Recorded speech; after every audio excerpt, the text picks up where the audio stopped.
Chapter 1. The Super Live Streaming System. With a slight hiss, Yian gradually regained consciousness, rubbing his throbbing head, and, upon focusing his gaze, realized he was in an unfamiliar place. As he struggled to recall the events of the previous day, an unexpected memory surged forth from the depths of his mind. Also named Yian, he was jilted by the girlfriend of a budding internet celebrity, leading him to join the fervent realm of live streaming, with the hope of becoming a popular host and winning her back. Why Yian couldn't help but feel a sense of incredulity, astonished that such a juvenile character existed in this world. Glancing at his reflection, he discovered that this body possessed decent looks, though not strikingly handsome. He could certainly be considered attractive. Ding! Detection indicates that the host profession is that of a low-tier streamer. The Super Streamer Cultivation System is now activated. An electronic voice, indistinguishable in gender, resonated within Yi Yun's mind. No. I'm a martial artist. A martial artist. Yi Yun hastily retorted upon hearing the voice that, a transmigrator. He quickly realized that the system had been initiated, yet who in their right mind would choose to become a streamer? Surely, he could aspire to be a renowned celebrity, politician, or successful entrepreneur. Ding. The personal attribute panel has been activated. Please check with your thoughts. Ding. Task 1. Reach 100 die-hard fans. Reward. 5 to physical attributes. 1 random draw. Ding. Task 2. Stream for 2 hours. Reward. 5 to singing skills. Ding. Task 3. Receive gifts worth 1,000 dragon coins. Reward. 1 random draw. Ding. Newbie gift package dispatched. Damn it. Foolish system. I demand a career change to martial artist. Yian protested defiantly. Ding. Detection of host derogatory remarks towards the system. Within 1 month, a significant portion of the streamer's income will be confiscated by the system for various fan engagement and charity initiatives. Curse it! Upon hearing the system's response, Yian nearly erupted in anger but managed to suppress his words, genuinely concerned that this foolish system might siphon away all his living expenses. Opening his personal attribute panel, he observed Yian. Appearance, 60. Singing, 61. Acting, 40. Physical fitness, 55. Reflexes, 46 with an average of 50. Skills, 0. A glance at his attributes revealed that aside from appearance, singing, and physical fitness being above average, the rest fell somewhat short. If I continually increase my physical fitness, could I surpass human limits? Yian pondered, stroking his chin thoughtfully. Having transmigrated, who would wish to merely become a streamer? The notion of a martial artist soaring through the skies was far more exhilarating.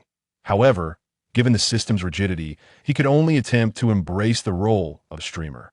Fortunately, his future wasn't entirely bleak. Once his physical prowess reached a certain level, he could still aspire to become an extraordinary existence. Checking the time, he noted that there were still 10 minutes until his streaming session. Yian then opened the newbie gift package. Ding, congratulations! You have received the song's Friends Wine, and don't panic. The sun will set and the moonlight will shine. When performing Friends Wine, you will automatically gain a raspy, poignant accent bonus. The song has been registered by the system, and the melody has been sent to the music app. Please check your inbox. Yian was pleasantly surprised by the system's thoughtful design. Upon opening an app named Wangyun, he discovered that it indeed featured the 2 songs along with their respective accompaniments. Both tracks were quite melodious. He had listened to them in his previous life. The first song, in particular, was easy to perform, making it a staple choice for karaoke enthusiasts. Many claim the first song was rather rustic, yet the simplicity and down-to-earth nature of such melodies often garnered widespread appeal, with over 10 million likes on Kogu. Music in his former life, particularly within the realm of live streaming, these songs had the uncanny ability to elevate the atmosphere and stir emotions. With just a few minutes to go before 8 o'clock, Yian logged on punctually. As an insignificant, underappreciated streamer, tardiness was not an option. He streamed on a platform called iMeLive, a third-rate site that he had never heard of prior to entering the streaming world. Despite its modest stature, the sheer population of Dragon Country, nearly 2 billion, ensured a considerable flow of viewers on iMeLive, with top streamers often boasting over 8,000 genuine online spectators. As for his ex-girlfriend, she was not on this small platform, but rather on Live. Yun's previous incarnation frequently watched her streams and even secretly gifted her, a memory that now filled him with dismay. The inherent masculinity within him found it difficult to bear such a submissive role in his previous life that I shall rise from this small platform, bringing along a legion of fans, and confront her with pride, pleading for her to reconsider. Such were the thoughts of his predecessor. Now that Douyin inhabited his body, he felt compelled to fulfill that wish, albeit with a slight modification, would kneel before her and sing conquer. Although his ex-girlfriend possessed a modicum of beauty, he had no inclination to revisit past relationships in truth, he was more suited to follow the path of his former self's ancestral figure, evolving from an infatuated admirer to a rogue archetype, and years later, he could proclaim, "That was merely the path I traversed," exuding an air of sophistication. "Hello, everyone. Good evening." As Douyin initiated his stream, a few devoted fans quickly entered the chat. He had been streaming for 2 months, earning just shy of 3,000 yuan, yet he had amassed dozens of loyal followers who enjoyed tuning in to hear his gossip and banter. As for singing, he would rather abstain. His vocal ability was only marginally superior to the average person, and he often found himself off-key with more challenging songs, sometimes even laughing at his own performances. Yez. Did you catch yesterday's stream? The Tianyin Guild and the Lanyu Guild are at odds. I did. The leaders of both guilds mobilized their forces to support their top streamers, each contributing millions within just an hour. That's quite remarkable for a smaller platform. Douyin glanced at the messages on the live chat, recalling pertinent memories, and confirmed that he indeed had relevant insights. Lacking the backing of a guild, his survival amidst the chaos of this lesser platform relied on his ability to gather gossip and provide analysis in his streams occasionally. Earning small gifts for well-executed commentary, the Tianyin and Lanyu guilds were the largest on the IME Live platform, each boasting around 20 streamers under their wings. The prominent streamers on the IME Live streaming platform predominantly hail from 2 guilds, namely Tianyin and Lanyu. Among them, the streamer Tianxi from Tianyin and the streamer Kuxiao from Lanyu have been embroiled in a fierce competition for the title of the platform's top streamer. Recently, during an event, Tianxi was bested by Kuxiao, leading to an influx of Tianxi's fans venting their frustrations with personal attacks in Kuxiao's livestream. This quickly escalated into a mutual exchange of insults between the fans of both sides. The situation spiraled further, involving fans from all streamers under the 2 guilds, prompting the streamers themselves to intervene. Ultimately, an agreement was reached.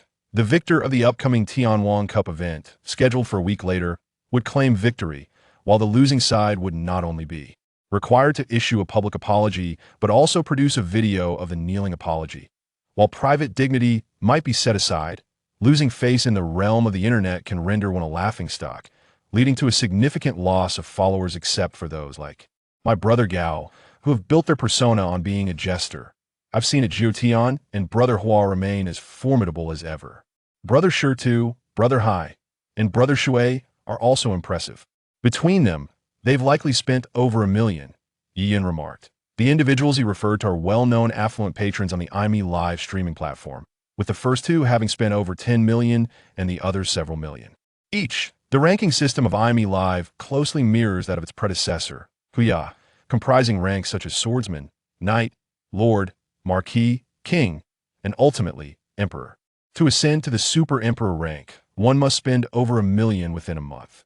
Each of these individuals holds the rank of emperor or king. While they may not stand out on larger platforms, they are revered as deities within this smaller arena automatically, earning the title of daddy upon entering a female streamer's room. Chapter 2. Dosha Platform. I had a premonition that these 2 guilds would clash, and indeed, the conflict has erupted. Easy, who do you think will emerge victorious? Upon finishing his query, one of Yun's fans sent him a few small tokens and encouraged others to contribute gifts to support Yun's analysis. Ahem, regarding which guild holds a greater advantage, I possess some insider information that is not widely known. Everyone, please send a small gift to energize the streamer. I've been diligently gathering and analyzing data all day. Let me take a sip of water to clear my throat first. Douyin responded. Although he had never streamed before, he adapted remarkably well to the camera and naturally requested gifts, which was quite impressive. As soon as he began speaking, he received a scattering of small gifts, including several token cards worth 9 yuan each and a larger gift valued at 30 yuan. Hurry up and analyze. If you spout nonsense to deceive for gifts, We'll make sure to send my regards to your ancestors. Everyone, please follow and support the streamer. When it comes to intel and gossip, our host is a professional, a dedicated fan chimed in. Observing nearly 100 yuan in gifts, Yiyan couldn't suppress his delight as the titans clashed. It was the common folk who reaped the benefits. As the two guilds engaged in their conflict, Yiyan's humble gossip stream flourished, attracting noticeably more viewers than usual, including some noble accounts with swordsmen and lord ranks. Brothers, allow me to clarify beforehand. My analyses are based solely on data and assessments from various distinguished patrons, and I harbor no bias towards any party. If there are fans from both sides in a live stream, I hope you will not place blame upon me, Yiyan stated, clearing his throat. There are 21 hosts under the Tianyin banner, including one individual with a stable audience exceeding 8,000, two with 5,000, one with over 3,000, and three with above 2,000. The remainder barely scrape into the hundreds or thousands in terms of viewership. As for the number of affluent patrons, Yiyan elaborated for over 20 minutes, during which he received several gifts. Within less than an hour of commencing the broadcast, his earnings had already surpassed 100, and after the platform's 40-60 split, he would net 60. Despite the modest traffic of smaller platforms, they offer their own advantages. Although the number of affluent patrons is limited, the revenue share is notably more favorable than that of larger platforms. Naturally, competition on smaller platforms can be even fiercer, as Yiyan's niche is not densely populated, making it less evident. The rivalry among female hosts is considerably more intense. When a wealthy patron enters a female streamer's room, news travels rapidly among other female streamers, who then engage in various alluring tactics, some of which are so overt that it is almost as if they are suggesting, "I await your presence in my chamber." If we were to speak of the top patron, we must acknowledge Zainer's elder brother, Zhang Ge, who has spent over a year on IME Live, with expenditures likely reaching around 15 million. One remarked. Indeed, such a tycoon could command respect even on the largest platforms, another added. Respect? Please, on platforms like Douyin, and Maoya, there are countless patrons who can easily spend tens of millions in a single night, with over 100 patrons collectively exceeding 1 billion in expenditures. Spending over 10 million in nearly 2 years is hardly remarkable. The individual above with such disdain, why not demonstrate your prowess by gifting a few dollars to the hosts?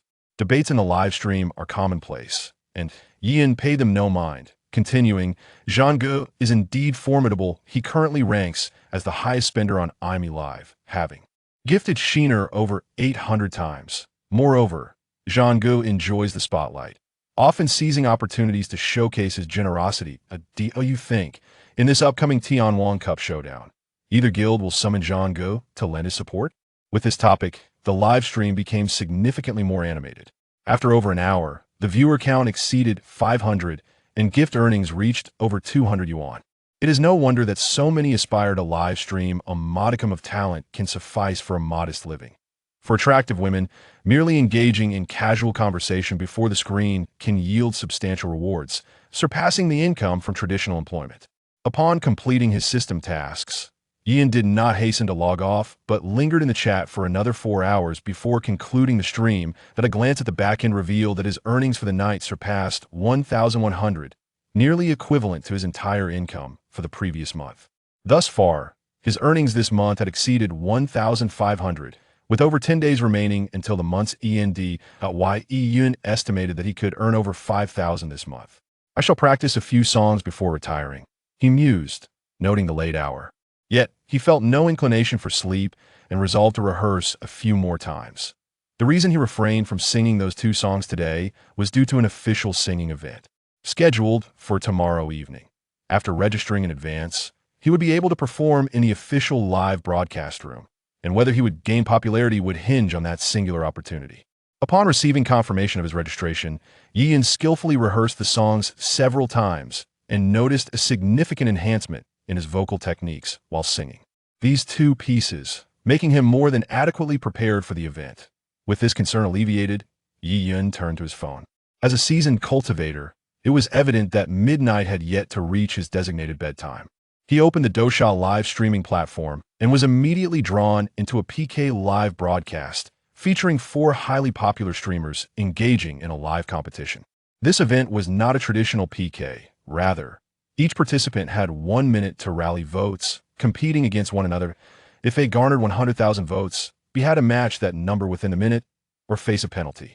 Brothers, this is my first time piking with Brother Tion. It's a matter of pride. Regardless of the outcome, let's push to 200,000 votes. As this streamer shouted fervently, his vote count surged dramatically, leaping past 300,000 and ultimately reaching 500,000 by the end of the minute. After verifying the funds for several minutes, the competitors officially commenced their PK.B. By the end of the event, all 4 participants had surpassed 2 million votes, with the victor exceeding an astonishing 4 million. Thanks to his previous experiences, Douyin had a profound understanding of the live streaming industry and estimated that streamers of such high popularity likely earned a minimum of 5 million each month, with figures surpassing 10 million not being out of the question. The live streaming sector in this world was evidently more prosperous, with a greater audience and an abundance of affluent individuals. Douyin came across a female streamer with a popularity rating of 5 million during a single PK. A lavish spender had contributed over 2 million, propelling the room's heat to 200 million, a phenomenon that seemed to be the norm. Upon checking the spender's consumption level, Douyin was astonished to find it at an alarming maximum. Such a level could only be achieved by meeting a small spending target. The magnitude was truly astounding. Most impressively, several live rooms on the Douyin platform consistently maintained popularity ratings exceeding 10 million, and Douyin estimated the genuine viewer count to be no less than 500,000 numbers usually only seen when major stars visited a streamer's room in his previous life. One particular game streamer, specializing in heroic assault, boasted an astonishing popularity rating of 15 million, which was simply terrifying. Heroic Assault bore a striking resemblance to League of Legends from his past life. It had exploded in popularity several years prior, and had since evolved into a myriad of competitions, igniting a global sensation. Having played League of Legends for 5 years in his previous life without ever reaching platinum, Douyin had no immediate inclination to play games. However, should his attributes improve in the future, he might consider giving it a try. Chapter 3. Original songs. The following day, Douyin remained in slumber until noon, having spent the previous night engrossed in the vast information about this world, finally succumbing to sleep only as dawn approached.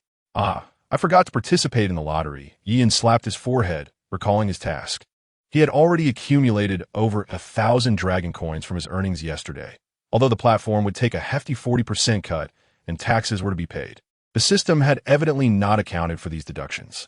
Upon mentally reciting the lottery, Douyin was greeted by the vision of a grand spinning wheel in his mind, adorned with a dazzling array of prizes, including skill books, items, and numerical rewards, even featuring rocket rewards from the IME live streaming platform, categorized by 1, 10, 100, 1,000, and even 10,000. Ding! As this is the host's first participation in the spinning wheel lottery, there will be no thank you for participating option this time, the system kindly informed him. Rubbing his hands together and taking a few deep breaths, Douyin spun the wheel, fixating his gaze on the pointer. Stop! Just stop! As the pointer whirled past an option for enhancing physical attributes, Douyin felt an overwhelming urge to tug it back. What good were rewards like Rocket Guardian compared to self-improvement? Ding! Congratulations, host! You have received the Mastery of Musical Instrument Skill, Book 10. A flash of brilliance revealed 10 skill books materializing in Douyin's personal space, a domain exclusively for storing the system's creations. Curious, Douyin examined the skill books before promptly crushing one in his hand. In an instant, a torrent of knowledge regarding musical instruments surged through his mind, and within mere seconds, he had mastered dozens of instruments, akin to having practiced for years. Let's see how effective this is. Douyin recalled an Eru that had been gathering dust beneath his bed for years, retrieving it and brushing off the cobwebs before playing Iron Blood and Heart. To his surprise, the skill book proved quite effective. He performed the piece without encountering any difficulty. Soon night fell. Douyin first sent a message in his live streaming room, urging his friends to support him in the official live broadcast, before making his way to the official channel. The first microphone belonged to the host, followed by the registered singers, with Douyin positioned in the 10th slot. He pondered how many fans he might attract with just one song, feeling somewhat anxious among the more prominent streamers. He planned to sing After Descending the Mountain and White Moonlight, a healing-style song. The audience in the live room consisted of music enthusiasts, and given that it was an original piece, he was certain it would resonate with some listeners. While he did not expect to achieve instant fame, he hoped at least to surpass the 4-digit mark in followers. With time, as his songs gained popularity, he might even ascend to the status of a streamer with thousands of fans. Music is universally loved, especially well-crafted songs. However, few delve into the details of the artist behind them. Otherwise, countless songs would not have skyrocketed in popularity while the artists remained obscure. If one were a celebrity, it might be easier, given a foundation of fans and visibility, but for an inconspicuous streamer, it was a different story altogether. As the program commenced, the second microphone's host began to sing the widely recognized song Qingzong Chaoyuan. However, she struggled to reach the high notes and occasionally faltered in pitch.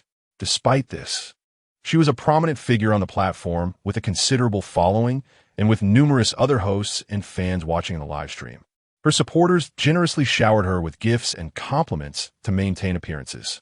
During the singer's performance in the official live room, any gifts received were rightfully attributed to the performing host, a commendable aspect of the AI.me platform, at least reflecting a degree of decorum.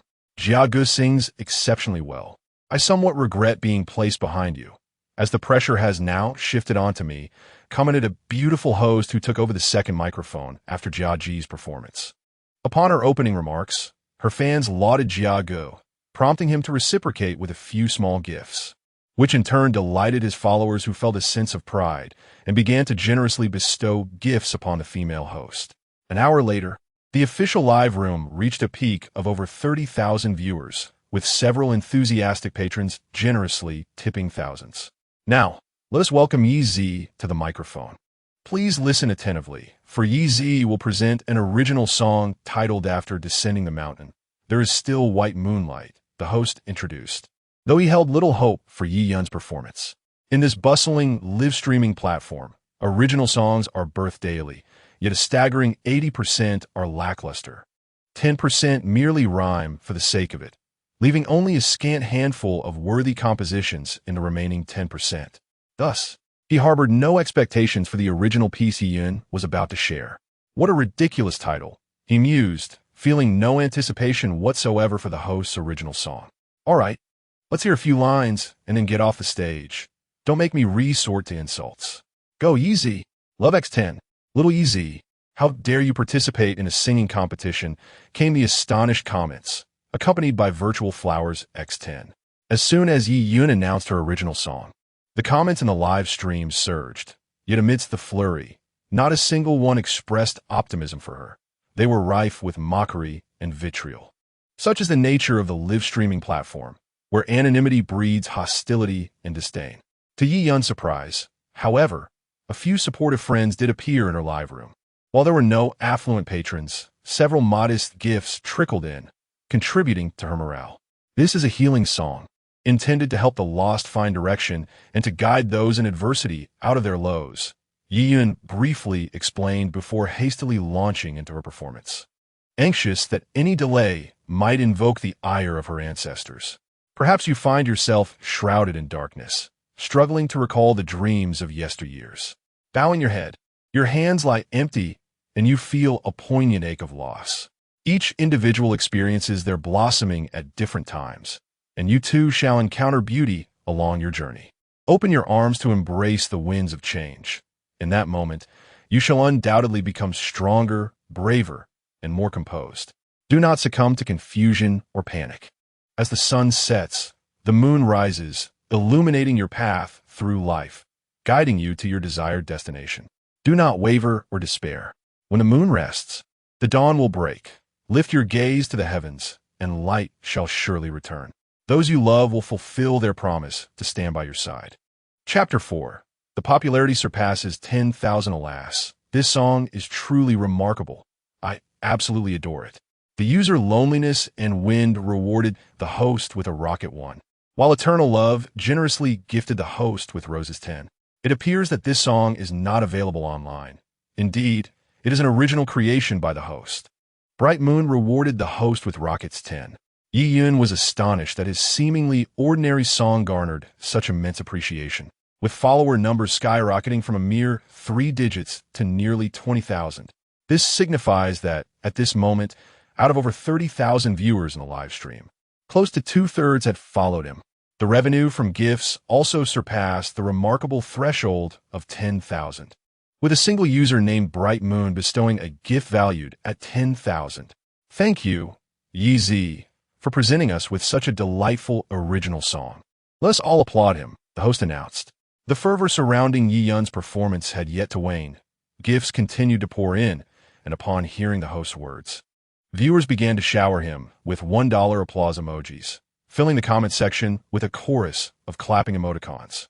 I am grateful to the platform for this opportunity to showcase my talents, and I sincerely appreciate everyone's support. If you wish to hear more from Yi Z, please consider following me, Yi Yun expressed before concluding his segment.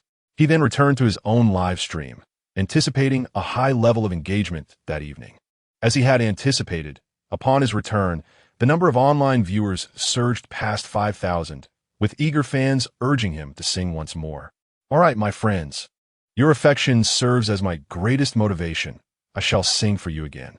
At this moment, Yi Yun's singing prowess had improved significantly, and he performed effortlessly, soon finishing another song and receiving a plethora of gifts. Loneliness and Wind rewarded the host with a Rocket 1. Bright Moon gifted him with Howling Wolf 10. Tianguan sent Rockets 5, and user 1008611 bestowed Beer 10. Yi Yun found himself in a surreal state, as a single song had bestowed upon him the illusion of stardom. The Rockets and Howling Wolf gifts were each valued at 1,000, and within a brief span, he had amassed nearly 20,000 in gift revenue. Earning 10 to 20,000 in a day was once a distant dream, but it might soon become the norm. Perhaps even a standard he would come to regard with indifference. For those who have sent the little beers, I happen to have another original song. I hope you will enjoy it, Yi Yun announced, preparing to perform a friend's song. Although the apparent crowd in the live stream was substantial, they were primarily transient fans. Once the excitement faded, many would depart, much like the experience of prominent streamers collaborating with lesser-known ones. The influx of viewers during peak moments would dwindle if the content failed to captivate their interest. Only by presenting engaging material could one truly convert these visitors into devoted fans. With yet another original song, the host had truly made a striking impression. May this performance reach the same heights as the previous one. With eager anticipation, Yi Yun activated the accompaniment, the enchanting prelude instantly captivating a multitude. Brothers, he proclaimed, though these two songs differ in style, they are both products of my heartfelt labor. I hope you enjoy them. He donned a pair of sunglasses and grasped the microphone, beginning to sing. Yesterday is lost forever. Oh yes, happiness is worth more than anything. Spilled water cannot be retrieved. Oh yes, when peach blossoms fade, roses bloom. In the span of life, there will inevitably be storms. With carefree spirit, we gather. This night, we shall not return sober. No regrets for the past. Let us savor the moment. At this instant, my friends, this cup of wine is most precious. Fill the cup. Let us drink. Sing aloud, dear friends. Tonight is filled with joy. Dreams have transformed, and so have we. The song, infused with a raspy vocal enhancement, elicited an even more fervent response than his first performance. The comment section scrolled at an astonishing speed, surpassing even the official live stream with a viewership of 30,000. 3-foot blue blade gifts the host treasure chest 10. Concurrently, messages flooded the screen as countless viewers rushed into the live stream, eager to seize the small gifts within the treasure chests.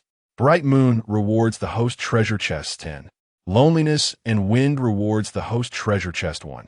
At that moment, the live stream was ablaze with excitement, and with numerous affluent patrons showering gifts, the viewership soared to over 15,000, catapulting it to the pinnacle of the popularity chart, with the momentum continuing to rise.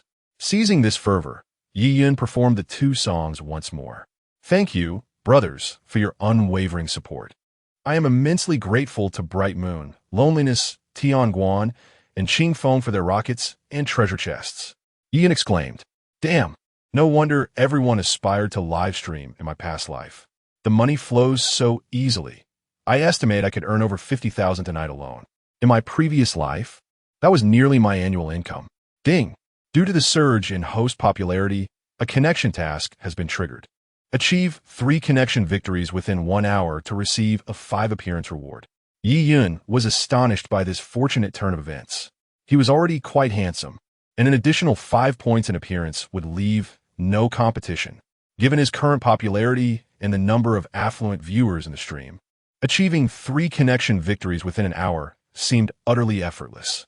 Glancing at the system prompt, he noted that within a mere half hour, over 200 viewers had subscribed to his channel, with 5 or 6 even becoming guardians. His live stream boasted 4 kings, over 10 marquises, dozens of lords, and hundreds of knights and squires. Not only could he connect with random guests, but he could also engage with top-tier streamers. Brothers, merely singing can be monotonous. Shall we connect with some guests?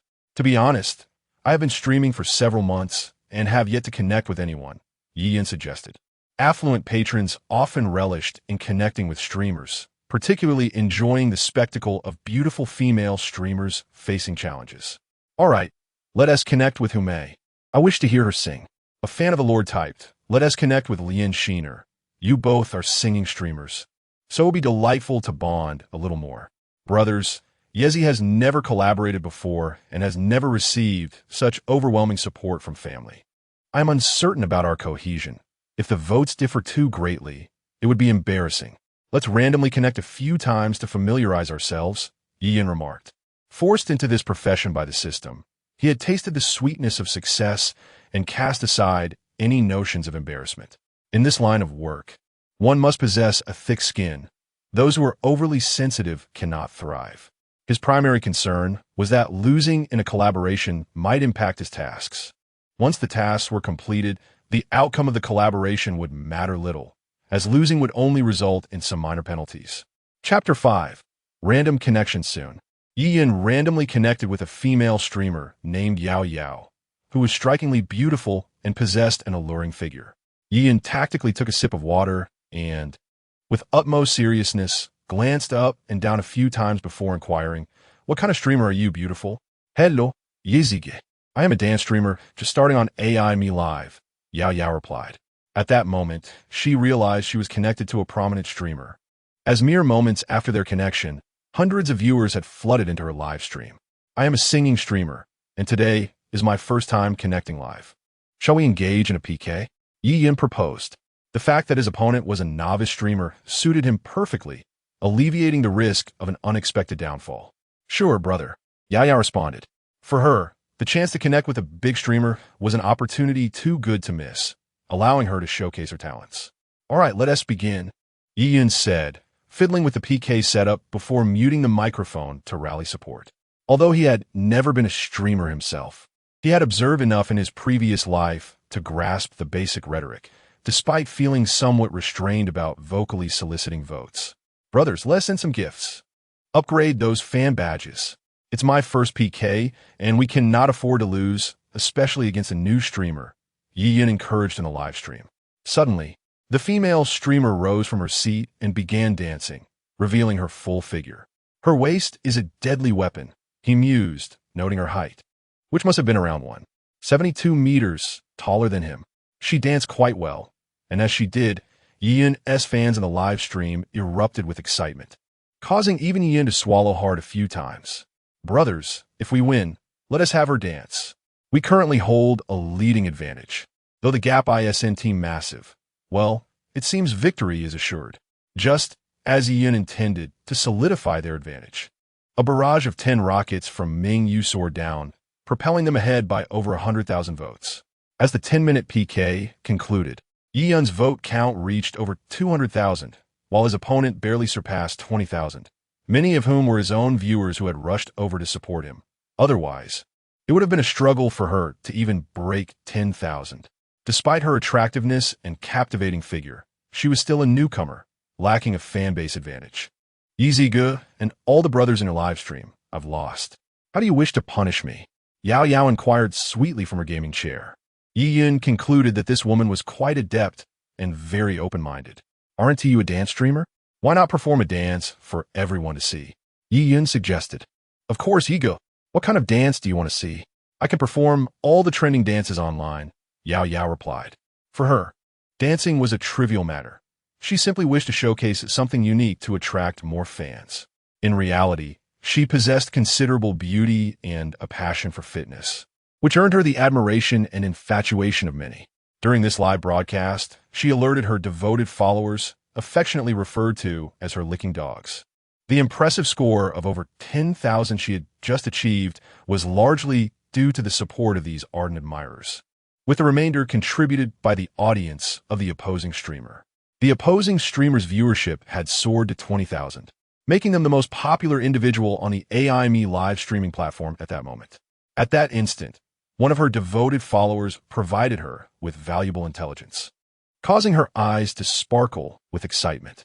She had not anticipated such fortunate circumstances, as she had only just begun her streaming journey and was already connecting with a leading streamer. A stellar performance could potentially save her several months of struggle. Generally, prominent streamers enjoyed the backing of affluent supporters. If she could capture the attention of some wealthy patrons, her ingenuity could hasten her rise on the AIME platform. Let us introduce a challenge, Douyin proposed. I shall provide the accompaniment, and you may express yourself freely. With such a substantial online audience, Douyin knew he must showcase his talents to captivate the viewers and convert casual fans into loyal supporters. He initially believed that singing a few songs would gradually elevate his status, but he was unexpectedly catapulted to fame in an instant. Before he performed, he was merely an obscure streamer scraping by. Afterward, he ascended to become one of AIME's leading streamers, boasting the highest current viewership. Though he was uncertain about how stable his newfound popularity would be, he was confident it would not dip below 5,000. Can a streamer truly captivate an audience like this? Let us send a plane as a token of respect. The streamer must ensure she dances alluringly. Such an enticing figure should not go to waste. A chorus of voices chimed in, contrasting with his own calm demeanor. Even if she dances beautifully, it shall not sway my resolve. The streamer is welcome to test this. From beneath the desk, Douyin retrieved his long-buried eru, stating, "The eru is a traditional instrument of our dragon kingdom, one I have cherished since childhood, particularly for renowned pieces like bullfighting and moonlight. However, today I shall perform an original composition. I hope you will pardon any shortcomings in its melody." Goodness, how many original pieces do you have, streamer? I have a fondness for the eru and eagerly anticipate your performance. Another viewer remarked, "The streamer is truly multifaceted. I am now a fan." One user, Tianguan, added, "Perhaps I am getting older, but I also appreciate instruments like the eru and suona. A skilled performance deserves recognition." Seeing the encouraging messages scroll by, Douyin smiled faintly and replied, "I do possess a modicum of confidence." Noticing that Yao Yao was prepared, Douyin began to play the famous racing tune on his eru. Although Yao Yao was a cunning individual with a penchant for nurturing fish, she delighted in dancing. Despite the peculiar style of Douyin's accompaniment, she managed to keep pace with the rhythm. Unexpectedly, Douyin shifted the musical style to a melancholic piece from his past life. What had once been a lively broadcast transformed into a scene of wailing and lamentation as the audience reacted to the sorrowful melody. So this is how the streamer enlivens the atmosphere. Alas, the whimsical thoughts flitting through my mind were abruptly severed. The host, lacking in humanity, ought to tread carefully lest I unleash my discontent.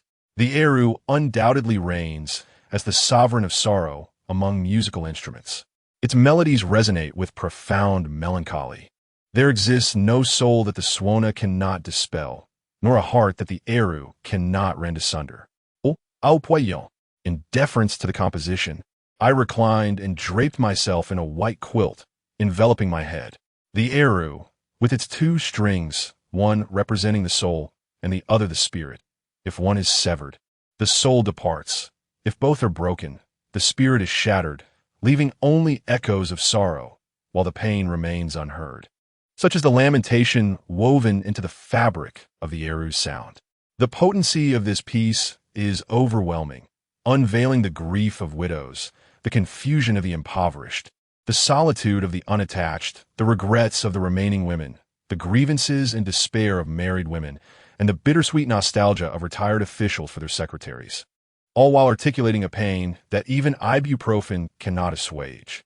Chapter 6. Understanding top-tier games. Yi had a delightful time, and the brothers in the live streaming room were equally entertained. However, poor Yao Yao remained perplexed, unsure of how to navigate the situation. "That's enough, Sister Yao," Yin remarked, setting aside his eru. "I extend my heartfelt gratitude to the brothers and sisters in the live stream for their generous gifts. Thank you, thank you. I truly overindulged today. Everyone, please show some love for Sister Yao. Her dancing is quite commendable." At that moment, the audience in the live stream was captivated by Yi Yun's heartfelt performance. Their spirits dampened as they shared their thoughts on the song, leaving little room for distractions concerning any pretty faces. Understanding the situation, Sister Yao graciously sent a few virtual planes Yi Yun's way, prompting him to reciprocate by following her back, promising to play together when time allowed. The age-old wisdom echoed in his mind. Cherish a good woman and do not squander a bad one. As he had just begun to gain recognition, he found himself friendless on the platform, welcoming any chance to forge connections. The prominent streamers and guilds on the IME platform would certainly not relish his rise to fame, likely ignoring his requests for collaborations unless he aligned himself with a specific guild. Thus, he recognized the necessity of building his own network to ensure he wouldn't be left without companionship. After connecting with 2 other streamers, he effortlessly succeeded, as the wealthy patrons in the live stream refrained from intervening, while several casual viewers helped elevate Yi Yun's score to several tens of thousands. Following the completion of his system tasks, viewers incessantly urged him to connect with larger streamers. Yi Yun attempted to reach out, but as anticipated, none of the streamers boasting over 5,000 viewers accepted his invitation. "Well, my friends, it appears everyone is preoccupied. I'll sing a few more songs and then take my leave," Yi Yun expressed with a hint of resignation. It was an unavoidable reality. His ascent posed no advantages for the major guilds on the IME platform, threatening to erode their profits instead. Across the IME live streaming platform, there was a single independent streamer among those with over 1,000 viewers. The competitive landscape of live streaming in this world was far more intense than in his past life, with myriad tactics emerging. Without a solid backing, survival became exceedingly challenging, unlike the relatively cohesive community among streamers on Douyin. As voices of persuasion surrounded him, Yi Yun concluded his broadcast. A glance at his backend revealed that he had received nearly 100,000 in gifts that evening. After the platform share, he would still pocket several tens of thousands. Observing his streamer level, he noted a rise of over 20 levels, unlocking numerous privileges, including the ability to establish fan groups. At that moment, Yi Yun was granted the capability to create 10 fan groups, each accommodating 500 members, and he promptly set them all up. Next came the rewards for completing his system tasks. The mission for ardent fans had been fulfilled, and the collaboration task was also complete. Upon opening the task system and clicking to finalize, Yi Yun instantaneously received his rewards. His physical attributes increased by 5 points, and he could distinctly sense the enhancement. The slight belly he once had vanished, revealing a barely noticeable muscular contour. The fatigue that had accumulated from hours spent before the computer dissipated entirely. Glancing in the mirror, Yi Yun noticed that the improvement in his physique had given his face a slightly more chiseled appearance, ultimately rendering him even more handsome. Upon completing the second task, Yi Yun suddenly sensed a transformation. His entire body felt as though ants were crawling upon it, accompanied by a wave of drowsiness. Unbeknownst to him, he soon succumbed to slumber. When he awoke, the daylight was radiant, and a faint, unpleasant odor enveloped him. Upon inspecting his body, he discovered a substance akin to black oil seeping from his pores, reminiscent of the cleansing rituals depicted in novels. The scent was unbearable, prompting Yi Yun to hastily wash himself several times with soap. "Damn it, system, are you certain this enhancement has increased my attractiveness by 5 points, and not inadvertently added an extra 0? He mused narcissistically while gazing at his reflection in the mirror. Indeed, he looked handsome, strikingly so. Had he possessed such looks in his past life, he would have needed no struggle. Many affluent women would have certainly been drawn to him. His height had also seen a slight increase from 178 meters to 180 meters, It had been a long time since he felt this comfortable. Donning his clothes, Ian stretched his limbs. In the bustling metropolis, many individuals found themselves in a state of suboptimal health. Yet Ian felt entirely revitalized. The sensation was indescribably pleasant. Suddenly, he recalled that there was still a lottery he had yet to claim. After completing the rewards for the second task yesterday, he had fallen into an uncontrollable slumber, neglecting the draw for the devoted fan task. With a mere thought, Ian once more stood before the grand spinning wheel. His mind was exceptionally clear. Impervious to the myriad temptations presented by the wheel, his focus solely captivated by a few martial arts and swordsmanship manuals, as well as enhancements to his physical prowess. Compared to the ability to shatter the limitations of the human body, material wealth seemed trivial, especially since most of it would be confiscated by the system. Ian was uncertain of how much the system would seize from his withdrawals, but he was certain it would not be a trivial sum. With another thought, the wheel began to spin, soon halting on a skill book.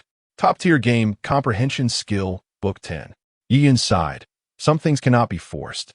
The more one anticipates, the greater the disappointment. But perhaps if he relaxed his mindset, fortune might smile upon him unexpectedly.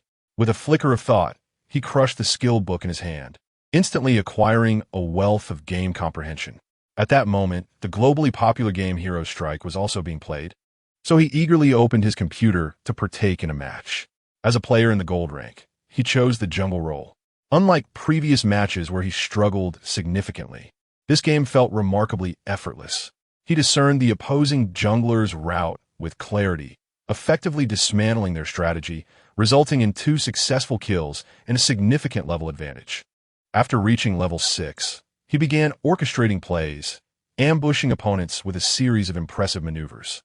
Within less than 20 minutes, he led his team to victory, achieving a remarkable record of 20 kills, 5 deaths, and 5 assists. However, he noted that his hand speed and neural responses remained a weakness. While he had conceptualized certain moves, their execution often faltered, and he could not evade all non-targeted attacks from the opposing heroes. Ian reflected inwardly. With his current prowess, attaining the rank of a king is not a formidable challenge. This is due to the fact that many hero techniques in the game have yet to be fully explored. For instance, the lightning-fast Q ability of the Exile Blade and the R-Flash of the Blind Monk remain underutilized, lacking in hand speed, yet compensating with a profound understanding of character skills. He skillfully ascends to the rank of king by leveraging a selection of formidable heroes. Upon opening the IME live stream, he glanced at the messages and noticed that Yao Yao had shared her contact information, hoping that Ian would reach out to her. Ian added Yao Yao and subsequently sent messages to several affluent viewers in the live chat, expressing his desire to connect with them on QQ. Chapter 7. Douyin live as an aspiring prominent streamer. The contact information of significant figures within the streaming community holds immense importance for Ian. In the event of facing adversity from rival streamers, these affluent supporters provide Ian with a leverage to confront challenges head-on. Unlike certain money-driven streamers, Ian's intentions revolve around sustainable growth rather than relying on these benefactors for assistance during competitive moments. Soon, Ian successfully connected with these influential individuals, which brought him considerable comfort. Notably, Tian Guan and San Chi Ching Feng openly pledged their support for him in the future. This gesture touched Ian deeply. The kindness of strangers, who showered him with gifts after merely enjoying a few of his songs, left him feeling somewhat indebted. Glancing at the group chat, he was pleasantly surprised to see that the 20-member group of 500 had gradually filled up. This indicated a strong fan loyalty, affirming that his popularity was not merely fleeting.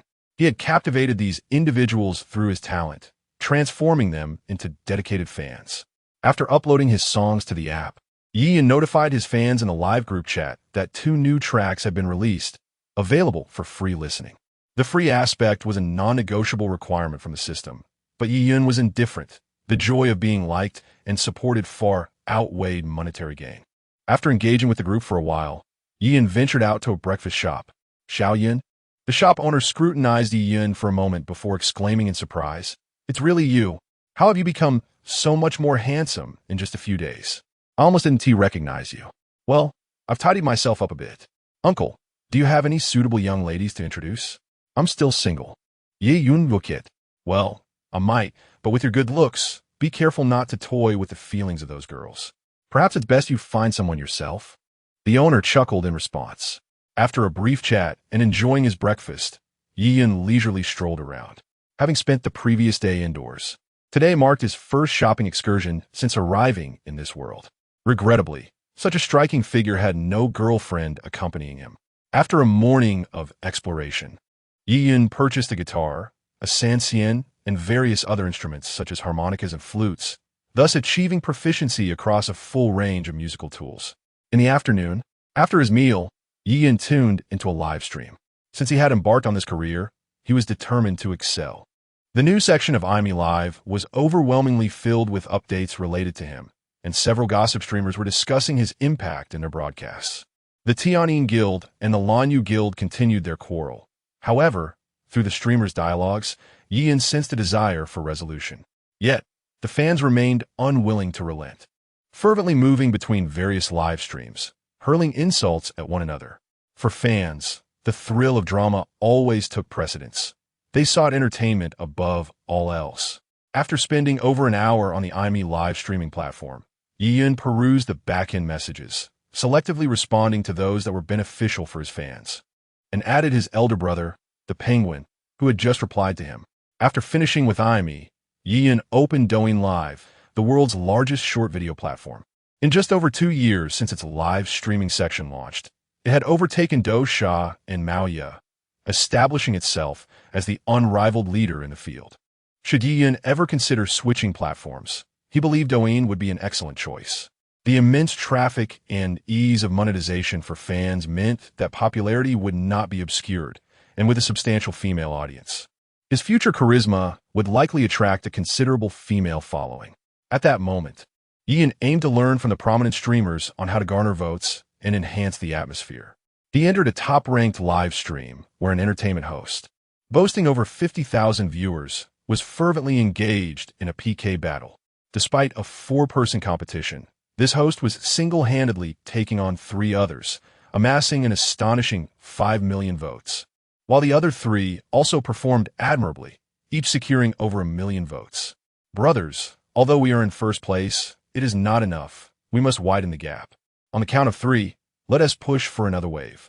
The host shouted, embodying the vigor of a leading nation in population, economy, and military might. Yian marveled at the spectacle.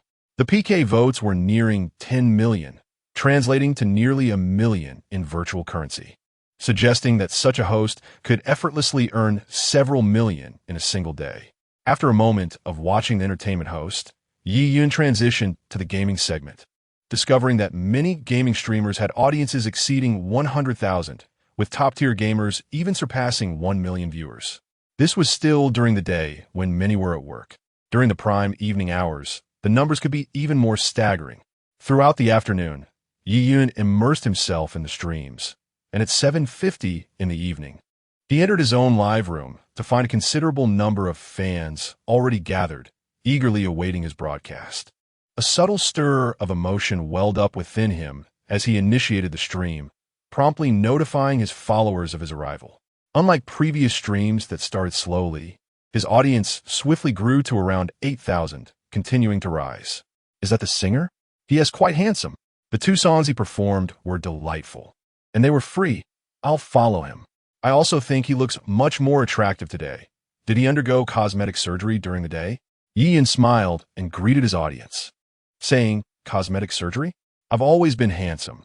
I just hadn't paid much attention to my appearance before. Now that I'm a network singer, I must maintain my image. Could the host sing those 2 songs again? Applause 66. Me too. Flowers 99.3. Easy. The Blue Entertainment host has been speaking ill of you. Indeed, I just left that live room. He claimed your songs were mediocre and your singing skills were atrocious. Yian cast a glance at the barrage of comments, refraining from uttering much. With fame comes contention. Witnessing his rise as an inconspicuous small-time streamer overnight, it was inevitable that envy would brew among others. The prominent streamers would likely conspire to suppress his ascent, for this was a modest platform where the pie was limited, and his success would inevitably encroach upon the share that rightfully belonged to them. At that moment, His live stream was graced by several knights and marquises, their names adorned with prefixes indicating their affiliation to the Tianyin and Lanyu guilds, such as Aristocrat, Triple X. Some of them even showered him with gifts. The act of gifting indicated that they were not mere spies sent by the two guilds, but rather genuine admirers eager to hear him sing. If he could retain these individuals as loyal fans, it would likely intensify the resentment felt by the streamers from the two major guilds. Very well. I shall sing a few more songs for you all. Yiyan activated the accompaniment and began to sing. As he opened his mouth, the barrage of comments diminished significantly, clearly indicating that the audience was attentively listening to his performance. However, the influx of gifts on the scrolling screen surged dramatically, and before long, his popularity soared to the upper echelons of the trending charts. Chapter 8. Live PK after singing his own songs twice. Yiyan performed several popular songs from around the world. It must be said that the host's vocal prowess was quite impressive. There was no denying that he was the best in terms of singing skills and talent on the platform. However, he felt compelled to confront the Blue Entertainment host. I'll go with you. Let us charge in together, brothers.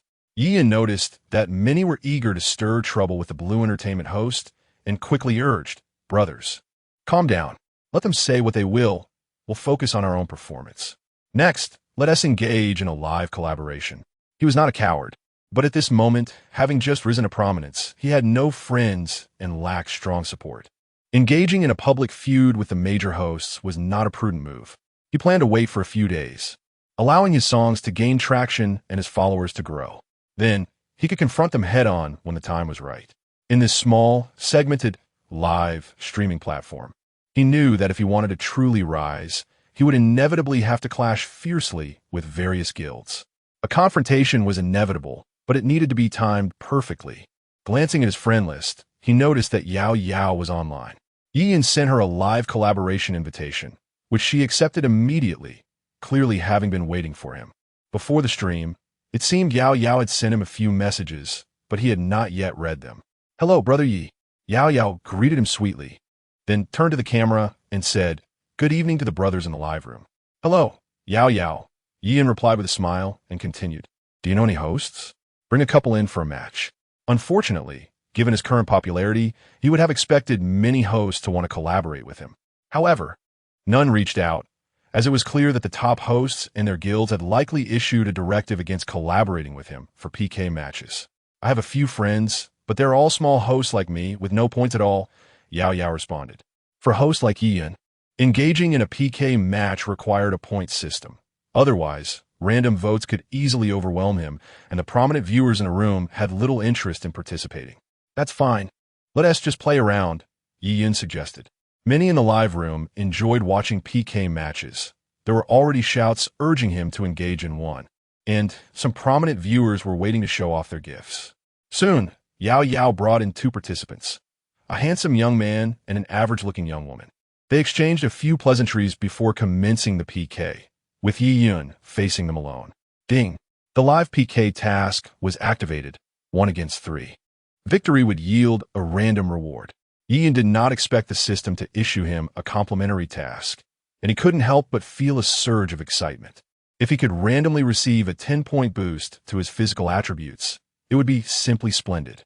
As he prepared to rally votes, ensuring the task's success. Before he could even speak, the vote count soared to over 100,000.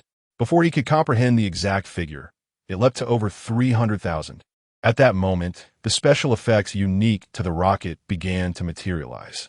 In the live room, a user named Xiong was incessantly sending rockets, having already dispatched over 20 in the blink of an eye. Among them, Tianguan and San Chi Feng also contributed a few. The host, Brother Xiong, eagerly awaited his friend's song, sitting in the live stream even before the broadcast began, specifically to hear this particular tune. A message appeared in the chat. Thank you, Brother Xiong, Brother Qing Feng, and Brother Tian for the rockets. You enjoy listening to friends whine, right? We aim to please you. Yiyan replied with a beaming smile. Despite possessing an advantage, he remained an ordinary individual at that moment. Receiving tens of thousands of dollars from strangers in the blink of an eye was undeniably exhilarating. By the time the song concluded, Yiyan's votes had soared to over 1 million, with Brother Xiong alone contributing 50 rockets, equating to 500,000 points. Coupled with the lavish gifts from other affluent supporters, he had garnered over 100,000 in mere moments.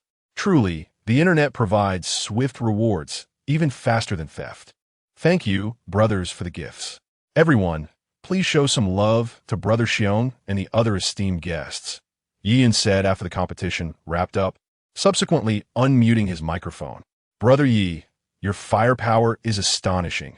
The three of us combined can't even match your smallest contribution, a male host complimented. Just average, just average. Yiyan humbly gestured with his hand. The streaming world is quite mystical. Some fall from grace overnight, while others soar to fame in an instant. Rarely do any remain evergreen. Those who boast excessively often find themselves facing swift repercussions. Brother Yi, how do you plan to punish us? Inquired a female host of unremarkable appearance. How about this? Can the two of you dance? A casual sway will suffice, Yi Yun suggested. Yes, we can. They nodded in agreement. Yao Yao, just like yesterday, how about I play a tune while the three of you dance? Yiyan asked Yao Yao. The previous day's show had garnered quite a bit of attention, as evidenced by the surge in viewers. Brother Yi, you intend to cause mischief again, don't you? You had us all in stitches yesterday, Yao Yao teased. Her words ignited a flurry of excitement among Yi Yun's fans in the chat. Come on, what did the host do to Yao Yao after the stream yesterday? Spill the beans. We're all friends here. Did the host record last night? I need to see. Brother Yi, do you deserve the gifts I sent you? Everyone calm down. I am innocent. Yao Yao must be referring to yesterday's era dance. Yiyan quickly clarified. This girl doesn't seem innocent. Brothers, don't misunderstand. I meant Brother Yi played the eru and got people dancing, and in the end, I was left not knowing how to dance myself. After a brief pause, Yao Yao clarified. All right, let's get started. Yesterday, it was the eru. Today it will be the Sanxian. Speaking of which, I have yet to showcase the Sanxian in the live stream. Yiyan smiled. What is a Sanxian? I've never heard of it. Neither have I. Observing the chat's activity, Yiyan took the opportunity to enlighten them. The Sanxian, also known as the three-stringed lute, is a traditional Chinese plucked instrument, widely utilized in the performing arts, operatic music, and national orchestras. Its structure comprises the drumhead, neck, and head, with variations classified as small, medium, and large Sanxian. Behold, this is what it looks like. After speaking, Yi Yun retrieved a Sanxian from beneath the table and casually strummed a few notes, inviting anticipation. Rest assured, everyone, the host is exceptionally talented. Not only can he compose original songs, but he also plays the eru. This Sanxian will undoubtedly delight you all, he declared. Mingwei sent a generous gift of 10 rockets to the host. Welcome, Brother Mingwei. There's no need for such extravagance. Just come to Ye's live stream to enjoy some music and chat. You don't have to shower me with gifts every time, Yiyan responded. Is it truly possible for a host on a live stream platform to not desire gifts? Mingwei inquired.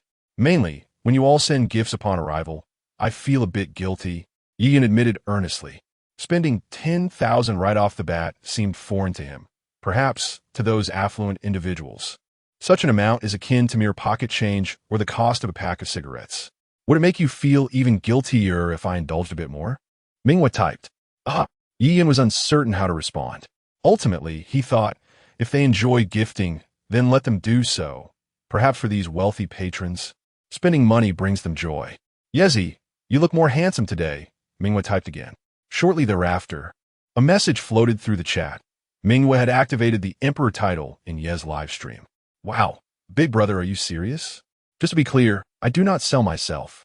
Ye Yun Yokit. The Emperor title requires an initial investment of 200,000, split between him and the platform, each contributing 100,000. This evening, many viewers have been generous, such as Tianguan, Sanchi Qingfeng, and Lonely Wind, each gifting several thousand, and collectively, his earnings for the night could potentially exceed 150,000. No wonder it has been said that the annual earnings of a major streamer can surpass the profits of a publicly listed company. Chapter 9. The Emperor's title. Congratulations to Brother Yezi for attaining the title of Emperor, Yao Yao exclaimed, her face brimming with envy. The other two small streamers quickly extended their congratulations, their expressions overflowing with admiration. Oh, thank you, Brother Xiong, for the rocket. Thank you, Brother Xiong.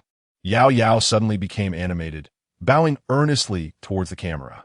Next, Yi in search for a piece of pure music titled Juga, playing the qin. This melody closely resembled the one from his past life, though it lacked the Sanxian accompaniment. Brothers, let us sway together. Ye Yun Projemit, activating the music and strumming his Sanxian. The streamer is truly captivating. I don't wish to sway, yet my limbs seem to act independently. The music was indeed exhilarating. As Yi Yun observed Yao Yao dancing exuberantly to the rhythm, a flicker of annoyance ignited within him, though his demeanor remained composed. Yao Yao, do take care not to twist your waist too much. I would be pained for you, dear sister. In his previous life, Yi Yun had stumbled upon a video featuring a girl named Tun Tun.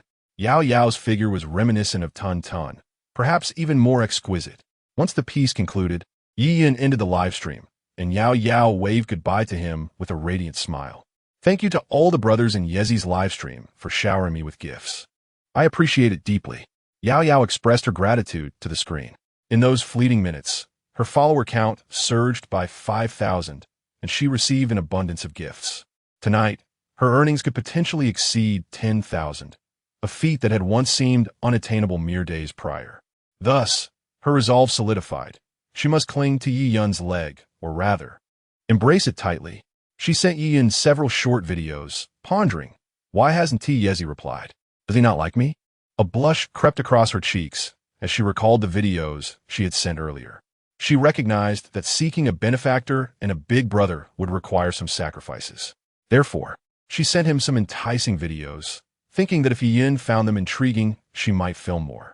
Alas, Yi Yun had yet to respond. During their prior interaction, he exhibited no discernible interest in her.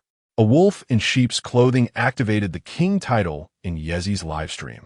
Yezi, your singing is commendable. Keep up the good work. I hope you compose more beautiful songs in the future, the wolf remarked, before generously showering gifts. To unlock the emperor title for the first time required 60,000, along with a 5,000 gift voucher. Perhaps deeming this insufficient, the wolf extended his subscription for several months, bestowing all the gift vouchers from both the initial activation and the renewal upon Yi Yun.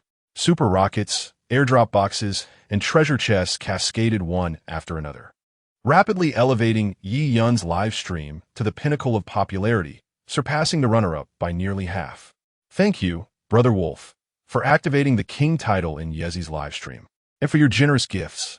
Yi Yun was astonished by the flurry of gifts filling the screen, expressing his gratitude profusely.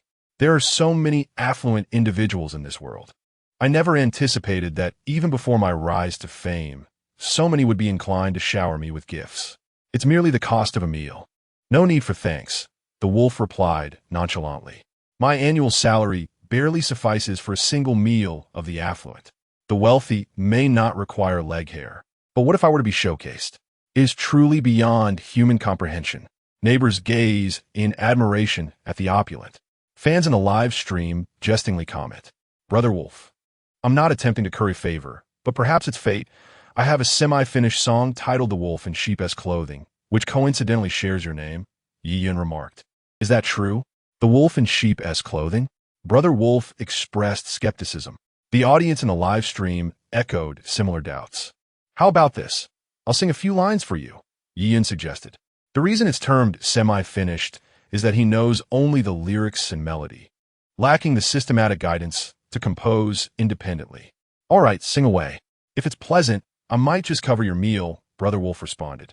Curious about what Brother Wolf dines on. Surely it must be Lafite rice. Haha. Brother Wolf, I stand at 7 meters with long legs and a shapely rear. I seek sponsorship. E.M. Pierfsche. 85 meters tall, with equally long legs, Ian took out his guitar, cleared his throat, and began to sing. I truly love you. I am willing to change myself. I am willing to wander the Gobi for you. I only ask that you do not reject me. Do not part ways. Do not bring me wind and snow. I truly love you. I am willing to bear a coat of sheep's skin for you. I only ask that you let me draw near. Let me love you. Side by side, I am certain I am that wolf in sheep's clothing, and you are my prey, the lamb upon my lips. I forsake my companions to wander alone. merely unwilling to share you with another. I am certain that for this lifetime, I shall be by your side, with a fervent heart, accompanying you wherever you go. You drive me to madness. Your howls of love resound in the valley. Wow, that was beautiful. The quality is remarkable. It's undoubtedly a hit. Please, Douyin, hasten to release this song. If not, continue creating live. We shall oversee you in the entire AI Me platform. There seems to be no one more talented than Douyin. The Moonlight gifted the host with 10 airdrop boxes. Brother Wolf, now a newly minted emperor in Douyin's live stream.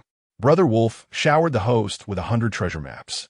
Douyin's semi-finished song was evidently superior to the previous system-gifted songs, igniting a frenzy in the live stream, filling the screen with pleas for Douyin to complete the song, especially Brother Wolf, who had just upgraded to King and renewed his subscription for several months. Swiftly transitioned to an emperor status at 20,000 per month, continuously showering gifts. Douyin calculated roughly that Brother Wolf had gifted him no less than 200,000. Observing the momentum, it seemed Brother Wolf intended to exhaust the 16,000 gift vouchers bestowed upon him for the emperor status. Rest assured, my friends, I shall hasten the completion of the song. Faced with the explosive enthusiasm of the live stream, Douyin could only grit his teeth and acquiesce. Creating songs is something he can manage.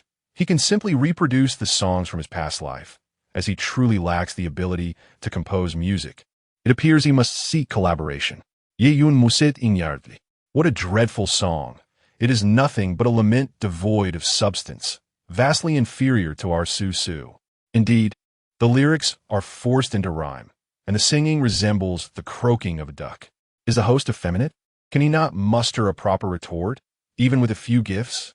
Is the host intent on provoking trouble, encouraging fans to confront my Su in her live stream? This foolish host, upon my entrance as a king, failed to extend a welcome. Does he wish to incur penalties from the platform? At that moment, a torrent of unpleasant comments flooded Douyin's live stream. Many usernames bore the insignia of the Su family. A glance at the screen revealed an explanation from one of his fans, and Douyin understood the situation. Initially, Su had spoken ill of him during her stream, prompting his fans to retaliate in her live broadcast. Due to their overwhelming numbers, the platform could not ban them fast enough. Notably, figures like Lonely and Wind, along with the 3 feet of Azure Edge, all of royal stature and substantial spenders on the platform, were immune to bans and kicked her off the stream with their vitriol. With such fragile emotional resilience, who gave her the audacity to disparage in the live stream? Was it Liangru? As Tianguan applied to speak, Douyin acquiesced, and soon a voice resonated, unmistakably furious. Were it not for the multitude of brothers in the live stream, he would have unleashed a tirade of fierce words. A king accompanied by a few minor nobles dares to wreak havoc here? If I were to grant them the title of emperor, I might regard them with more esteem. Seeking trouble, are we? Let us see your mettle in our Yez live stream. The fans, witnessing a king leading a band of lackeys to cause trouble, began to mock him derisively. As for the brothers in Su's stream, there may be a misunderstanding. Perhaps it would be best to let this matter rest. I shall also rein in my brothers in the live stream, Douyin suggested. Upon starting the stream today, he felt somewhat unprepared, but with Mingyue and Wolf brother activating their emperorships, alongside several elder kings supporting him, Douyin felt that severing ties with those guilds was not as dire as it seemed. He did not wish to instigate conflict, yet if anyone deliberately targeted him, he would not endure it indefinitely. Consider this a one-time affair. Should it happen again, our brothers in the live stream will not let it go lightly. The king from Su's stream stated before exiting. Upon entering the live stream, he had launched an attack, only to realize that this newcomer, who had just risen to fame yesterday, had 2 emperors and over a dozen kings in a stream, with dozens more holding marquis and lord titles. Given his capabilities, he certainly lacked the standing to cause a ruckus here. After confronting Douyin, the stream erupted in ridicule, highlighting the folly of his overestimation of himself, marking a significant embarrassment. Chapter 10. Rewards in no time. Douyin completed the voice chat task and was rewarded with a random prize from a system. Ding! You have acquired a supreme gaming talent. Increased hand speed and a 10 enhancement to neural reaction. with top-tier game comprehension and exceptional gaming abilities. Ian pondered whether the system intended for him to evolve into a gaming streamer. After singing a few songs, he spoke up. Brothers, is anyone here in the globally popular Heroic Assault livestream? Those mid to large streamers aren't joining us. So how about we organize a friendly match and play some games together? He had always enjoyed gaming, although he had previously struggled with it. Now endowed with elite talents, he felt compelled to flaunt his skills lest he be unable to sleep at night. I'm in. I'm at gold rank. I'm at platinum 3. Ready to battle. Streamer, I'm platinum I. I'll carry you. I'm at diamond rank. Streamer, invite me. Once Ian logged in and created a room, he displayed his name, eagerly awaiting his friend's participation. He was in the primary server, where many fans from the livestream played, and within moments, over 100 people requested to add him as a friend. Mingwe sent a gift of 10 airdrop boxes to the streamer. Ye add me. My in-game name is also Mingwe. With money being a powerful motivator, Yin could not ignore the generous gifts from Mingwe. He searched for her and added her as a friend, subsequently inviting her into the room. Brothers, let us start with a couple of ranked matches, and afterward, we can enjoy some friendly contests. Don't worry, it will be quick, Yin announced. He selected a few players from the gold and platinum ranks to join his team and commenced the ranked matches. At this point, many heroes in Heroic Assault had yet to unlock their skills. Strangely, despite being an impressive character, the champion Exile Blade was relegated to a low-tier status due to insufficient damage output. Unless equipped significantly stronger than the opponent, it was nearly impossible to eliminate an adversary in one combo. The matchmaking was successful, and Yi Yun, as the first player, swiftly banned heroes and selected Riven. Just as he locked in his choice, Mingyue managed to type, Yi, I'll support you. Apologies, Mingyue. I picked too quickly. Let us go for the next match. Yi Yun replied, scratching his head with slight embarrassment. However, he was puzzled. Why would a grown man prefer play support? Was he perhaps a bit effeminate? Big Brother Yi, can you hear me? Big Brother Yi, you're so handsome. Apart from Mingyue, his teammates began to turn on their microphones, and Yi Yun was surprised to discover that one of them was, in fact, a cute girl. Just relax. I'll carry you all, Yi Yun declared confidently. Why did you pick such a low-tier hero? Riven has too little damage. I heard she will be buffed in the next patch. Chimed in a girl with the ID little fish. Yi, I check your stats. A 12-game losing streak is quite impressive, another friend quipped. The fans in the live stream joined in the teasing of Yi Yun. A gold player with a win rate of 45% was supposedly going to carry 3 platinums and 1 gold eye. Streamer, hurry up. I need to eat. The streamer-esque gameplay is undoubtedly captivating. Yi Z, why choose a champion from the depths when a more formidable warrior could easily dominate the solo lane? Observing the lack of support from the viewers, Yi Yun smiled faintly and proposed a wager. How about this? I shall not only secure victory, but also eliminate 20 foes. For every kill I fall short of, I will reward my brothers with skins worth 299. For each death, I will bestow 10 skins. If you lose, a few small gifts will suffice. What do you say? Are you brave enough to take this bet? In a previous life, such a wager during a stream would have resulted in severe repercussions. Yet in this world, the rules are remarkably lenient. All right, I'm in. Count me as one. Me too. The viewers flooded the chat, feeling that Yi Yun's words were overly subtle. If he intended to gift them skins, he might as well be direct about it. The game commenced swiftly, with Yi Yun opting for a health potion at the start. This game closely resembled the League of Legends from his past life, with the health potion yielding identical effects. In the original version of League, champions such as Fiora, Gangplank, and Kha'Zix could secure first blood at level 1 with a health potion. During this era, Riven's rapid Q ability, coupled with seamless combos, could counter virtually anything. Approaching the lane, his opponent was a Riven carrying a health potion, who, emboldened by her high early damage, sought to engage Yi Yun, the underworld hero, before minions arrived.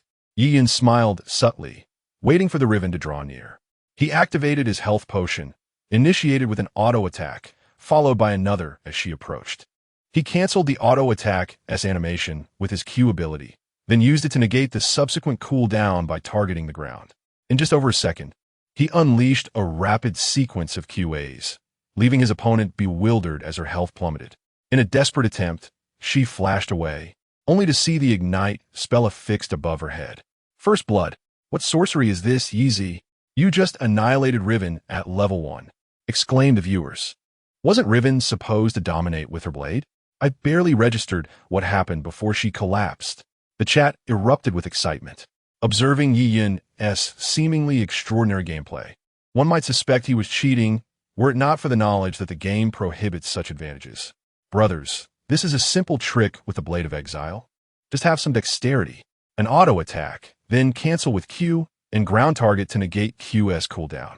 Practice a few times and you'll master it, Yiyun said calmly.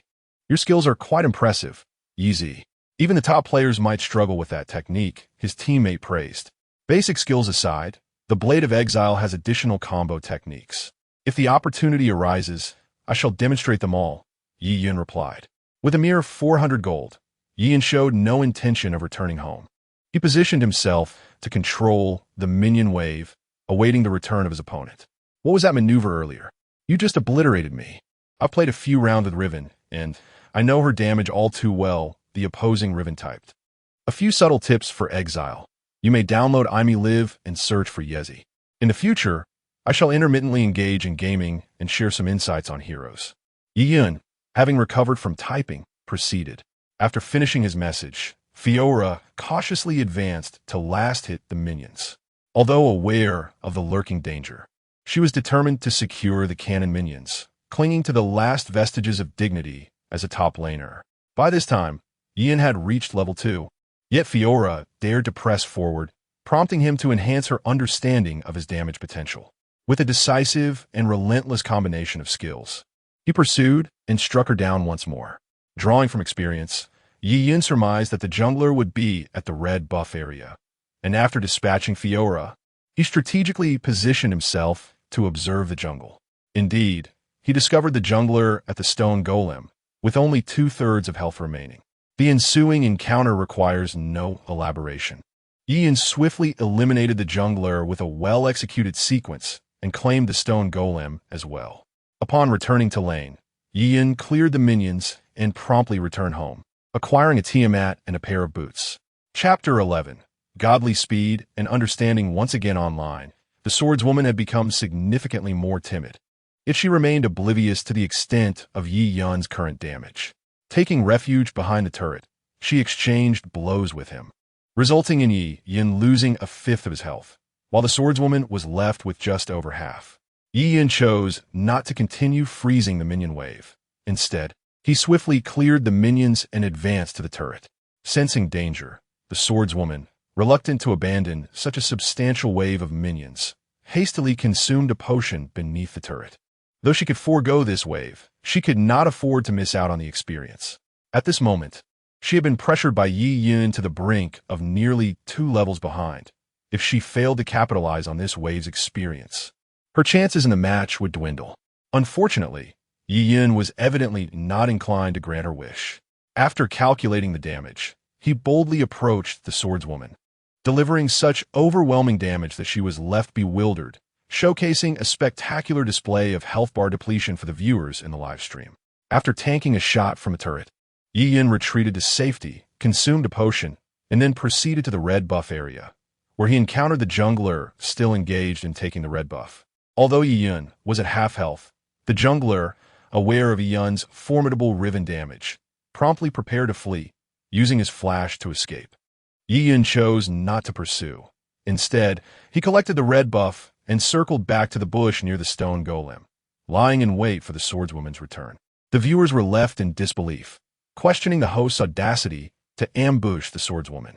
"Give her a chance, Yiyun," Wu exclaimed. "I would bestow upon the host the title of the most formidable exile." The swordswoman was filled with confusion, pondering how this exile could possess such strength and unleash such explosive damage in a mere second. The man controlling the swordswoman, increasingly vexed, lit a cigarette, only to find that the screen had transformed into shades of black and white. A robust woman wielding a large blade had not retreated. Instead, she interrupted the minion wave right there. With a sigh, Yiyun lit a cigarette of his own and exhaled a plume of smoke, saying, "Brothers, at this rate, it seems the skin giveaway may not materialize." With such a significant early advantage, who knows, I might even take on 5 at the high ground. Over 10 minutes later, Douyin dominated the top lane, dismantled the jungler, and executed the opposing mid laner beneath the turret twice, pushing onward. With a flash, he approached the bottom lane duo, stunning both with his W ability and in a seamless display of skill, eliminated them with a half combo. Shortly thereafter, the 5 members of the opposing team emerged from their base, seeking revenge on Douyin, who feigned retreat and concealed himself in a bush to gain vision. As the support and top laner drew near, he unleashed his ultimate ability, instantaneously dispatching 2 of them, followed by a few strikes from his E-skill to claim the life of the mid laner. In less than 15 seconds, the entire enemy team was obliterated. As the 20-minute mark approached, the opposing team surrendered, and Douyin achieved a splendid record of 25-0-1, while the live stream garnered an influx of gifts. Brothers, I can forego the gifts.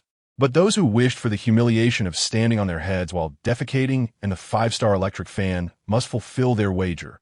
Douyin chuckled. He then glanced at the number of viewers in the live stream, which had astonishingly reached 50,000. He had not resorted to purchasing fake accounts or bots. The count was genuinely over 50,000. Singing and entertainment through competitive gaming may not appeal to everyone. Yet it is undeniable that a significant majority of the youth are captivated by gaming. Just moments ago, fans in his streaming room spread the word to various prominent game streamers, and many, driven by curiosity, flocked to the channel, only to be entranced by Douyin's extraordinary skills that held them captive. I want to continue, Mingyu succinctly declared. Without hesitation, he gifted a staggering 100 super treasure maps in Douyin's streaming room, each super treasure map valued at 3,000, meaning Mingyu had generously bestowed 30,000 dragon coins worth of gifts. Such a lavish display not only astonished Douyin, but also left the audience in awe. Initially, it was believed that Wolf Brother would dominate the streaming room, yet Mingyu proved to be even more formidable.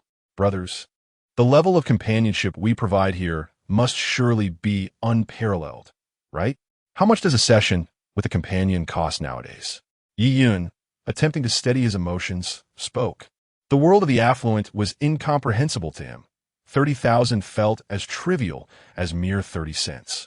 He surmised that Mingyu's fortune must be in the billions. For the second match, Mingyu opted to assist Douyin, who selected the Dark Knight VN. Before reaching level 6, Douyin had only claimed 2 kills while missing none. After securing core equipment, he executed a series of dazzling maneuvers, showcasing extreme precision and dodging skills and racking up nearly 30 kills in just 25 minutes, leaving the opposing team no chance to surrender as they were swiftly overwhelmed. Following a few more matches, Douyin initiated a friendly match, deliberately allowing himself to die a few times to distribute skins.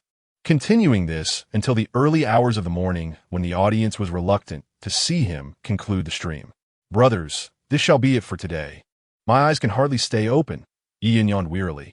He did not express gratitude to those who had gifted him. Instead, he swiftly ended the stream, knowing that had he lingered, there would undoubtedly be viewers attempting to lure him back with airdrop boxes or rockets for just a few more matches. After concluding the broadcast, Douyin glanced at the back-end statistics. Over 45,000 individuals had contributed gifts, although most had only sent a couple of 1-cent popularity tickets or small hearts. The peak viewer count reached 55,000, and with nearly 50,000 people sending gifts, he mused that his streaming session had gone quite well. Without any fellow streamers for guidance, he had to navigate this journey alone, but so far, the audience's impression of him seemed overwhelmingly positive. The gifts on the IME platform are collectively referred to as IME coins, with a conversion rate of 110 to dragon coins. Tonight, he had accumulated a little over 8 million IME coins, with Mingyu and Wolf Brother contributing over 600,000, while other affluent viewers added more than 100,000, with the remainder being small donations from fans. 8 million IME coins equate to over 800,000 dragon coins, from which the platform deducts 40%, followed by a 20% income tax, leaving Douyin with roughly 400,000. At that moment, his IME coin total had surpassed 900,000, and with several days remaining until the month's end, he estimated that his IME coins would approach 20 million by then. New affluent viewers had appeared in his streaming room today, each spending over 1,000 yuan, prompting Douyin to request their contact information for future correspondence. Several elder brothers remained awake and, upon seeing the message from Douyin, promptly shared their contact details with him. After exchanging a few pleasantries, Douyin concluded the conversation. It was only then that he found the time to read the message sent by Yao Yao. Brother Yi, are you there? Thank you for connecting with me. I sense that you enjoyed watching dance today, so I recorded a few videos for you. Will you be able to connect with me again tomorrow? In the future, I will specifically record my new dance routines for you. If there is a particular dance you would like to see, please let me know, and I will certainly oblige. As Douyin watched the videos sent by Yao Yao, a smile that was more difficult to contain than that of AK spread across his face. For the first time, he realized that being a host was quite enjoyable.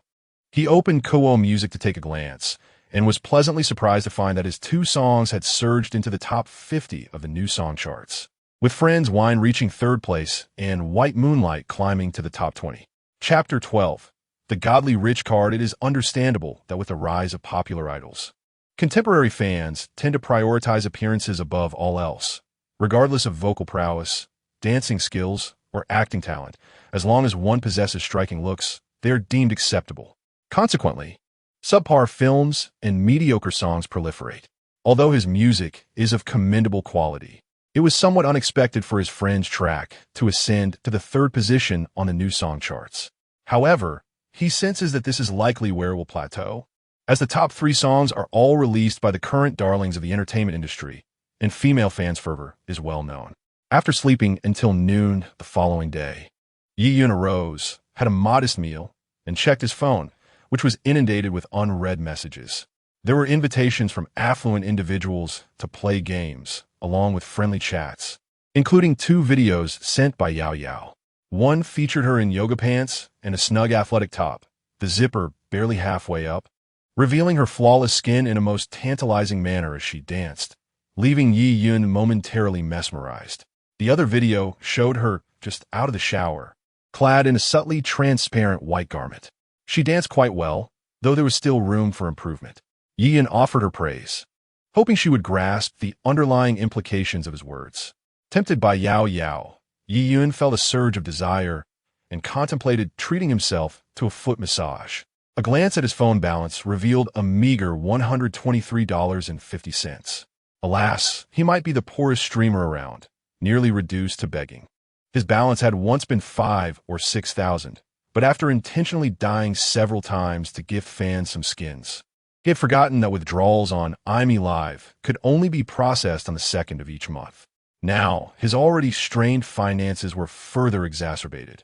Without exercising frugality, he would soon find himself hungry, with no friends, being an orphan, and now facing shortage of funds. Douyin lost interest in venturing outside and instead reclined in his chair, scrolling through Douyin. He stumbled upon a video titled "The Strongest Riven in National Server. Killing like slaughtering chickens. Please watch until the end."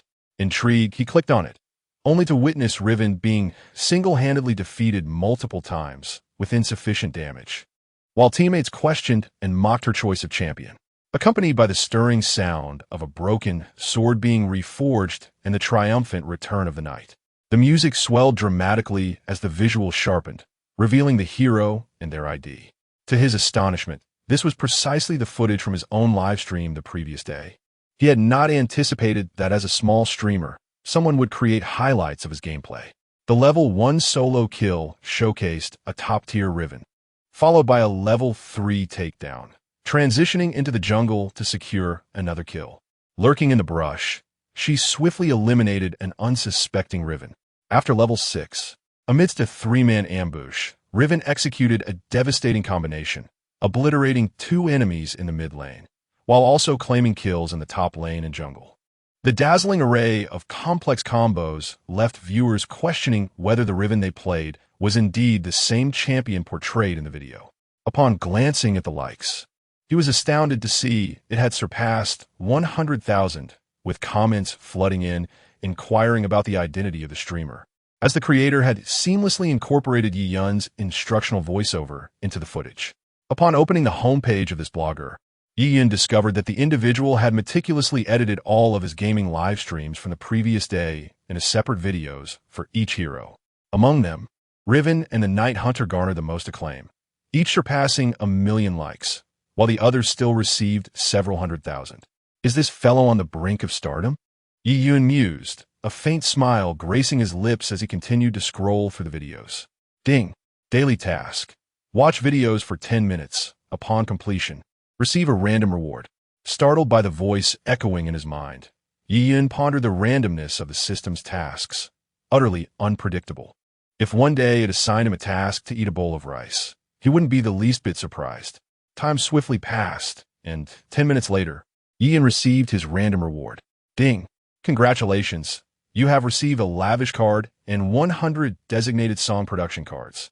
Glancing at the lavish experience card, he noted, lavish experience card, worth 100 million, applicable for tips on various platforms, can only be used randomly and cannot be utilized on oneself.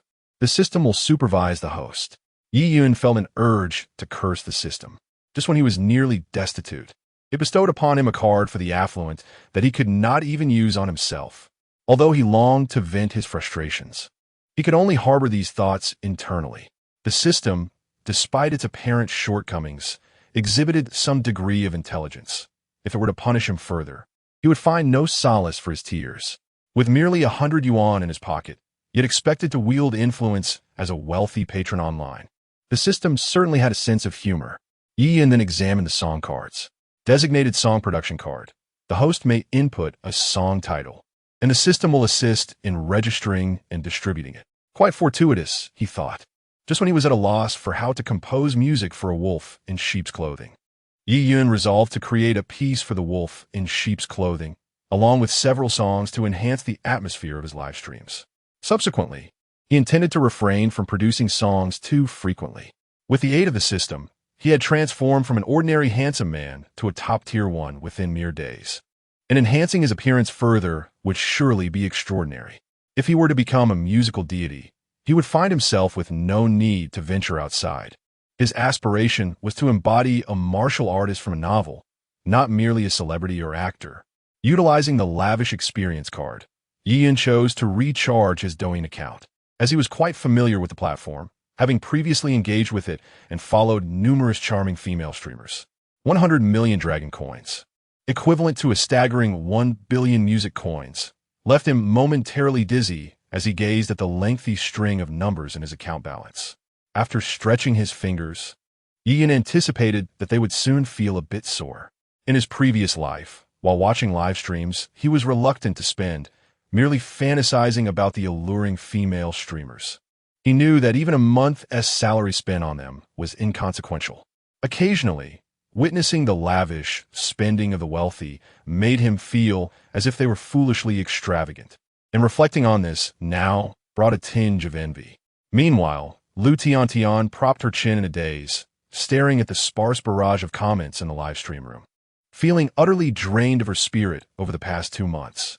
When she initially joined the guild, her tall stature and striking beauty garnered attention, leading the guild to assist her in acquiring followers. In the beginning, her live broadcasts were indeed commendable, easily fulfilling daily tasks, and she received several gifts each day. However, as time progressed, her streams grew increasingly lackluster. Apart from a few low-level accounts, she scarcely attracted the attention of affluent viewers. Deep down, she understood the reasons for this decline, yet her pride made it difficult for her to accept the reality. From her middle school years through high school and into college, suitors were plentiful. After graduating from university, she held a few mundane jobs, each with modest pay, while enduring subtle advances from her superiors. Unable to bear this, she resolutely resigned and boldly joined the thriving live streaming scene, believing her beauty would enable her to stand out among countless other streamers. To her dismay, reality delivered a harsh blow. The live streaming industry was saturated with attractive women, and despite her superior looks, the audience remained oblivious due to the prevalence of beauty filters. Initially, a few wealthy patrons supported her, but after adding her on WeChat, they quickly lost interest when their desires went unfulfilled. One particular benefactor, who had previously showered her with gifts during a carnival, spent over 200,000 in just a month on another female streamer. Had she not turned him down, that fortune might have been hers, possibly even more. What is this streamer thinking? Is she thinking of me? A fan commented, "Yes, I'm indeed thinking of you. Could you send me a few luxury cars to help me complete today's tasks?" Lu Tiantian replied with a faint smile. Though she yearned for her fans to contribute, she understood the difficulty of this request. The 10 or so fans in the VIP section were ordinary workers, able to offer her modest support. But as the month drew to a close, their pockets were empty, leaving them unable to even afford meals, let alone gifts for her. "Everyone, if you could lend a hand and send a few small gifts to help Tiantian with her tasks," a loyal fan typed in the chat. Upon hearing this, the number of fans in the VIP section halved, rendering the already sparse audience even more desolate. "Tiantian, do you have something on your mind? You seem rather unhappy these days." A fan who only accompanied her without gifting spoke up. "Yes, I've been struggling to meet the tasks assigned by the guild lately. After streaming for 5 or 6 hours today, I barely received over 100 gifts. At this rate, I feel I may have to quit streaming," Lu Tiantian confessed. If things continued this way, her only options would be to withdraw from the streaming industry or to join a group stream. Perhaps she truly was not suited for this field. She possessed a lofty spirit, yet lacked any noteworthy skills and struggled to engage in conversation within the streaming room. Not long ago, she had dared to engage in competitions, but recently she refrained from even that, for winning or losing mattered little. It was the penalties that she found hard to accept. The last time, she had been forced to run 100 meters in her pajamas on the street. An utterly humiliating experience. Chapter 12. Inviting the streamer. What can I gift to add you on QQ? Yian entered the live stream, typing directly. His intentions were crystal clear. There was no need for him to beat around the bush. Additionally, since Lu Tiantian hailed from the same locality, meeting up would not only allow him to gift her, but perhaps she would be grateful enough to treat him to a lavish meal. "Welcome to Gift Me, dear brother. A gift of 10,000 sound coins will earn you my QQ." Lu Tiantian flashed a professional smile, speaking sweetly. Yian, with a mere level of 4 or 5, likely had little experience with live streaming, and she assumed he was just casually inquiring. When she first started broadcasting, she typically chose to overlook comments from users of such low levels, and back then, adding her required a gift of 30,000 sound coins, which had now been reduced significantly. "Gift the streamer a Carnival X10. Yian typed, "Gifting just one does not quite suit my status." Presently, he was not merely wealthy. He was extraordinarily affluent. It was beneath his dignity to gift just one carnival. In his past life, the online tycoons never settled for such meager offerings, typically launching into double-digit gifts, with sums exceeding 100 being commonplace. Yian recalled a certain tycoon known as 000 from the previous era.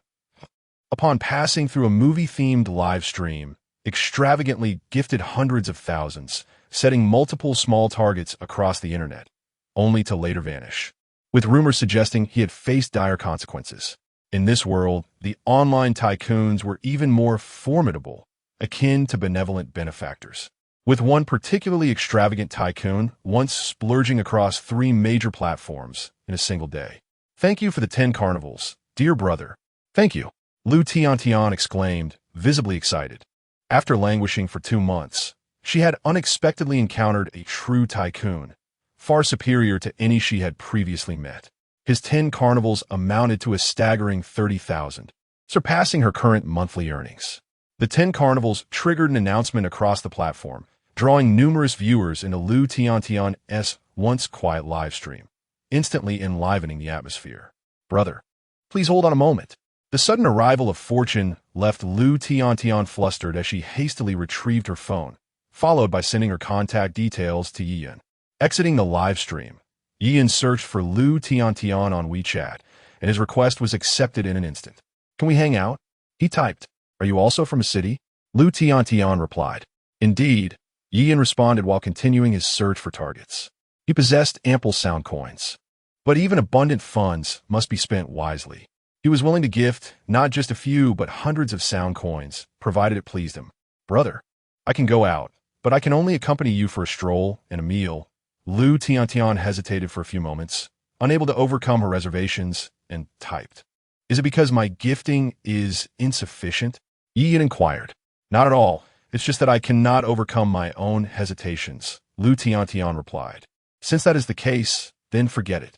I had intended to gift you a few more hundred. Yiyin expressed his regret and subsequently blocked Lu Tiantian. Though Lu Tiantian possessed a pleasant appearance, the realm of live streaming was saturated with beautiful women. Despite the enhancement of beauty filters, her inherent charm remained undisputed. Shortly thereafter, Yiyin discovered another seemingly pure and sweet streamer, exuding the aura of a campus belle, yet her audience barely numbered 100 souls. Can I add you on QQ? Yiyin inquired through the chat, mindful of the pressing nature of his mission, preferring to forego idle chatter. Certainly, Brother Yao. Just send me a carnival and your QQ. The streamer, Xiao Guodong, replied sweetly.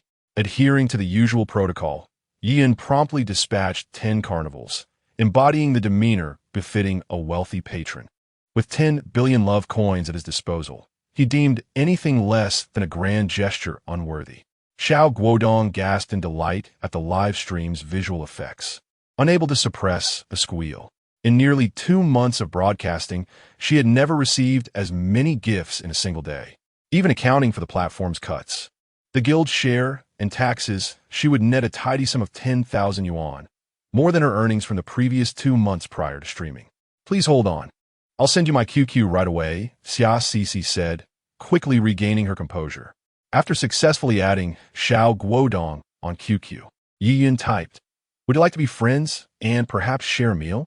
With just over 100 yuan in his pocket, he lacked the means to treat her to an extravagant dinner, but he intended to reciprocate her generosity later while discussing a lucrative project worth several hundred million. Are you also in Chung City? Xiao Guodong inquired. Indeed, I find you quite lovely and would like to befriend you, Yiyin responded.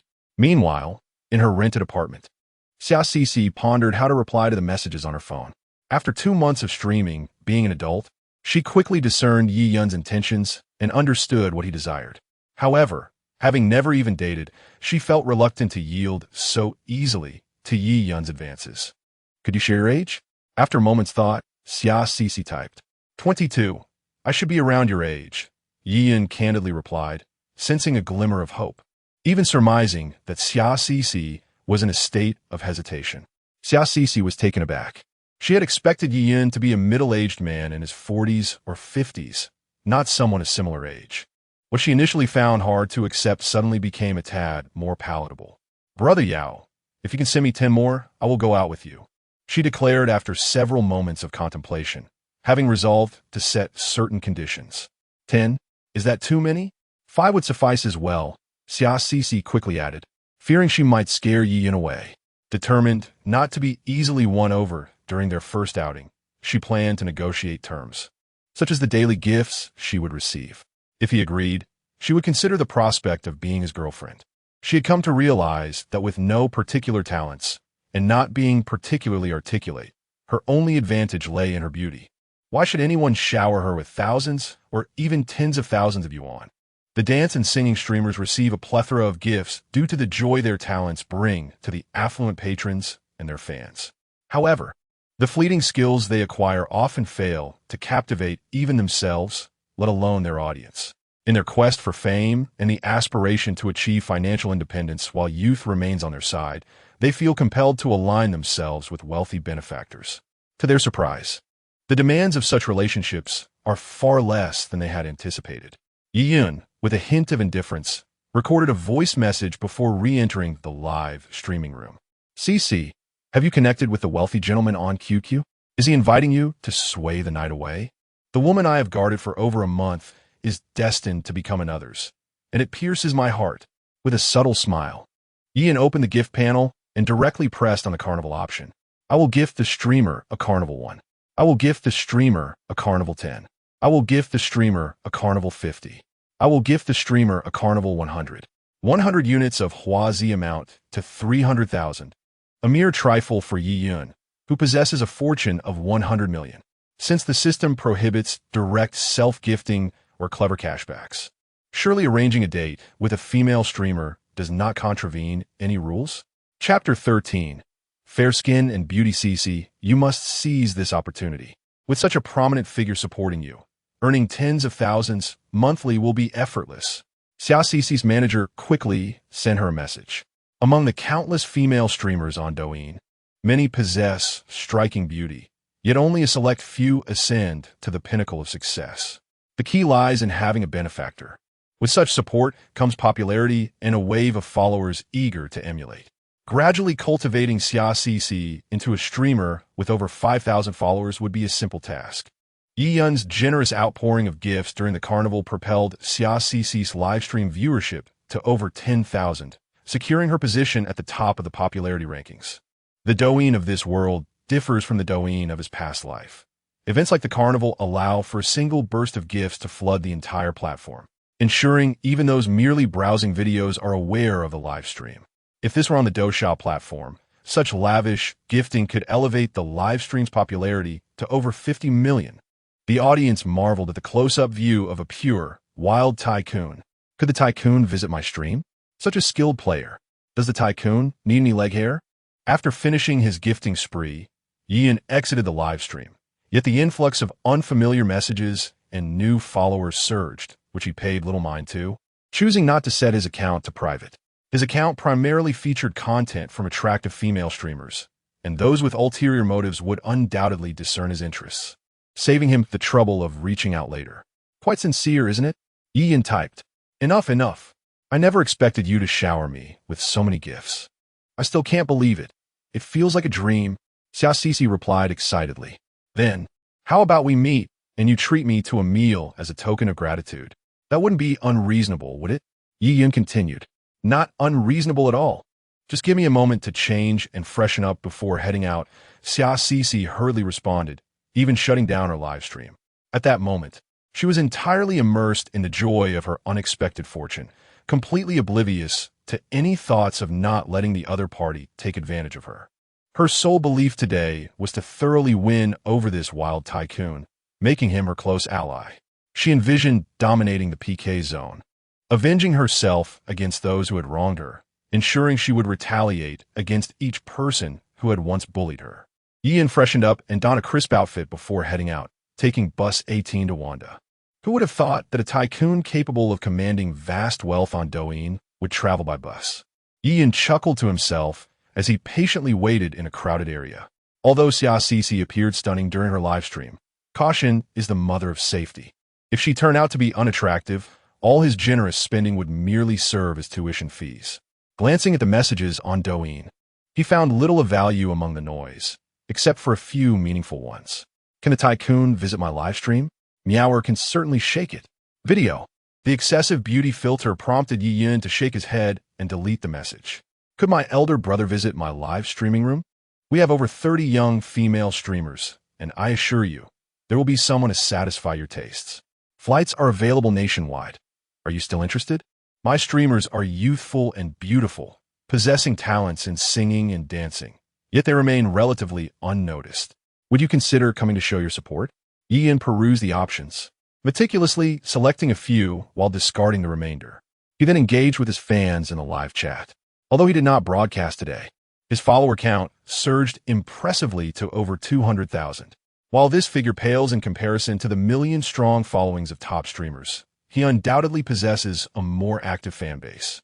These established streamers have been in the game for years, witnessing waves of followers come and go, whereas Yiyun's recently gained active fans could potentially lead to a new high in online viewership during his next live session. He speculated that this surge was likely due to the ongoing popularity of his music and his gaming videos on Douyin. Currently, Heroic Strike is incredibly popular, surpassing even the peak popularity of League of Legends in his previous life. If he were to stream Heroic Strike, Yiyun felt confident he could quickly become a super streamer with 1 million viewers. However, he was reluctant to turn his passion into a profession. Playing occasionally was enjoyable, but after several games, he would soon grow weary. In his fan group, lively discussions were taking place. A leader was rallying his brothers to check rooms, while others were chatting and seeking gaming partners. Brothers, after sharing so many tips yesterday, I trust you've all leveled up? Yiyun typed in the chat. The boss is here. I never imagined I would be so infatuated with a man. An hour apart feels like an eternity.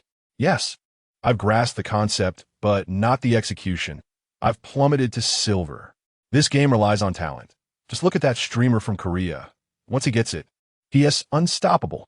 After learning the lightning-fast QA, he can obliterate anything in his path. The next version was supposed to buff this character, but now it seems they'll have to nerf it. The damage is too high. Darn it. And I haven't even learned it yet before they decide to weaken it. After chatting for a while, Yian received a message from Xia Cici, who mentioned she was wearing a white t-shirt. Instantly, he recognized her amidst the crowd. Her striking beauty and figure stood out.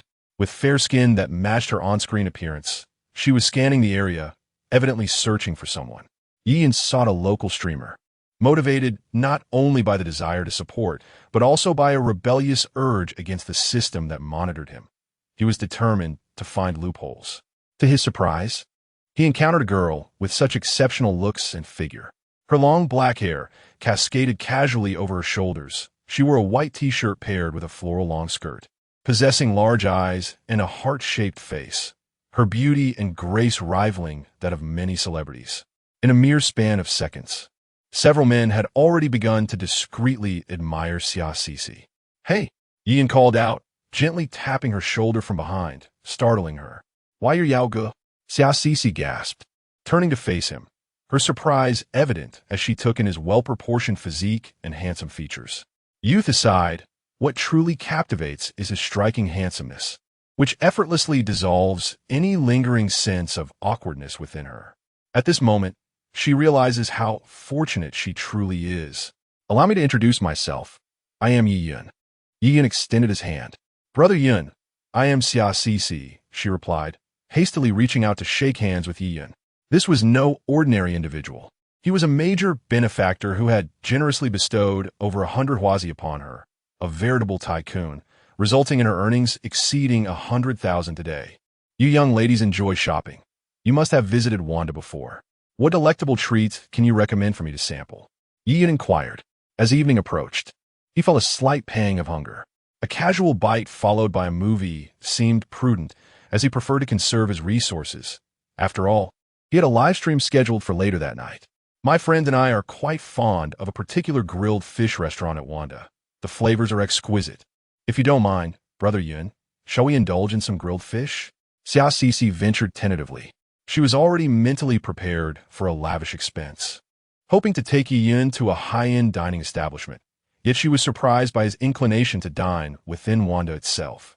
Chapter 14. The Goddess at this moment. Her emotions were tumultuous. Although she no longer faced the prospect of a significant loss, the dream she had harbored had been shattered. She had never formally dated anyone. Yet her imagination had often conjured visions of encountering her beloved, strolling together through bustling streets, dining in a romantic Western restaurant, and then perhaps indulging in grilled fish, which felt rather out of place. "What are we waiting for? Let's go," Yian said, yet he held on to Xia Cici's hand, reluctant to let go. To be honest, his adrenaline was surging. In his past life, he had been a nobody.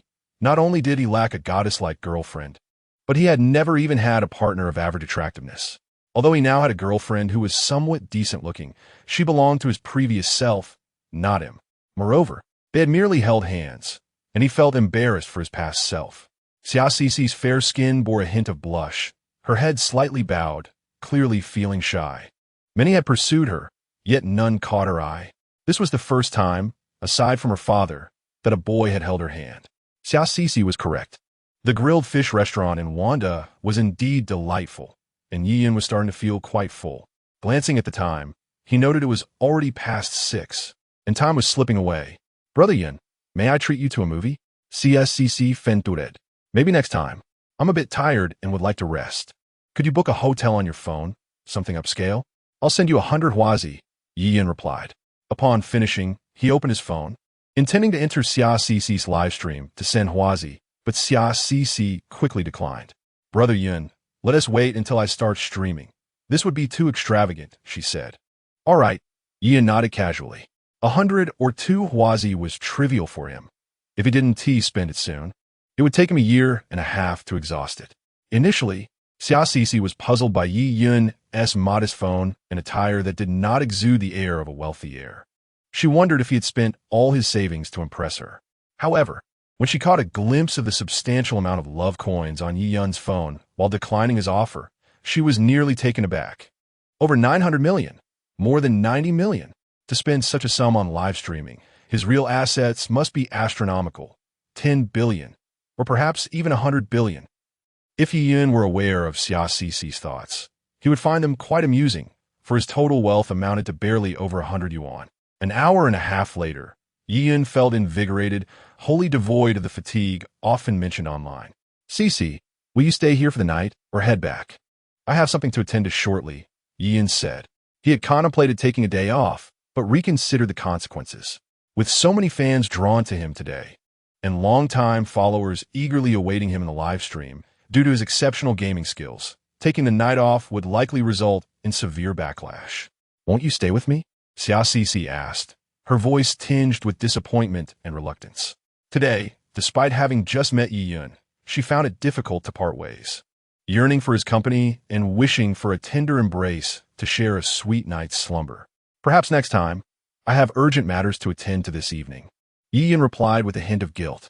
He was taken aback to discover that Xia Cixi was a novice in such encounters, which instilled in him a sense of remorse, albeit overshadowed by surprise.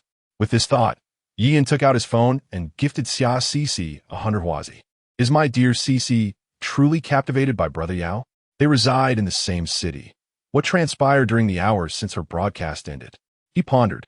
My Cixi, my youth. Brother Yao, provide me with a delivery address, and I shall send you a box of Tauzi, so I can partake in this experience too. Observing the envious and resentful comments flooding the screen, Yi Yun smiled softly before exiting the live stream. In his previous life, he was much like those viewers, showering his favorite female streamers with gifts, initiating conversations to enliven the chat, and encouraging others to contribute small tokens, only to see the cherished streamer become the beloved of another. Rest well, Yi Yun whispered as he placed a gentle kiss on Xia Cixi's forehead before reluctantly departing. Upon returning to his residence, he couldn't help but admire his own willpower. He had been earnestly desired by a stunning beauty, yet he managed to decline her invitation. In comparison to his ex-girlfriend, Xia Cixi surpassed her in every aspect. While his ex had a slender frame, Xia Cixi possessed a delicate yet curvaceous figure, with ample attributes in all the right places, showcasing a perfectly sculpted S-curve, in stark contrast to his ex's almost linear shape. Opening the IME live stream, he noticed some viewers were already criticizing him, albeit in a teasing manner. He quickly initiated a live broadcast to apologize, stating, I sincerely apologize, my brothers. I was so famished that my vision blurred. I usually start early, yet today I am late. In his quest to provide benefits to his fans, he found himself with just over 100 yuan left, a reality he felt compelled to share with his audience, demonstrating his dedication to them. Look at that. The streamer is losing his touch, arriving late just as he gains popularity. What's going on? Blinded by hunger? As he began the stream, comments flooded in. No co-op today. Let us just play a game.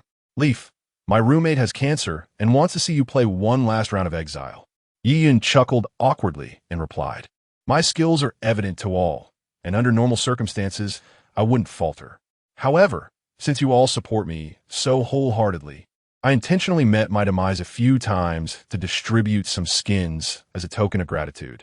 This morning, I discovered that my entire fortune had dwindled to a mere 100 yuan. I want to be able to withdraw from IME until next month, and if I don't conserve my funds, I might just end up eating dirt in a few days. Chapter 15. The Black Piece. Ding, ding, ding. Just as Ian finished speaking, he felt his phone vibrate. Wolf Brother transferred 10,000 yuan to you. Tianguan transferred 5,000 yuan to you.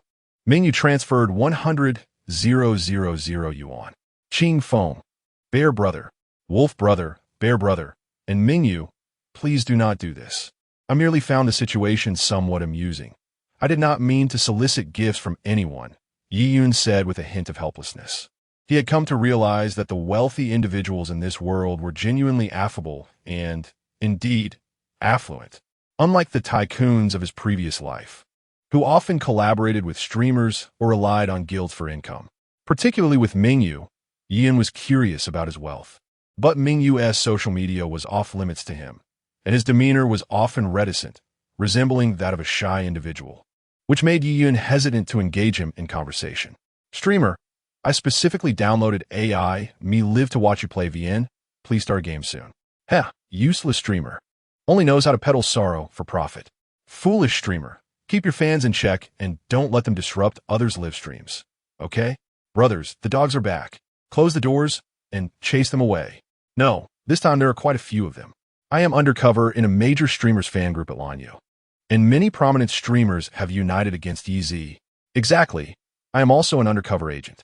Yeezy attracts fans too effectively, and they fear that if he continues to grow, there will be no room left for them. Tian and Lanyo have put aside their grievances and are collaborating to bring down Yeezy, preventing his rise. Legendary Heroes gifted the streamer 999 rotten eggs. Ahai gifted the streamer 999 bombs. A man you cannot have gifted the streamer 999 rotten eggs. In an instant, Yiyun's live stream was flooded with gifts. However, he could not find joy in it, for some gifts on AI Me Live were particularly troublesome. Streamers have levels, and the higher the level, the more privileges they possess. Yiyun had surpassed level 40, and upon reaching level 50, he would be able to add 25 more fan groups. Yet, rotten eggs and bombs could lower a streamer's level, and such gifts provided no financial benefit to the streamer. Moreover, each streamer had a rating, and these gifts could diminish that rating. A low score meant that even one violation could result in a lengthy ban from the platform, with certain functionalities restricted, such as dancing or participating in duels. Feeling bullied to such an extent, Yiyun sensed that if he continued to endure, he would be seen as spineless. His fans would also be disheartened, for no one favors a weak-willed streamer. Longtime fans who had accompanied Yiyun would know that he generally had a good temper, often laughing off insults. However, that did not mean he lacked resolve. Room moderator, kick out all the trolls who were hurling insults, Yiyun commanded. If the fans were merely stirring up trouble, it would be one thing, but given the current situation, it was evident that the streamers were involved. The trolls were not from a singular faction. Fans of various major streamers were present, and at that moment, he could be said to be targeted by the platform's leading figures. Brothers, do not let these naysayers dampen your spirits. Although I am a streamer known for my looks, since you all enjoy gaming, I shall first engage in a few rounds of gameplay, Yiyun declared. At that moment, the number of viewers in the live stream soared to an unprecedented 60,000, with at least 10,000 having come over from Douyin after watching his videos. Engaging further with these detractors might cause many genuine gaming enthusiasts to leave. However, once they witness his gaming prowess and develop a sense of appreciation for him, they will inevitably rally against those naysayers. Mingyu rewarded the streamer with treasure maps, donating in increments of 50, 100, 150, and 200. The wolf in sheep's clothing contributed airdrop boxes, while San Chi Ching Feng and Ji Feng Zhongyan each donated super rockets. The atmosphere was charged with camaraderie. Mingyu remarked, with such feeble intensity, my interest wanes. Come on, little haters, step it up and apply some pressure.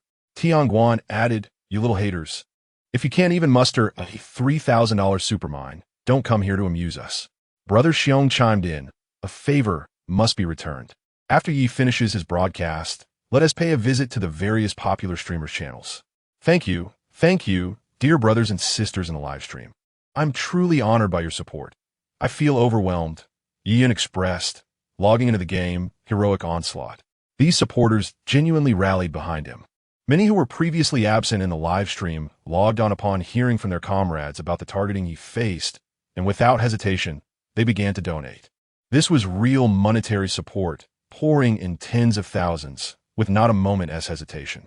Focus on your live stream, and leave the rest to me, Mingyu typed. Yes, thank you, brother Mingyu, and thank you all, Yiyun said, stepping away from the camera and bowing to the audience. He was deeply moved by the spontaneous solidarity of so many brothers fighting for him. Today, I shall not be accompanied by fans. Yiyun needs to vent his emotions through the game. The forthcoming scenes may be somewhat bloody, so those under 18, please exit the live stream, he said, calming himself with a smile. He was about to demonstrate the art of slaughter to the audience. With a plethora of heroes to choose from, and knowing many viewers had come to witness his reckoning, Yi Yun opted for the Blade of Exile for his first match. On the day of reforging the broken sword, the night shall return. Tonight, I will ascend from the depths of the sewers to T0 status, he proclaimed dramatically. The fans in the live stream, noticing his revived spirit, began to playfully tease him. At this moment, his account had reached the platinum rank, boasting a streak of consecutive victories. The opponents he faced had significantly improved, but under his almost instantaneous reflexes and hand speed, they found themselves outplayed and bewildered. Not only did he target the players, but he also did not spare the defensive towers, skillfully maneuvering around their edges several times, managing to eliminate opponents without suffering a single hit from the towers.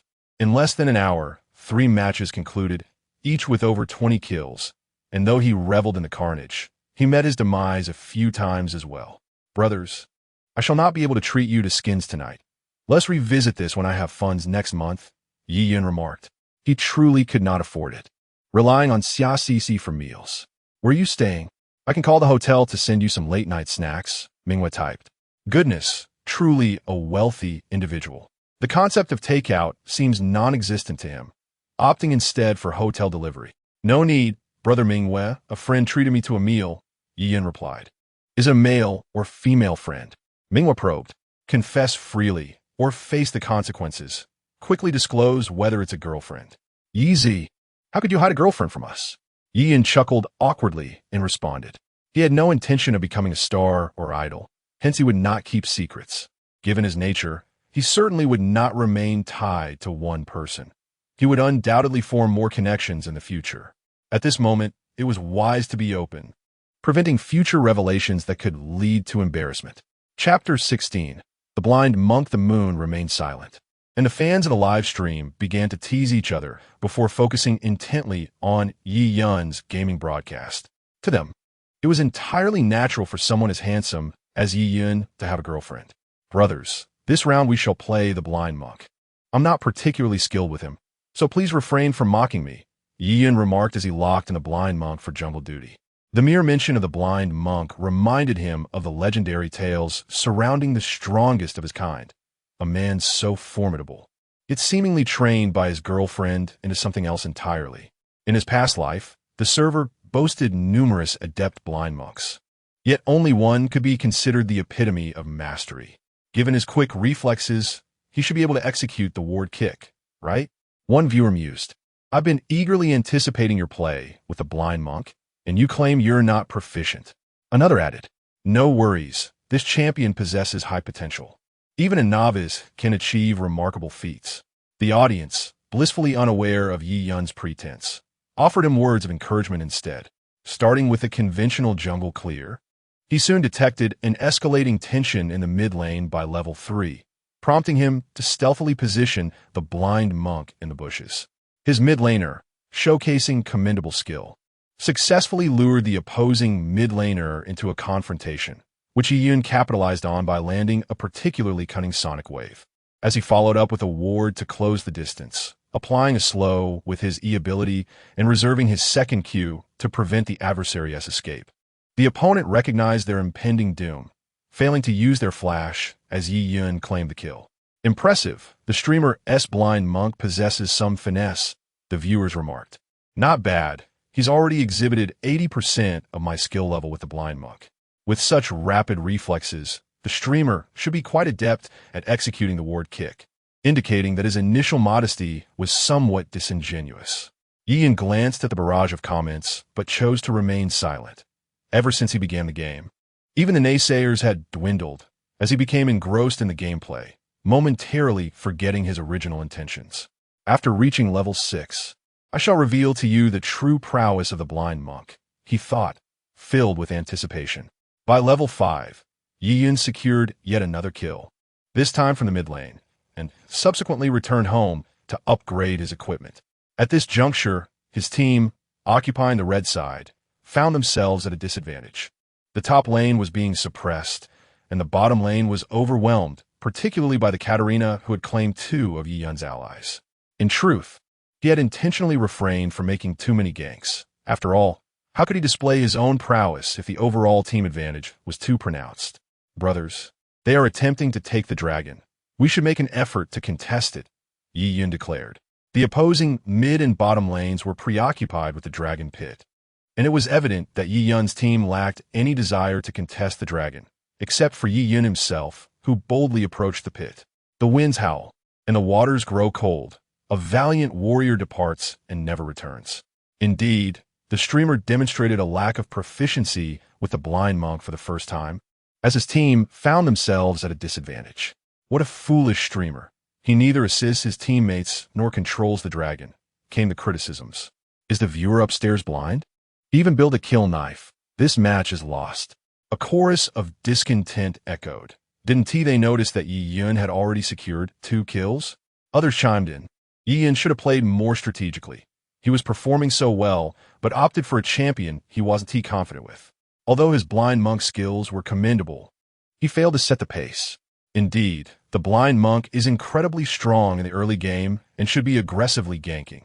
Instead, Yi Yun seems fixated on farming. Brothers, do you believe that I can secure the dragon without descending into the pit? Yi Yun paid no heed to the derisive comments in the live stream, for it would not be long before they would reverently worship him, calling him a true deity. Doubt it. I wager my skin against yours. It's exceedingly difficult. Without stepping into the dragon pit, the distance for smite is insufficient. I can only utilize 1 Q to execute a strong attack, and not only is the damage minimal, but it is also easily obstructed by the opposing hero. Doubt it. Doubt it 1. Doubt it 95-27. As Ian uttered these words, the live stream erupted with excitement. No one believed he could seize the dragon. It seems my brothers still do not comprehend my capabilities. By making such a declaration, I indicate that I possess absolute confidence. Ian lit a cigarette, his tone enigmatic. So you wish to challenge me? Let us make a wager. If I secure the dragon, I shall bestow my girlfriend upon you. I shall offer you a sports car. I shall gift you a set of lollipops. Never mind. You should save your resources. Buy yourself something delicious. To clarify, I meant that the blind monk would descend into the dragon pit, yet his feet shall not touch the ground. Ian declined to bet with them and spoke. After saying this, Ian maneuvered his hero to the edge of the dragon pit, placing a ward that instantly illuminated the area. At this moment, he had another true sight ward, perfectly suited for the forthcoming actions. Using Q to secure the dragon, although he felt somewhat confident, having already made a bold claim, he naturally would not engage in actions lacking certainty. Upon seeing Ian place the ward, the opposing top laner approached the edge of the dragon pit, attempting to prevent Ian from securing the dragon, which inadvertently facilitated his plan. Glancing at the dragon's health, Ian executed a sonic wave that struck the opposing top laner, then seamlessly dashed in with a second Q. Utilizing Smite followed by W to return to the upper part of the dragon pit, all executed in less than a second with fluidity. This maneuver is something any player familiar with the blind monk would understand, yet few in the world could accomplish it. This skill is not merely about proficiency with the hero. It requires both speed and innate talent. In the 2017 mid-season invitational, during a fierce battle between GM and LYN, GM's jungler, playing as the blind monk, executed this very play at the 25-minute mark, astonishing countless players. Incredible. Remarkable. 66-66. What just happened? Did I just witness an illusion? I could barely comprehend it. Now I understand. But it's exceedingly challenging. Even a novice blind monk would scarcely conceive of such a play. Quickly elucidate it. It involves entering with Q, followed by Smite, and then W to retreat. The demands on speed are exceedingly high. I have practiced my Chilean arm for nearly 40 years, and I doubt I could replicate it. Brothers, my teammates have cleared the minion wave and are coming to assist. We can engage this time, Ian declared. With his skills, facing these platinum players felt akin to playing with children, even with a 20-kill deficit. He remained confident in his ability to turn the tide. Brothers, watch closely. This upcoming maneuver will be spectacular. Yi Yun, with keen awareness of his strength, initiated his attack. Opposite him, Lux seized the moment to unleash her binding skill, only to find Ian altering his trajectory mid-Q with a well-timed W. Following this, he executed a refined or flash, striking Katarina and subsequently colliding with the remaining 4 adversaries. Splendid. Ian mentally applauded himself. If only the national football team possessed a fraction of his prowess, they wouldn't have suffered such a humiliating defeat of 0-7. In other sports, the Chinese team seems to gain buffs against minor opponents, yet this phenomenon inexplicably falters within the realm of football. After achieving a remarkable 1-for-5 exchange, a plethora of question marks flooded Yi Yun's live stream. The viewer count neared 60,000, with at least two-thirds engaging in Heroes of the Storm, most of whom had dabbled with Lee Sin and were familiar with his myriad techniques. However, Yi Yun's recent maneuver had undoubtedly ventured into their realm of ignorance. While they could surmise his dragon-stealing tactic, the latest sequence left them utterly baffled. Why the confusion, my friends? A mirror or flash should have been within your grasp by now, Yi Yun teased, provoking the audience into a frenzy. Ah, it seems you've been hiding a trick. Quickly, elucidate how you executed that move. They clamored. Our flash. Does that mean our followed by a flash? It appeared there were indeed astute minds in the chat. Correct. It was our flash, utilizing the ultimate before the flash, but it required considerable practice. Besides Lee Sin, several other champions could also perform in our flash. Diligent study would unveil the secrets to them. As Yi Yun continued to showcase the terrifying prowess of a world-class jungler, he almost flawlessly anticipated his opponent's next moves, leading to a frenzied slaughter that concluded the match in a mere 30 minutes. After a few more games, fatigue began to set in, prompting Yi Yun to close the game. That'll be all for today, my friends. As a visually appealing streamer, I must not neglect my primary duties. He then played some music and continued. Understood. No GIF while gaming. Huh? Perhaps I'll play a couple more games. No, just one. After watching your stream, I've realized that the other game streamers I followed were utterly lacking. With a smirk, Yi Yun remarked, using a Smurf account to stir trouble is hardly impressive. Let us see you achieve such results on your main. After exiting the game, a few unruly characters emerged once more. Yi Yun couldn't help but admire their tenacity. Even after 2 hours, they remained steadfast in his live stream. Chapter 17, New Song Brother Wolf. The song Cloaked in Sheep's Clothing has been completed. Now, let us welcome the future king of singers to serenade you, Yi Yun proclaimed as he grasped the microphone. Having streamed live for several days, he had acclimated to the format, his banter flowing more naturally than before. As the accompaniment began, Yi Yun swayed gently to the rhythm before launching into song. I tread carefully, fearing you might awaken from your dreams. I merely wish to plant a gentle kiss upon you. Fret not. I am aware that being together is no simple feat, for we hail from disparate heavens and earths. You often perceive our union as an endless, chilling dread. My affection for you runs deep. I am willing to transform myself, to wander the Gobi for you, pleading only that you do not reject me, do not bid farewell, and do not unleash the storms upon me. My love for you is profound. I am prepared to change, to bear the weight of sheep's wool for you, yearning solely for the chance to draw near, to love you intimately. I am certain I am that wolf in sheep's clothing, while you are my prey, the lamb upon my lips. I forsake companionship and wander alone, unwilling for others to share you. I am resolute that throughout this lifetime, I shall remain by your side, heart ablaze, following you anywhere. You drive me to madness, your love's howl resounding through the valleys. I am convinced you are the lamb blooming in my heart, my angel, my dream. I hold you close, enfolding you within my being, allowing our blood to intertwine. You can surely see me donning that gentle sheep's wool for you, a man masking his vulnerability. My love for you is matched only by my tender spirit. I believe this tenderness can sway the heavens and the earth the wolf in sheep's clothing. Yeezy, this song is remarkable. It has been ages since I've encountered such a sophisticated new tune. To be honest, your singing prowess is truly impressive. Your high notes and low notes are effortlessly controlled. I have yet to hear anyone sing better than you in the streaming realm. Boss, with your talent, we've truly made a name for ourselves. Why not compose a battle song? Yes, a battle song. All right, my friends, I will indeed craft a battle song. Next, I shall invite a few streamers to join me for a collaborative session, Yi Yun declared. Meanwhile, Yao Yao, having arranged for her sycophant to report from Yi Yun's livestream, hurried to inform her that he wished to connect. She promptly sent him an invitation to join.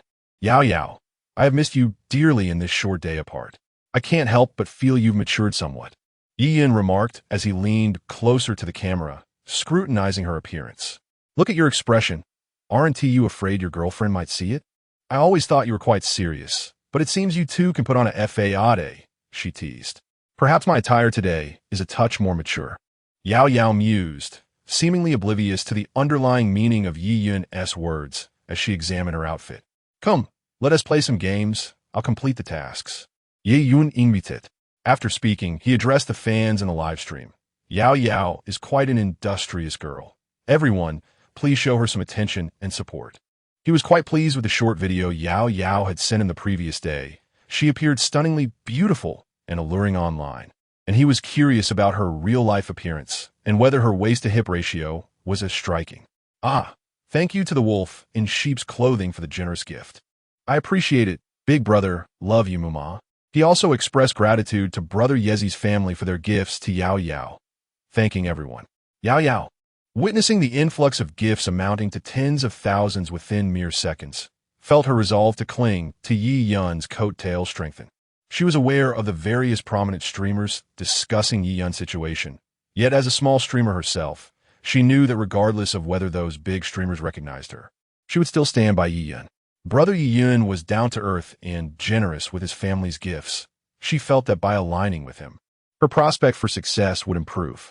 Even if Brother Yi Yun was outperformed by larger streamers, she remained unperturbed, knowing she could simply switch platforms to continue live streaming. Her account on Douyin had already amassed over 100,000 followers. Perhaps transitioning to another platform would yield even better opportunities. During a 5-minute PK, Yi Yun sang a popular song, effortlessly surpassing 1 million votes. Although Yao Yao's votes were significantly fewer, she still managed to exceed 100,000, which was not too shabby. After letting Yao Yao dance casually, Yi Yun remarked, "You dance quite well. I like it a lot. I'll compose a song for you to dance to when I have the time." Yao Yao's figure was no less impressive than that of Tun Tun from her previous life on Douyin, and she was even more attractive. If she could channel the energy of spring into her performance, she might just become an overnight sensation. Yao Yao felt that her videos sent to Brother Yi Yun were beginning to bear fruit. Today, not only did her fans shower her with attention and gifts, but he also praised her dancing. Was this a subtle hint? It must be. Brother Yi Yun, perhaps wary on QQ, could only convey his feelings in such an indirect manner. With this thought, Yao Yao felt a sense of relief. She feared that Brother Yi Yun might not have feelings for her. She longed to earn money, substantial sums, but she recognized her talents were average. Even on the 3 major platforms, there were hundreds of dancers among the streamers. Thus, to stand out among these dancing streamers, she knew she had to pay the price. A price that was all too clear. Brother Yi Yun's offer to help her with a song. Could this be considered a form of compensation? Yao Yao mused inwardly. Indeed, when the system issued a task for a second collaborative stream, announcing that winning 3 times would result in a random reward, Yi Yun completed it with ease. To his surprise, he received a 5-point enhancement to his physical attributes, adjusting the live stream to indicate that the host was temporarily away. Yi Yun savored the sensation of his enhanced physique. The feeling was exquisite, as though a current flowed within him.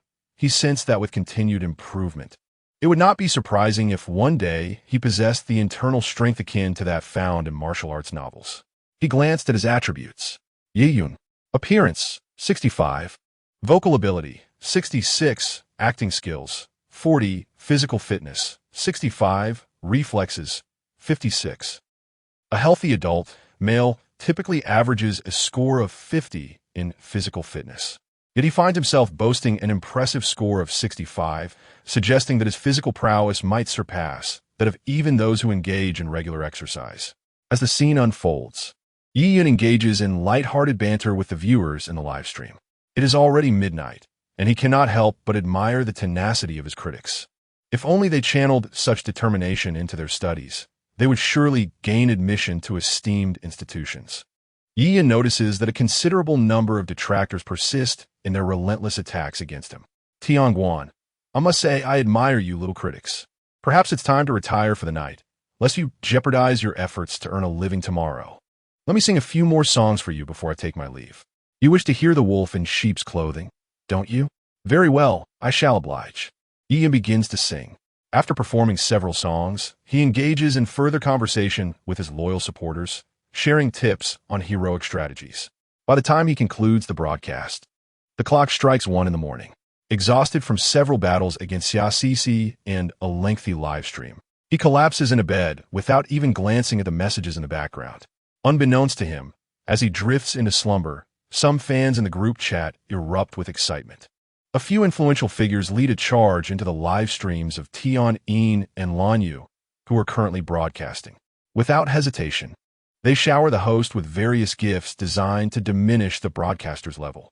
In less than a minute, a level 40 host is reduced to level 20, and the privileges of numerous high-ranking streamers are swiftly frozen. At this moment, Yiyun remains blissfully unaware, sleeping soundly until the sun rises high in the sky. Chapter 18. The temptation of video. Upon awakening, Yiyun glanced at his phone and noticed a good morning message from Xiaoxici, while Yao Yao, as usual, had sent him several heart-pounding videos. "Brother Yi, are you awake?" At that moment, Yao Yao sent him a message. "Just woke up, what's up?" Yiyun replied, "Brother Yi, I have a dance I would like your guidance on. Is it convenient?"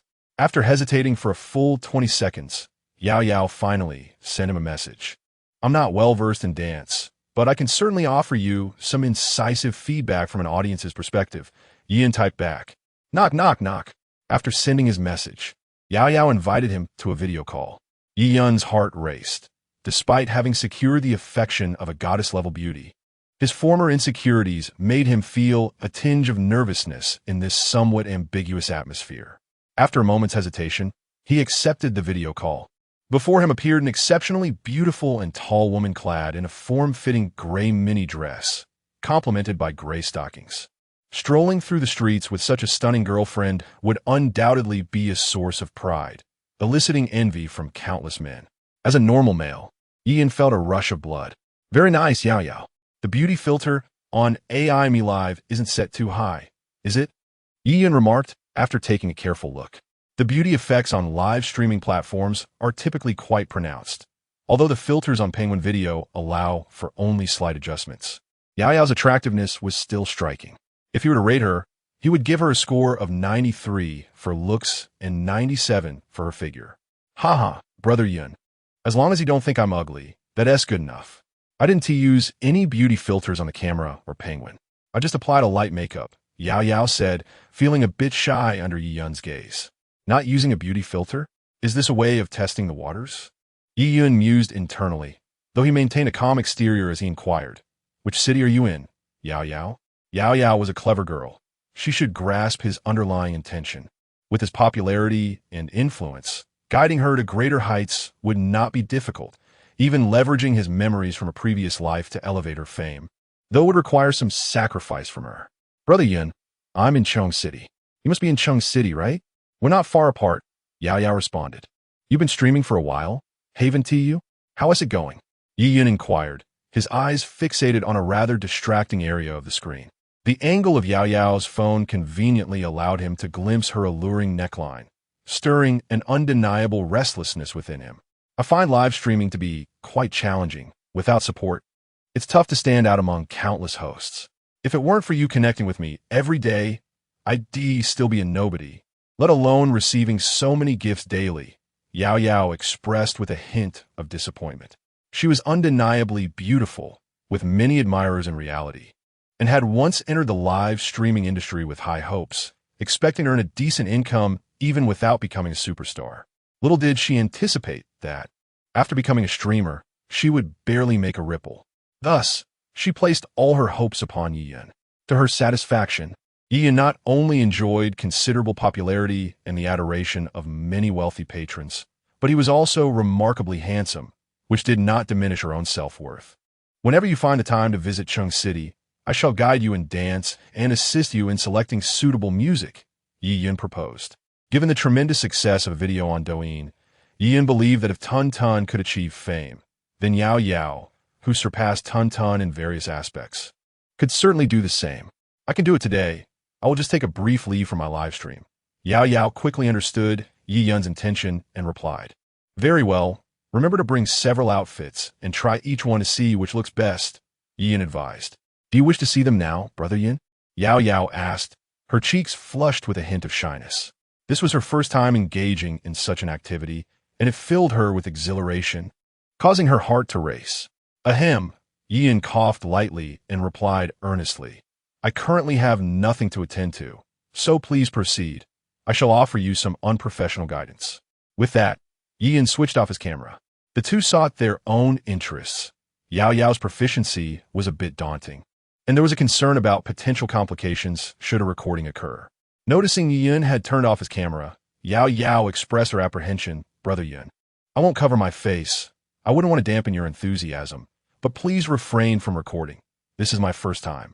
Rest assured, Yao Yao, my integrity is beyond reproach, Yi Yun assured her. Although he was somewhat lecherous, he would never engage in anything morally reprehensible. Half an hour later, Yi Yun abruptly ended the video, filled with pent-up frustration. That little enchantress was quite skilled, yet she claimed to have never had a boyfriend, which left Yi Yun somewhat skeptical. Only Yao Yao's arrival could confirm the truth of her words. With his agitation unresolved, Yi Yun opened Douyin Live and sought out Xia Cici from his following list. Fortunately, she was not live streaming, and he had her phone number. Hello, Cici. Are you not live streaming today? He inquired once the call connected. No, I'm still in my hotel and haven't gotten out of bed. I don't feel like moving, Xia Cici replied lazily from the other end. Have you eaten? Not yet. I'm about to order takeout. Perfect. Order mine as well. I'll come to the hotel to see you. 3 hours later, as the storm passed, the two nestled together under the covers for a while. Yi Yun eventually rose to take a shower and then indulged in Xia Cici's takeout. Gurgle. Watching Yi Yun devour his meal heartily, Xia Cici's stomach audibly protested, leaving her feeling somewhat embarrassed yet annoyed. Such a straightforward man, completely unaware of the need to share his food. Why, Yi brother? Could you turn around? I need to get dressed. Although her body held no secrets from Yi Yun, she still felt a twinge of shyness dressing in front of him. Apologies, but I have no habit of turning my back to others, he replied, taking a sip of milk tea. Save some for me. Seeing Yi Yun eat like a ravenous beast, Xia Cici could no longer afford to be shy. She quickly donned her undergarments and leapt off the bed. After dining, Yi Yun reclined on the slender jade legs of Xia Cici, relishing the soothing massage she provided to his head. Prior to your arrival at the hotel, the operations team from our guild contacted me, informing me that tonight's live stream included a collaboration with a prominent streamer, which is sure to garner significant attention. Thank you, Yi Yun. Were it not for you, I fear I would have been perpetually overlooked by the guild. Xia Cici playfully prodded Yi Yun's pectoral muscles with her finger and spoke. It's a trivial matter. We each fulfill our needs. I help you. You help me. Yi Yun subtly reminded Xia Cici, articulating, in this second chance at life, endowed with a system, I must savor the beauty of this world. Currently, I have no intention of hanging my fate on a single tree. Yi Yun could distinctly sense Xia Cici's thigh tense, seemingly affected by his words. Yes, we each fulfill our needs. After a brief silence, Xia Cici expressed her discomfort. Initially, she had harbored hopes of becoming Yi Yun's girlfriend, but it now appeared he held no such intentions, merely drawn to her beauty for amusement. I shall take my leave. You should rest, and then go out for a stroll. Don't confine yourself to this room. Sensing the atmosphere shift, Yi Yun discreetly made his exit. He too wished to take Xia Cici out. After all, she was a goddess with a striking appearance, and parading her around would indeed be a matter of pride. Yet, as a wealthy individual, having already shared 2 meals with Xia Cici was embarrassing enough. Venturing out without treating her would only lead to unflattering thoughts in her mind. Not to mention his own self-disdain. Wait. Seeing Yi Yun prepare to leave, Xia Cici instinctively called out to him. What is it? Ye Yun inwit. Forget it. It's nothing. Xia Cici hesitated, shaking her head. Well then, I shall take my leave. Yi Yun averted his gaze from Xia Cici's eyes, as her pitiful expression nearly compelled him to embrace her and offer comfort.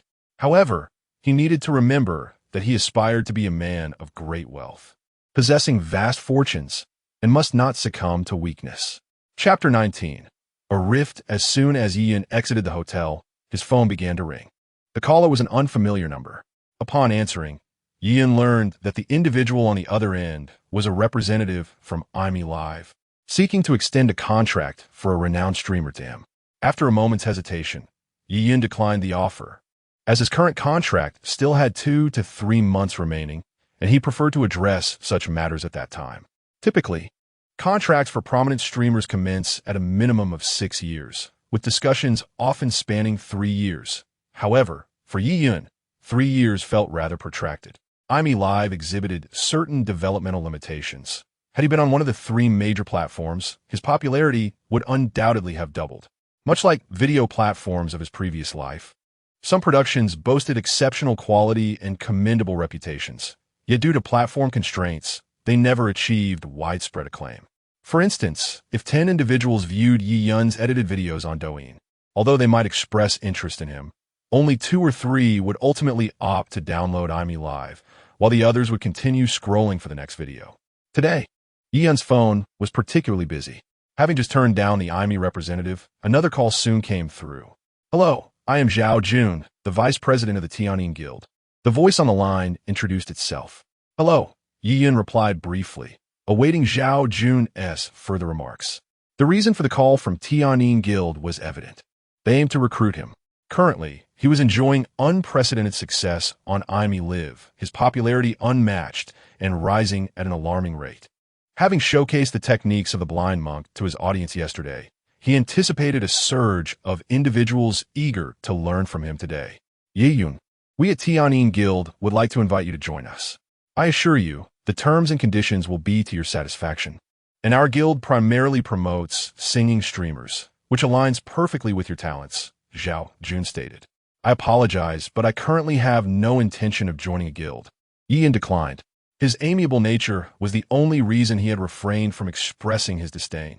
Had it been someone else, they might have reacted with anger. It was disheartening to witness newcomers being suppressed by established figures, a despicable tactic that would undoubtedly sour any collaborative efforts.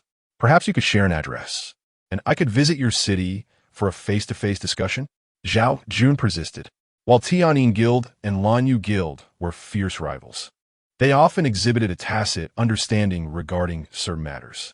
When a promising newcomer emerged, both guilds would unite to orchestrate a narrative among their fans, a strategy that had proven effective in the past, often quelling promising talents before they could ascend. Subsequently, the 2 guilds would compete for talent, with the newly suppressed individuals naturally commanding lower prices. Recently, Tianyin Guild had successfully employed this tactic to secure a budding female streamer who had gained some attention from a song. However, Douyin's meteoric rise had surpassed Zhao Jun's expectations. He was already being courted by numerous wealthy patrons, with several of Zhao Jun's affluent acquaintances appearing on Douyin's contribution leaderboard, donating amounts ranging from thousands to tens of thousands. If this trajectory continued, the affluent supporters that the guild had laboriously attracted could very well be swept away by Douyin's burgeoning fame.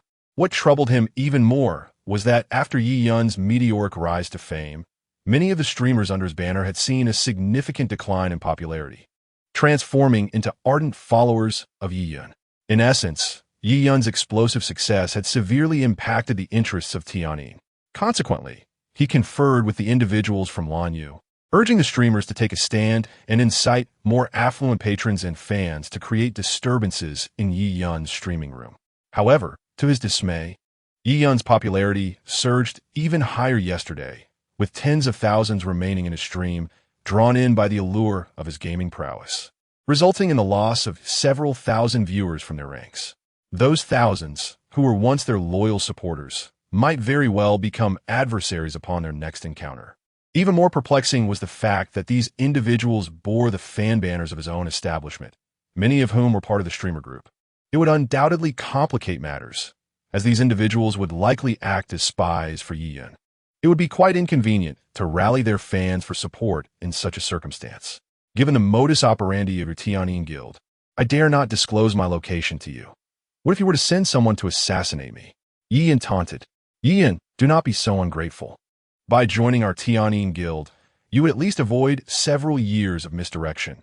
We offer promotional operations, and there will be dedicated personnel to assist you with traffic acquisition. Should you refuse, the consequences will not merely be the petty skirmishes of the past," Zhao Jun threatened, noticing Yi Yun's reluctance to join the Tianyin Guild. "Then let's proceed," Yi Yun replied, abruptly ending the call. He had quite a few wealthy supporters backing him. Should a conflict arise, he felt no apprehension towards the Tianyin Guild. Brother Wolf's strength was uncertain, yet the moonlight flourished in the face of adversity. Both had attained the title of emperor within his streaming room.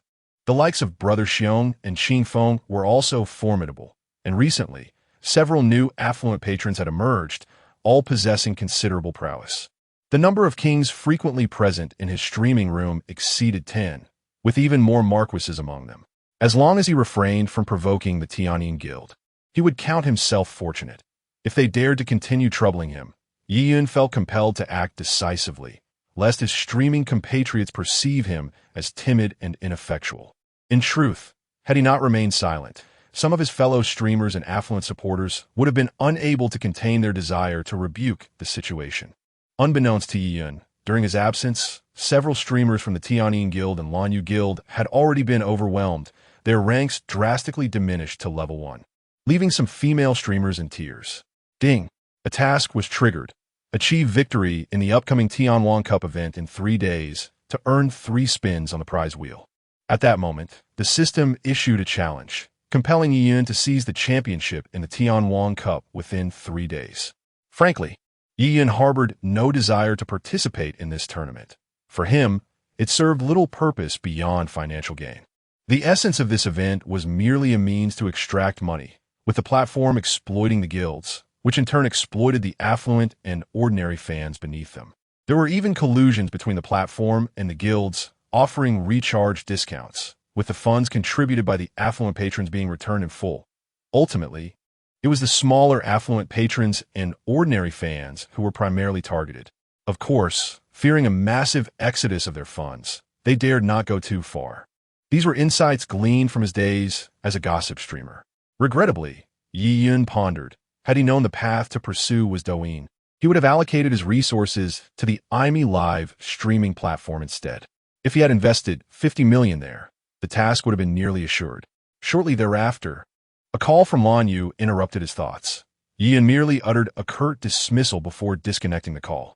Possessing the ability to compose original songs and excelling in gaming, he realized that with an expanded skill set, there were myriad avenues leading to success, rendering dependence on the 2 major guilds unnecessary.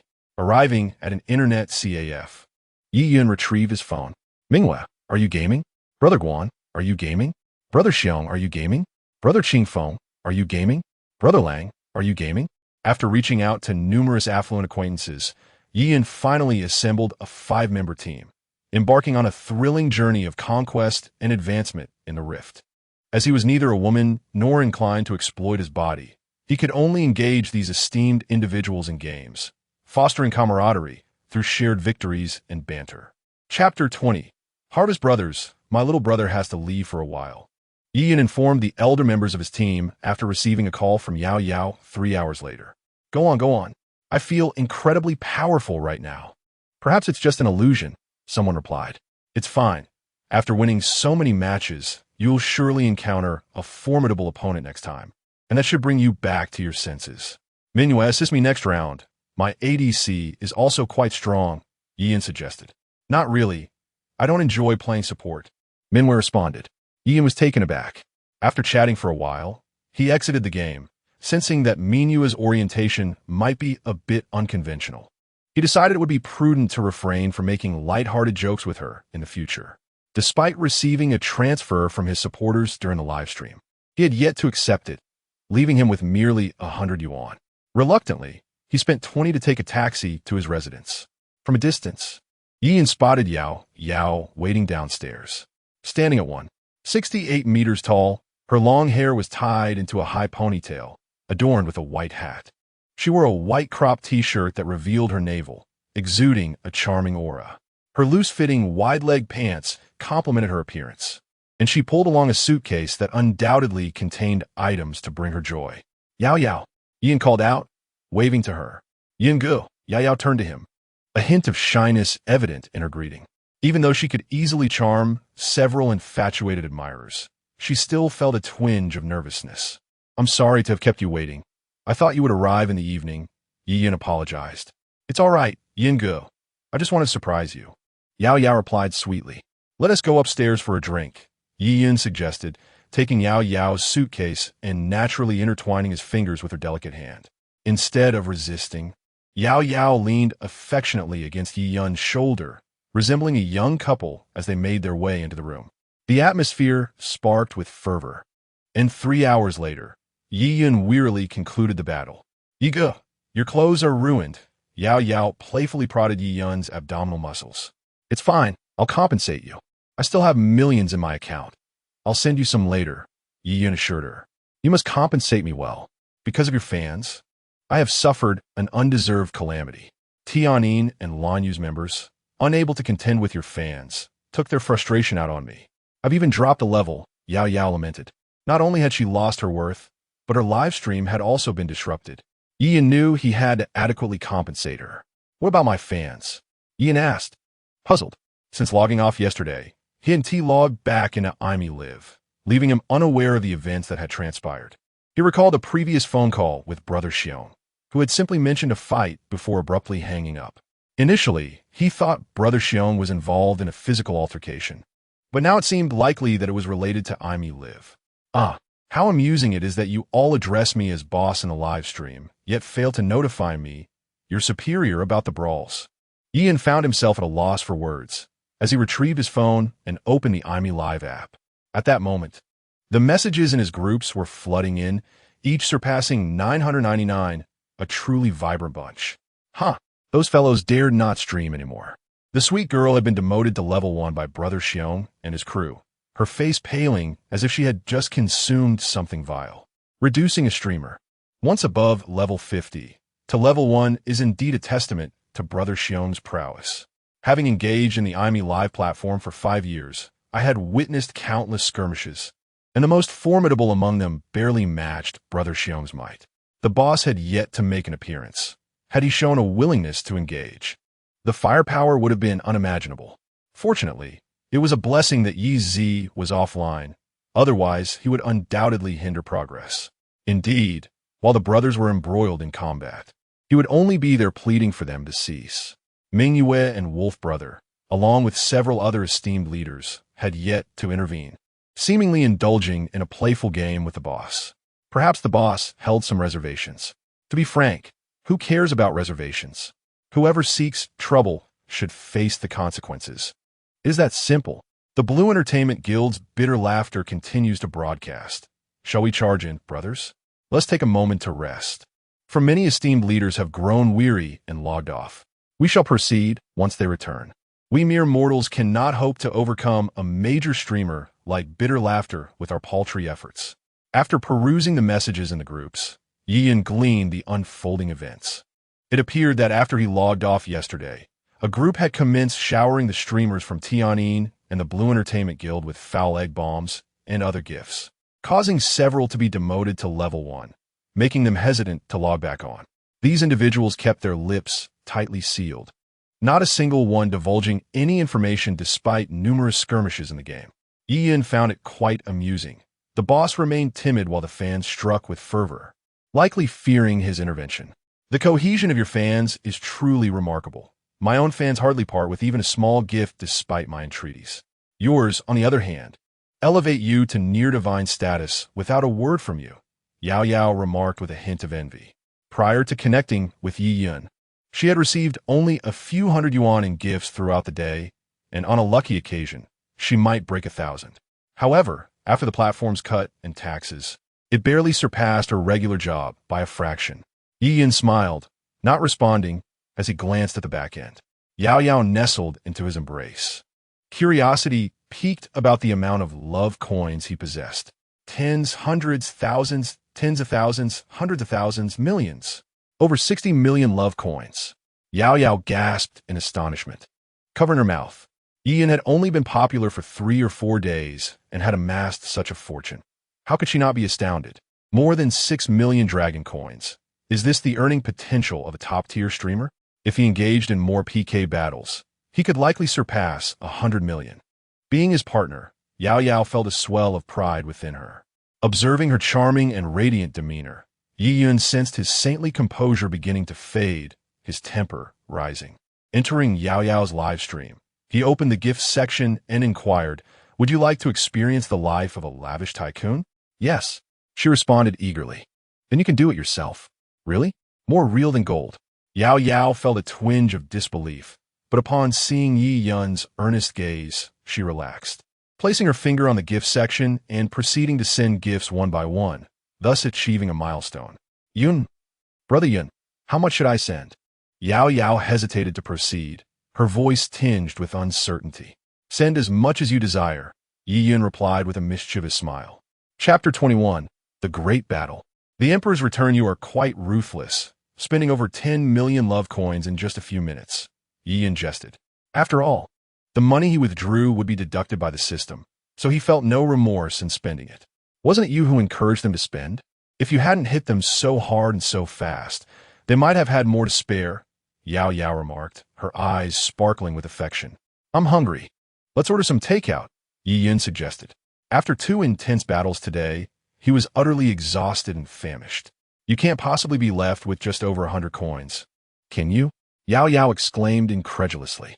Although she wasn't present in Yi Yun's live stream, her numerous admirers had been keeping her informed about his activities, so she was aware of his situation. Upon learning that Yi Yun was just an ordinary guy in reality, having given away a few skins and left with barely 100 coins, she was promptly updated by her loyal followers. "What do you think?" Yi Yun replied without a hint of embarrassment. "All you men are the same, acting thoughtlessly in the heat of the moment. If I hadn't come, I wonder how you would have managed these past few days," Yao Yao laughed. "Hurry up and order me 2 bottles of beer. I need to get a little tipsy tonight," Yi Yun instructed. Before long, the takeout arrived, and after satisfying his hunger and thirst, Yi Yun sent Yao Yao to the next room while he set up his live stream in the bedroom. "Wow, why did you start streaming at 4 o'clock today?" "Yi Z, tell us what happened. Did Yao Yao come to see you? How did you spend over 1 million in her live stream?" "Birth, oh birth. Yao Yao didn't even stream today. Spill the beans. Was she with you?" With a charming wife at home, even Hua Tuo would find it difficult to remedy the situation, especially with a little enchantress like Yao Yao. "Yi Z, you must exercise some restraint. How could a handsome lad like you turn out to be such a lecher? Just like me?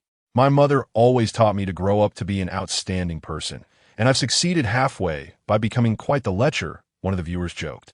6,666. Brothers, stop joking around. Yao Yao often plays with us, but she was targeted by enemies and her level was reset to 1. That's why I sent gifts in her livestream. Yi Yun defended himself. After saying this, Yi Yun sent out a notification for his stream, and within a minute, the viewership surpassed 40,000. Having fought throughout the day, many of his supporters were online, some even taking leave specifically to watch him. To his surprise, the Yi family army had formed without him even knowing, which left him feeling both amused and bewildered. "Enough about me. You all seem to have a great time today without informing me." Yi Yun shifted the topic. If he allowed the conversation to continue, who knows what mischief might arise. Yao Yao had just finished her stream, and he had sent her over 1 million dragon coins in gifts, which undoubtedly raised suspicions. "We'll handle these small matters ourselves. What if we inform you and you try to intervene?" "You are too timid, Leaf. If you ask me, we should just dive right in." The essence of IME's live broadcasts is to engage in battles, which also fosters a stronger bond among our fans.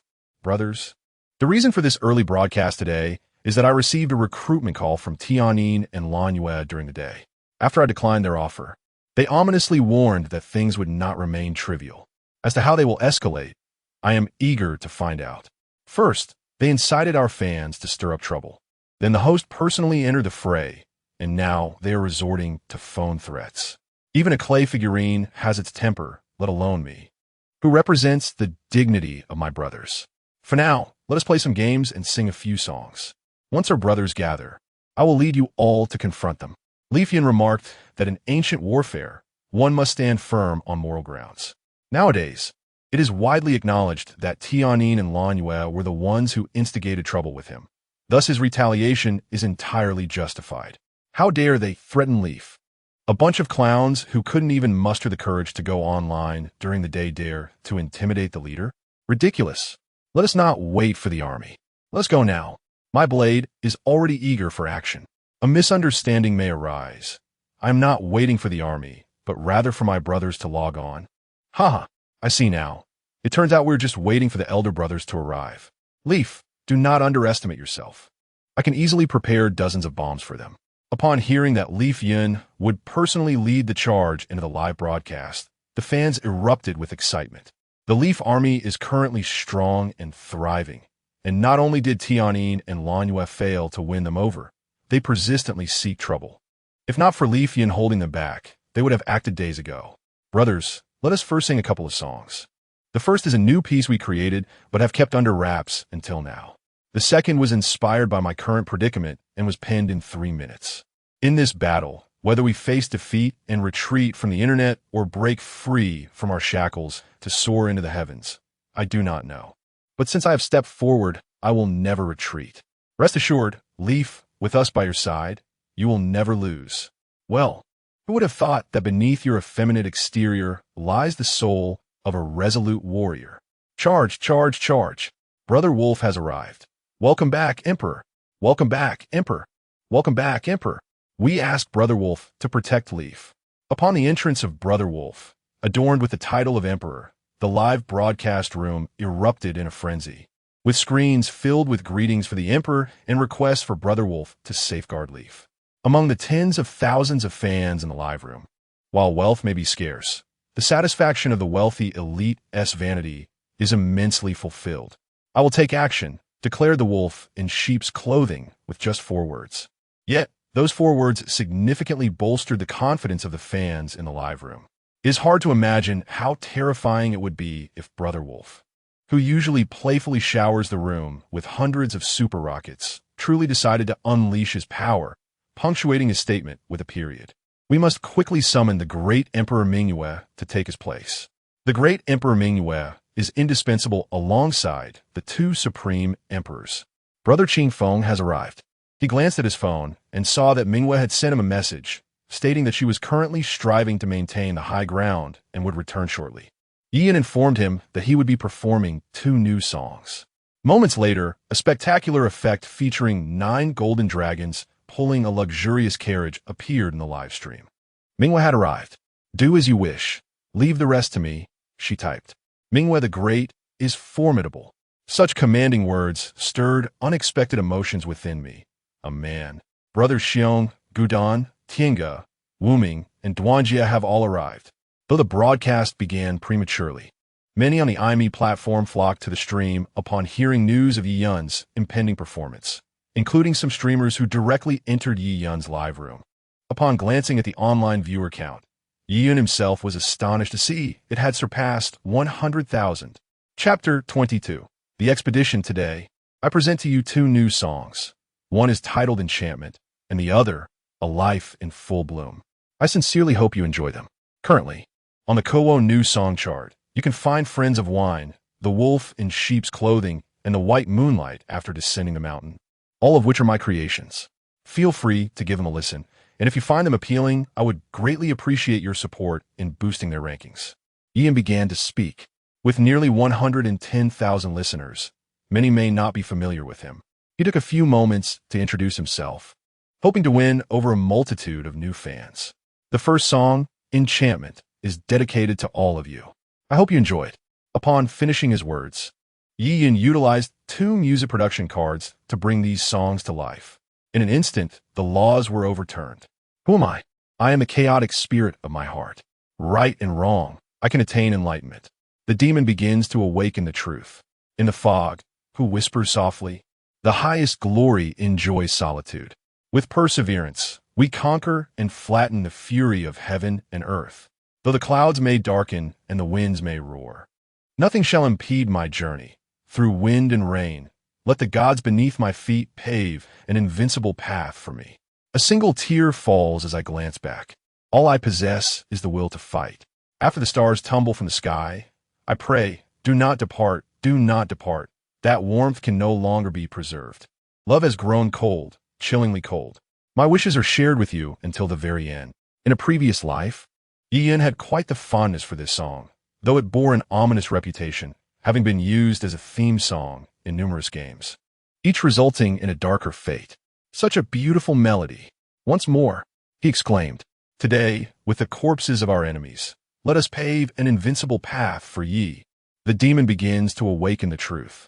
The Douyin Guild and the Lanyu Guild have long committed malfeasance on IME Live, mercilessly suppressing countless small streamers. Today, it is time to settle the score. To the onlookers, even if you do not assist us, please bestow your blessings. The Douyin Guild and the Lanyu Guild nearly monopolize all resources on IME Live. Once we dispel the dark clouds, sunlight will shine upon you as well. This song is incredibly invigorating. The old gods are dead. The new gods shall rise. Douyin continued, if you could share just a fraction of your talent with me, I could certainly find a wife for myself. 1. Brother, be a bit more confident. We can gather 10 to warm the bed. In winter, we need not even turn on the electric blanket. The second song is titled A Life in Full Bloom. I hope all the fans in the live stream will not bow to fate, but instead break free from their shackles and soar high above the heavens. Douyin declared, and then he initiated the accompaniment. How many times have I stumbled on this path? How many times have I broken my wings? Yet now I no longer feel lost. I yearn to transcend this ordinary desire. I long for a life that bursts forth, akin to soaring through the vast sky, akin to traversing the boundless wilderness, possessing the strength to break free from all constraints. I desire a life that flourishes, akin to standing atop a rainbow, akin to journeying through the dazzling cosmos, wielding the power to surpass the mundane. I wish for a life that radiates vitality, akin to soaring through the expansive sky, akin to wandering through the limitless expanse, endowed with the strength to liberate myself from all shackles. I yearn for a life that bursts forth, akin to standing on the pinnacle of a rainbow, akin to traversing the brilliant starry river, possessing the strength to transcend the ordinary. As the two songs concluded, the number of viewers in Douyin's live stream reached an unprecedented 15,000, a staggering feat that even the officials found astonishing, prompting them to swiftly upgrade and maintain Douyin's channel. Various gifts flooded the screen in a frenzy, and soon, the gifts Douyin had sent to Yao Yao returned, among which Douyin spotted Yao Yao's figure and gifted her 100 ordinary rockets. The wolf in sheep's clothing, after descending the mountain, still had the light of the moon, friends and wine, and he sang it repeatedly. Observing that the viewer count had soared to 16,000, Douyin felt a surge of popularity and deemed it the right moment to hone his skills. Ding! The task of the rise of the super anchor has been triggered. In the face of provocation, should one endure or retaliate? The host has made a choice in his heart. Please ensure to elevate at least 3 rival anchors to level 1 within an hour. A generous reward will be granted upon completion. Generous rewards? Douyin keenly sensed the distinction in this task's reward. Previously, rewards were randomly assigned, yet this time, the addition of generous indicated that this task's reward would undoubtedly be far superior. With the task at hand, Douyin was instantly invigorated and declared, brothers, let's march forth. Meanwhile, in the Douyin Guild's anchor group, Douyin had announced his intention to confront them. If anyone was too frightened to go online, then they should no longer participate in IME's live stream. What I mean is, we will only allow Ku Xiao and Tian Mei to go online, concentrating our efforts on maintaining their levels. If the opposition seeks a PK, we shall not cower, but rally our fans to lend a hand, stated the president of the Douyin Guild. Rest assured, President, I have over 1 million love coins in my back end, and depending on the situation, I will distribute them all. A fellow anchor responded in the group. The president had already informed him to take the lead, as he would receive special support. And what about the rest of you? The president of the Douyin Guild tagged several other anchors, inquiring, I still possess 800,000 love coins in my account, which I shall expend entirely. I have over 500,000 love coins as well, and I shall do the same. So do I. At this moment, a group of small to medium-sized streamers, regardless of their willingness, began to voice their intentions. Once the matter on the streamer's side was resolved, the president of the Douyin Guild proceeded to contact the affluent patrons one by one. Brother Zhang, could you lend a hand tonight? Certainly. I still have over 2 million love coins in my account. I will allocate them all to Sweet Sister. Let us recharge another 2 million, and afterward, I will arrange for Sweet Sister to take a few days off to accompany you on a trip, Brother Zhang, for some leisure. All right. Fifth brother, could you assist tonight? Yes, however, regardless of who wins or loses, I expect Qian to spend a few days with me afterward. Agreed. Brother Jun, could you lend a hand this evening? I still have 3 million love coins. Is that sufficient? It's a bit tight. Perhaps you should recharge a bit more.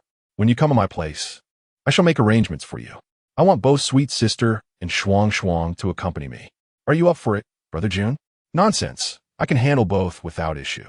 He reached out to numerous prominent accounts, calculating that just these individuals would contribute over 20 million votes tonight, including the streamers under his banner. The total would exceed 30 million. He himself would invest 2 million dragon coins, converting it into 20 million love coins, thus totaling 50 million love coins. Those with titles among the fans, along with the commoners, should be able to contribute around 10 million love coins, bringing the total to 60 million, a sum that would be ample for the annual competition. While the Tianyin Guild convened, the Blue Entertainment Guild was also in session, employing similar strategies, ultimately tallying votes in the vicinity of 50 to 60 million. However, once the competition commenced, the actual figures were likely to diverge significantly from the estimates, as some patrons who initially planned to contribute a mere 100,000 could very well end up adding an extra zero in their fervor. Chapter 23. Unbearable blow. Yi Yun arrived at the live streaming room of the Tianyin Guild, where the renowned host, Ku Xiao, was situated. As the leading streamer of the Tianyin Guild, Ku Xiao had established himself as a prominent figure within the IME live streaming platform. Previously, Yi Yun, who had garnered fame as a gossip streamer, often shared tidbits regarding Ku Xiao in his broadcasts. Yi Z, is it? This is your first time in my live room. Please introduce yourself to the audience, Ku Xiao remarked, glancing at the viewer count, which surged from over 10,000 to more than 100,000 in an instant. Although a sense of unease crept into his heart, he maintained a facade of composure, speaking with an air of arrogance. After all, he was a senior figure, having gained fame over many years. While Yin was still a rising star who ought to show some respect. Hello, everyone. I'm the father of Ku Xiao. Yin quipped, and without further ado, he initiated the gifting process. The host would reach maximum level upon receiving gifts worth 2 million dragon coins, meaning Yin needed to contribute 2 million in gifts to elevate Aha to level 1. However, during this process, it was inevitable that others in the opposing streamer S room would also send gifts, vying to upgrade Aha to level 1 as well, making it uncertain whether 4 million would suffice. Ian began by gifting the streamer with super pollution bombs, 100 at a time. The contributions flowed in. Menu gifts 100 super pollution bombs. Menu gifts 200 super pollution bombs. Tianwan gifts 100 super pollution bombs. Menu gifts 300 super pollution bombs. Menu gifts 400 super pollution bombs. Menu gifts 500 super pollution bombs. Before Yun had completed his gifting, Ku Xiao's level rapidly ascended to 1. Notably, Menu proved to be extravagantly generous, donating a staggering 1,500 super pollution bombs, claiming the top spot on Ku Xiao as contribution leaderboard. The super pollution bombs carried the same price as super rockets, airdrop boxes, and treasure maps, 3,000 per unit. Thus, 1,500 super pollution bombs equated to a whopping 4,500,000 dragon coins, a truly extravagant display. It was no surprise that Menu had previously transferred 100,000 for Yi Yun to manage for a few days, showcasing his wealth. Had it not been for the transfer limitations imposed by the platform, Yi Yun might have suspected that this generous benefactor would have sent him 1 million outright.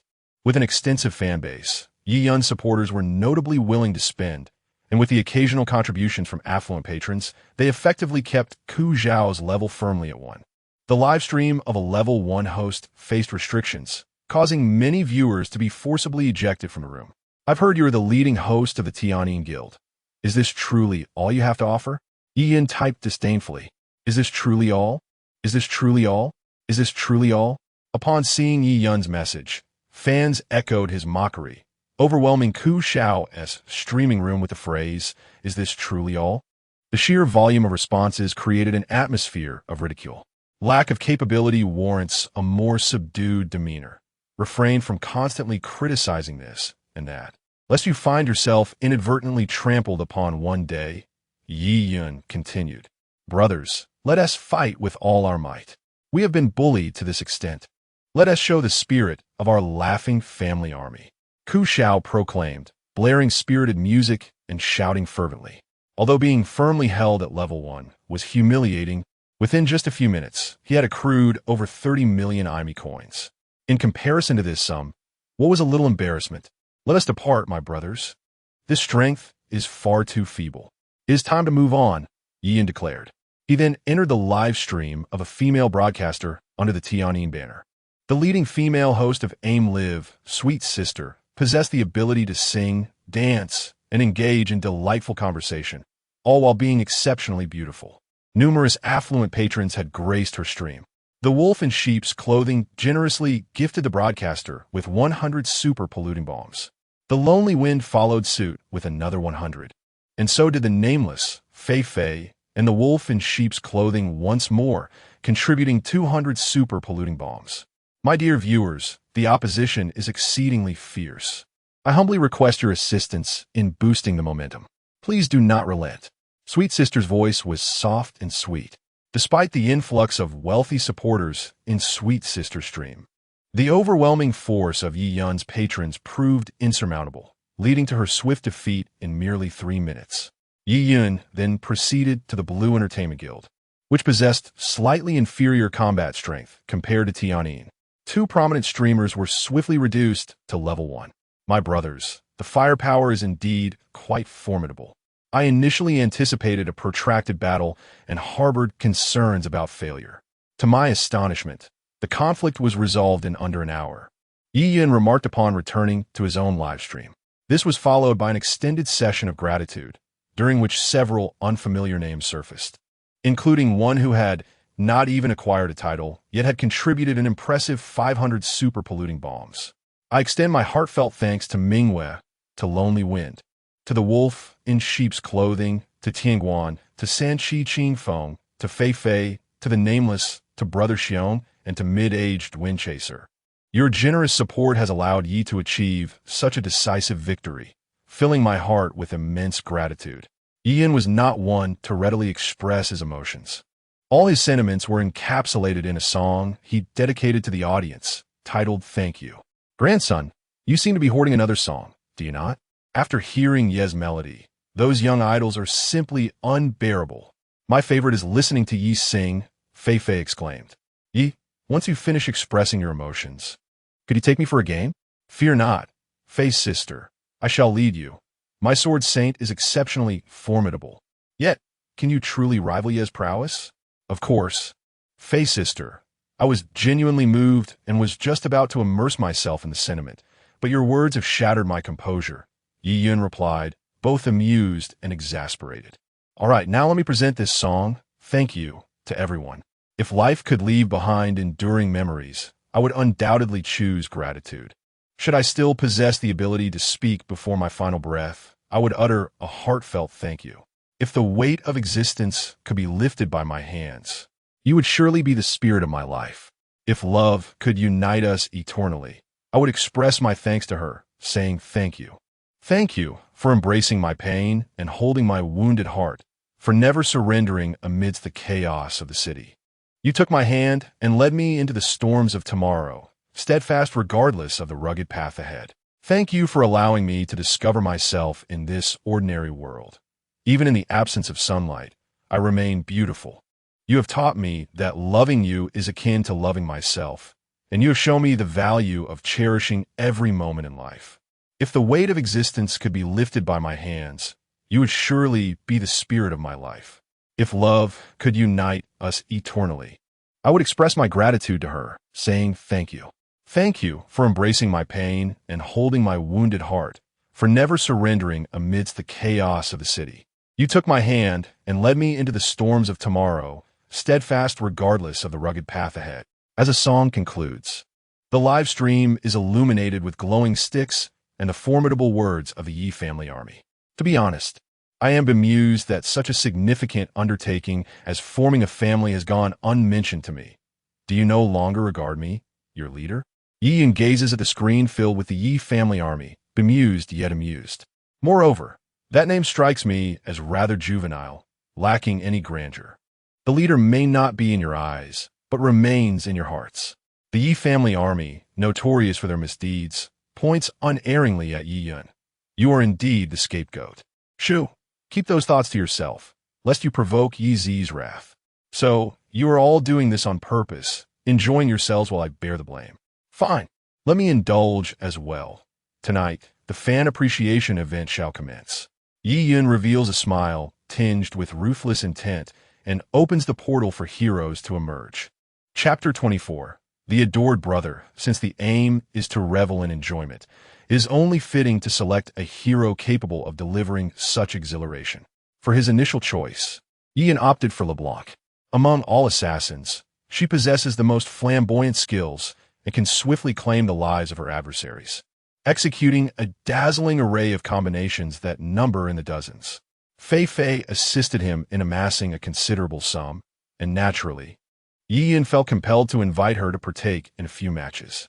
After a brief wait, he brought Fei Fei into the team, followed by Mingyu, the wolf in sheep's clothing, and Wu Ming. Gentlemen, let us first indulge our esteemed brother, Yi Yun declared. After all, our leaders have exerted considerable effort. Tianguan and Xiongge, please advance. Qing Feng, you too, and Fengge, you as well. These individuals were the most restless, often leading a throng of fans to stir up mischief. In return, Yi Yun bestowed upon them his utmost respect, refraining from holding back during their engagements. LeBlanc was a hero Yi Yun seemed unfamiliar with. This champion is rather challenging. However, a few exceptional streamers had excelled with her, ascending to the pinnacle of rank with her prowess. She is notably fragile. Xiongji's Malphite, on the other hand, is quite formidable, adept at securing farm beneath the tower. As the fans engaged in lively discussions, the players entered the game. Observing Tianguan's arrival in the mid lane as Brand, Yi Yun smiled subtly, a grin that appeared to the viewers in the live stream as a cold smirk, prompting them to screen capture the moment. They recognized his keen awareness and positioning, noting Tiangu's audacity in selecting Brand. Brothers, let's impart a lesson to Tiangu, Yi Yun proclaimed before immersing himself in the match. A minute later, Tiangu lay lifeless in the mid lane.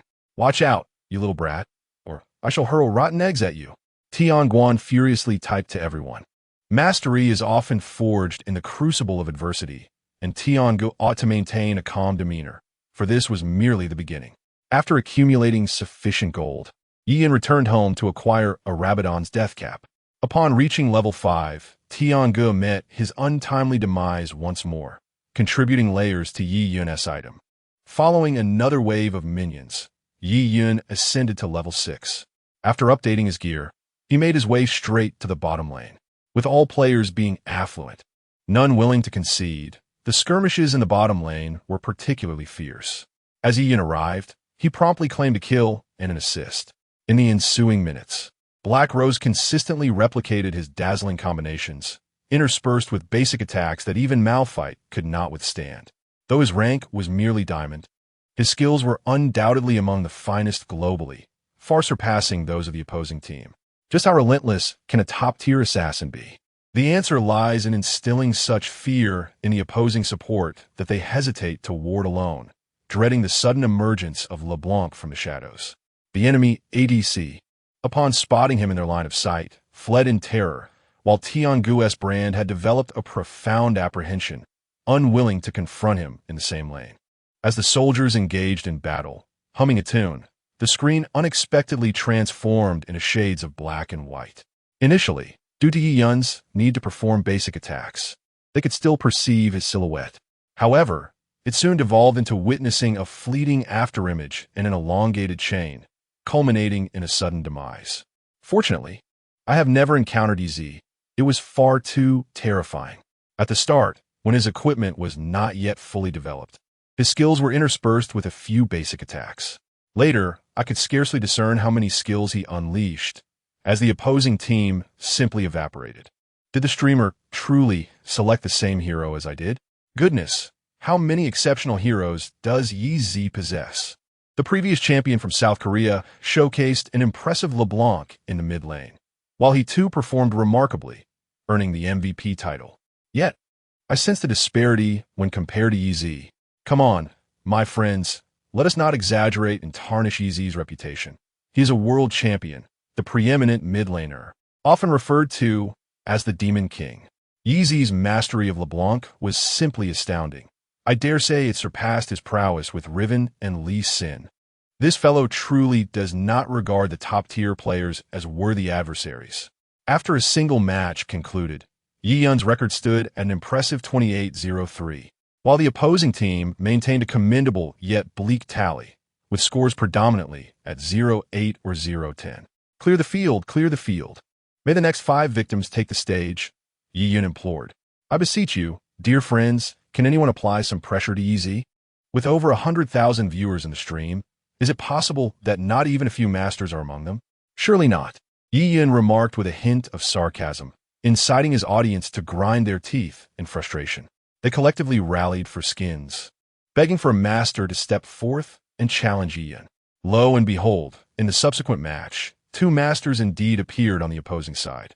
Yeeyun selected Riven, leading them to believe he would play top lane, only to surprise them as he took mid lane instead. The master jungler exhibited keen awareness, yet they overlooked the terror that was Yeeyun's Riven. With a seamless synergy between lanes, one player fell and another was dispatched. After vanquishing the mid laner, Yeeyun found himself with less than a third of his health remaining, while the opposing master jungler had suffered minimal damage. Yeeyun anticipated a confrontation, hoping for an opportunity to showcase his skills, but was taken aback when the enemy merely glared at him before retreating. See that, my friends? This is the awareness of a master. Had he pursued me, his demise would have been certain. He saw through my feigned retreat, drawing him in. Now, this is becoming interesting, Yeeyun mused. 15 minutes later, under the guidance of the master jungler, both the top and bottom lanes gained significant advantages. Yet Yeeyun remained a formidable obstacle they could not overcome. Even with 3 of them attacking simultaneously, they found no success against him. I felt this match was slipping away. Aside from his exceptional gameplay, Yeezy's bewildering positioning was utterly inscrutable. He even sought to evade basic attacks. A stone golem's ultimate could hardly touch him. It was quite taxing. Not necessarily. Although the Mantis had fallen to Yeezy 3 times, he had amassed 7 kills. And the top lane master also claimed 3 kills. Victory was not assured. Soon, however, Yeeyun would demonstrate to the stream's audience the true meaning of ruthlessness. While clearing the red buff in the jungle, his teammates were caught off guard by the opposing team, leading to a disastrous exchange of 0 for 4. By the time Yeeyun arrived, his teammates lay lifeless on the ground. There's an opportunity to swiftly push the tower. Haha, at last. I can exact retribution upon Yeezy. It is merely Yeezy left. Victory seems within grasp. Ultimately, the tyrant shall face his reckoning. Yeeyun smiled faintly as he observed several individuals poised to concentrate their fire on the mid-lane second tower. In the jungle, he decisively employed his flash, stunning both the ADC and the Mantis, eliminating them in a mere instant. The remaining 3 were not at full health. Without the Mantis and the ADC, they posed no threat, especially since Yeeyun still had skills at his disposal. In the end, with only a sliver of health remaining, Yeeyun accomplished a remarkable 0 for 5 trade. Upon returning home, he promptly acquired a significant piece of equipment, rendering the opposition even more incapable of mounting a challenge. 28 minutes later, the enemy's crystal was extinguished. Remove the fallen, and let us invite the next 5 victims to the stage. Yeeyun lit a cigarette, exuding arrogance. In this match, he chose the hand of a novice, dispatching one child after another with each leap. It was not until 9 o'clock in the evening that Yeeyun concluded the game and subsequently devised an excuse to end his stream. He recalled that Xia was scheduled to collaborate with a prominent streamer on Douyin tonight, seemingly commencing at 9. Although Xia's popularity had seen a modest resurgence, her chat lacked any significant figures, competing against those top streamers who effortlessly amassed millions of points in PK. If she ended up with only a few tens of thousands, she would undoubtedly become the subject of ridicule. Yeeyun felt compelled to indulge in some lavish gifts, intending to warmly uplift Xia's spirits. Chapter 25, Dominating the Rankings. Yao Yao, please play on your phone for a bit. I need to handle some matters, Yeeyun messaged Yao Yao. He decided it was best to keep his online fortune a secret from her for the time being, as explaining it would be rather complicated. Logging into Douyin, Ian opened his list of followed accounts and discovered that Xia Cici was live streaming. He discreetly entered her live stream. Dear viewers, those capable of sending planes, please do so. And for those who cannot, sending little hearts or sunglasses will suffice. We are on the verge of the last bonus. Let's not let Cici lose too embarrassingly. Shall we? Xia Cici pleaded earnestly in her stream. This match is too advanced. All the participants are major streamers. What use is my little sunglasses? I'd rather refrain from sending, Ian thought. Brother Asia has many supporters. I trust he can elevate your scores, came a voice. The slogan of Didi, the Douyin PK Queen, was not mere bravado, as the final scores often soared into the millions as if it were child's play. Ian observed the four-person PK match, 3 women and 1 man. Aside from Cici, the other contestants boasted scores exceeding 1 million, with a contestant named Aja leading at over 7 million. Ian entered Aja's live stream and glanced at the fan list, noting a significant number of affluent viewers. Brothers, the final bonus is approaching. Let us go all out. Whatever you have, bring it forth to narrow the gap. Aja shouted passionately, adorned in oversized sunglasses and accompanied by energetic music. Come on, Chief, your team hasn't even reached 50,000 points. Even a deity wouldn't be able to overcome this, someone retorted. Quit the nonsense. If it weren't for deity entering the match, my deity could surpass these points with ease, another chimed in. In Didi and Yuyu's rooms, the big brothers are present. If this match is lost, prepare for punishment. How can a streamer with fewer than 10,000 followers even qualify for this match? Thank you to my third sister and my dear sister for the carnival. Aja continued to solicit votes, disregarding the barrage of comments. Only in this type of match could his scores truly shine. These viewers simply did not comprehend.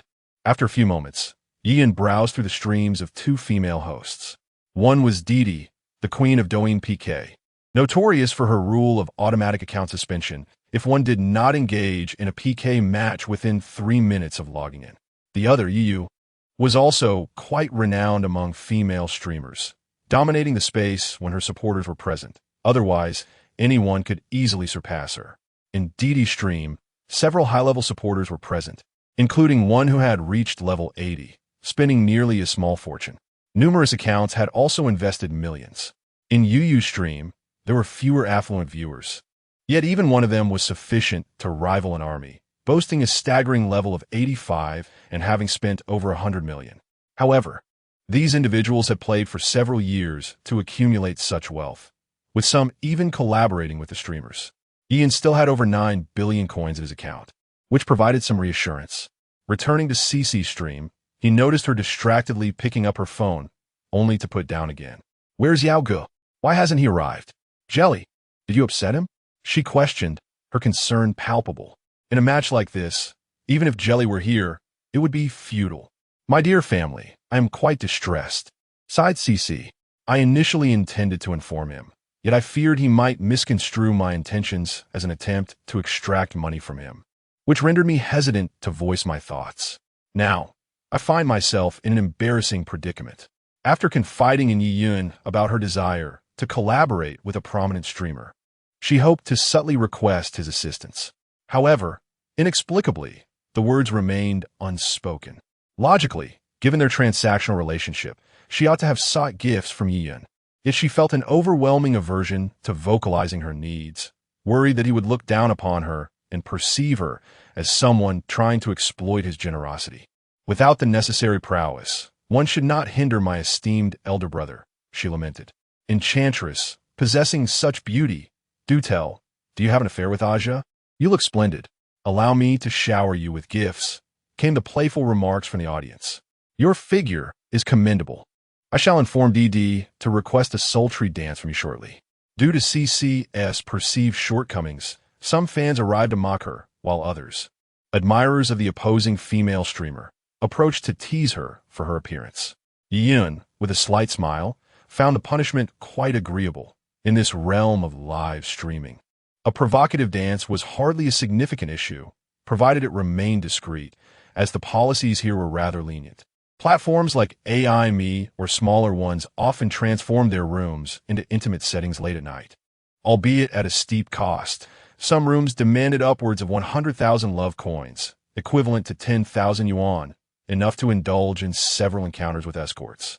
My sincerest apologies to Aja supporters. It is all Jelly's fault for dragging him down. Faced with a barrage of insults and ridicule, tears brimmed in CC's eyes, yet she valiantly suppressed her urge to apologize.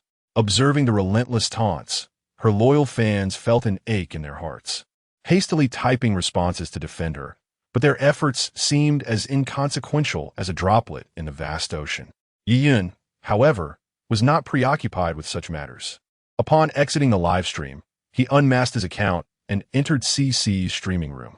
Dear friends, there are only 10 seconds left for the final boost. Would you kindly assist Jelly with some small gifts? CC's voice trembled as she noted the dwindling time, her score crawling like a snail. Having only recently embarked on her streaming journey, her emotional resilience was still developing, compounded by Yi Yun's earlier harsh words that deepened her sense of injustice. During her school days, she had been the belle of the ball, even giving him her first kiss, and had covered their outings and hotel expenses herself. Yet, after their encounter, he had distanced himself, seemingly fearful of any emotional attachment. She had informed him of her upcoming collaboration with a major streamer, yet he had not graced her with a glance since. Brothers, let us rally together. I do not wish to lose this round, Aja declared. With a score of 350,000, although his opponents were not as high, they collectively surpassed 200,000, nearing 500,000 points. He glanced at the 10 gifts he had received, contemplating the teammate he had invited to join him for a match, who had merely garnered 70,000 points. Despite their few thousand followers, he had presumed that any challenger bold enough to confront him in a live match would possess a formidable ally. Yet he was taken aback to discover that they were merely a fledgling streamer. As Aja observed the soaring scores of Xia, he initially thought his eyes were deceiving him. Rubbing his eyes and focusing intently, he was astonished to see a formidable presence in the jelly room. With only 30 seconds remaining until the conclusion of the PK, he felt compelled to rally once more. Witnessing Xia's score escalate from 50,000 to 100,000, then to 500,000, and ultimately to 1,000,000, he could not contain his exhilaration and shouted out in jubilation. His excitement stemmed from the realization that such affluent patrons often provided him with opportunities as well. 10 seconds earlier, he had just entered the live broadcast room. Where have you been? The PK is about to end. Upon seeing that familiar ID enter the room, Xia felt as if she had found her anchor, and the grievances she had been suppressing surged forth, tears streaming down her cheeks.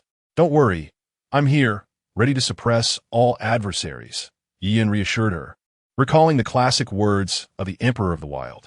Within his account lay over 900 million Do coins, and he found himself contemplating how to spend them wisely without waste. Upon entering, gift the host Songlong Jiutian 100. Upon entering, gift the host Songlong Jiutian 200. Upon entering, gift the host Songlong Jiutian 500. Upon entering, gift the host Songlong Jiutian 800. Upon entering, gift the host Songlong Jiutian 1000. Upon entering, gift the host Songlong Jiutian 1200. Upon entering, gift the host Songlong Jiutian 1500. Upon entering, gift the host Songlong Jiutian 1800. Upon entering, gift the host Songlong Jiutian 1900. Upon entering, gift the host Songlong Jiutian 2000. Chapter 26. Surprise and shock that Songlong Jiutian and the Carnival, each valued at 3,000, allowed Yi Yun's generous gifting of 2,000 Songlong Jiutian to catapult Xia's score to over 60 million. Such scores are typically witnessed only in rhythm-based matches or when prominent streamers face off against one another. They are exceedingly rare in ordinary entertainment competitions. The incessant announcements across the platform, coupled with the plethora of gifts triggering Douyin's traffic-boosting feature, caused the number of viewers in Xia's live stream to surge to nearly 100,000. However, most of these individuals were merely there for the spectacle, with only a handful possibly following her due to her beauty. The ultimate retention of viewers would depend on the quality of Xia's broadcast. Yao, yo, ye, you. Xia Cici stammered, struggling to articulate her thoughts. As a streamer, receiving 2,000 Songlong Jiutian from Yiyan was far more shocking than being handed 6 million directly. I want to see a seductive dance, Yiyan typed. Yao Ge was a man of straightforward disposition, never concealing his desires. I can dance too. Would you consider coming to my stream to give me a few? Rich daddy, could you spare 100 yuan for lunch? Yao Ge, I'm pretty too. Could we get acquainted? Upon seeing Yi Yun's request for a seductive dance, the audience began to jest, with some streamers boldly hinting at Yi Yun's intentions. Are you really suggesting she dance like that in front of so many people? Xia Cici inquired, her confusion evident. As his woman, being asked to perform such an overt dance under the gaze of so many was indeed a generous demand from Yi Yun. Have you lost your mind? I meant for the other side to dance, Yi Yun replied, somewhat exasperated. Oh, you startled me, Xia Cici sighed in relief. Brothers, I said from the start that there must be a big shot on the other side. You all didn't believe me. Aja exhaled a puff of smoke.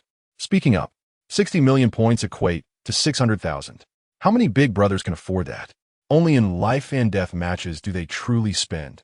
Usually, they only give tens of thousands or hundreds of thousands. This revealed the wealth of the opposing benefactor. If they could gift 600,000 in an entertainment match, it would not be surprising if they were to gift 60 million in a life and death match. Let us gift the streamer a carnival 100. Yi Yun type it. I want to see them dance. The more provocative, the better. You can choose one later. Xia Cici held a special place in Yi Yun's life as his first woman. And though not the only one, she carried unique significance, prompting him to offer her additional support. By gifting Aja 100 carnivals, he subtly indicated his desire for Aja to look after Xia Cici. Got it. I'll make sure to handle it properly for the big brother. Aja, inexplicably receiving the 100 gifts, was immediately filled with joy, his smile stretching wide. Once Ian departed from the live stream, Aja continued, Brothers, I have risen from a small platform, enduring countless battles, and I still stand tall today. What is the secret to my endurance? Apart from my steadfast comrades, it is crucial to discern the intentions of the big brothers, for they are proud and often refrain from stating things outright. The army awaits orders. Henceforth, Jelly Girl is my dear sister. Brothers, do extend your attention to her, and when time permits, support her live broadcasts. You, with your obsequious demeanor, truly have many sisters. You have no shame in requesting your sister to perform an exotic dance, but I must admit, I find it amusing.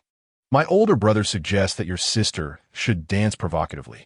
Returning to Cici's live stream, Cici, feeling bashful, hesitates to impose a punishment on the opposing side. Although Jelly Girl is too shy to voice it, I am aware of what Brother Yao desires. A dance indeed. I shall dance, declares Yuzu generously. During her early years as a small streamer, she endured numerous harsh punishments, particularly when competing against more attractive streamers, who often faced the grimmest fates upon losing. Beautiful women, in reality, are often unattainable for ordinary men, yet online, with a mere swipe of the hand and a few $100s, one can command their imagined woman to perform as they wish. Those 2 years were indeed quite harsh for her, but everything changed after she gained the support of her older brother. Even in defeat, the opposing party would show leniency, considering her brother's reputation. What is merely dancing? A trivial matter, perhaps it could even garner her more attention. Yi Yin watched with great interest, and, after Yuzu finished her dance, he gifted her 100 coins and followed her account. It must be said that Yuzu dances remarkably well and possesses a lovely appearance, qualifying her for Yi Yun's list of followed accounts. He then entered DD's live room, gifting another 100 coins. However, due to Didi's long face, he chose not to follow her account and left without watching her dance. Busy with live streaming, he hurried over to support Xia Cici after finishing, having no time to check his system rewards. He only heard that he had received an attribute package and 10 skill books. Upon examining the package, Yi Yin felt a wave of happiness wash over him. First, there was a boost of 10 in appearance, 5 in physical fitness, 10 in singing, 5 in acting, and 5 in nerve response. What is the definition of surprise? This is what one might call a true surprise. The attributes in this grand package are worth more than 10 billion to him. 10 copies of the Dragon Kingdom's ancient boxing manual were included. Yi Yun was even more astonished by the skill books, which turned out to be martial arts manuals. He was curious whether using these manuals would transform him into a martial arts master. However, he was apprehensive about any unforeseen consequences and decided to wait until Yao Yao had left before proceeding. Dear ones, I am at my sister's place and will return tomorrow. Thus, I will not perform any dances, Yao Yao announced. Yi Zi, I sent you so many gifts during the day. Honestly, have you gone to see him? That scoundrel Yi Zi is utterly untrustworthy, keeping secrets from his brothers. Indeed, I will send you a few airdrop boxes. Make sure to check each room. Yes, it's not that the brothers distrust anyone. They mainly wish to ensure there are no thieves or ill-intentioned individuals lurking about. No, Brother Tingguan, my sister lives with our parents, and the elders are already asleep. Yao Yao firmly declined. She had indeed gathered the audacity to seize the moment and garner attention while she still had a modicum of relevance. Little did she anticipate that a multitude of affluent viewers from Yi Yun's stream would suddenly invade her own, specifically requesting her to traverse every room in their wake. The patrons of Yi Yun's domain were all too familiar with her, and her presence there would surely expose her ruse. Panic surged within Yao Yao as she feared the potential wrath of Yi Yun. At that moment, a donation notification chimed. Tianguan has gifted the streamer a treasure map 10. 30,000 yuan. Surely that's a modest price for a few steps, right? Tianguan typed. This fellow Yi Zi had been relentless in his torment, nearly pushing him into despondency. Now, the mere sight of the hero Lu Fulan sent shivers down his spine. He had to make it clear to Yi Zi the consequences of crossing Tiangu. Tiangu, please don't make this difficult for me. Oh dear, Tiangu, how about I perform a little dance for everyone? Yao Yao implored playfully. While she could easily dismiss ordinary fans, Tianguan was a king among the affluent, a veritable standout among them. Ignoring his request would only lead to trouble. Unless Yi Yun intervened. The fleeting moments of spring nights are worth their weight in gold. One must not keep a beauty waiting. Yao Yao would be departing by dawn, and Yi Yun must cherish the time they had tonight. With a mischievous grin, he pushed open Yao Yao's door, his eyes glimmering with mischief, but in an instant, that gleam turned to shock. This audacious woman was live streaming in his room. Chapter 27. The ancient martial arts experience the enhancement of his neural responses invigorated Yi Yun's mind, rendering it more astute. At this moment, his acting prowess came into play. His gaze became exceptionally clear, and his expression returned to an unruffled calm, transforming him into an entirely different person from before. Are you live streaming, Yao Yao? Ian inquired knowingly, then smiled and greeted the fans in Yao Yao's streaming room. Hello to all the fans in Yao Yao's live stream. I am the host Yi Zi. I invited Yao Yao here to collaborate on a dance. Please do not overthink it. Now that he had been discovered, he decided to adopt a bold stance, resolutely denying any wrongdoing. He had previously mentioned assisting Yao Yao in creating a dance video, and this excuse was now quite legitimate. Why Yi Gude? They're all your fans, Yao Yao stammered, a hint of fear in her voice, worried that Yi Yun might become angry. She realized she had likely made a mistake by greedily starting her stream. Many believed she was being supported by Yi Yun after he showered her with gifts in his own stream, and she had hoped to seize the opportunity to garner some traffic and gifts herself. Little did she expect that Brother Tingguan would take it so seriously, nor that Yi Yun would suddenly intrude. Let me take a look, Yi Yun said as he took the phone, observing the barrage of comments filling the screen. He maintained a calm demeanor as he addressed the audience. Everyone, please refrain from spreading rumors. Yao Yao and I are completely innocent. Swear? What is there to swear about? Yao Yao and I are innocent, and I, Yi Yun, have a clear conscience. Only those with guilty hearts feel the need to swear. Why not stay in a hotel and instead at my house? Bro, open your eyes and take a good look at this stunning girl. How can you expect her to stay in a hotel? It's far too unsafe, my friends. Do you think I want her to stay at my place? You have no idea of the risks I'm taking. My lips are truly sealed, Yao Yao remarked, her neck turning red. Ian glanced at her neck and remarked, it must be from mosquito bites. We have quite a few mosquitoes at home, so it's normal to get a few welts. I'll light some mosquito repellent shortly. Why is my neck red too? Oh, I already told the guys, there are a lot of mosquitoes at my place. It's quite normal to get bitten a few times on my neck. Enough of this, my friends. I must hurry and practice the dance. I'm logging off now. Yi Yun, embodying a bold demeanor, explained briefly before logging off, leaving a furious crowd of fans in the streaming room. Yao Yao, who permitted you to stream here? Do you realize that among the 100,000 viewers in my stream, 80,000 are female fans? If this collapses, how can I continue streaming? Yi Yun said with a stoic expression. He was intentionally scaring Yao Yao. Inviting a female streamer was not as dire as it sounded, and most fans were merely seeking entertainment. Why Yi go I? Enough, I'm very upset right now. Just squat down, Yi Yun instructed. Yao Yao shot him a glare, initially believing he was truly angry. She was deeply concerned, but to her surprise, Yi Ge had forgiven her. Ding ding ding, ding ding ding ding, ding ding ding, ding ding ding ding. Yi Yun's phone was inundated with messages and videos, and he knew it was his fans who had caused this stir. Once the news spread in the group, it was likely that the entire fan club was aware of it. Indifferent to the commotion, Yi Yun simply switched off his phone. The following morning, the sunlight filtering through the curtains roused Yi Yun from his slumber, while Yao Yao remained blissfully asleep, her serene face a testament to her deep rest. After a night of lively activities, they had only managed to fall asleep just before dawn. Yi Yun, possessing a robust constitution, felt relatively fine, but Yao Yao would likely require a day or two to recuperate. Yao Yao, wake up. If we don't leave soon, we'll miss our flight. Yi Yun gently urged her. Brother Yi, I'm too exhausted to move, she murmured before drifting back into slumber. Contemplating the necessity of renting another apartment for his live streaming and personal interactions with fans, Yi Yun felt it was time for a change. After half an hour, Yao Yao stirred, nestling closer into Yi Yun's embrace. The internet often claimed that most men could last only a minute, but Yi Yun was capable of enduring for several tens of minutes. Take a shower and get dressed. I'll drive you to the airport. And remember, don't let slip our little secret during your streams, he cautioned her. Understood, this is our secret, Yao Yao replied. She had never harbored dreams of being Yi Yun's girlfriend. She had made sacrifices, and in return, he had supported her streaming endeavors, and that was sufficient for her. I'll send you the song once I finish it. Just follow the tune, Yi Yun informed her. Okay.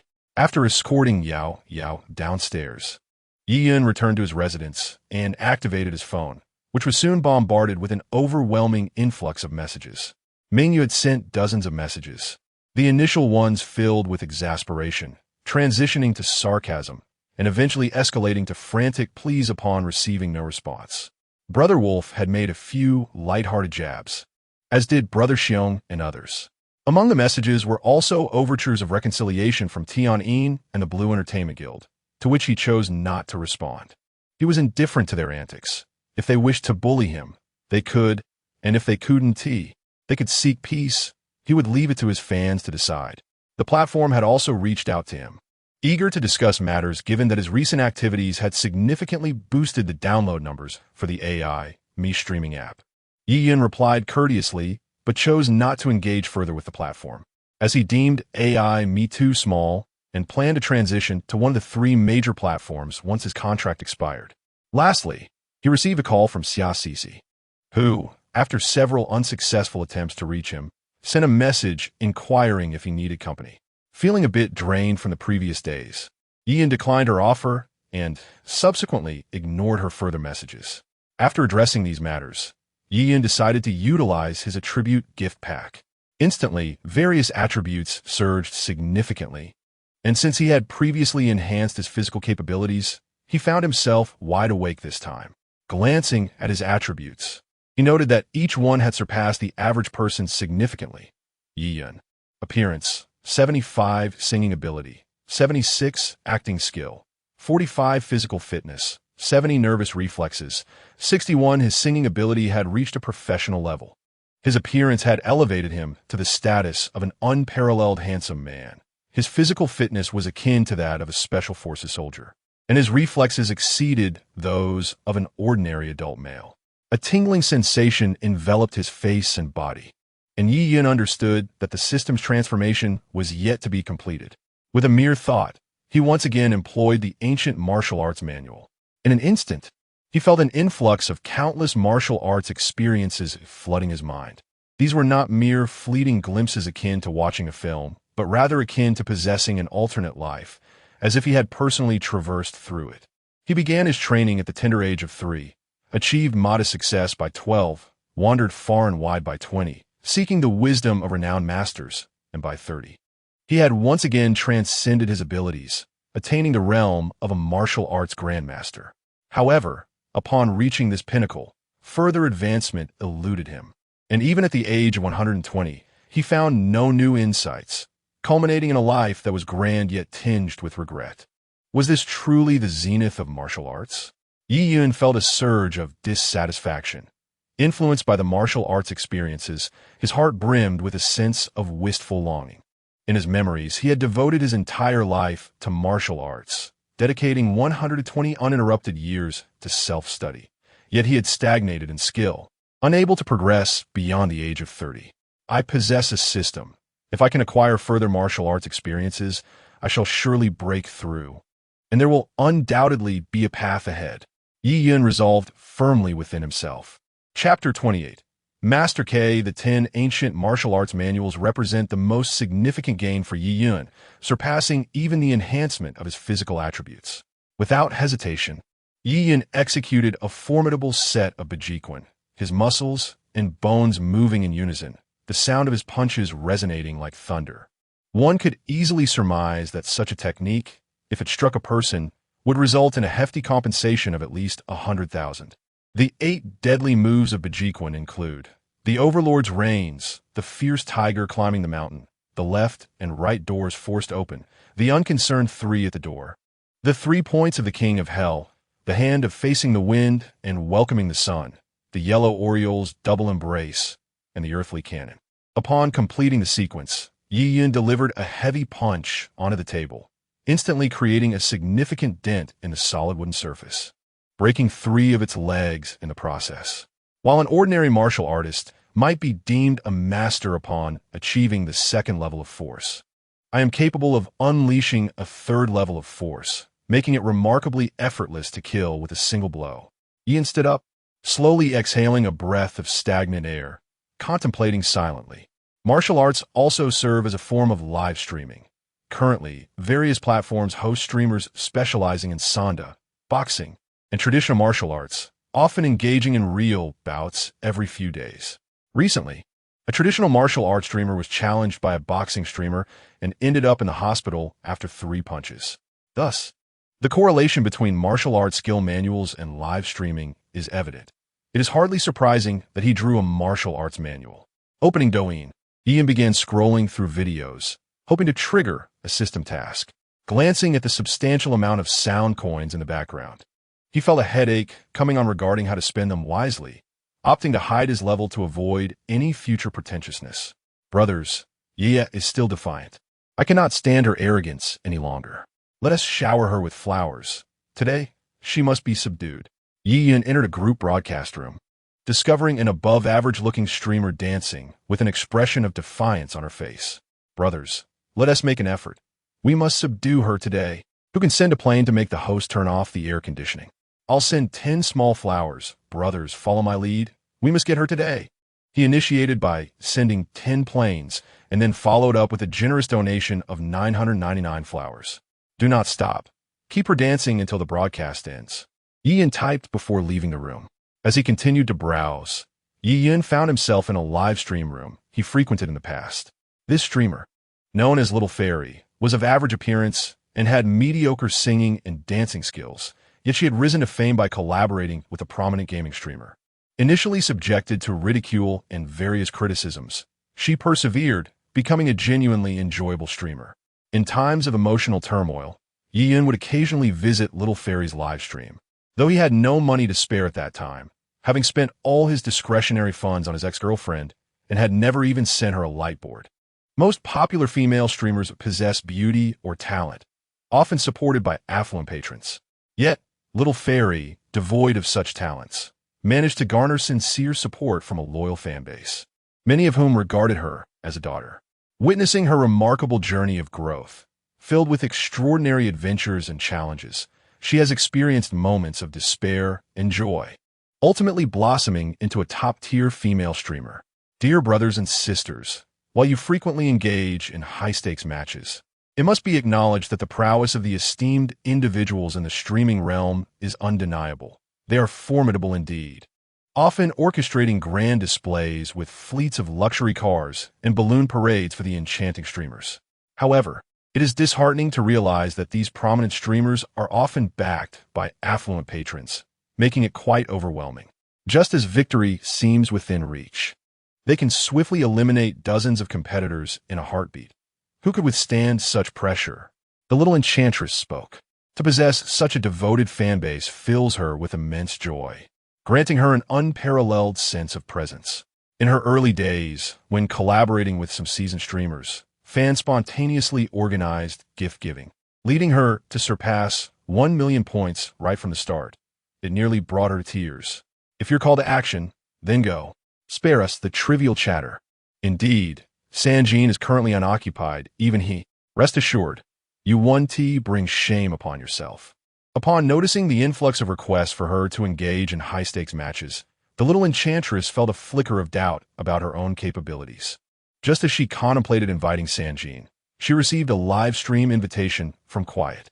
After accepting, she observed that in addition to Quiet, Disney, and Mr. K were also present in the room. Oh dear, if you all seek high-level competition, this match will certainly suffice. With the PK Queen and over 1 million viewers, Mr.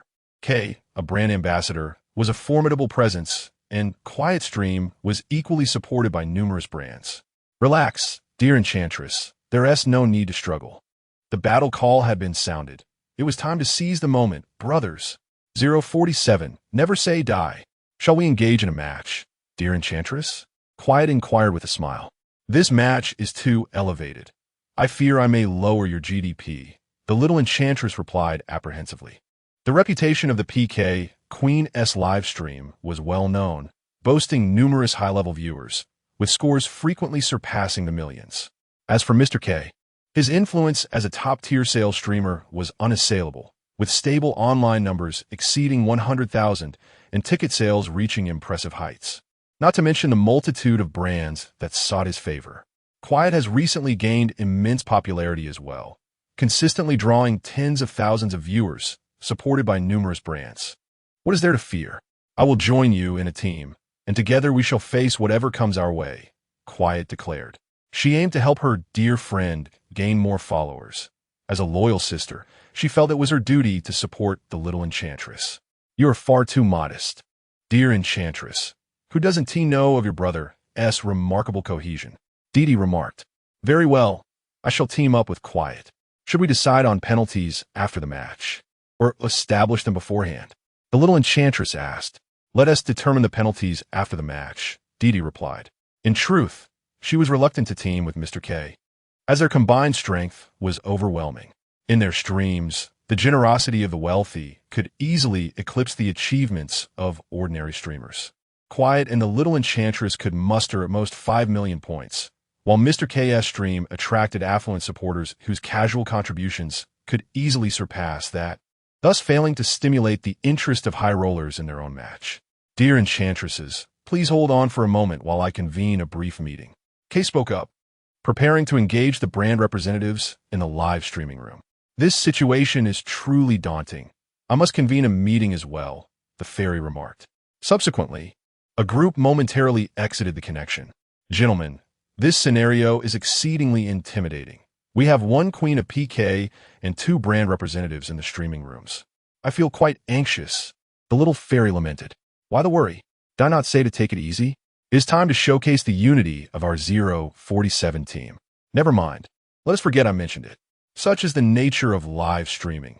No matter how strong the fan cohesion, it pales in comparison to the whims of the affluent. Let us not be pessimistic, gentlemen. In such a significant situation, we must at least afford the fairy some dignity. We shall exert our efforts and leave the rest to fate. The fleet is already prepared, ready to set sail at any moment. Whether we can breach the opposition, I cannot say, but we shall strike boldly. After a brief 1-minute meeting, the group reconnected once more. Chapter 29. Century Showdown. Upon encountering Yiyun, it was only natural for him to lend a hand to the little fairy, as she had once brought him much joy. The competition commenced swiftly. Brothers, Let's all join forces for the first 30 seconds. We must invest our resources wisely and charge forward together. We cannot allow ourselves to fall behind right from the start. The little fairy exclaimed loudly. At this moment, Yiyun had no intention of intervening. He saw no merit in boosting his score in this scenario. As the 30-second bonus concluded, the scores of Princess Anjing K and Disney surpassed 1 million, while the little fairy's score lingered around 500,000. Yiyun calculated that if he were to assist the little fairy in winning this showdown, he would need to accumulate several 100,000, if not 1 million points. He was not concerned about spending money. In fact, he felt an excess of funds that seemed almost unspendable, having felt somewhat depleted in recent days. He found his interest in attractive women temporarily diminished. Suddenly, a notification chimed. Task triggered. Assist the host in your current live stream to secure victory. Completion will yield random rewards. Failure to win will be deemed a loss by the system. Ian had not anticipated that while his video task had not activated, he received a PK task instead. As he pondered how to expend his funds, he realized that compared to the task's rewards, a mere sum of money seemed trivial. Everyone take a breather. Let the various brands contribute. Their scores are likely minimal, Kay remarked in the live stream. Dear friends, brands, exert yourselves. I want to lead the fairy to victory and deliver a resounding punishment to those two. Anjing implored in the live stream. Brothers, although the fairy rallied support, Anjing's strength is formidable. The big shots in the room each wield a few thousand. Didi noted in the live stream. Fairy, you set the bar too high for us. How are we to compete in such an upscale match? Our scores can barely exceed 2 million. And they haven't even tried seriously yet. Observing Anjing, they hope for divine intervention from a wealthy benefactor. Yet, what could a wealthy benefactor accomplish? With dozens or even hundreds of brands involved, who could surpass them? The wealthy benefactors spent thousands, while the brands did the same. This round was lost, but at least they had experienced the thrill of a high-stakes match. Achieving several 100,000 points against smaller streamers was already commendable in this context. 1 million points was merely a starting point. Brothers, let's not be so pessimistic. You're dampening my spirit for rallying votes. The little fairy continued her efforts to garner support. Yian exited the live stream, lifted his hidden rank, and subsequently entered the little fairy's room. Oh wow, welcome, Brother Yao, to the fairy's live stream. The little fairy, who had been frowning in despair, suddenly witnessed a dazzling array of effects illuminate the screen, followed by an extravagant display, a hallmark of a level 75 millionaire's entrance. Welcome, Brother Yao. Please save our poor little fairy. They gazed up at the wealthy benefactor in awe. With Brother Yao's arrival, the fairy's live stream sparkled new, though the score remained a glaring blemish, incongruous with Brother Yao's stature. Brother Yao, you wouldn't possibly have taken a liking to my daughter, would you? For her, to catch the eye of Brother Yao would be her greatest fortune. Brothers, you may cast doubt upon my prowess, but please do not question my aesthetic sensibilities and taste, Yiyan typed. As suspicions began to arise regarding his taste, he found it intolerable. How could I be as inadequate as you suggest? The little enchantress retorted indignantly, subsequently striking a few poses that provoked a chorus of laughter from the viewers in the live stream. Can you lend a hand to the enchantress, Brother Yao? She currently has over 600,000 points. If you could assist her in reaching 1,500,000. The rest could be handled by the enchantress and her family, aiming for a total of 2 million. The little enchantress implored, her pose now one of desperation. Yiyan raised an eyebrow, perplexed by what he perceived as an affront. Upon witnessing his questioning expression, the live stream erupted with a flurry of question marks, as the audience grasped his sentiment. What is the matter, Brother Yao? Is it too much? If so, you could simply help the enchantress reach 500,000 points. She adjusted her request, misinterpreting the audience's reaction as dissatisfaction with her initial demands. Remain silent. Leave the rest to me, Yiyan typed resolutely. With that, he initiated the carnival event. As his fingers danced across the screen, the little enchantress's score began to ascend at an astonishing rate. 600,000, 800,000, 1 million, 1,500,000, 2 million, 2,500,000.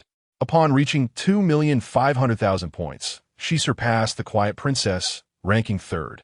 with a total score that was just shy of 2 million. Brother Yao has made his move, furiously boosting the Enchantress's score in her live stream. A viewer exclaimed, "Which brother Yao?" DD inquired, somewhat bewildered. "It's your own brother Yao. Don't you remember? He once gifted you 100 huazi before departing," an assistant reminded her. "Oh, it was brother Yao," DD realized, her expression brightening. She then exclaimed with fervor, "Brothers, an unexpected turn of events has unfolded. There's a wealthy patron on the opposing side, and their score is climbing rapidly. However, our brothers are numerous, and we too have affluent supporters in the live stream. Let's surge forward together."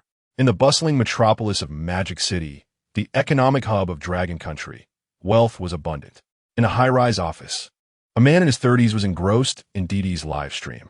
He was a level 75 tycoon within her realm, having spent over 20 million across the platform, and had courted more than 50 female streamers. Previously, he had been present when brother Yao generously showered a small streamer with carnival gifts. However, he had been caught off guard by an unexpected turn of events, allowing the opponent to flaunt their wealth before him, leaving him with a sense of indignity.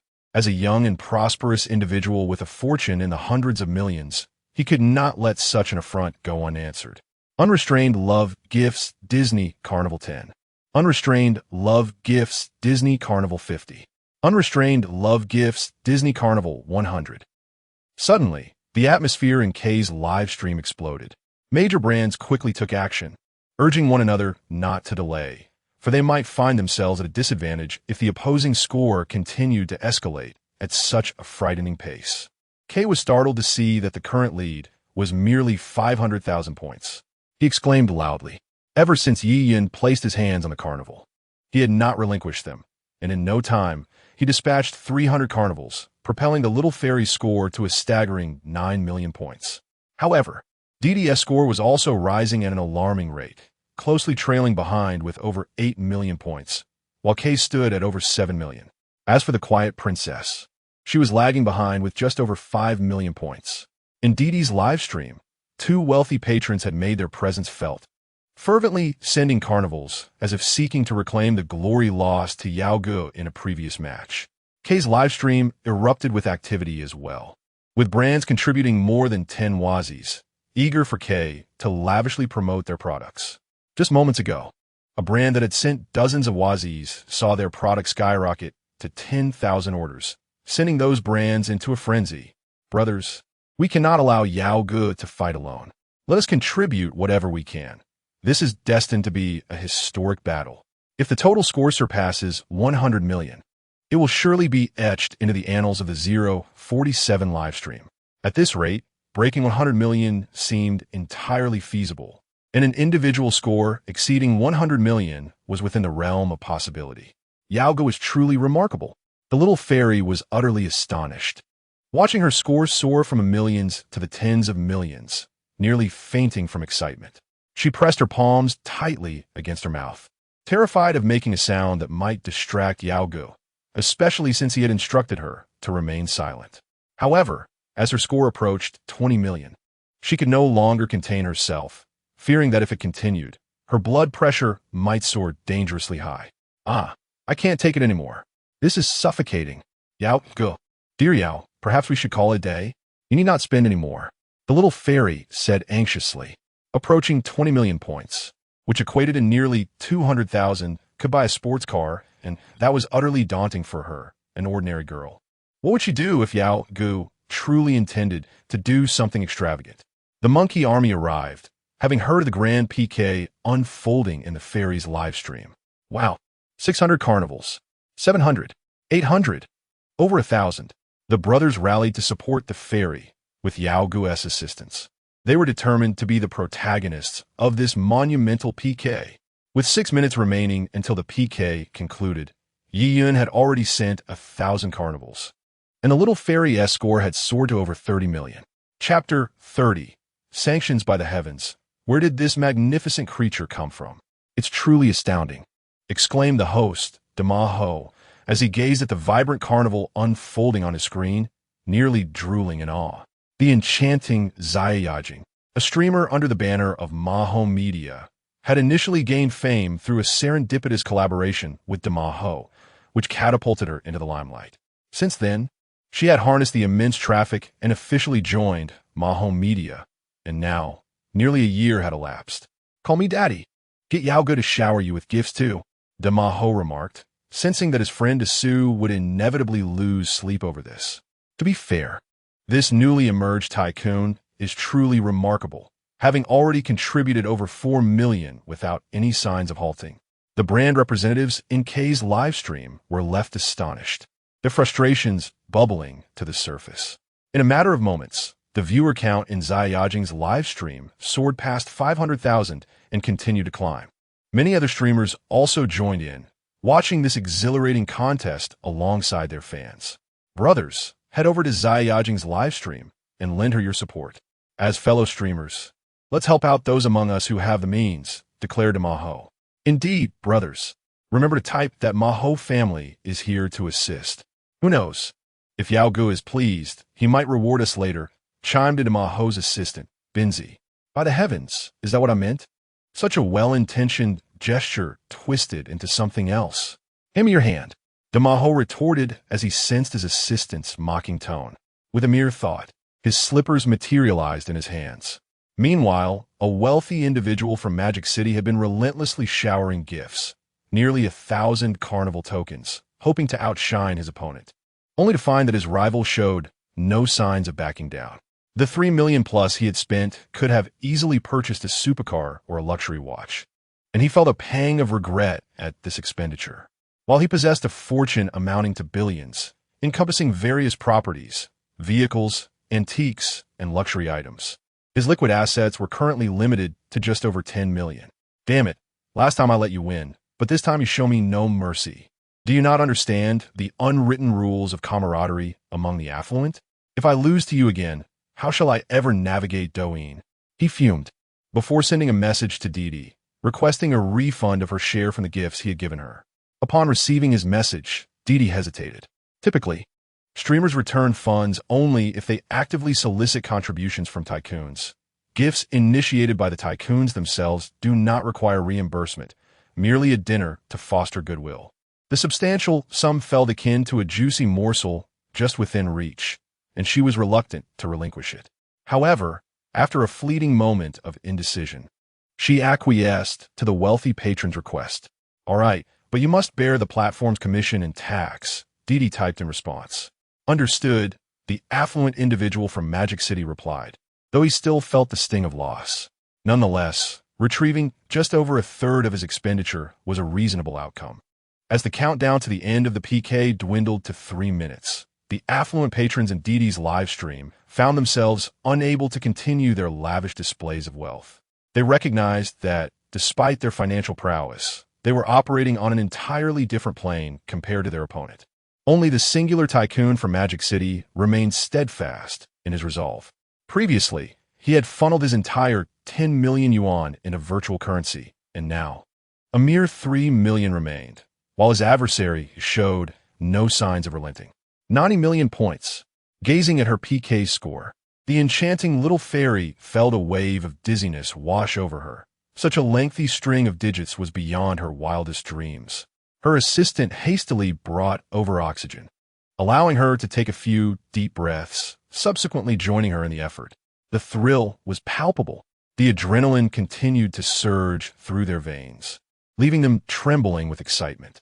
Yiyun, however, remained largely unfazed, noticing that the opposing side had ceased their extravagant spending. He observed the little fairy score had reached an astounding 90 million points and decided to assist her in reaching the 200 million mark.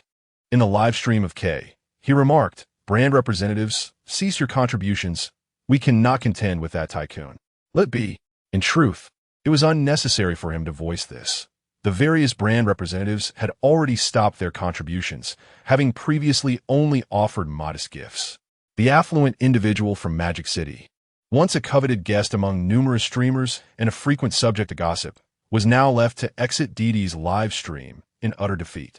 His heart ached, bleeding internally, for having acted impulsively and spent 11 million dragon coins, leaving him unable to disburse salaries to his employees this month. Winning would have been a relief, a matter of pride. However, The crushing reality of his loss loomed large. He could already envision himself becoming a mere backdrop in the narrative spun by gossip streamers in the days to come, igniting a fury that left him trembling. "Brother Yao, I won't just sit here swaying. Perhaps I should stand and dance for you?" The little fairy said, taking a few deep breaths to steady her racing heart. Her cheeks flushed. Those unaware might have thought Yi Yun had mistreated her. "No need for that. I'm merely playing for fun and seek nothing from you. If you wish to sway, do so for your audience," Yi Yun replied. How delightful was that the tycoon referred to her as brother. "Perhaps it's best not to dance. Your performance would be too much for my eyes to bear." 200 million points. Such a score was a rarity on the entire Douyin platform. Ding. Task completed, granting 10 to physical fitness and 5 stamina restoration potions. Stamina restoration potion cures ordinary ailments and instantly restores stamina to peak condition. What splendid prizes!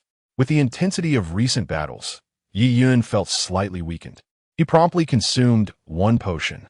In an instant, he experienced a newfound lightness, as though all his expended energy had been replenished. Coupled with a 10-point enhancement to his physical attributes, he felt invigorated, a compelling urge bubbling within him. With 80 points in physical fitness, he was nearly twice that of an average adult male, and combined with his unique martial arts techniques, a single punch could undoubtedly shatter bones. As night fell, Yi Yun, having finished dinner, stealthily slipped into the live stream to gather intelligence. At that moment, the live stream exuded a harmonious atmosphere. With 70 to 80,000 fans eagerly awaiting his broadcast, unanimously agreeing that he must face some form of punishment. "Punish me? Very well. I shall grant you that opportunity." In an instant, Yi Yun conceived a brilliant idea. Just outside the community, there lay a small park equipped with simple fitness facilities, perfect for him to channel his abundant energy and, in the process, provide some relief for his brothers. Upon arriving at the park, Yi Yun activated his outdoor live stream on his mobile device. "Hello, my brothers. Today, we are broadcasting outdoors. I just stealthily entered the live stream and saw that everyone wanted to impose a punishment on Yi Zi. Unfortunately, in the game, you had no chance. Singing is not your forte, and none of you can rival my good looks. Thus, after much contemplation, I have finally devised a way for you to punish me. I will edit an image and kindly ask you to go easy on me later." With that, Yi Yun edited an image to display in the live stream. 1,000 points for each push-up, capped at 1,000. 1,000 points for each squat, capped at 1,000. 2,000 points for each pull-up, capped at 1,000. 10,000 points for each one-handed push-up, capped at 1,000. 20,000 points for each handstand push-up, capped at 1,000. 10,000 points for each second of overhead hold. Chapter 31. Corporal punishment, do you wish to perish? With such a frail physique, I fear I might ruin you. What about the debts? Yezi, why do I feel you look even more handsome than yesterday while streaming outdoors? Indeed, I too sense that Yezi has become more attractive, increasingly pleasing to the eye. My little pup has undeniably grown more handsome. Is Yezi reliant on his fans? Damn, Yezi seems to be straying further down the path of effeminacy. To be fair, while Yezi is handsome, his chiseled features hardly align with any notions of femininity, right? Yezi, what transpired with Yao Yao yesterday? Dark Moon inquired. Brother Mingwei, why have you transitioned to Dark Moon? Yi Yun queried in confusion. From this day forth, I shall embrace the identity of a hater, Dark Moon replied. Admin, expel this little hater. His combat prowess is too formidable, Yi Yun jested. Imperial titles grant exemption from muting. Even Yi Yun lacks the authority to expel. When faced with issues, one can only file complaints to the officials. You still haven't answered my question, Dark Moon insisted. Brothers, refrain from stirring up chaos. Yao Yao and I are entirely innocent. You all know that my fans are of utmost importance to me, even surpassing my own life. Should I lie? May lightning strike the fans who leave my stream. Now, do you believe me? Yi Yun proclaimed. Damn, you pursue girls while we face divine retribution. Is there no justice, no law? Let us get started. I dare you to not be utterly crushed today. You little rascal, truly lacking in humanity. Are you already flaunting your status as a major streamer to bully female streamers? Yezi, you've topped the new song charts, while other songs also rank highly. Truly impressive. Brothers, The influx of haters in the stream is overwhelming. We must impose some restrictions. Henceforth, those whose names I mention may only send gifts worth up to 10,000 love coins. Anything beyond that will not be counted, Yiyun announced. Individuals like Dark Moon and Tianguan are affluent. If they truly decide to throw money around, it would be catastrophic. Thus, I must impose some limits. After mentioning around 20 wealthy individuals, Yiyun, feeling somewhat uneasy, added a few counts of marquises and lords, as they too could be quite generous. He did not seek to profit. His primary aim was to provide some entertainment for his brothers. I protest. Tianguan was the first to voice dissent. Resistance is futile. You lead the rhythm. If you were before me, I would undoubtedly deliver a couple of punches, Yin stated. This fellow relishes finding amusement everywhere. Were it not for him, my matters with Yao Yao would not have been exposed so swiftly. To be honest, little Yezi, with your effeminate demeanor, I could easily best you tenfold with a single hand. Tianguan boasted. Brothers, remember Tianguan's words. Yin smiled meaningfully and replied. Do you believe this secures your position, Yezi? You are still too inexperienced, Dark Moon typed. Could it be that you are wary of a mere underling of a lord? A fan with a lord's title spoke. Don't think I'm unaware of how you sent 10 airdrop boxes to a female streamer yesterday, Yiyun remarked. Damn. The lord leaned back, falling silent. After a moment, everyone listened to my organization.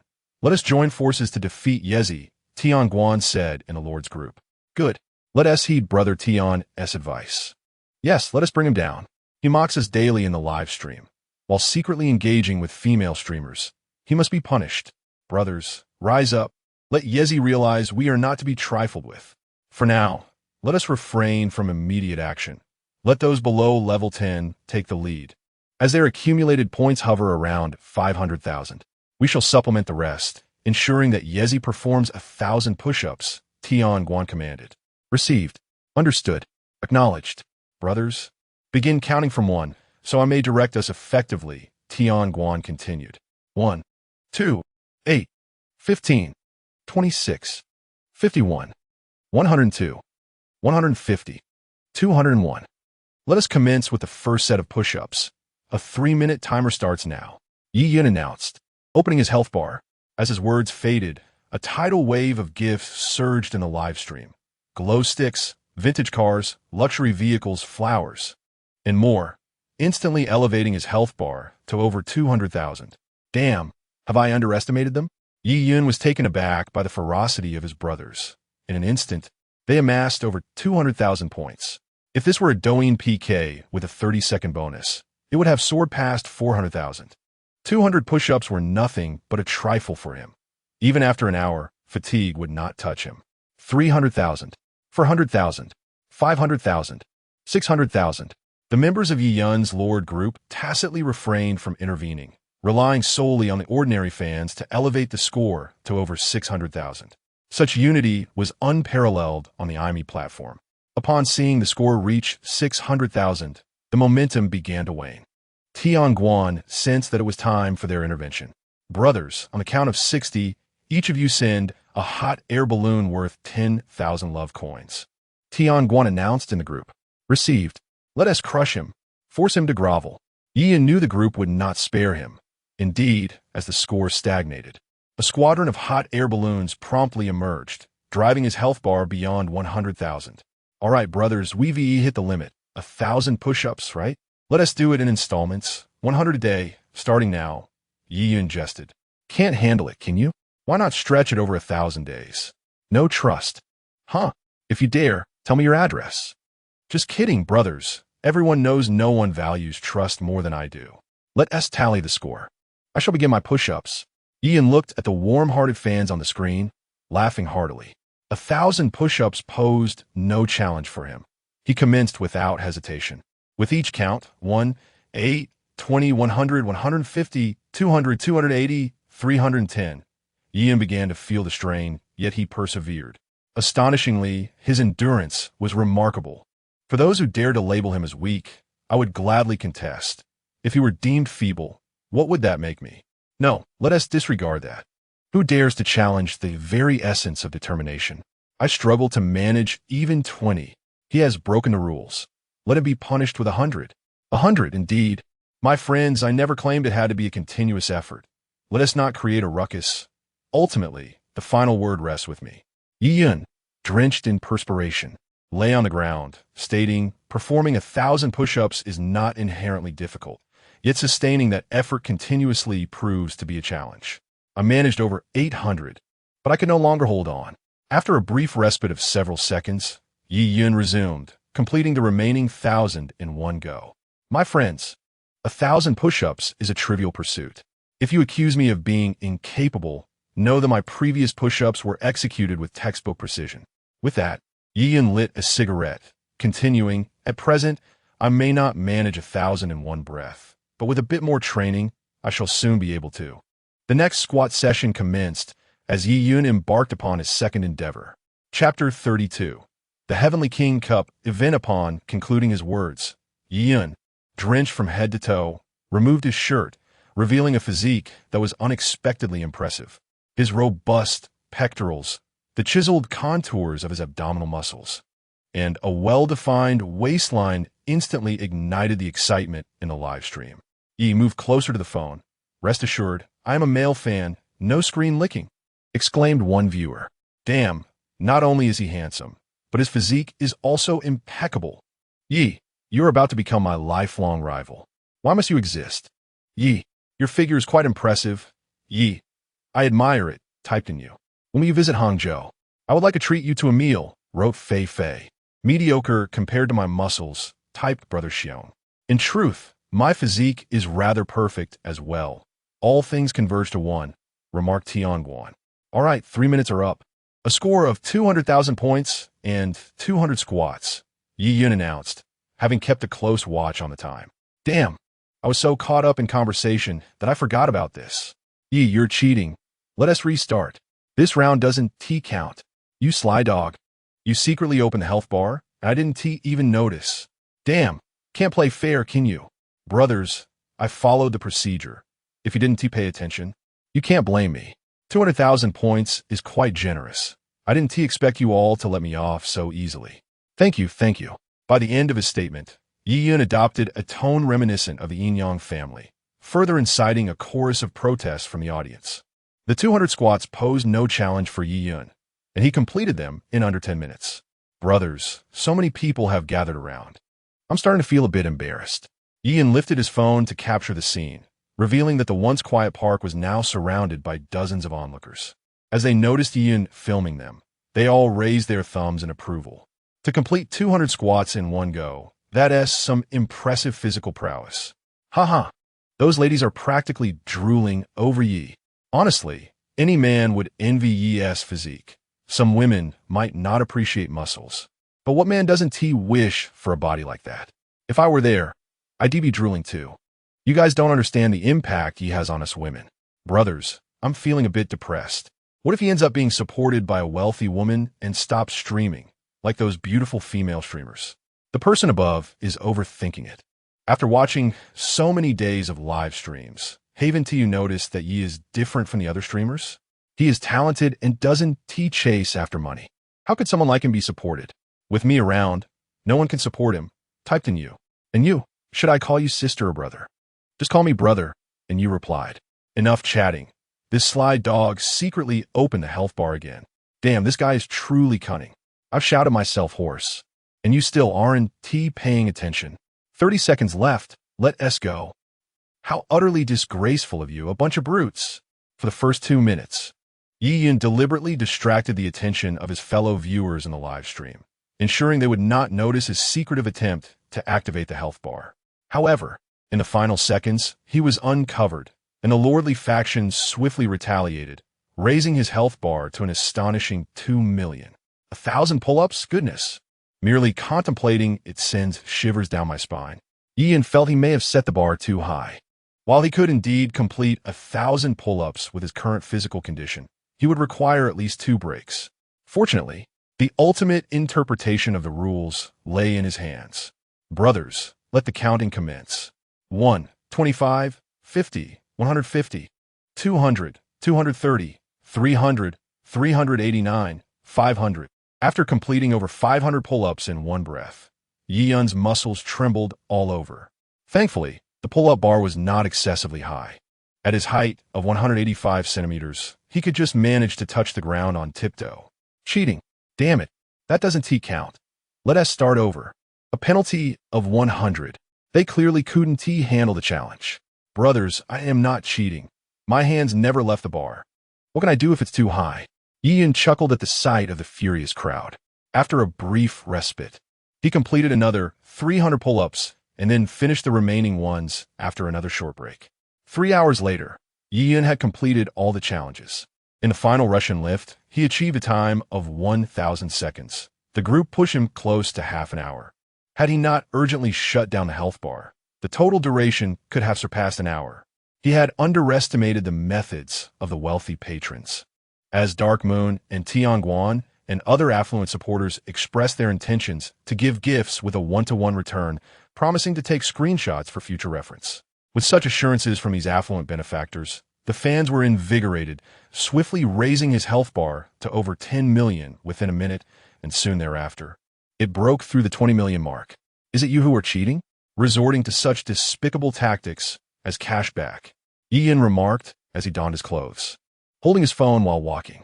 The audience in the live stream naturally protested, accusing Ian of being unable to compete, untrustworthy, and shameless.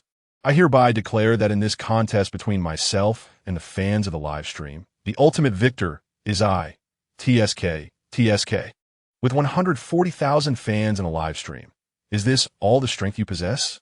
Ian shook his head in disappointment. Such mundane affairs held no interest for him. He reveled in witnessing the impotent rage of the live stream fans. Upon returning to his residence, Ian took a cold shower and then opened the live stream on his computer. Are we no longer family? Not allowing the brothers to watch while I shower. How stingy. From now on, I won't gift a single cent, only companionship. Easy, sing a song. I wish to hear the white moonlight after the mountain. What nonsense. Let us play a game. Sing. Play games. Seeing the fans in the live stream begin to quarrel, Ian quickly intervened.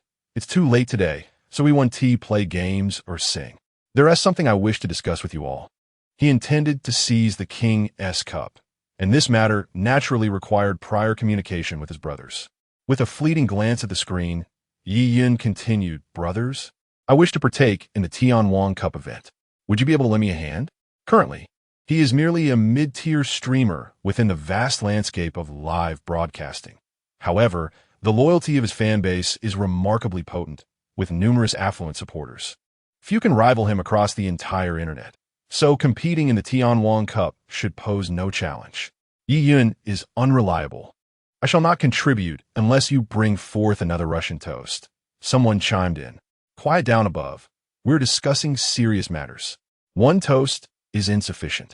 We must lift the restrictions on affluent supporters and repeat the process entirely. Indeed, we must ensure Yi Yun shouts fan daddies are magnificent. 10 times at the screen, another remarked. I generally refrain from gifting when I am displeased, Dark Moon typed. So do I, Tiangwan responded. Me too, echoed the wolf in sheep's clothing, who had also entered the live stream, following the rhythm of the conversation. Wolf brother, we are decent individuals. Let's not indulge in their foolishness. Ian observed as he noted even the earnest wolf brother being led astray. It is merely a Tianwang Cup. If they do not assist you, I shall. There is no need for repayment. I shall protect you online in the future. Type Fei Fei. Fei Jia. Let us establish that I shall not be your bed companion. Ian jested, though his tone served as a reminder to Fei Fei. If Fei Fei were to possess a robust physique, and he gifted her millions to accompany her, would he comply? The answer is undoubtedly negative. Having been granted a second chance at life, he would only share his bed with beauties scoring 90 or above, lowering his standards only under dire circumstances. Who would want to accompany you? Your appearance is far from appealing, Fei Fei retorted, though her heart contradicted her words. Initially, she was drawn to Yin for his gaming prowess, even going so far as to download IME Live. Little did she anticipate that not only was he adept at gaming, but he was also exceptionally handsome. Today, as Yiyun commenced his broadcast, she felt he appeared even more striking. Having never had a boyfriend, she found her heart fluttering. When Yiyun removed his shirt, she realized she had succumbed. even feeling an impulsive desire to travel to Chung City to seek him out. Chapter 33. The contradiction of the wealthy. Are you using your brain as a storage for intestines? Can't you tell we were merely jesting with Yezi? And you remarked unflinchingly. You are the one whose head is filled with entrails, Fei retorted. In her years of live streaming, no one had ever dared to speak to her in such a manner. And you was the first. Let's all calm down. We're family after all. I shall entertain you all with a song. Yiyin quickly interjected to divert the conversation. Yezi, please play a couple of games with me. I'm in the promotion match and need your assistance to reach Diamond. Fei typed. Fei activated the Emperor title in this live stream. Fei gifted the host with 10 airdrop boxes. Fei gifted the host with 50 airdrop boxes. Fei gifted the host with 100 airdrop boxes. Yezi, I wish to hear you sing, and you typed. And you renewed her Emperor title for 12 months in this live stream. And you gifted the host with 10 treasure maps. And you gifted the host with 50 treasure maps. And you gifted the host with 100 treasure maps. Yezi, please sing a song. Brother Xiong spoke up. Yes, the brothers want to hear a song, Tiangwan added. Several of the elder brothers, who had initially been protecting Yiyun, typed in agreement. Being friends with Yu, they naturally sided with her, especially since they found Fei's haughty demeanor rather unappealing. All right, I'm a bit tired from all this banter. I think it's best for me to take my leave. Yiyun thought that perhaps retreating was the wisest course of action and hastily ended the stream. After logging off, Yiyun pulled out his phone and sent a message to Yu. Are you available? Not available. Is it convenient? Not convenient. Ye Yun Fronet. The tone of Yu's responses seemed increasingly off. Either she was a bit quirky or perhaps a girl. Upon this realization, Yiyun decided to send a video call invitation, and Yu neither accepted nor declined, allowing the phone to ring continuously. If you want to answer, I shall keep calling until you do. After some time, Yiyun tried again, and you would either block him or pick up the call. Today, he was determined to discover whether Yu was male or female. If she turned out to be a girl, that would be fine. But if he found out she was a guy, that would be quite unsettling.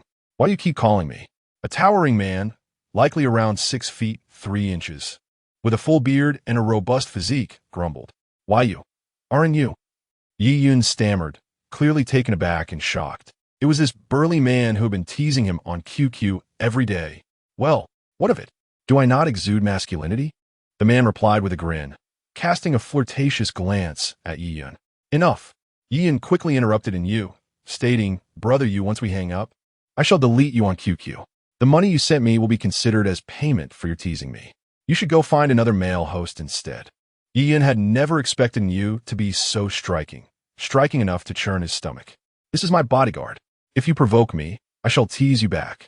A cold, crisp voice resonated from the video, followed by a masked woman taking hold of the phone.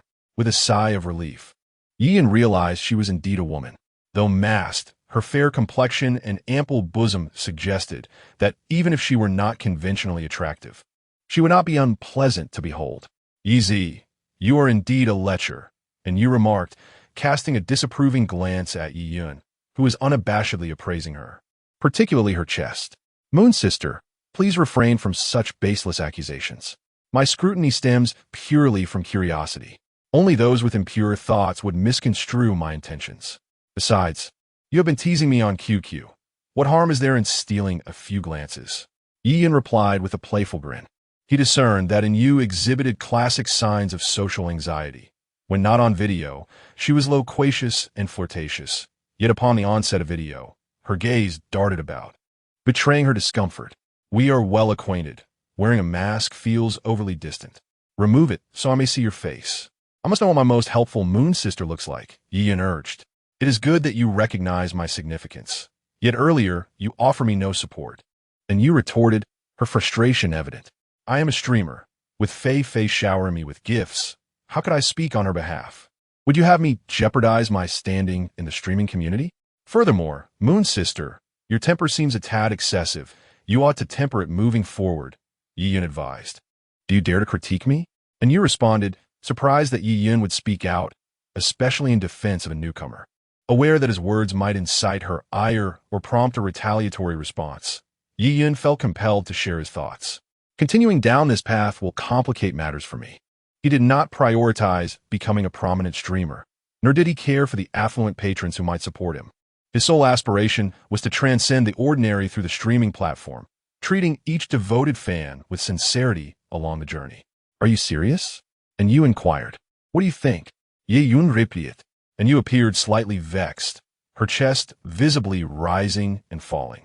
After a moment, she responded coolly. "You are the first to make me relent. Very well, I shall temper my demeanor, but you must also exercise restraint.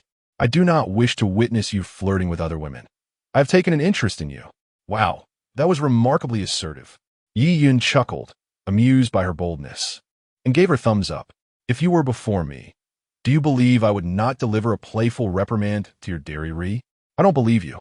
At the slightest movement, my bodyguards would disarm you in mere seconds." And you scoffed. "Huh." Yi Yin responded dismissively, his expression playful. "Since you have taken a liking to me, I, too, wish to see your face. Remove your mask so I can assess whether you are worthy of being my girlfriend. My background is somewhat special. I cannot reveal my face. However, I assure you, I am far more beautiful than that girl named Yao Yao." And you asserted, not allowing a glimpse. "By the way, what is your name?" Yi Yin inquired. "You may call me Mingwe," she said. You should change your name back on the platform. It doesn't sound pleasant," Yi Yin remarked. After ending the video call with Mingwe, Yi Yin reached out to Fei Fei. After exchanging a few pleasantries, he sent her a video invitation. While gaming, he found Fei Fei's voice quite charming, soft and sweet, undoubtedly a delightful girl. Once the video connected, as Yi Yin anticipated, he was greeted by a lovely young woman exuding a sweet aura. By his standards, she would surely score at least 95. Even surpassing Xia Cici in beauty. What a surprise! Fei Fei, you are truly stunning. Why do your eyes look so red? Have you been crying? Yi Yin inquired upon noticing the slight redness in Fei Fei's eyes. "Yezi, I haven't offended them. Why do they speak ill of me?" Fei Fei lamented, feeling increasingly wronged. Tears welling up again. "I've already confronted them, especially in you, whose words were utterly uncivilized. Please stop crying. It pains me to see you like this," Yi Yin consoled, observing her tear-streaked face filled with an air of vulnerability. "She has gifted you so much. There's no way you would dare to speak against her," Fei Fei retorted skeptically. "I swear I did, and whether she will apologize, I cannot say, but I doubt she will target you again," Yi Yun replied. "I truly feel remorseful. You care for me so much and have showered me with gifts, yet I allowed you to endure such grievances in my stream. I am truly sorry, Fei Fei. It's not your fault, Yezi. It's that impolite in you." "I once he stooped to her level," Fei Fei asserted. "I prepared a secondary account. Come, Yezi will help you reach Diamond," Yi Yun announced. "All right, Yezi, wait for me. I'll log in right away," Fei Fei exclaimed, her tears dried at the prospect. Yi Yun played with Fei Fei until 1 a.m., successfully guiding her to Diamond 3. To accommodate the emotions of the affluent young lady, Yi Yun even assisted her in a few games, ensuring she could have easily reached Diamond 2. Chapter 34. Speechless the following day. Yi Yun was indulging in a delightful dream when she was abruptly awakened by a loud music ringtone. Upon glancing at her phone, she discovered it was Mingwe calling her. "Sister, it's only 7 in the morning. What pressing matter compels you to initiate a video call? Couldn't you have simply sent a message?" Yi Yun lamented, struggling to open her eyes, utterly bewildered. After an extensive gaming session the previous night, she had lain in bed watching videos for a couple of hours, not succumbing to sleep until the early hours of the morning. "It's nothing urgent. It just bothers me to think about work while you're still asleep," Mingwe replied from the other end, clad in professional attire and masked, her gaze fixed intently on Yi Yun. "With your wealth, why even bother working? Are you perhaps a faux tycoon misappropriating public funds? I hope I won't be asked to refund anything later," Yi Yun retorted, rubbing her face in exasperation. "I simply prefer to be hands-on. Rest assured, just turn your phone around so I can check if anyone is around," Mingwe insisted. "You truly consider yourself my girlfriend. Check in my room?" Yi Yun responded, head irritation mounting. How could she have the audacity to command him when she wouldn't even show her face? Did she truly believe he was merely a kept man? Stay away from unclean women. If you find yourself unable to resist temptation, I'll send my assistant over to keep you company," Mingwe continued, unabashed. You're incredible, truly amazing. I want to support you if you falter, Ian exclaimed, astonished by her train of thought, before abruptly terminating the video call, yearning to return to her slumber. 3 minutes later, Ian sat up with a start. So, what does that female secretary actually look like? Typically, men in the morning are more irritable. Ian pulled out his phone and opened Douyin, only to find that Xia Cici was not live streaming. This girl is becoming increasingly indolent, Ian muttered in disappointment. In recent days, Xia Cici had sent him numerous messages, but due to his fatigue, he had chosen to ignore them. Now that he felt revitalized, he was eager to engage in a spirited exchange. Instead of contacting Xia Cici through QQ, Ian began to explore local streamers. Chung City was teeming with beautiful women, many of whom were live streaming. Soon, he stumbled upon a streamer named Yuchinchi. Friends, it's over 40 degrees in Chung City, yet my heart feels icy cold. If this continues, I may have to withdraw from this industry, Chi-Chi lamented. With daily earnings barely reaching a few hundred yuan, she mused that it would be more beneficial to find a job, streaming from dawn until dusk, as her back was beginning to suffer. Before entering this profession, she had been quite confident, given that few could rival her beauty in reality. Her alluring, fox-like features exuded an air of dominance, promising to draw in a plethora of fans. Dreams are enchanting, yet reality can be brutally harsh. In her month of streaming, the most extravagant gift she had received was a hot air balloon, having yet to encounter a true benefactor. As she entered the live stream, she welcomed the audience. Thank you for joining my stream, dear viewers. I appreciate your presence. Just then, her troubled heart found a flicker of hope as a level 76 benefactor entered her live stream. Level 76 signifies that this esteemed gentleman has spent over 30 million. The thought alone sends shivers of excitement through her. May I add you on WeChat? Ian typed. Of course, big brother, I'll send it to you right away. Chi-Zi hurriedly responded, fearing that a delayed reply might cause him to depart from her live stream. For someone of his stature, there is no prerequisite to add him on WeChat. She could only wish for such an opportunity. Though Xiaoge had only recently emerged on Douyin, his presence was already legendary. Within mere days, he had extravagantly spent over 30 million, overshadowing a prominent figure from the Douyin PK, Queen Didi's camp, rendering him virtually invisible. He initiated the evening with a generous gift of 100 carnival tokens to the host. With a swift motion, Yian dispatched 100 tokens in return. Ah, thank you, my dear Xiao father, for the 100 carnivals, Chi-Chi exclaimed, her excitement momentarily rendering her speechless as she attempted to send Yi Yun her QQ number. Could you join me for a meal? Yian typed. Absolutely, Xiao Gowen. Chi-Chi replied enthusiastically. I'll send you more tokens. Just prepare a hotel for me, and by the way, bring some breakfast. I haven't eaten yet, Yian responded. Sure. Brother, there are plenty of breakfast vendors downstairs, but I'm not certain if you eat those, Chi-Chi remarked. No worries, just grab whatever, Yian replied, once again sending her 200 carnival tokens. Before long, Chi-Zi shared her location with Yian. After a moment's contemplation, he accepted the red envelope sent by Mingyu as a form of punishment for disturbing his slumber. Mingyu sent a question mark, he noted. It's best if women refrain from probing into men's affairs, Yian replied. Something feels off, Mingyu continued. I'm out of money for food, Yian answered. There is still something amiss. Are you planning to visit a club? Mingyu inquired.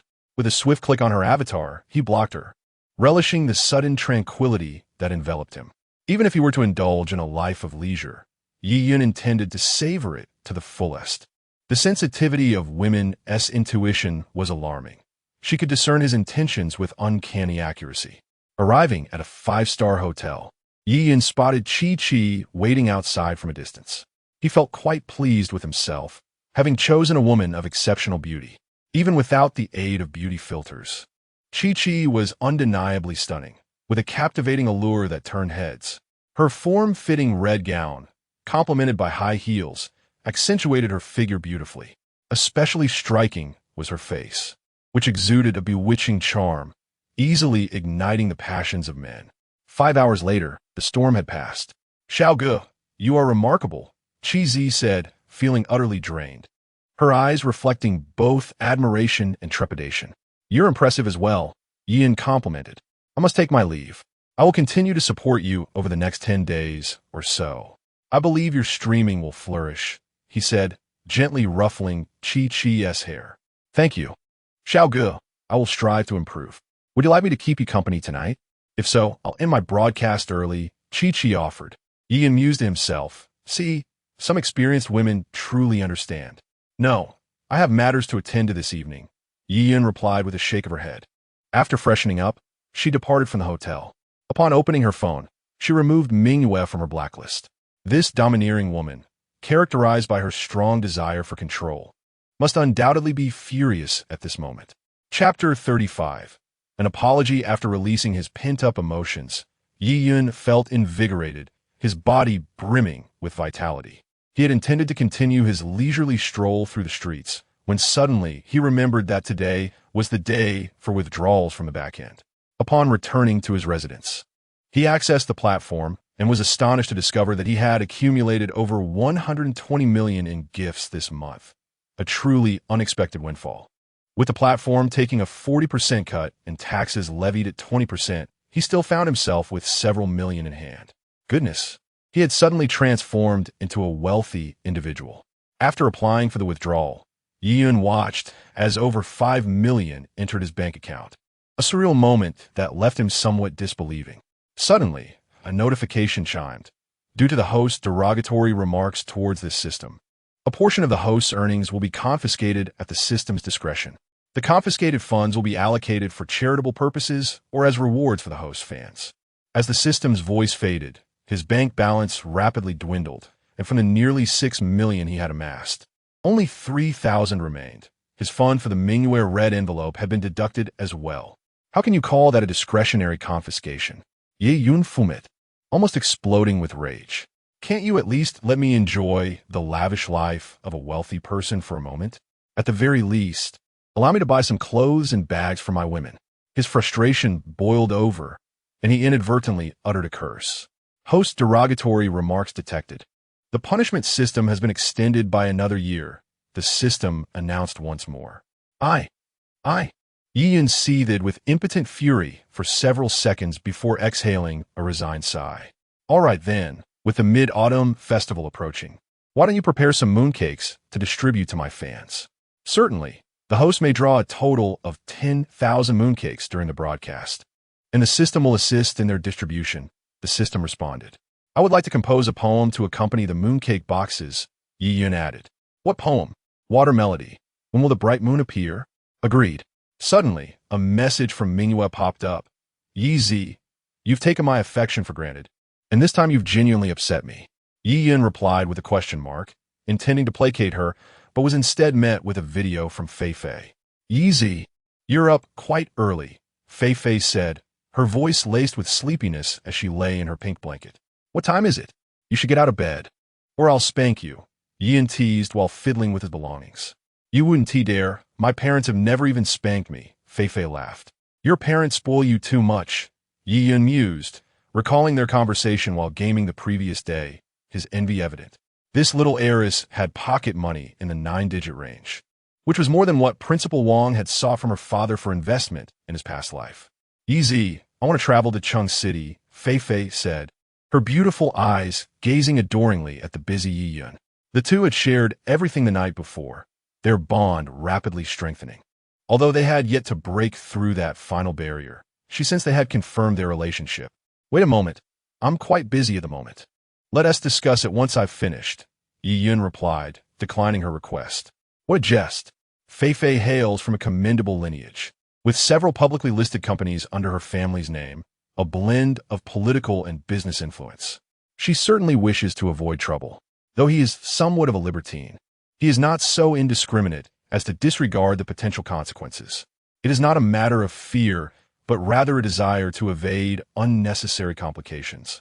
There are countless beautiful women, and he has no need to court trouble. After soothing the infatuated Fei-Fei for a while, Yi-Yun intended to further appease Mingyue. However, upon reflection, he realized he should not indulge her too much. The more he coddled her, the stricter her oversight of him would become.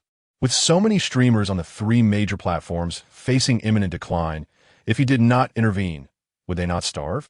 Meanwhile, Mingyue, who had been eagerly awaiting a message from Yi Yun, grew increasingly frustrated as time passed without any word from him. In a fit of anger, she hurled a laptop worth several tens of thousands of yuan and a small ornament worth hundreds of thousands to the ground. Ruyin, do you think I've spoiled him too much?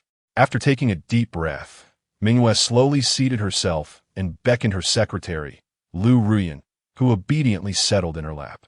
What a stunning creature she is, her beauty and figure truly one in a million. I am willing to offer even something as precious as her to him. It has repeatedly vexed me. Mingyue's delicate fingers brushed across Ruyin's face as she spoke. No one is as beautiful as you, my dear. Ruyin lifted her radiant face, her enchanting eyes appraising what seemed to be a divine creation. After a brief moment of reverie, she continued, Miss, you are indeed too good to him. I'm feeling a touch of jealousy myself. It is indeed time to establish some boundaries for him. Mingyue nodded, picking up her phone to glance at the back end of the IME live stream, where a lengthy string of numbers could easily induce vertigo. He aims to seize first place in the King S Cup event. This money was specifically recharged to support him. Since he is so oblivious, I shall use this money to teach him a lesson, Mingyue remarked with an air of detachment. Are you planning to reduce his level to 1? Ruyin inquired with curiosity. In recent days, having become quite enamored with IME livestream, she had gained some understanding of how special gifts could lower a streamer's level. Not only that, but he has enmities with 2 small guilds. I intend for the streamers from those guilds to claim first place, making him realize that by incurring my wrath, he shall receive none of what he desires. Reflecting on how she had sent Yi Yun over 100 messages, all of which he had rejected, a torrent of suppressed fury surged within her. It was not until the afternoon that he finally removed her from his blacklist, and even now, he had not offered an apology. Throughout her life, no one had dared to treat her in such a manner. Ruyin, do you think my actions are excessive? Mingyue asked. Compared to your previous methods of dealing with adversaries, this is indeed a tremendous act of mercy. It is hardly excessive, Ruyin replied. That is reassuring. The King S Cup event lasts for 2 days, divided into 2 groups. Participating streamers will be randomly assigned to a group and will engage in PK battles within a stipulated time frame. The first day consists of elimination rounds to determine the top 4 from each group. Tomorrow marks the final match, where the top 4 from 2 groups will vie for supremacy. The champions of each group will then engage in a showdown, with the ultimate victor claiming the prestigious King S Cup. Yi Yun registered through his mobile phone and was placed in Group A. He is scheduled for 3 matches today, one at 4 in the afternoon, another at 7 in the evening, and the last at 8. This competition is not a traditional duel. When the time arrives, the votes for his opponent will appear in his room, and the one with the higher vote count after an hour will emerge victorious. After completing his registration, Yi Yun pondered and ultimately decided to sincerely apologize to Mingyue. After all, should that troublesome woman, with her petty grievances, attempt to sabotage him and hinder his system tasks, it would certainly complicate matters. Furthermore, Mingyue has been quite supportive, assisting him since the inception of his broadcast, and today, it seems she even extended an apology to Fei Fei in the group. Beep, beep, beep. The call ended. Beep, beep, beep. The call ended. Beep, beep, beep. The call ended. With nothing else to occupy his time, and being well aware of a woman's volatile temperament, Yi Yun remained unperturbed as he persistently dialed for an hour. Just as his frustration began to mount, the call was finally connected. You finally answered, my dear aunt. Yi Yun exhaled in relief. Are we that familiar? Mingyue replied coldly, her gaze fixed on the documents before her. Of course we are. You are my dear aunt. We are family. Yi Yun replied with a brazen smile. To please a woman, one must possess a thick skin and ample patience, a lesson he had learned in his previous life online. Chapter 36. The Azalea Flower. Is this how you usually amuse girls? Mingyue cast a glance at Yi Yun and spoke. My dear, aside from you, I managed to entertain others just fine, Yi Yun replied. By the way, what would you do if I didn't tea-call you? Yi Yun inquired with curiosity. Given his understanding of Mingyue, she would undoubtedly not keep her displeasure bottled up and would express it instead. Ruyin, bring out your phone for him to see, Mingyue commanded. Certainly, miss, came the reply from outside the screen. Soon, a woman clad in a fitted gown with fair skin and a beauty mark at the corner of her eye appeared on the screen. Yi Yun had encountered numerous beautiful women, Yet none had captivated him quite like this one. Her stunning presence was truly breathtaking. If he were to rate her, Rian would undoubtedly score a remarkable 97. Unlike the innocence of Xia Sisi or the allure of Chi-Chi, Rian's beauty was strikingly enchanting, evoking a heart-stopping allure. Look at your astonished expression. I'd intended to gift you Rian, but you declined, Minghua teased. Please, don't jest, Yiyan replied, feeling somewhat embarrassed. To proclaim in front of others that she would offer him a person. How formidable Minghua must be. Let me guess, Rian, your surname wouldn't happen to be Liu. Would it? Ye Yunvan it. How did you know? Rian looked suspiciously at Minghua, wondering if she had divulged the information. It was merely a guess, Yiyan responded. To his surprise, he had indeed hit the mark. She was indeed the illustrious Rian, a true gem amongst gems. Gasping at Minghua's account balance, Yiyan could not help but draw in a sharp breath. This woman was indeed ruthless. He had received a billion value card from the system, yet had barely touched it. Who would have thought that the faux tycoon would encounter a genuine one? Minghua's account boasted an astounding balance exceeding 10 billion. Minghua, I think I might just give up on striving. Perhaps I should come work for you. With my height of 185 meters and a physique built for muscle, surely being a security chief wouldn't be beneath me, Yiyan said. Since the inception of the IME live streaming platform, various tycoons had emerged, yet none matched Minghua's opulence, who would swiftly aim for lofty goals at a moment's notice. You are far too unattractive. Our company would not hire you. Minghua retorted with a dismissive glance at Yiyan. Why are you spending so much? You don't even need that much. A few 100,000 will suffice. Yiyan replied, somewhat speechless. I have plenty of money, and I enjoy spending it, Minghua stated.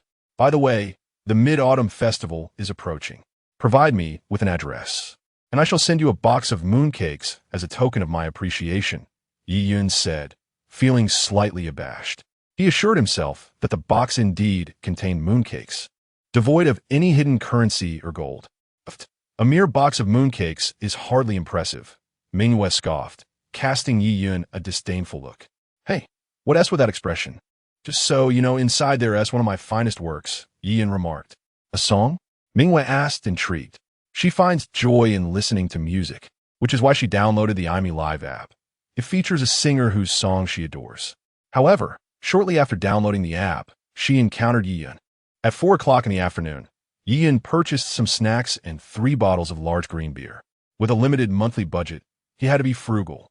Upon returning to his residence, he sent out a notification in his fan group about his live broadcast, and the 10 popular groups on Penguin also shared the news. Good afternoon, brothers, Yiyan greeted, then began to engage in casual conversation with the audience in the live stream. Since the broadcast started too early, many fans had yet to finish work, resulting in only 80 to 90,000 viewers in the room. Nevertheless, this still positioned him as an unattainable presence among the IME platform streamers. Brothers, with the Mid-Autumn Festival approaching, I prepared some mooncakes for you all. They aren't expensive, but they come from my heart, so I hope you won't mind, Yiyan declared. 10-level badge, I want a piece. 15-level badge. I hope you understand my intention. I may not have money, but I've been a loyal fan of yours for 3 months, listening to your gossip long before you became popular. Though I'm not fond of mooncakes, I desire the ones you give. A total of 10,000 mooncakes were prepared, with 1,000 available for fans who contributed even a dime, while another 1,000 required a badge level of 10 or above to participate. The packaging was specially designed by Yiyan, featuring a poem he had composed. Starting with 10,000 gifts, won't you dare to give away 100,000 next year? One fan remarked. Indeed, Yiyan, how generous you are, unlike some stingy streamers. Yiyan is the most devoted to his fans and mindful of their feelings among all the streamers I've seen, and he doesn't just seek money. Don't forget the most talented one, begun with looks, loyal to character, captivated by talent.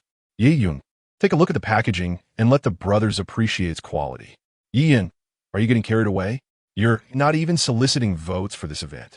I'm not being carried away, brothers.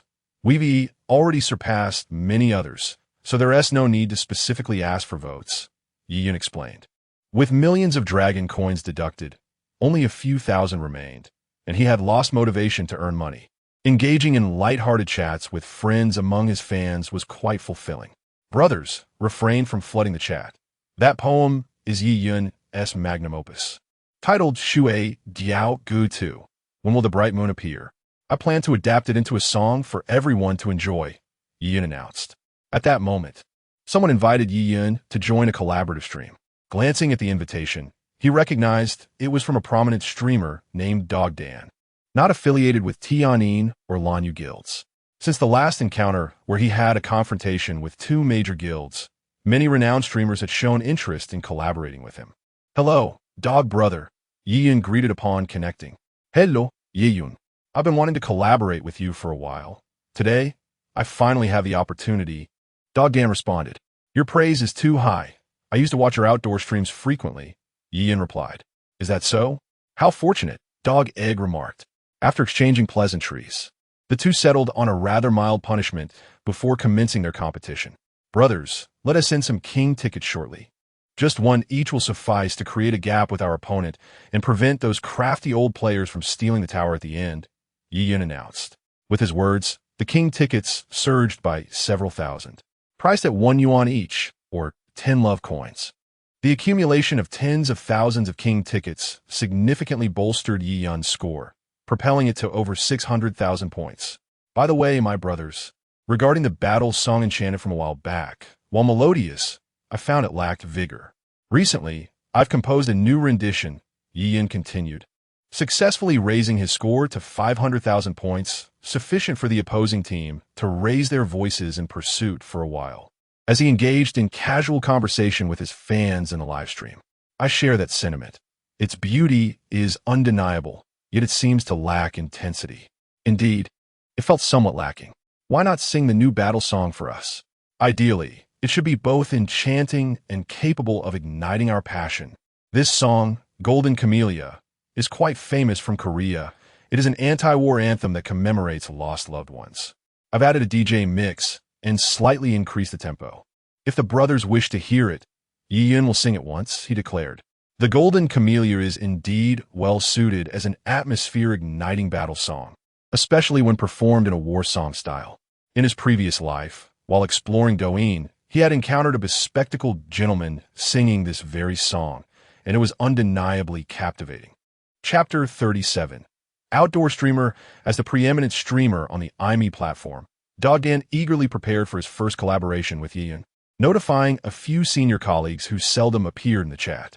These gentlemen indeed honored him with their presence, showering him with rockets, airdrop boxes, treasure maps, and super rockets, allowing his score to surge from a deficit to a remarkable lead of over 1 million points against Yi Yun. However, after Yi Yun sang a few lines of his battle song, the audience in the live stream seemed invigorated, fervently typing charge. Within mere seconds, reclaiming the lead and surpassing Dog Dan by a substantial 20,000 points. Gentlemen, let us refrain from excessive generosity. Let us keep this a friendly competition, Dog Dan remarked in the stream. At that moment, everyone knew that Yi Yun's live stream attracted the wealthiest patrons on the IME platform, with some affluent viewers even downloading the IME app solely to watch his broadcasts. Their extravagant support was formidable, easily overwhelming the Tianyin and Lanyu guilds without much effort. Dog Dan was acutely aware of the financial capabilities of his own supporters. Should he engage in a direct contest with Yi Yun's affluent viewers and ultimately fall short, it could lead to significant losses if they chose to exit the IME platform in frustration. In reality, Dog Dan was overthinking the situation at that moment. Yi Yun's stream had few wealthy patrons present. Only Wuming remained, as Qingguan, Sanqi Qingfeng, and Brother Xiong were absent. Brothers, this song is quite taxing on the vocal cords, Yi Yun said after finishing a song, gulping down half a glass of water. Let us repeat it 1 billion times. This elegy is quite splendid. I dedicate this song to commemorate our fallen foes. Yi Yun, your thermos is quite attractive. Take a sip. Someone commented, likely a female fan. Everyone, let us unleash another wave of Tianwang votes. Let us not give the opposition a sliver of opportunity. All right, brothers, battle songs are meant for pivotal moments. Singing them every day will diminish their potency. Henceforth, when this song plays, we charge. Yi Yun chuckled. The response to the song was overwhelmingly positive. The brothers were satisfied. and he too felt content. Brothers, let us hold off on the Tianwang votes and reserve some strength for the next round. Once more participants arrive, we shall draw the mooncakes, Yiyun announced. I have some matters to attend to tonight, and 1 TB logging in. I'll send you the account and password so you can handle it yourself, Mingwen messaged, subsequently providing Yiyun with the login details. Brothers, I bear unfortunate news. Mingwen will not be logging in tonight, Yiyun said, adjusting to a melancholic tune. What? The esteemed elder sister ISNT coming? Without her, we lack confidence. Indeed, as long as Sister Mingyue is present, even without her financial support, I feel reassured. Brother Lang also chimed in, seemingly preoccupied. No worries. We still have other esteemed brothers. Our Yi family army may lack in numbers, but is abundant in wealth. With Yiyun's words, the confidence of the fans in the chat plummeted. To them, Mingyue was akin to a stabilizing force, always ready to turn the tide in critical moments. The good news is that she has entrusted me with her account and password, allowing me to spend freely. Yiyun chuckled heartily. How audacious! Daren't play tricks on me. As you gaze upon that delightful bloom, are you perhaps preparing to amass 100,000 or so for yourself? I harbor no doubts regarding Sister Mingyue's account balance. Let's log in. I wish to glimpse Sister Mingyue's account. Brothers, shall we take a look? Yiyun opened the IME Live app, rapidly inputting Mingyue's account credentials, subsequently obscuring the screen. Good heavens! Wow, my word, I can barely bear it. Such boundless wealth, devoid of humanity. Yiyun feigned shock while deliberately shielding the screen, inciting a flurry of discontent among the viewers in the live chat. Brothers, I have witnessed it for you. The balance is quite substantial, Yiyun solemnly declared. You wretched creature, are you trying to infuriate me? Surely, you do not wish for a son without a backside, do you? Refund my Tianwang tickets. I shall not contribute any further. Brothers, do you wish to see? Yiyun inquired. Yes, we want to see. We wish to behold it one. If you desire to see it so much, why do you not plead with me? If you do not beseech me, how could I possibly grant you a glimpse? Yiyun reclined comfortably in his chair, igniting his cigarette, his tone teasing. For heaven's sake, am I not pleading with you enough? Very well, I concede. You have me in your grasp this time. I implore you to satisfy my curiosity. Wretched creature, this time I shall plead with you. All right, I concede this time. Await the next opportunity. I beg of you, in a whisper. I am most indulgent towards my fans. Since you all wish to see, let us together admire the account of this top-tier tycoon. Yiyun ceased his teasing and spoke earnestly. Click on mine, then reveal the balance. A lengthy string of numbers left the audience in the live room utterly astonished. Meanwhile, the Tianyin Guild, preparing to contest for the Tianwang Cup against Yiyun, received reports from their scouts regarding this development. An eerie silence enveloped them. Perhaps it is best to yield, boss. A moment of restraint brings tranquility. Taking a step back opens vast horizons. How could that woman possess such wealth? This time, our Tianyin Guild has allied with the Lanyu Guild, ready to support Xian'er in the competition for the Tianwang Cup, pooling together 50 million to bolster her campaign. However, the opponent's affluent balance exceeds theirs by more than double. What a futile effort, destined only for humiliation. Brothers, had it not been for my cleverness, this money could have been wielded by Mingyue against us, Yiyun remarked, sipping his tea. His words instantly piqued the curiosity of the viewers, who urged him to elaborate. The tale begins this morning when Mingyue messaged me about the red envelope she sent long ago. I certainly could not divulge my foot-soaking plans to her, fearing she might intrude, hence I promptly blocked her. Brothers, consider this. Am I towering height of 1.85 meters with muscles aplenty? Even if I were to indulge in a life of leisure, it must be done with dignity, would it not? After the matter concluded, I removed her from my blacklist. Initially, I intended to start a broadcast right away, but upon reflection, I decided it would be prudent to extend an apology. Otherwise, given her temperament, she would undoubtedly explode in anger. My friends, you cannot fathom how fortunate I was to offer her a sincere apology. She even rushed to target a minor goal, intending to assist the Tianyin Guild and the Lanyu Guild in confronting me. Quite terrifying indeed, Yiyun remarked. Born to be pampered, I spend my Sister Yu's money to enjoy foot baths. Serves you right. Support Sister Yu in dealing with you. Just how wealthy is Sister Yu? I've noticed, Yeezy, your audacity seems to be increasing, he added with a sly grin. Speaking of which, what does sister you look like? Indeed, I'm curious as well, came the response. I've initiated video calls with her twice, but she always wore a mask. However, her figure is splendid, her skin remarkably fair. She appears to be no older than 30. Even without the mask, she must be a beauty, Yi Yun analyzed thoughtfully. Unbelievable. Being kept is one thing, but being supported by a beautiful and affluent woman is another. In truth, I am quite handsome myself, just lacking an opportunity to showcase it. Please, spare us. Some wealthy women are even more eccentric than men. Can you handle the high heels and demanding expectations? Forget it. That's just the tip of the iceberg. There are even more bizarre individuals out there. This has certainly broadened my horizons. Hearing your words, I suddenly grew concerned for Yeezy, fearful that he might be led astray by a wealthy woman. Don't worry. We are Yeezy's greatest support. With his temperament, how could he possibly be manipulated by a wealthy woman? Sister Yu is not that kind of person. Didn't he the boss say that he must earn his keep? Haha. Investigating the situation will surely be entertaining. Chapter 38. Nana Yi Yun skillfully captured the barrage of comments requesting to check the room and magnified the message for his fans to see. All right, brothers. I can't resist you any longer. Since you wish to check the room, we shall go, even if I face the wrath of a wealthy lady. I shall accept it, for I am your good big brother.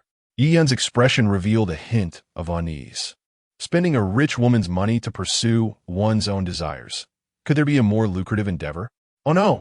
Could this rascal be wanting to check the room himself and throw us under the bus? What a conniving little worm. Trouble comes knocking at home, he exclaimed. If the heavens decree it, what is there to fear? You up there, don't drag me into your pretentiousness. Someone in the chat room interjected. With the scapegoat established, Yi Yun navigated to the dance category.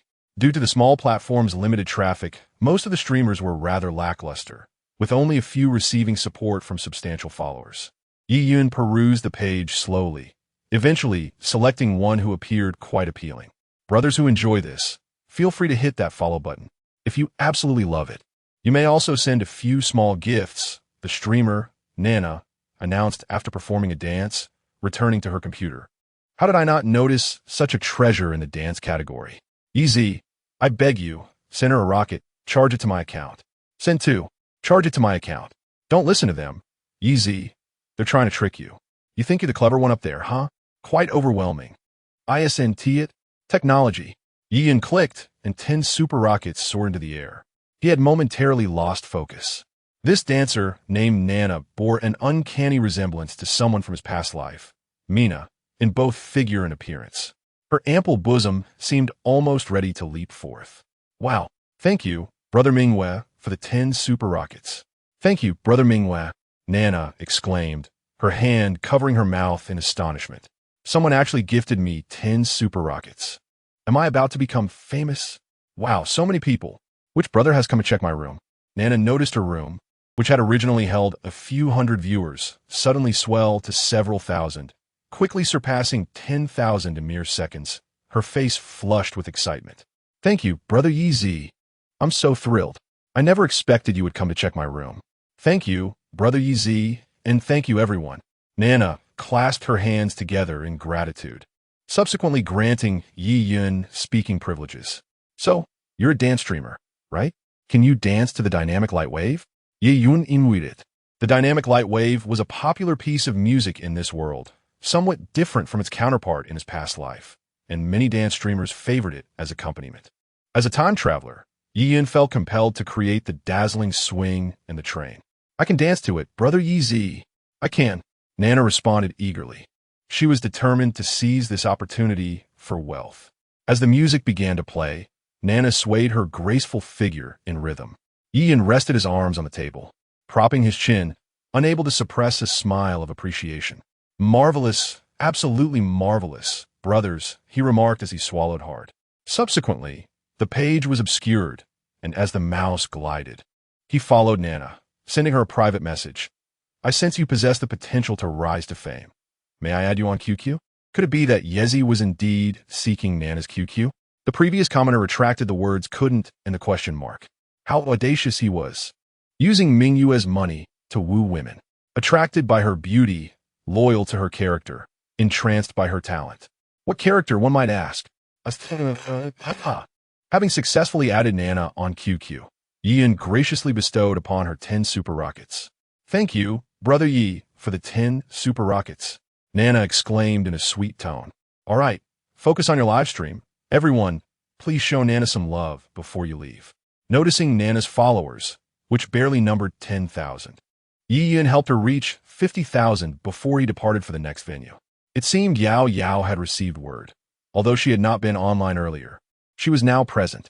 Brother Yi, can you join the mic? Yao Yao sent Yian a private message. He hesitated, fearing the brothers in the broadcast room might disrupt the atmosphere. But since he had given his first to his woman, he steeled himself and went. Hello, Yao Yao. Yi Yun greeted. Welcome, Brother Yi, to my room, and welcome to all the brothers from Brother Ye's live stream. Yao Yao joyfully responded upon seeing Yi Yun's arrival. The originally modest audience of over 1,000 suddenly swelled to 20,000, causing her live stream to lag significantly. Mingyue generously gifted the streamer with 50 super rockets. Wow. Thank you, Brother Yi, for the online support. I'm not just full, I'm stuffed. Yao Yao was astonished by Yi Yun's generosity, who had sent her 100 super rockets. I got carried away and forgot it wasn't my account. I'll return the favor to Mingyue later, Yian commented, somewhat bemused. Indeed, there is an affair afoot. It's well known, yet Yezi hasn't admitted it. Just look at Yao Yao's expression towards him. It's hardly concealed. Feeding the mistress with the money of the main wife, he truly indulges in soft rice. In the live streaming realm, I only admire Yezi. Speaking of which, my sister Faye is quite capable as well. I cast my vote for her to take the main wife's position. Brothers, I swear on your 10 years of life, Yao Yao and I are truly innocent. Please cease your wild speculations, Yian asserted. Yezi, can you not act like a person? Let's take the blame, but do not shorten our lives. Damn, this rascal infuriates me. I wish I could give him a good thrashing. The previous commenter. You might not stand a chance against him. His physical prowess is no joke. Even if I can't win, I'll still fight. Brothers, please show Yao Yao some support. Those who appreciate her should send her small gifts. Ye Yun Angeragit. I wouldn't dare to like my sister-in-law. What if I lose another 10 years of life? Yezi, that is not fair. You're being too selfish, not even allowing Yao Yao to dance with the brothers. The previous commenter boldly suggested, daring to ask her to dance. Upon hearing the phrase sister-in-law dancing, an inexplicable sensation washes over me. How is it that you, a gathering of individuals, allow your minds to be inundated with distractions at the sight of beauty? When shall you achieve a state of tranquility akin to mine, where the heart remains still and the waves of emotion do not disturb the surface? Leaf Cloud lamented. Is there anyone in this live stream more lascivious than you? Someone retorted. You have the audacity to criticize us, yet just moments ago, I nearly drooled while watching Nana. Indeed, I have captured a screenshot of that lecherous gaze. Once Sister Mingyue logs on, I shall share it with her. I am unlike the rest of you, Leaf Cloud asserted. I observe Nana's dance with an artistic appreciation, wearing a facade of smiles while my inner self remains undisturbed. Unlike you, who are utterly captivated by the pulsating rhythm, losing your very souls to the spectacle. With an army of 100,000 now reduced to 50,000, and even now, 20,000 have yet to return. Chapter 39. Invitation to sing after spending some time in Yao Yao's live stream. Yian sent a reminder in the fan group about the mooncake draw at 7 and 8 o'clock, then checked a few other rooms before returning to his own. He chatted with the fans for a while, boasting and sharing stories, and before he knew it, it was 7 in the evening, with an unprecedented 17,000 viewers in the live stream. Hurry up, my mom is calling me for dinner. I'm just waiting for the mooncake draw. Come on, give me a chance. What brand of mooncake is it, Yeezy? I don't eat 5-nut ones, thank you. There's a streamer I follow on Douyin, so stingy. Hundreds of thousands watch each live stream, yet he hasn't given away a single mooncake in all these years. To be fair, Yian was quite generous with his friends and fans. Just look at the clothes he was wearing. Altogether, they couldn't have cost more than 500 yuan. All right, it's time for us to start the mooncake draw. We'll give away 500 at a time, and the brand is Meishin Mooncakes, a reputable brand. So don't worry, brothers, Yin announced. The first wave of 500 was open to any fan with a badge, with a 10-minute time limit. He wasn't quite sure how the system operated for shipping, but at least he didn't have to worry about it. Xiao Qingxin has gifted the streamer a king ticket $9.99. Xiao Qingxin has gifted the streamer a king ticket $99.99. Xiao Qingxin has gifted the streamer a king ticket $9.9999. Xiao Qingxin has gifted the streamer a king ticket $9.999999. Thank you for the king tickets, Xiao Qingxin. Have I just gained another big brother?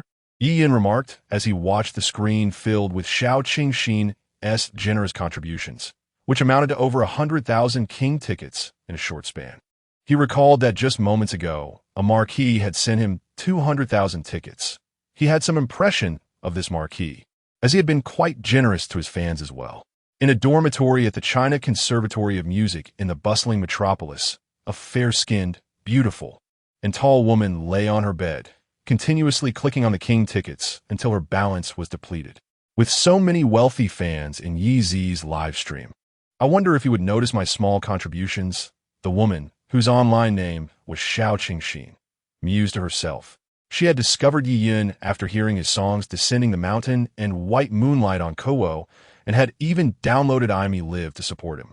Initially, she aimed simply to accompany him, casually sending fan badges to complete tasks each day.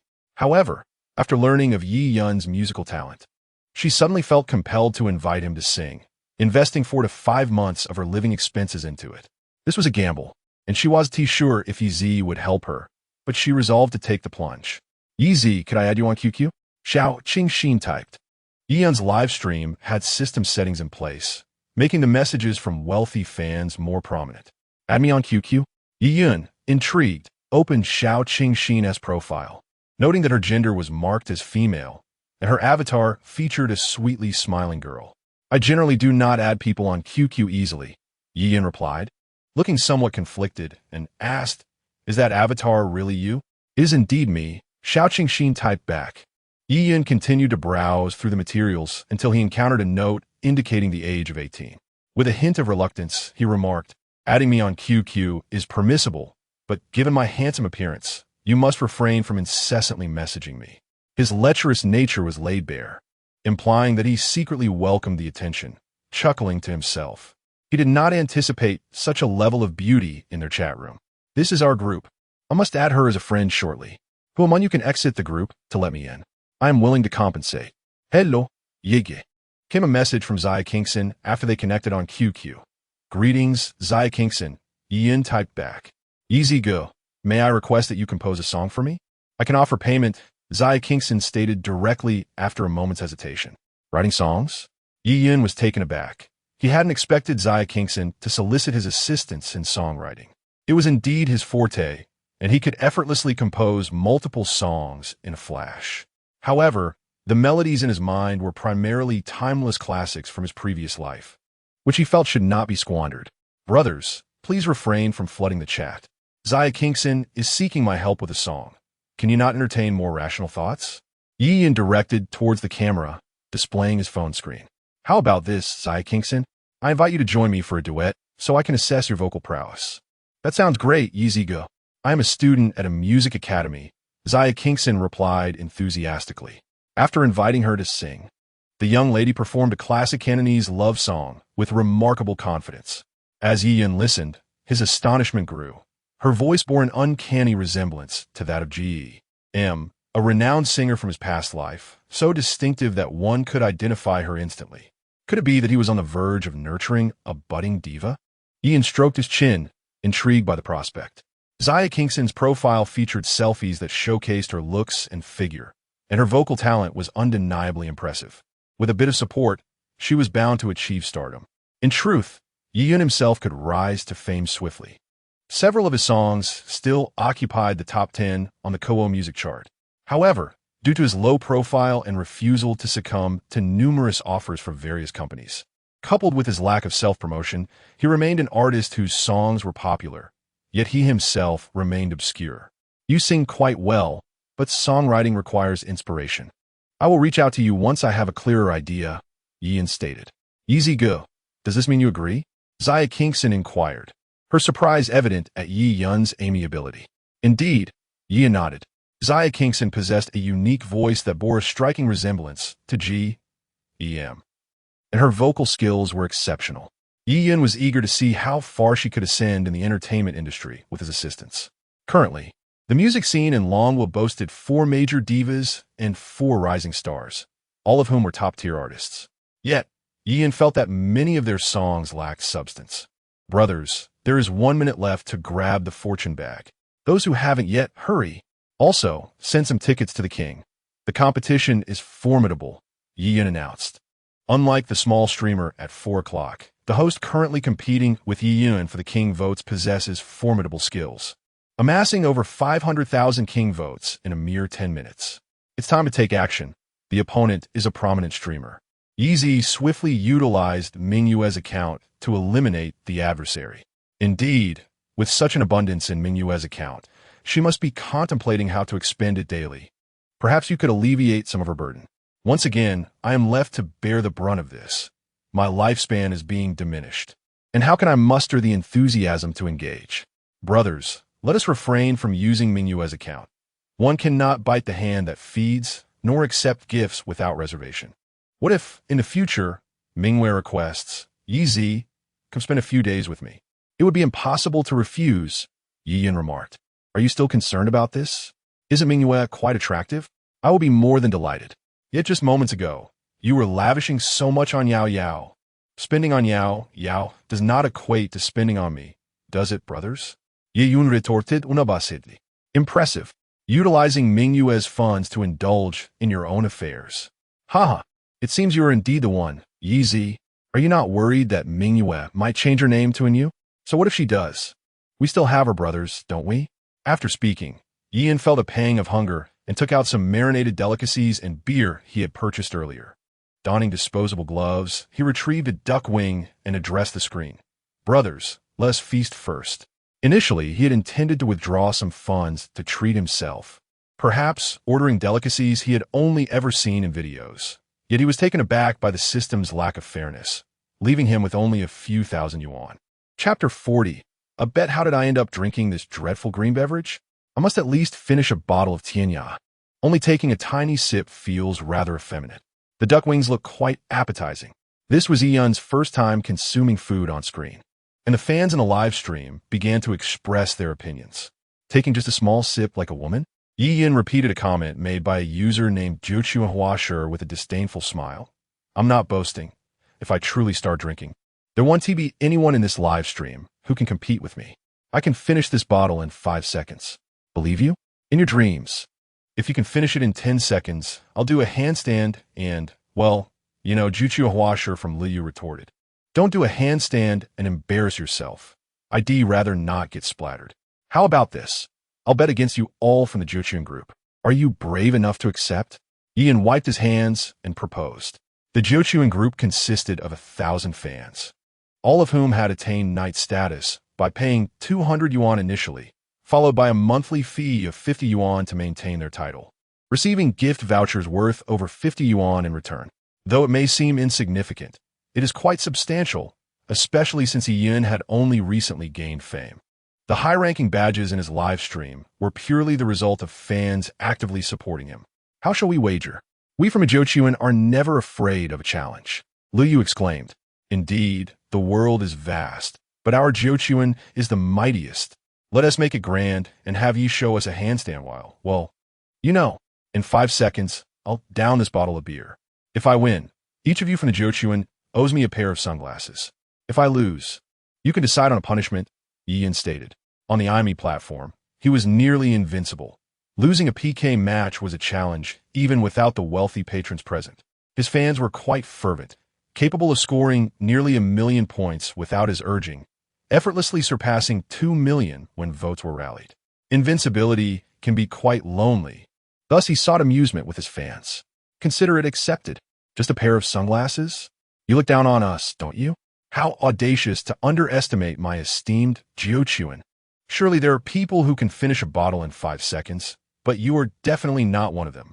If you win, I want to just gift sunglasses. I'll gift a sports car. I'll gift a sports car too. Remember, I'll gift whatever I please, not just what you want.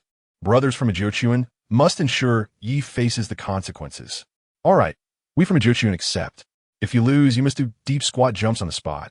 Waving your arms while shouting Jochuan is mighty. Jochuan is awesome. Yi surrenders. How does 30 jump sound? Levayu suggested. Fine, if I lose, I'll accept that punishment. But let us be clear.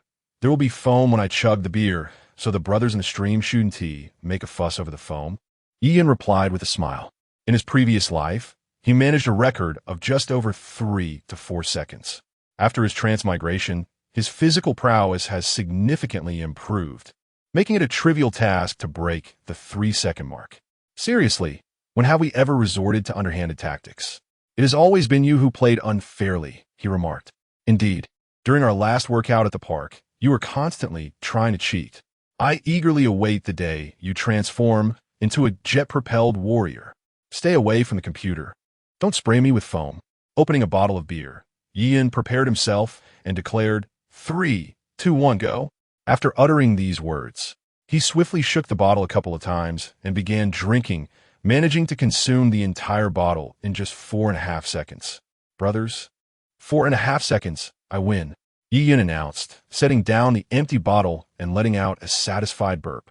A full bottle of foam doesn't count. I can't believe you didn't spray it everywhere. Impressive. Yi, what other talents do you possess? At this rate, you could participate in a beer festival. Look, brothers, I don't have an electronic scale at home, so I can't weigh it for you, but it definitely won't exceed 50 milliliters. After finishing, Ian poured the remaining beer into a disposable cup and continued. After my transmigration, I discovered that my beer drinking speed has further improved. If I push myself, I could probably reach 3 seconds. A bet is a bet, Greenfield typed. Brothers, don't start spamming just yet. Let me keep track of the accounts, and we can resume when I need it. Ian grinned and pulled out a thick ledger from under the table, stating, on this day, each of you in Group 9 owes me a pair of sunglasses worth 99 love coins. He noted this down in the ledger. Are there any others in different groups willing to place a bet? Tianguan, you've been silent. Are you afraid? The members in your Group 8 are all affluent level 15 players. Are you brave enough to wager a regular rocket for each of us instead of those sunglasses, which are too small for your status? Yi Yin continued to seek challengers. Are we still betting on beer drinking? Tianguan, having been called out, had no choice but to respond. Yes, Yi Yin nodded. All right, but I want to raise the stakes. If you can finish a bottle of beer in 3 seconds, everyone in our Group 8 will reward you with a super rocket. If you fail, the penalty will be the same as before, but you'll have to switch from Group 9 to our Group 8. Tianguan proposed. Deal, I accept. Yi Yin chuckled, pleasantly surprised by Tianguan's generosity. Feeling a bit bashful, 3 seconds was a limit he had never reached in his past life, yet he sensed that in his current condition, it might be achievable. Opening the beer, he dove straight into the challenge, giving it his all without holding back. The final time was recorded at 3.88 seconds. As per tradition, please refrain from spamming until I signal for it. Ian instructed, let me give you a little something to get you started. Treat yourself well. Don't skimp on food and drink. You must learn to enjoy life. The brothers are all eager to hear you sing in game, Tianguan chimed in. Tianguan gifted the streamer 10 super rockets. Brothers, let's speak candidly. Although Brother Tian often presents himself as a critic, he genuinely cares for me. Lacking family, I find in him a brotherly affection. Ye Yun spoke. A 3-foot azure blade bestowed upon the streamer 5 super rockets. You don't like typing, so you wish to forget me, don't you, Yezi? The 3-foot azure blade typed. Without you, Brother San, how could I possibly forget? Thank you, Brother San. You are indeed like family. Yi Yin responded with laughter, releasing a cheerful melody. Here's the matter, brothers. I have an idea. I've noticed that other prominent streamers often host fan meetings on anniversaries or special occasions. I wish to do the same. Thus, we shall spend wisely. I will invite you all to enjoy food, lodging, and entertainment. During this time, I will seek inspiration to compose new songs. I will rent a stage and organize a concert. What do you think, brothers? Yi Yin expressed. This was his initial thought. He had no intention of profiting from a concert. His primary desire was to invite those who supported him to partake in joyous camaraderie. Sounds great, Yezi. You must invite me. Will my 10th level badge grant me an invitation? A year is still distant. By then, I should at least be at 16th level. Yezi, write some easier songs, and we shall sing together, haha. That sounds feasible. I've seen videos on Douyin where stars initiate mass sing-alongs. We shall create our own. All right. Brothers, I will endeavor to compose songs of manageable difficulty, ensuring everyone can join the revelry. Speaking of which, I currently have a demo of a song. Would you like to hear it? Yiyin proposed. Absolutely. You are a veritable song factory. At last, we arrive at my favorite segment, the listening session. Recently, Yezi has not sung much. Indeed, it seems he has forgotten his original craft. The roommate upstairs likely remains unaware that his original craft was that of a gossip streamer. Chapter 41. The Reverse Butterfly Brothers. I have named this song the Reverse Butterfly. It symbolizes an indomitable spirit, a steadfast resolve to seek hope amidst adversity and to bravely confront challenges. The butterfly, typically regarded as a symbol of beauty and transformation, is imbued with extraordinary courage and perseverance by the prefix reverse. The reverse butterfly does not merely struggle against the winds. It soars triumphantly through adversity. Its wings, though delicate, are imbued with strength and determination with every flap. This spirit reminds us that regardless of the difficulties and challenges life may present, we must not surrender. Just like the reverse butterfly, we must courageously spread our wings and fly, even when faced with headwinds. It is only through relentless effort and unwavering persistence that we can reach the shores of success. Even in the most arduous moments, we must maintain hope, believe in our capabilities, and ultimately achieve self-transcendence and growth.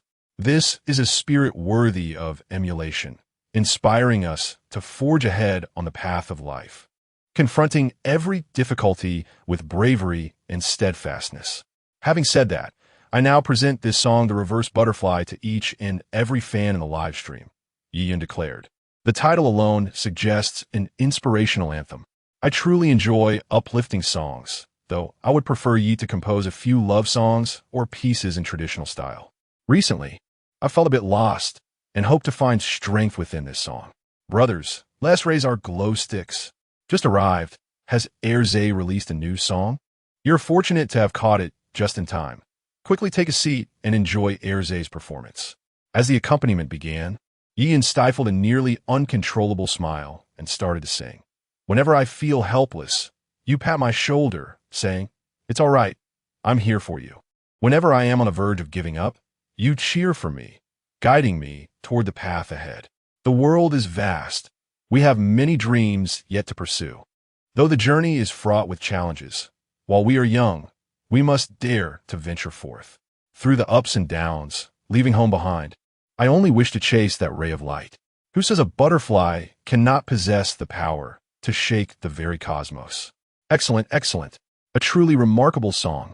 Once again, another exceptional piece. Ye's talent is simply awe-inspiring. Brothers, let us support Yi and help this song climb the charts tomorrow. Ye's vocal skills have improved tremendously. Indeed, it seems he has worked diligently behind the scenes. I can't help but feel a bit of sympathy for Erze. I am the reverse butterfly, soaring against the wind. Even amidst tumult and fervor, I shall reach my destination. I am the reverse butterfly, a free-flying creature unafraid of the blazing light, destined to meet at the pinnacle. Fly, proud butterfly. The world is vast, and we have many dreams to pursue. Despite the challenges, while we are young, we must dare to venture forth. Through countless hardships, leaving home behind, I yearn to chase that ray of light. Who says a butterfly cannot possess the power to move the universe? I am the reverse butterfly, soaring against the wind.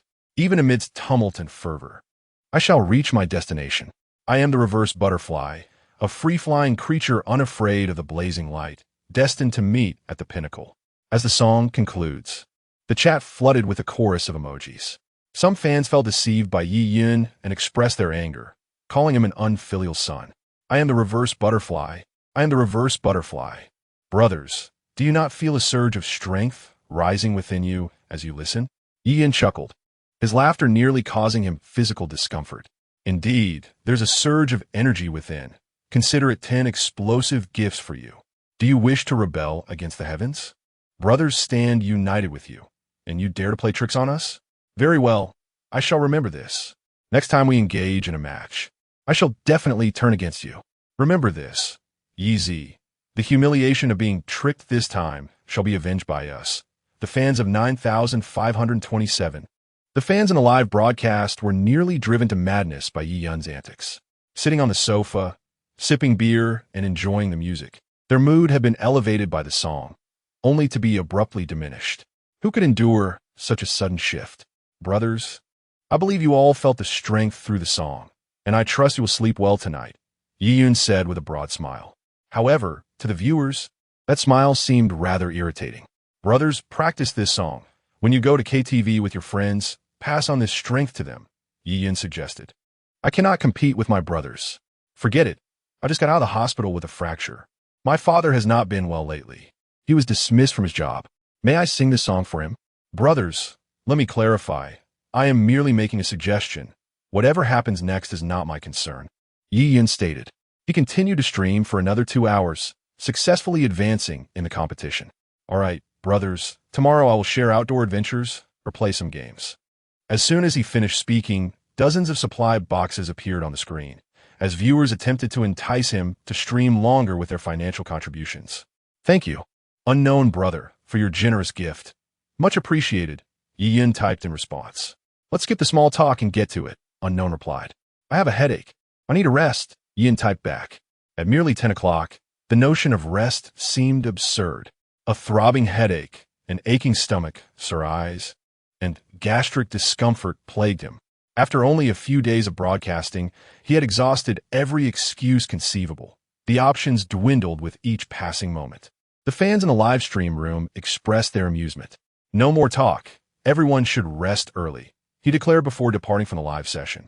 Upon accessing the back end, he glanced at the gifts received today, an astonishing 55 million love coins, equivalent to 550,000 dragon coins. Such a figure was indeed quite daunting. It was worth noting that he had scarcely solicited gifts today. After surpassing the rival-less votes, he had urged his fans to refrain from further contributions. The gifts received were entirely voluntary, a testament to his fans' enthusiasm. In his previous life, there were certainly prominent streamers who could achieve such heights. But it was typically an occasional occurrence, with most revenue stemming from union-backed votes. He, however, had no such network to rely on, nor did he owe anyone a return favor. Yet his earnings had consistently remained above 20 million, a figure that could easily astound anyone. His live audience had also shattered records, maintaining a count between 200,000 and 250,000 since surpassing the 200,000 mark at 8 o'clock. However, the total view count of 1 million seemed peculiarly low. This could be attributed to the nature of the Lovecoin platform being relatively small, and most of his fans had already been absorbed. Even fans from the Tianjin and Lanyu unions had been significantly drawn to him. The remainder were those who stumbled upon his stream occasionally, only to leave upon realizing they were uninterested, an outcome that seemed quite reasonable. The number of gift-giving participants reached a staggering 260,000, surpassing even his peak online viewer count. He could surmise the reasons behind this. With Heroic Assault currently trending, many fans who enjoyed gaming and his streams entered only to find him not engaged in gameplay. They might toss a few king votes to fulfill their lighting tasks before exiting. Additionally, fans who appreciated his singing would pop in, only to depart once they discerned he had no intention of performing. Most importantly, in this world, people experienced less financial strain and found themselves with disposable income. Many indulged in gifting their favorite streamers when they encountered them. Presently, his follower count had soared to 3 million, making him one of the few on the Lovecoin platform whose fanbase rivaled that of the ancient streaming titans. Chapter 42. An in-person meeting to Yi Yun's bemusement. He had not triggered any tasks throughout the day. Even the rune checks, live PKs, and short video interactions had all faltered. Oh well, one mustn't be overly greedy, he mused, shaking his head as he nestled into his blankets. He decided to browse Douyin, hoping for a stroke of luck that might activate a task. Brother Yi, my contract with the Lovecoin platform is nearing its expiration. Today, a guild from Douyin expressed interest in signing me. Could you offer some advice? Nana suddenly messaged him. She found herself in a quandary and sought Yi Yun's guidance. If he wished to support her, she would naturally remain with the Love Coin platform, even at a cost. Previously, during Yiyun's room checks, she had received over 200,000 in tips in a remarkably short time. After he departed, some fans chose to stay, showering her with gifts to witness her perform all her signature dances. Upon reviewing her back end, she noted that she had amassed nearly 500,000 in gifts, leaving her with a 20,000 withdrawal after taxes. If she departed, there was a high likelihood she would have to start anew, as her loyal fans on Douyin might be scarce. The sum she had earned was substantial. Honestly, it left her a bit unsteady on her feet. "Girl, I am not a veteran of the streaming world. What advice could I possibly provide?" Yiyin replied, somewhat at a loss. Nevertheless, he sensed that Nana would likely find greater prospects on Douyin, given its vast reach. Despite being one of the 3 major platforms alongside Douyin and Myomiav, Douyin's traffic eclipsed that of all other streaming platforms in Longwa combined. Moreover, Douyin possessed 2 inherent advantages. As a short video platform, a viral clip could skyrocket her follower count, potentially propelling her into the ranks of top-tier streamers. On other platforms, there were limitations. For instance, some individuals had sliced his singing and gaming videos and posted them on Douyin, garnering millions of likes, yet the resultant followers were minimal. Had he been on Douyin, he might have already achieved the status of a million-follower streamer. Furthermore, Douyin also offered e-commerce opportunities. While other platforms provided similar options, none could compare to Douyin's effectiveness. "Brother Yi, could you please offer me some advice? I am feeling quite conflicted," Nana implored. "You truly want my counsel?" Ye Yun inwitted. "Yes, I would like to hear your thoughts," Nana replied. "What are the terms of the contract from Douyin's guild?" Yiyin asked. "It's quite favorable. Typically, only streamers with over 100,000 followers receive such contracts, though the monthly revenue requirements are somewhat demanding," Nana explained. "Then you should go to Douyin. I can compose 2 dance tracks for you. With your natural talent, you will undoubtedly stand out among dance streamers, and I can assist you as well. For at least the first few months, you need not worry about revenue," Yiyin typed. His earnest efforts to support Nana stemmed from a genuine desire for her success. "Really, Brother Yi?" Nana replied, her surprise evident. She had not anticipated such unwavering support from Yiyin. "Even if I have developed an interest in her, the compensation seems rather excessive. Assisting her in gaining followers was one thing, but commissioning 2 original songs for her is quite another. I never speak idly. Have you seen Yao Yao? Like you, she is a dancing streamer. I crafted a piece titled Train to Spring for her, and she has since gained over 2 million followers on Douyin.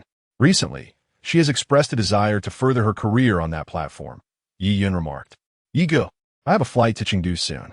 May I invite you to dinner to express my gratitude in person?" Nana typed. "Sure, come over. It's a perfect opportunity for us to rehearse some dance moves," Yiyin replied with a grin. "It seems tonight will be another sleepless night." With convenient transportation, Yiyin met Nana at the airport 2 hours later. "Wow, Yigo, you look even more handsome in person than on your streams," Nana exclaimed from a distance, immediately recognizing Yiyin. It was impossible not to, given his striking appearance. Although her words might seem flattering, they were undoubtedly sincere. Yiyin appeared far more dashing than during his broadcasts. She had encountered many handsome men, yet none could rival him, surpassing even the most popular young stars. "You're not too shabby yourself," Yiyin said warmly as he shook Nana's hand. "Yiga, I saw a hot pot restaurant on my phone that looked wonderful. Shall we go there for hot pot?"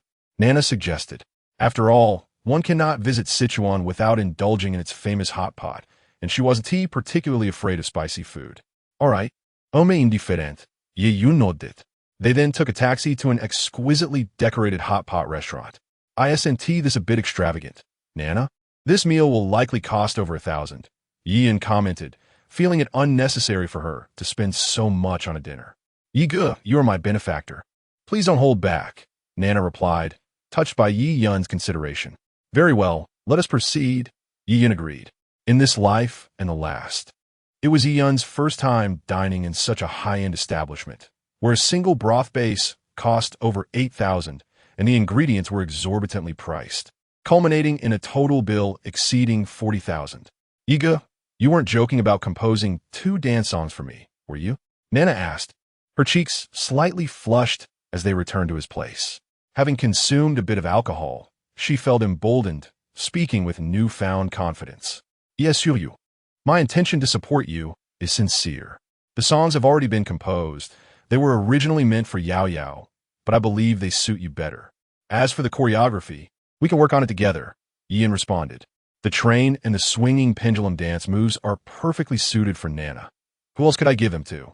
She possesses a classic S-shaped figure, and unlike those streamers who fade away in offline appearances, Nana is truly beautiful.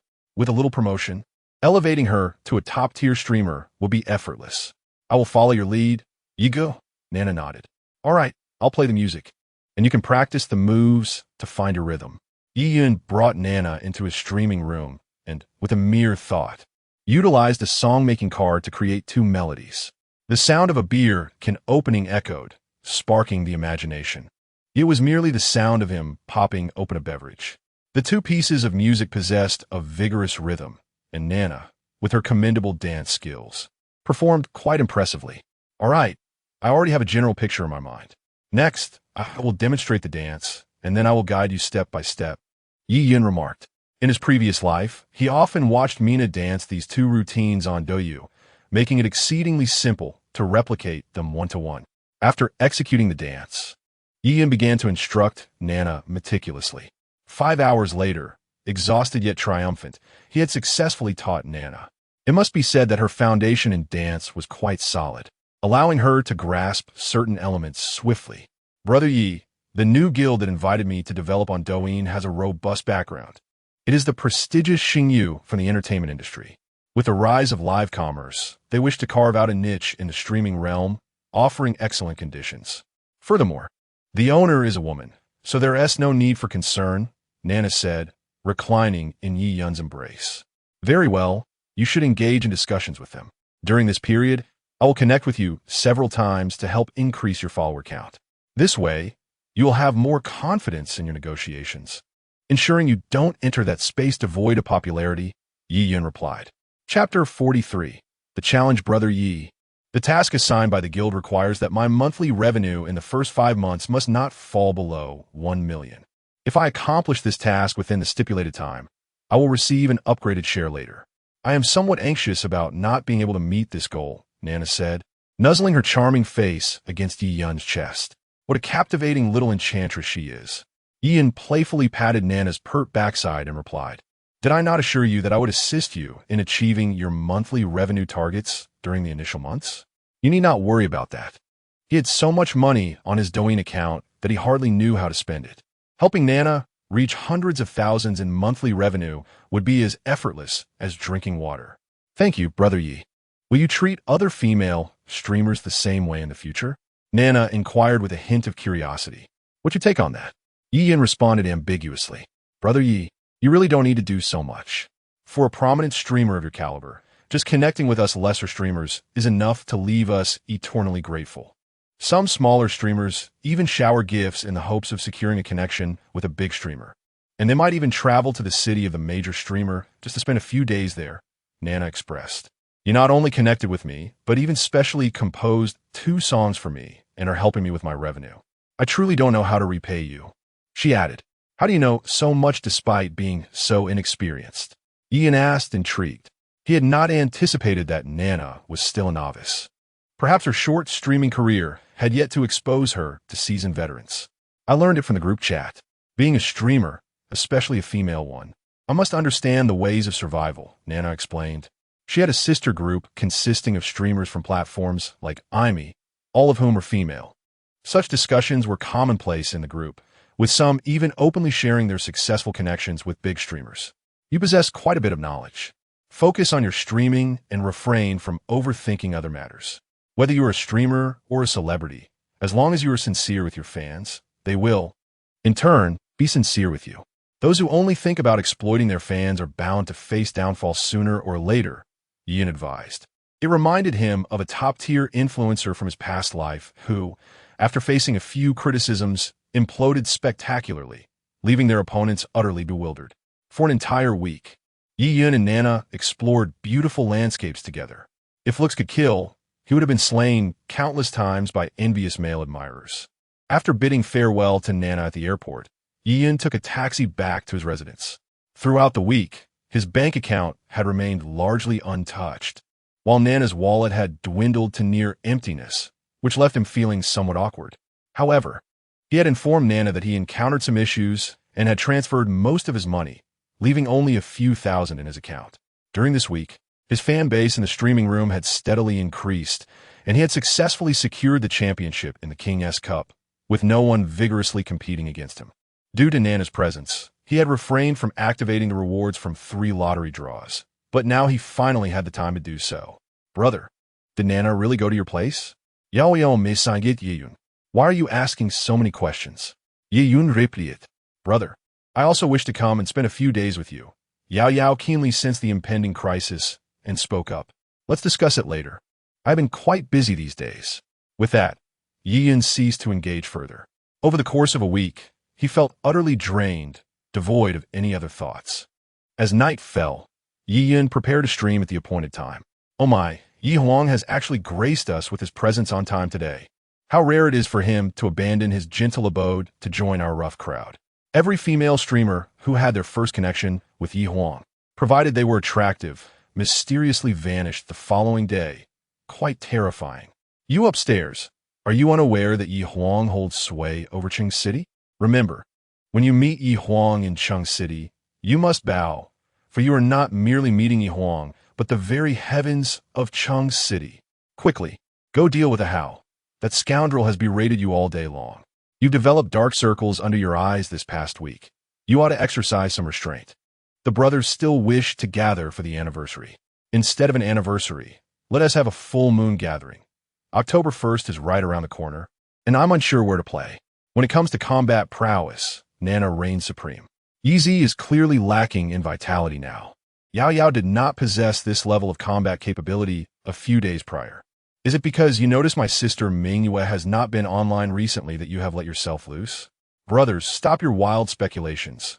Nana and I are completely innocent. If someone else has family matters and pauses their stream for a few days, why must you think of me? Are we not family anymore? Ye Yun chocolate, downing half a cup of goji berry water with a beaming expression. Clearly, he is unbothered by our knowledge. He simply refuses to admit it. Yizzy, I would trade 10 years of my roommate's life for just one word from you. How does Nana feel to the touch? Please be serious upstairs. We are in a respectable streaming room, and decent individuals ought to speak with integrity. Easy, do tell your brother if it feels pleasant. All right, let us give ye a bit of respect. Refrain from discussing Nana further, as it negatively impacts others. Yiyin interjected. The reason he was punctual for the stream today was that he had received news of Ku Xiao subtly cursing him throughout the day in the streaming room and boldly proclaiming that once Yi Yun began streaming, he should dare to confront him. Losers would leave AI me live forever. Initially, Yi Yun had no intention of engaging. He had called the official support, but they conveyed a singular message.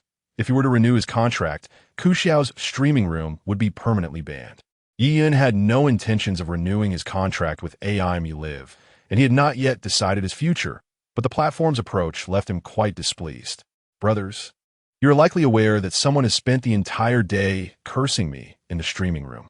Initially, I did not wish to engage. I called the officials, only to be told they could not ban his stream. Unfortunately, we must dirty our own hands to deal with him.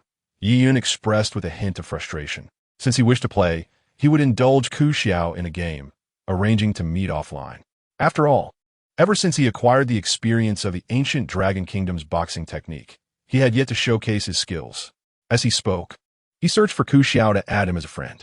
With a bitter smile, Ku Xiao awaited Yi Yun's online presence. Upon receiving a friend request from Yi Yun, he promptly accepted it. Brothers, Yi Yun has just added me as a friend. He will likely join the voice chat shortly. In this battle, victory is our only option.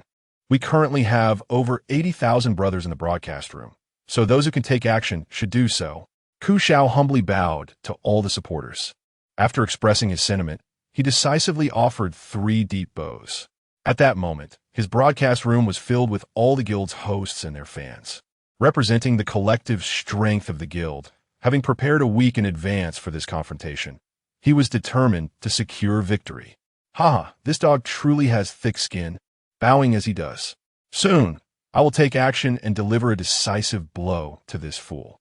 Ian has already shown mercy, yet you still seek to exploit the situation and profit from it. Have you lost your mind over money? Brothers of the laughing family, charge forth. Stop rushing upstairs. Hurry and recharge instead. Considering your level 5 badge, you probably have just a few coins to spare. I cannot fathom why Yi Yun is so amiable.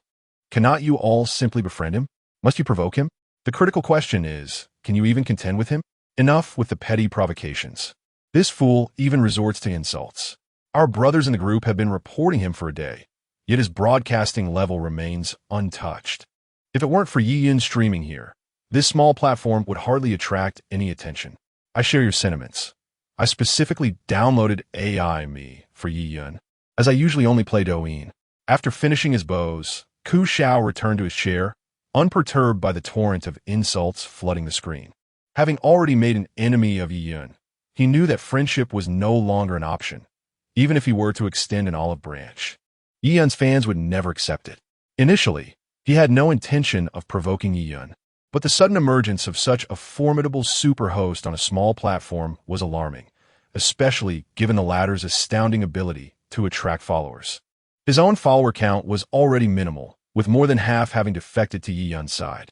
If things continued this way, he feared he would ultimately find himself at a dead end. Chapter 44. Life and death game rather than languishing in despair.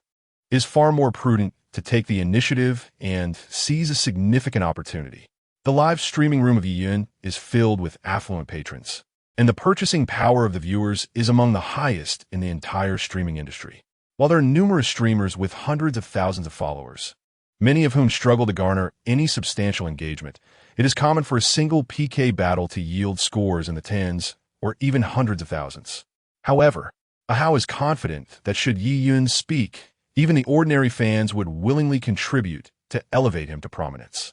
Recognizing that he cannot compete with Yi Yun in traditional PK battles, Ahau has decided to challenge him in the rankings for the top 5,000, requiring at least 30,000 IME gifts to secure a position on the leaderboard. He typically finds it exceedingly challenging to make even the top 20, often resorting to multiple accounts to achieve his goals. Nonetheless, his determination to contest the top 5,000 comes with a sense of assurance. After meticulous planning, weighing the pros and cons, and delivering a heartfelt speech, he has garnered support from 2 major unions and several smaller ones. Winning would be ideal. Adorned with the aura of a hero, he would undoubtedly become the most popular streamer on the IME platform, enhancing his fan engagement. Should he lose, however, he could simply withdraw with a significant gain, as the streaming landscape in Longhua is crowded. With his experience, securing a comfortable living would be effortless, and he has sufficient funds for a leisurely existence in the years to come. Retreating into a behind-the-scenes role is also a viable option. Unaware of Ahau's troubled thoughts, Yi Yun extended an invitation for a collaborative stream, which was quickly accepted. What do you wish to discuss? Yi Yun inquired directly. What do you think? Of course, I intend to challenge you. The loser must vacate the IME platform, Ahau replied with a bitter smile. Agreed. Choose a location, with so many viewers present. I can assure you that I will only use one hand to defeat you. Yi Yun responded confidently. Given his prowess, defeating someone like Ahau, much less a professional fighter, will be effortless. With a left punch delivering 600 kilograms of force and a right punch reaching 900 kilograms, coupled with extraordinary reflexes, he would have no difficulty claiming the title of world champion if he were to compete legitimately. Although he has never fought in the real world, he is undoubtedly a seasoned warrior in the virtual realm. Who plays that game with you? This is a PK battle, not a street fight. Do you understand? Ahau retorted, somewhat speechless. Despite his imposing stature and intimidating tattoos, he is well aware of Yi Yun's remarkable physical fitness and endurance, while he himself has been diminished by excesses, risking a severe defeat in a physical confrontation. I have no interest in participating in such money-making schemes. Either we settle this offline, or you continue your streaming career honestly. Understand? Yi Yun stated decisively. What's the matter? Are you afraid? I knew your stream was populated with bots. If you refuse to engage, then avoid any of my Blue Entertainment Union streamers in the future, Ahau challenged. Very well. Let us proceed as you suggested. The loser shall depart, Yi Yun responded. Within the Mingyue account, there was an abundance of love coins. Previously, he may have felt a twinge of guilt in spending them, but at this moment, he bore no such burden. After Mingyue had been absent for several days, Yiyun felt compelled to inquire about his affluent companion. So he placed a call to check in. Mingyue mentioned that she was preoccupied with company matters and, for the first time, asked him for a favor. Yiyun hesitated initially, aware that aiding someone of her stature would be no trivial task. Yet he was taken aback when she inquired if he could write scripts or stories. This was a domain in which Yiyun excelled. He promptly crafted 2 scripts from his past life that had garnered immense popularity. Little did he know, these scripts not only became hits in his previous life, but also propelled several future A-list celebrities to stardom, more than compensating for the funds in Mingyue's account. Through this exchange, he also gleaned a vague understanding of Mingyue's profession, though her true identity remained a mystery. Let us outline the rules. This time, we aim for 5,000 on the leaderboard, utilizing super rockets for dominance. Once the leaderboard is secured, we will examine the overall score, Aha declared. Spare us the unnecessary details. Let us focus on the overall leaderboard. Yiyun interjected, declining the proposal.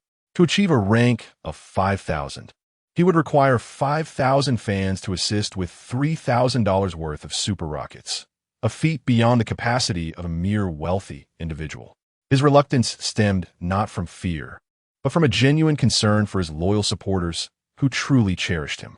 If he failed to gather sufficient support, many brothers would undoubtedly sacrifice their own comforts to aid him.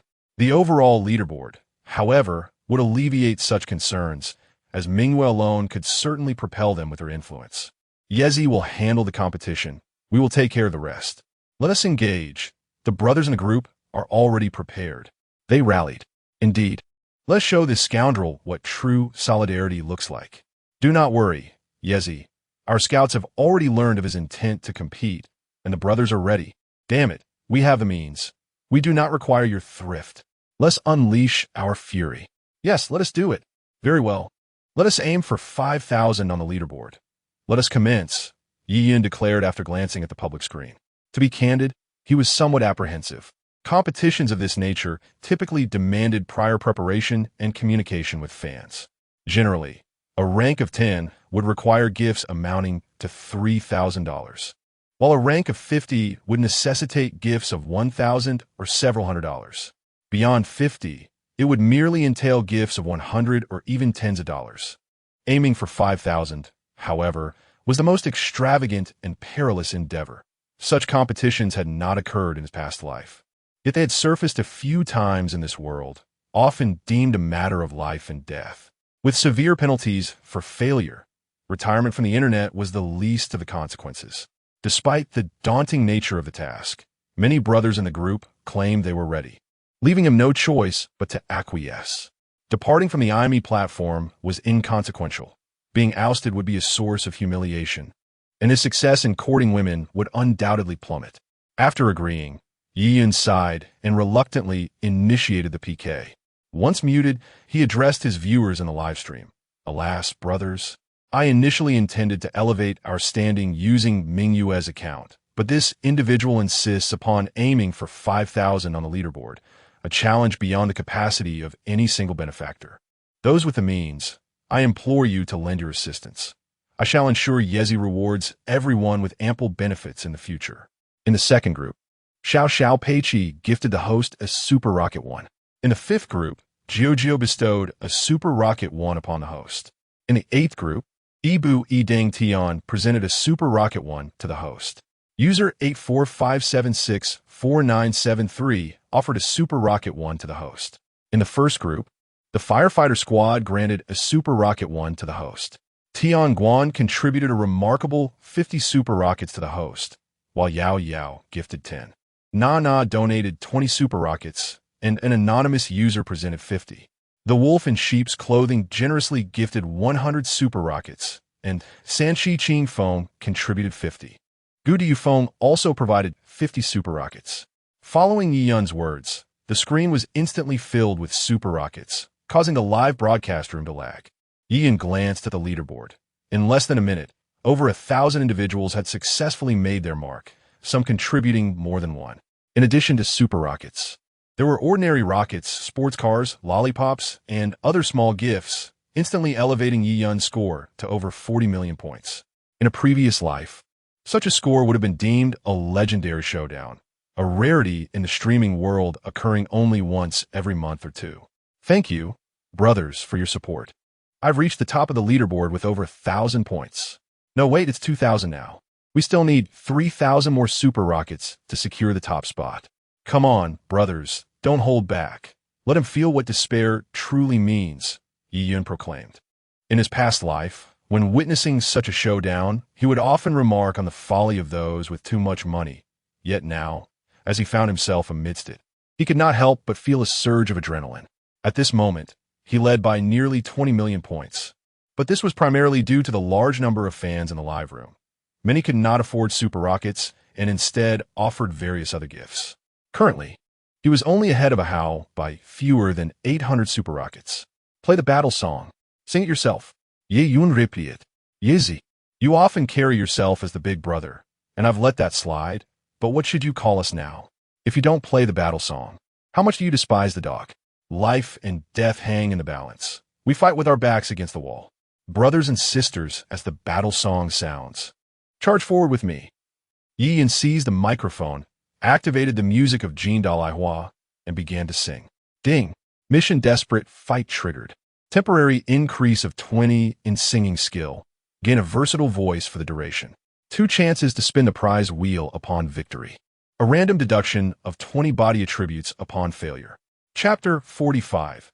Victory. Yi Yun was taken aback, smiling wryly at the unexpected reward task triggered just before his demise.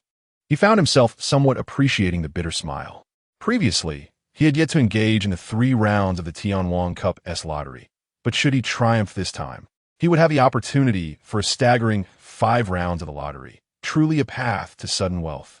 Yi Zi's singing prowess had evidently improved, displaying much more vigor than during his last performance. No more holding back, here it is, he declared. This song must be sung by Yi Zi. I have heard it several times on other platforms these past few days, and the renditions were utterly dreadful.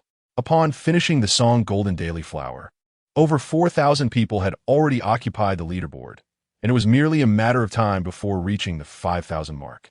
He glanced at the fan group, noticing many were still holding back, seemingly waiting until the last moment to make their move. Brothers and sisters, no need to hide. It's too uncertain. Here, a song to give it your all. Yi Yun exchanged for several more songs and began to sing. This PK was crucial. Losing would not only mean elimination, but also the system's first punitive measure against him.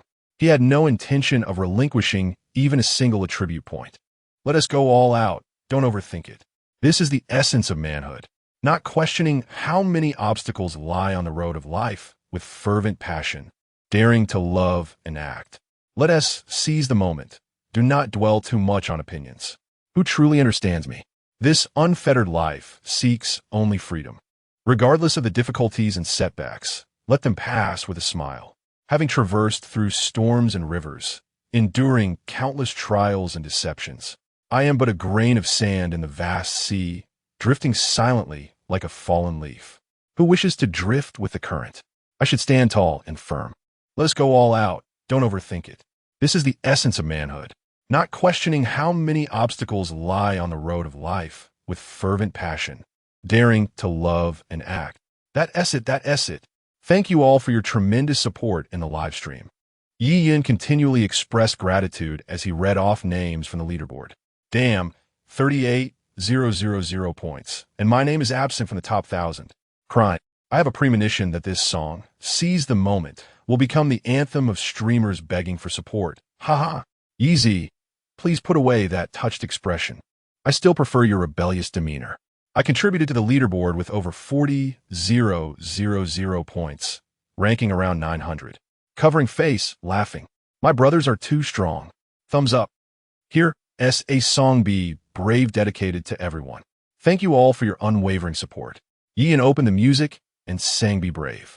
It is often said that one must rely on friends when venturing out, for companionship fosters unity. Even a mere smile can render one's heart devoid of desires. Time passes swiftly.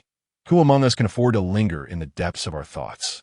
In this vibrant world, who can remain indifferent and unresponsive. Be brave, my friend. For even if tomorrow brings no rainbow, the sun will inevitably shine after the storm, illuminating the sky of our hearts. Cherish yourself when alone, for ordinary memories stir deep emotions, yet your smile remains the most precious. As the song concludes, the 10-minute duel nears its end, and Yi Yun's score has soared to a staggering 400 million. Leading the charts is Fei Fei, whose contributions alone have added 60 million to Yi Yun's total. In truth, Fei Fei belongs to a wealthy family, possibly even more affluent than Mingyu's. Were it not for Yi Yun's repeated requests for her to refrain from showering herself with extravagant gifts, amassing 1 or 2 billion points would pose no challenge for her. Yi Yun feels that he has garnered considerable attention tonight, surpassing at least 5,000 viewers. Such numbers would have seemed unattainable in his previous life as a streamer. Meanwhile, in the studio of Ku Xiao, he expresses his gratitude. Thank you, Brother Wang, these esteemed gentlemen. Thank you, Brother Hai. Thank you, Brother Yu. We have not filled our quota for the top 5,000. We are still over 1,000 short, and thus we have lost this round. Tears glimmer in Ku Xiao's eyes as he reflects on earning a fortune today, yet the thought of potentially leaving the streaming industry weighs heavily on his heart. With Yi Yun's score exceeding 400 million, his own total remains below 200 million, a significant disparity. Nevertheless, tonight he has earned nearly 10 million, and combined with his past savings and properties, he has nearly reached a modest goal that would allow him to live comfortably for the rest of his life. Yi Yun, I accept my losses. From this day forth, I shall withdraw from AI Me Live, Ku Xiao states before exiting the connection. How perplexing, my friends. We were merely conducting our live stream when he repeatedly sought to provoke us, berating us throughout the day and forcing us into confrontation. Now, with his near 200 million contribution, it feels as though we have compelled him to leave. Yi Yun addresses the audience, as he has gained many new followers daily. Some may not grasp the situation, necessitating his clarification to prevent any shifts in sentiment. Those who understand know that he is merely attempting to amass wealth, a common tactic in the streaming world. However, Ku Xiao has paid a considerable price, opting to exit AI Me Live. Is the person above foolish?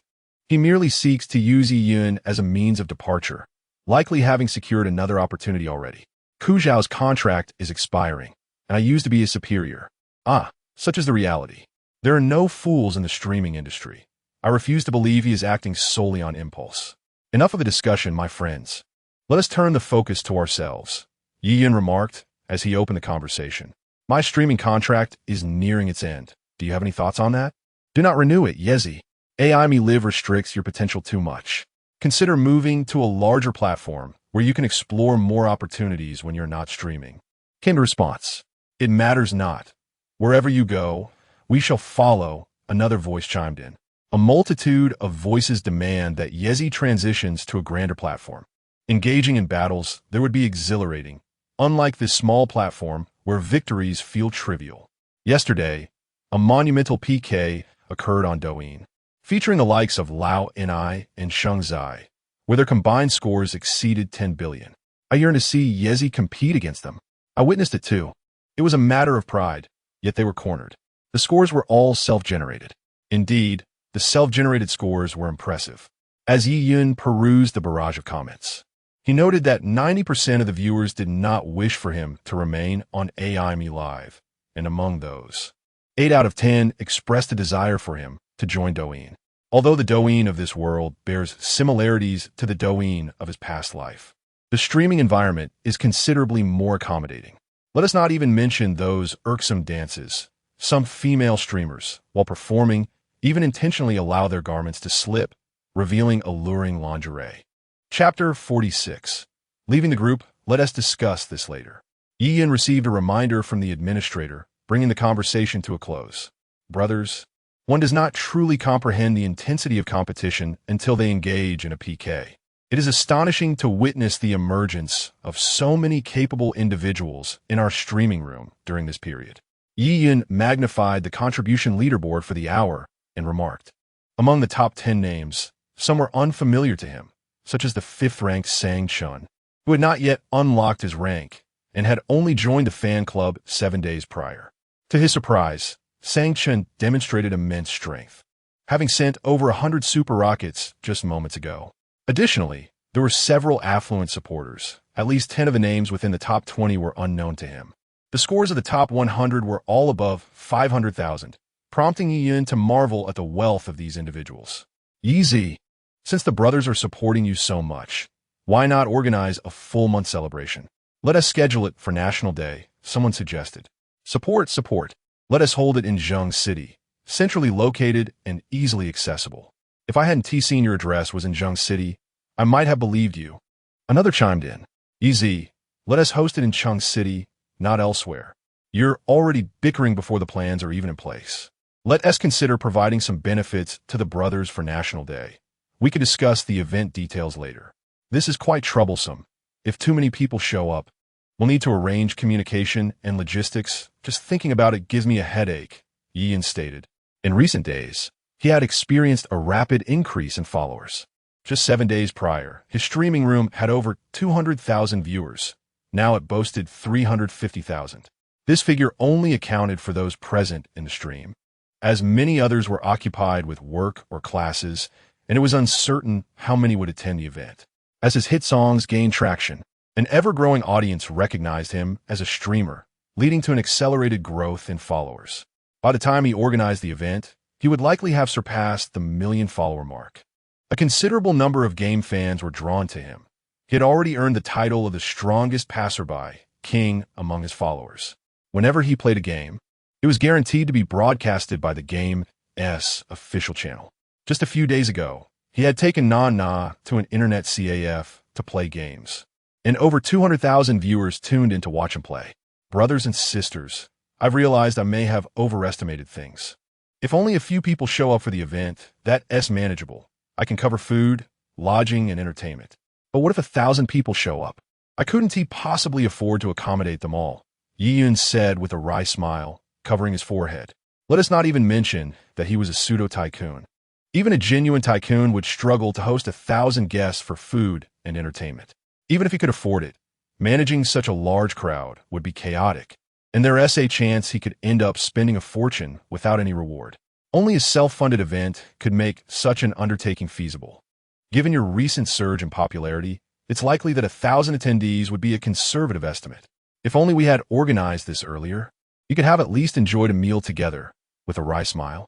According to incomplete statistics, more than 50 new songs are released daily in the streaming industry, with the total exceeding 100 when including covers. However, among these, it may take a month for even a single song to break through the mainstream. Yet, each of EZ's songs not only breaks through, but also ranks among the top on major music websites. This growth in followers could already be considered slow. Had he been streaming on Douyin, he would have likely reached the million-level mark by now. The previous speaker was not exaggerating in the slightest. Just a couple of days ago, a Mr. Gua, who imitated the persona of Mr. Tree, went viral by covering the song Promise, gaining over 10 million followers in just 9 days. It is worth mentioning that Yi has no Douyin account, and those I follow are all fraudulent, which is infuriating. The traffic generated by breaking into popularity is enormous. With so many people on Douyin, a slight push can lead to the emergence of a top internet celebrity. Let us not forget that although Yi Yun does not frequently play games, his gaming skills are sufficient to surpass 99.9% of gaming streamers, and he possesses a considerable gaming fan base, potentially even larger than his music fans. Yi has an advantage that other gaming streamers lack. He is an entertainment streamer.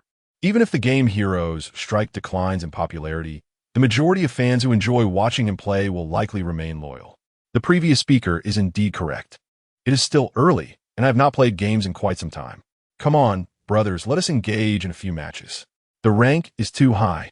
Those with master ranks in the chat, quickly hop on board, and I will elevate your play. Yi Yun declared. Add me Yi, and I will boost you with 2 super hot plays. Finally, I am gaming again after many days. I checked Ye's performance. It is truly explosive. With an astonishing win rate, he has already reached the king level. At this rank, he is bound to encounter streamers who play at a high level, and even professional team players.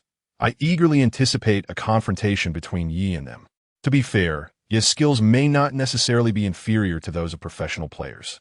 The previous speaker might not understand the vast disparity between professional players and gaming streamers. To put it plainly, a professional player may be the top in the national server with a particular hero, but the best in the national server may not be able to transition to a professional player due to differences in skill levels, strategic thinking, and lane management, among other factors. By the way, I almost forgot to ask you all, would you prefer to hear singing or watch gaming? Ian inquired, as there are quite a few music fans in the chat. Sing some trivial song? We can do that later. Right now, immediately, let us dive into gaming. Although I also wish to hear you sing, I'm more eager to watch you play games. Among all gaming streamers, your gameplay is the most captivating and visually appealing. The previous speaker is correct. Even in platinum and diamond ranks, he's been dominating his opponents, and I suspect his rivals are perhaps bronze level. Alright, then let us play games. As soon as the announcement was made, the number of viewers in the live stream began to rise rapidly. Let's start a betting game. Brothers, will he achieve a godlike performance or secure 10 kills in the next match? Betting will close in 3 minutes, Ian stated. Before long, Ian was matched with opponents who were evidently a 5-player team, as indicated by their names. Ian, in the first position, banned Garen and subsequently chose the Wild Huntress. This hero, yet to be reworked, is terrifying. A single Q ability strike feels more lethal than a stab to a vital artery. In this era, the performance of the Huntress hinges on whether she can secure kills with 1 or 2 Q strikes. Once the Q skill is fully upgraded, it deals 230 points of damage, augmented by 0.65 AP ratio, with a spell power of 1,000 points. It could deliver over 800 points of magical damage. In the realm of augmented equipment and various penetrative capabilities, a sorceress with 1,000 points of magical power can unleash a staggering damage output of 3,000 with a single strike. Except for pure tank heroes, nearly all others can be eliminated in a mere hit. Should she possess superior equipment, even the most resilient heroes would struggle to withstand her assault. As for her accuracy, Ian harbored absolute confidence. Moreover, in this version, the judgment of the Panther Woman SQ skill is notably expansive. The Panther Woman is a challenging champion to master, especially in high-stakes matches, where failure to land her Q renders her virtually ineffective. How can Ian navigate playing as the Panther Woman?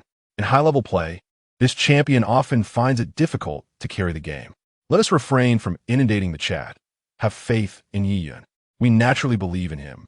Yet, the Panther Woman indeed presents a formidable challenge at elevated tiers. Having played her, I fear that my wagered fortunes may vanish entirely. With a snap, Ian lit a cigarette and confidently proclaimed, "Fear not, my brothers. Do not fret over your wagers. If all goes as anticipated, an unexpected turn of events is imminent." "Hello, Brother Yi, you are truly handsome." At that moment, the support chimed in. Ian was taken aback to discover a female voice within the team, whose sweet tone he had not anticipated from her name. Too kind, too kind. While I may possess a modicum of charm, one must acknowledge that every fan in this stream is equally captivating and graceful. Ian responded with flattery. "Oh, how touching. My dear, Yi has finally matured and learned to praise his benefactors." The sudden compliment left her feeling somewhat disoriented. "I feel the same. This rascal has nearly teased me to the brink of exasperation, and such unexpected praise truly takes me by surprise. Speak more if you have the words. I relish hearing it." Observing Yi Yun's astonishment, he couldn't help but wonder if he had just realized his female fan base. In our group of 500, over 100 are female admirers. The earlier groups had fewer female fans, whereas the later ones are quite abundant. Darn it, I must withdraw from this crowd. Chapter 47. Compensation for Nana. The distinction between a master level and a king level player lies merely in a touch of fortune, awareness, and comprehension of the game. The technical disparity is negligible. Ian had just reached level 3, while the opposing mid laner had already lost half of their health, crouching beneath the turret to recover slowly. "Brother Yi, is your Q ready?" the jungler inquired. 3 more seconds, Ian replied. "Okay." The jungler stealthily maneuvered, arriving at the enemy's bird camp, swiftly executing a flash to immobilize the mid laner beneath the turret. Ian had anticipated the jungler's intention as soon as they approached the enemy jungle. preemptively unleashing his Q skill half a second early, then pivoting to create distance, thereby maximizing the damage output. At this juncture, the Q skill had yet to alter its mechanics. It calculated not the initial distance, but the final range. Half a second later, the jungler flashed and ensnared the mid laner, followed by a spear that instantly eliminated the opposing mid laner. Yin's timely release of the spear allowed the jungler to act without delay. After controlling the mid laner, they promptly retreated beyond the turret's attack range, sustaining only a brief assault from it. After clearing minions and returning home to upgrade his equipment, Yin subsequently executed another solo kill on the enemy mid laner, accumulating a kill book. With the enhancements to his gear, his kills became increasingly seamless. A slight control from the jungler, coupled with a few skills, enabled him to secure kills with a single Q. He ventured to assist in a skirmish at the top lane, and the adversaries, sensing the impending threat, began to retreat. However, they were left with less than half their health. Calculating the timing, Yin launched a spear from the enemy jungle towards the top lane, successfully claiming the kill. This astonishing scene instantly ignited a frenzy in the live chat. Confirmed, Yi is a hacker. Is this the instinct of a top-tier player? Truly terrifying. That spear was absolutely phenomenal. We're on a roll now. I can also descend from the rooftop. Equipped and emboldened, Yin moved through the battlefield as if it were an uncharted realm, unexpectedly unleashing a spear that left the opposition with no avenue for evasion. Leopard woman, damn it. The entire opposing mid-laner team typed in unison. The adversaries, playing in a 5-man squad, erupted into a barrage of insults after their mid-laner voiced their frustration, evidently rattled by Yi Yun's prowess. Yi Yun, having muted these players, chuckled and said, "Brothers, there's a rather popular streamer in Dosha who enjoys tormenting the fountain. Let us have some fun doing the same this match." You're referring to a tear, right? Certainly a tear, but he can only command lightning in mid-tier games. He often falters in king-tier matches, let alone tormenting the fountain. Tormenting the fountain in king-tier is quite ruthless, Yi. Don't worry, brothers. These players are rather mediocre. They feel no different from those in gold or platinum. Yin glanced at the chat and remarked, "King weak, I weak, thus I king? Indeed, that is the logic. Haha, subtle boasting is the most lethal." Soon enough, Yi Yun acquired the Archangel's staff, the Holy Grail, the Rabadon's death cap, along with 20 stacks of the kill book. With a single Q, the opposing squishies disintegrated, bringing his kill count to 15. After unleashing the final spell, Yi Yun consumed a wisdom potion, bringing his magical power perilously close to 1,000 points. He gathered his teammates to pressure the Baron and the opposing team, left with no choice, engaged in battle, suffering a devastating 2-for-5 defeat. After securing the Baron, bolstered by its buff, Yi Yun's magical power indeed reached 1,000, with all cooldowns replenished and a mere 3-second cooldown on his Q ability. Transforming into a leopard, he approached the enemy's high ground, observing their respawn timers. With impeccable timing, he launched a projectile from extreme distance, obliterating the enemy ADC just as they revived. The support followed suit, swiftly meeting a similar fate at his hands. The mid laner revived only to be dispatched by another of Yi Yun's precise throws. Given his current attack power, even the top laner could not withstand a single one of his ultimate projectiles. He was fully equipped, while the opponents barely had 2 items to their name. Even selling for a lady's curse would prove futile. Goodness, isn't this a tad brutal? I can hardly contain my laughter. The enemy jungler flashed in a desperate attempt to evade. The timing was extraordinarily tight, perhaps only a few tenths of a second. The mid laner had just transformed into golden form and could not react in time. Their keyboard must have been smoking. Ah, never mind, my friends. I too am not fond of such cruelty. Let us push forward. After thoroughly dispatching the 5 opponents twice within their crystal, Yi Yun commanded his teammates to demolish the towers. Had they not resorted to insults, he would not have been driven to such savagery. After several hours of gaming with his fans, Yi Yun rubbed his tired eyes and stretched, saying, "I'm exhausted. I shall not play any longer. Perhaps another time, I can help my brothers climb the ranks. Farewell, my friends. I fear I may lead you astray during these late hours." What? When did I say I would inspect the rooms? He continued. Ah, He is once again seeking a scapegoat. I understand now. Fans are merely the fall guys. I will take the blame. Is that acceptable? Yi Huang is on the lookout for a consort. Female streamers, prepare yourselves. Upon hearing Yi Yun's intention to inspect the rooms, fans in the chat eagerly began to introduce various streamers to him, extolling their beauty and figures.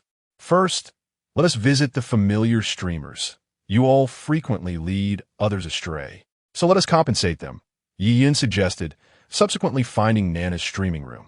After his inspection, Nana's popularity soared, with her viewership rapidly climbing into the thousands. And reaching 10,000 was merely a matter of time. Hello, Nana. It has been a week since we last met. You seem even more beautiful, Yi Yun remarked, stroking his sparse stubble thoughtfully. Welcome, my father Yi, to inspect the rooms, Nana exclaimed in surprise as her previously modest audience swiftly swelled to nearly 200,000. She had not anticipated Yi Yun's visit upon her return to streaming, showing no concern for the chat's dynamics. It has been many days since we last saw each other. Why not show the brothers some talent? Yi Yun suggested. Of course, Brother Yi, Nana replied, eager to perform without a moment's rest. I can hardly bear to expose the two of you. Spare us your duet. Just the other day, Nana posted on social media her IP address in Chengdu. The gaze of his Z is unmistakably that of a lover's. My friends, let us be candid. Nana's dancing evokes but 3 words in me. Utterly mesmerizing. It is simply extraordinary. Yi Yun swallowed hard, and with a flick of his hand, he gifted Nana 10 fiery emotes. Pray tell, how many words does utterly mesmerizing comprise? Her performance surpasses even that of Yao Yao. I envy Yi Z every single day. The past 7 days of Nana's absence must have exhausted Yi Z, no doubt. My friends, the female fans in the chat room are quite numerous.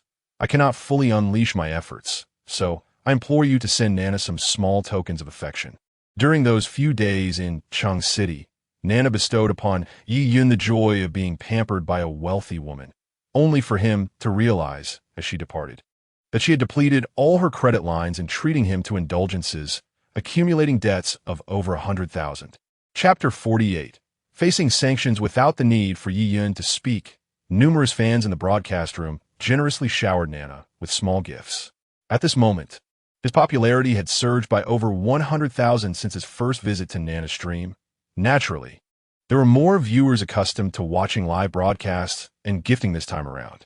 Furthermore, the opportunity to interact with a female streamer greatly satisfied some individuals' vanity, resulting in a flurry of over 20,000 gifts within a mere minute. With an exuberant applause, Yi Yun could not help but commend Nana after she completed a dance. During the days when Nana sought him out, she had donned various charming outfits to perform invigorating dances for him, and he simply could not get enough of it. Is there a condition, Nana? Shall we exchange case? Yi Yun inquired. Of course there are conditions. I'm a top-tier streamer, and there are about 200,000 brothers in the room now, Nana replied, covering her mouth with a smile. The surge in popularity was remarkable. If she could harness it, she might very well ascend to become a major streamer, as there were easily 800 to 1,000 streamers in the industry who had soared to fame through a single collaboration. Ah, so you're a top-tier streamer. My apologies, Yi Yun said, clasping his fists in respect. Brothers, after meticulous analysis, I can confidently assert that Nana is indeed the second sister-in-law. Seriously? Which small streamer remains so composed and jovial after being visited by such a top-tier streamer? These two must be extremely familiar with each other. So, how many boxes of protection did Yi Yun use during those days? It was evident from Nana's IP address appearing in Cheng City that everything was clear. Yi Yun was indeed compensating her. Absolutely. Yi Yun typically never asked for gifts in the broadcast room, often advising viewers to tone it down if they overspend. Yet, he just openly requested us to gift Nana, a viewer remarked. Sister-in-law Mingwei, second sister-in-law Fei Fei, third sister-in-law Yao Yao, and fourth sister-in-law Nana. Heavens. How many sisters-in-law will I have a year from now?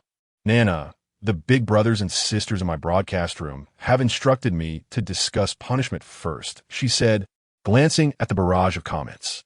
What punishment? Yi Yun asked. They said that since you lost, you should unfurl a banner that reads, Yi family army is mighty and dominant. Yi is timid and inconsequential, Nana replied. It seems some brothers in the broadcast room wish to impose sanctions upon me. Very well, I accept. If you lose, I shall impose a punishment upon you in return, Yi responded. During those 7 days, there were still some areas he had yet to explore, and when Nana next visited, they could delve into them together. What punishment could be discussed in front of the brothers? Can we save it for later? Yi, with Minghue's sister absent. You are so brazen, aren't you?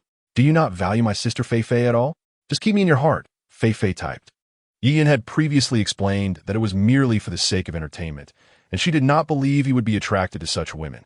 With her wealth, power, and beauty, if Yi were indeed a lecherous man, he would have certainly invited her to Chung City long ago. Thus, she concluded that Yi was undoubtedly a witty and humorous individual, yet also remarkably earnest. As the PK commenced, Nana's health bar instantly plummeted to 500,000, indicating that there were indeed many in her broadcast room eager to impose sanctions upon her. Gentlemen, it is a matter of pride. Those with the capability lend a hand. For if I lose, where shall I hide this old face? Yi remarked. His brother's firepower in the broadcast room was formidable, yet it still paled in comparison to Nana by several 100,000 points. Wolf brother, would you like me to sing a wolf in sheep's clothing for you? Yi called out. Singing is permissible, but my current score is akin to naught, replied the wolf in sheep's clothing with a hearty laugh. Tian Guanqing Feng had already signaled to impose sanctions on Yi, and he found it difficult to intervene, especially since Nana was one of their own. A loss for Yi was inconsequential. Fei-Fei, I permit you to take action, Yi added. You have mistaken your target. I am the leader of the Black Fans, here to eradicate you on behalf of the moon. Fei-Fei laughed in response. Unbeknownst to them, Wu Ming and Gu Du departed from the live broadcast room. Just as Yi was about to call out another name, one by one they fled. So each of you wishes to impose sanctions upon me, is it? It appears I must unleash my trump card. Yi chuckled defiantly, preparing to log into the Minghue account. Your password is incorrect. What the hell? Yi did not anticipate that at this crucial moment, Minghue would change her password. It seemed this woman must have a secondary account following her live stream. Haha, this is too amusing. This match is assured. With a banner unfurled, he awaited to see how this scoundrel would behave thereafter. Brothers, do not send gifts to Yi. We agreed to impose sanctions on him. A once-in-a-lifetime opportunity. 10 minutes passed swiftly. Yi amassed over 5 million points, while Nana surpassed 8 million. Yi faced a significant setback in his career. Thank you, Tianguan brother. Thank you, Gudu brother. Thank you, user brother. Thank you. Nana spent a full 2 minutes reading the names on the leaderboard. Her complexion becoming slightly oxygen-deprived from the rapid speech, flushed like a ripe cherry. Yi had expected to maintain his celestial status for several days. Yet witnessing Nana in such a state stirred a sense of restlessness within him. Brother Yi, do not blame me. I am innocent. They forced my hand, Nana remarked, her expression one of feigned innocence. Now you appear to be a Black Fan yourself. All right, you have had your fill. I shall take my leave, Yi replied. Very well, Brother Yi, you attend to your matters, Nana responded. When shall you next visit Chung City? I have a friend I wish to introduce to you. Yi sent a private message to Nana after leaving her room. What friend? Nana inquired with curiosity. A friend of the same gender as you, Yi replied. Brother, you cannot mean. Nana began.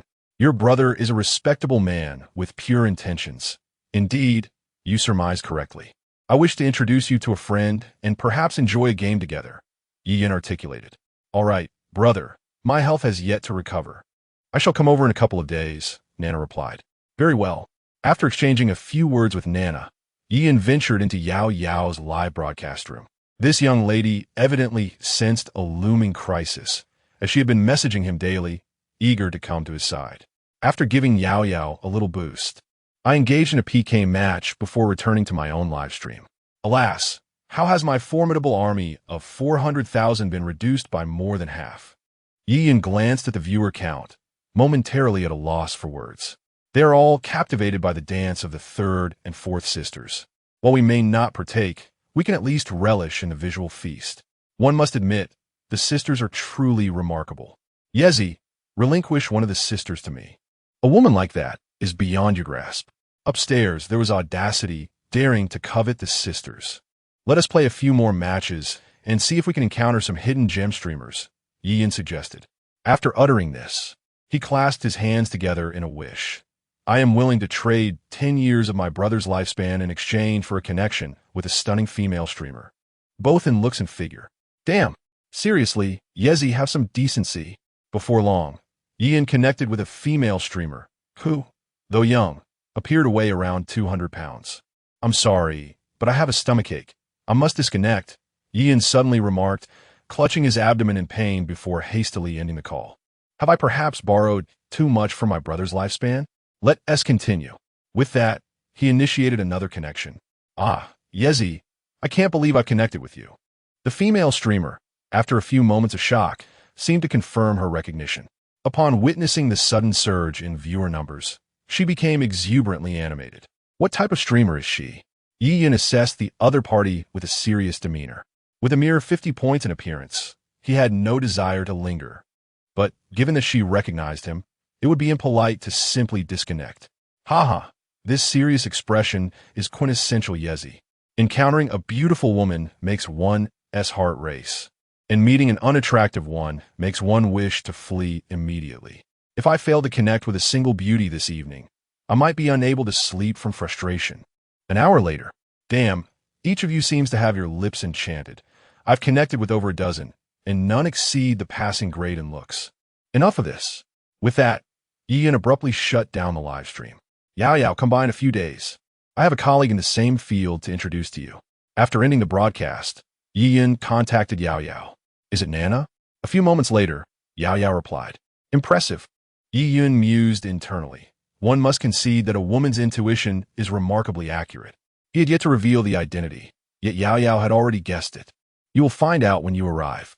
Yiyin responded, then recalled something and added, by the way, I noticed you've gained popularity on Douyin. Did a team assist with your promotion? A team did reach out to me, but when I messaged you didn't reply, so I didn't respond to them. Unexpectedly, within 2 days, I blew up, mainly thanks to you, Yezi. That song The Train to Spring has already surpassed 500 million on Douyin. Yao explained, do not hesitate. When success comes, seize it. For a streamer of your caliber, the breach fee is merely in the tens of thousands. If your popularity wanes and you wish to return to Douyin, reigniting that flame will be challenging, Yiyin advised. In this world, the penalties for breach of contract are not as exorbitant as in previous times. For a small streamer like Yao, as long as she does not upgrade her contract, the maximum penalty would be 200,000. Since you, Brother Yezi, have mentioned it, I shall make the transition. I will transfer after I withdraw my earnings at the end of the month. During this period, several guilds have already reached out to me, Yao remarked. Well, there is no need to elaborate further. Yiyin concluded the conversation. Chapter 49. Isolation. Both Yao and Nana seemed to comprehend his intentions but did not refuse. Yiyin felt that this long-desired duet was likely secured.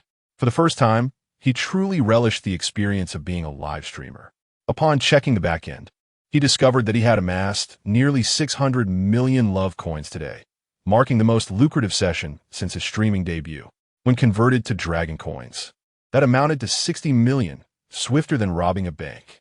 This month's revenue had already exceeded 800 million, and Yiyin was confident that reaching 10 billion by the end of the month would not be a daunting task. He was not merely a conventional entertainment PK streamer. During a single broadcast, he could hardly engage in many PKs.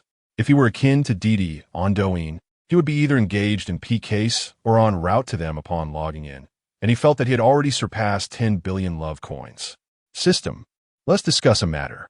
I wish to provide benefits to my fans during the National Day holiday, Yiyin proposed. Ding. Task triggered, rewarding fans. Stream on Douyin for 1 hour. Upon completion, the reward will be 100 Dragon Glory P100 phones, which can only be distributed to fans via a lucky draw and cannot be used for other purposes. The system seemed to exhibit a degree of intelligence. Yiyin mused inwardly as he heard the voice in his mind. Previously, when he communicated with the system, it would remain unresponsive. This time, it had assisted him in the form of a task. System, could you manage my song-related matters? I am not well versed in that area. Yiyin inquired once more. Affirmative. In the future, this system can handle all trivial matters unrelated to the host's live broadcasts, the system replied. Thank you. Ian expressed his gratitude, then commenced the Douyin streaming task. He had not fed the fish on Douyin for several days and imagined that some of them might be quite famished. Little Jelly was currently live streaming, with over 3,000 viewers in the room. In his past life, a female streamer with such an audience would have been considered quite successful. However, Little Jelly was having a rough time, apart from a few loyal fans. The chat was inundated with trolls, relentlessly posting sarcastic comments. Perhaps the streamer's heavy beautification had led to a stark contrast when seen offline, scaring off potential patrons. Trash streamer, without wealthy supporters, what is there to boast about?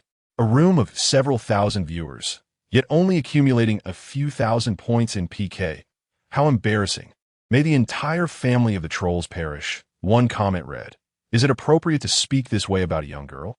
Only those who have lost their loved ones should be out here streaming, just like selling oneself.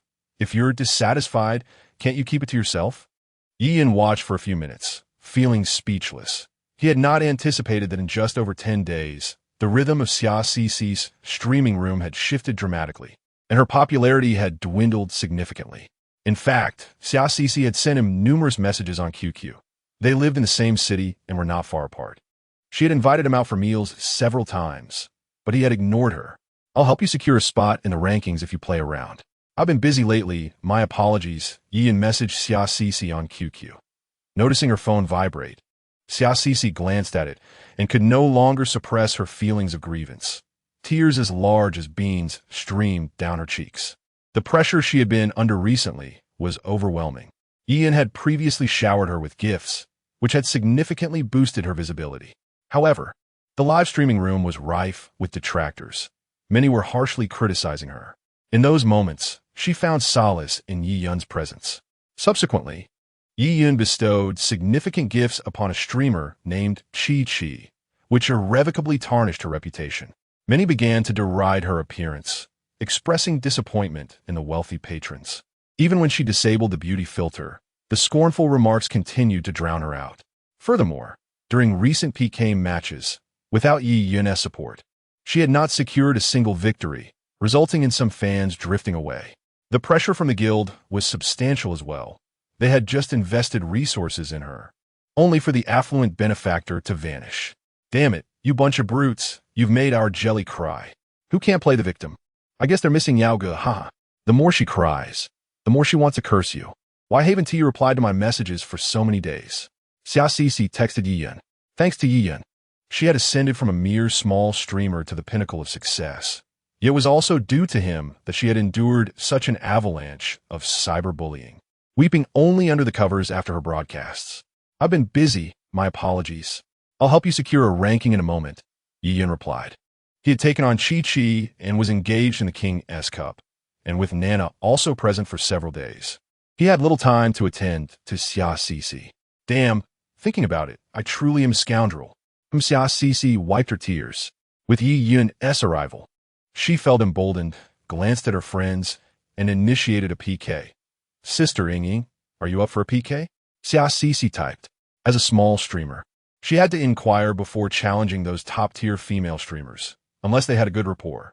Meanwhile, in Ying's live stream, she was connecting with Zhe and Yu. You two should find someone. Among my friends, they're either unavailable or currently engaged in matches, so there's no suitable candidate, Ying remarked.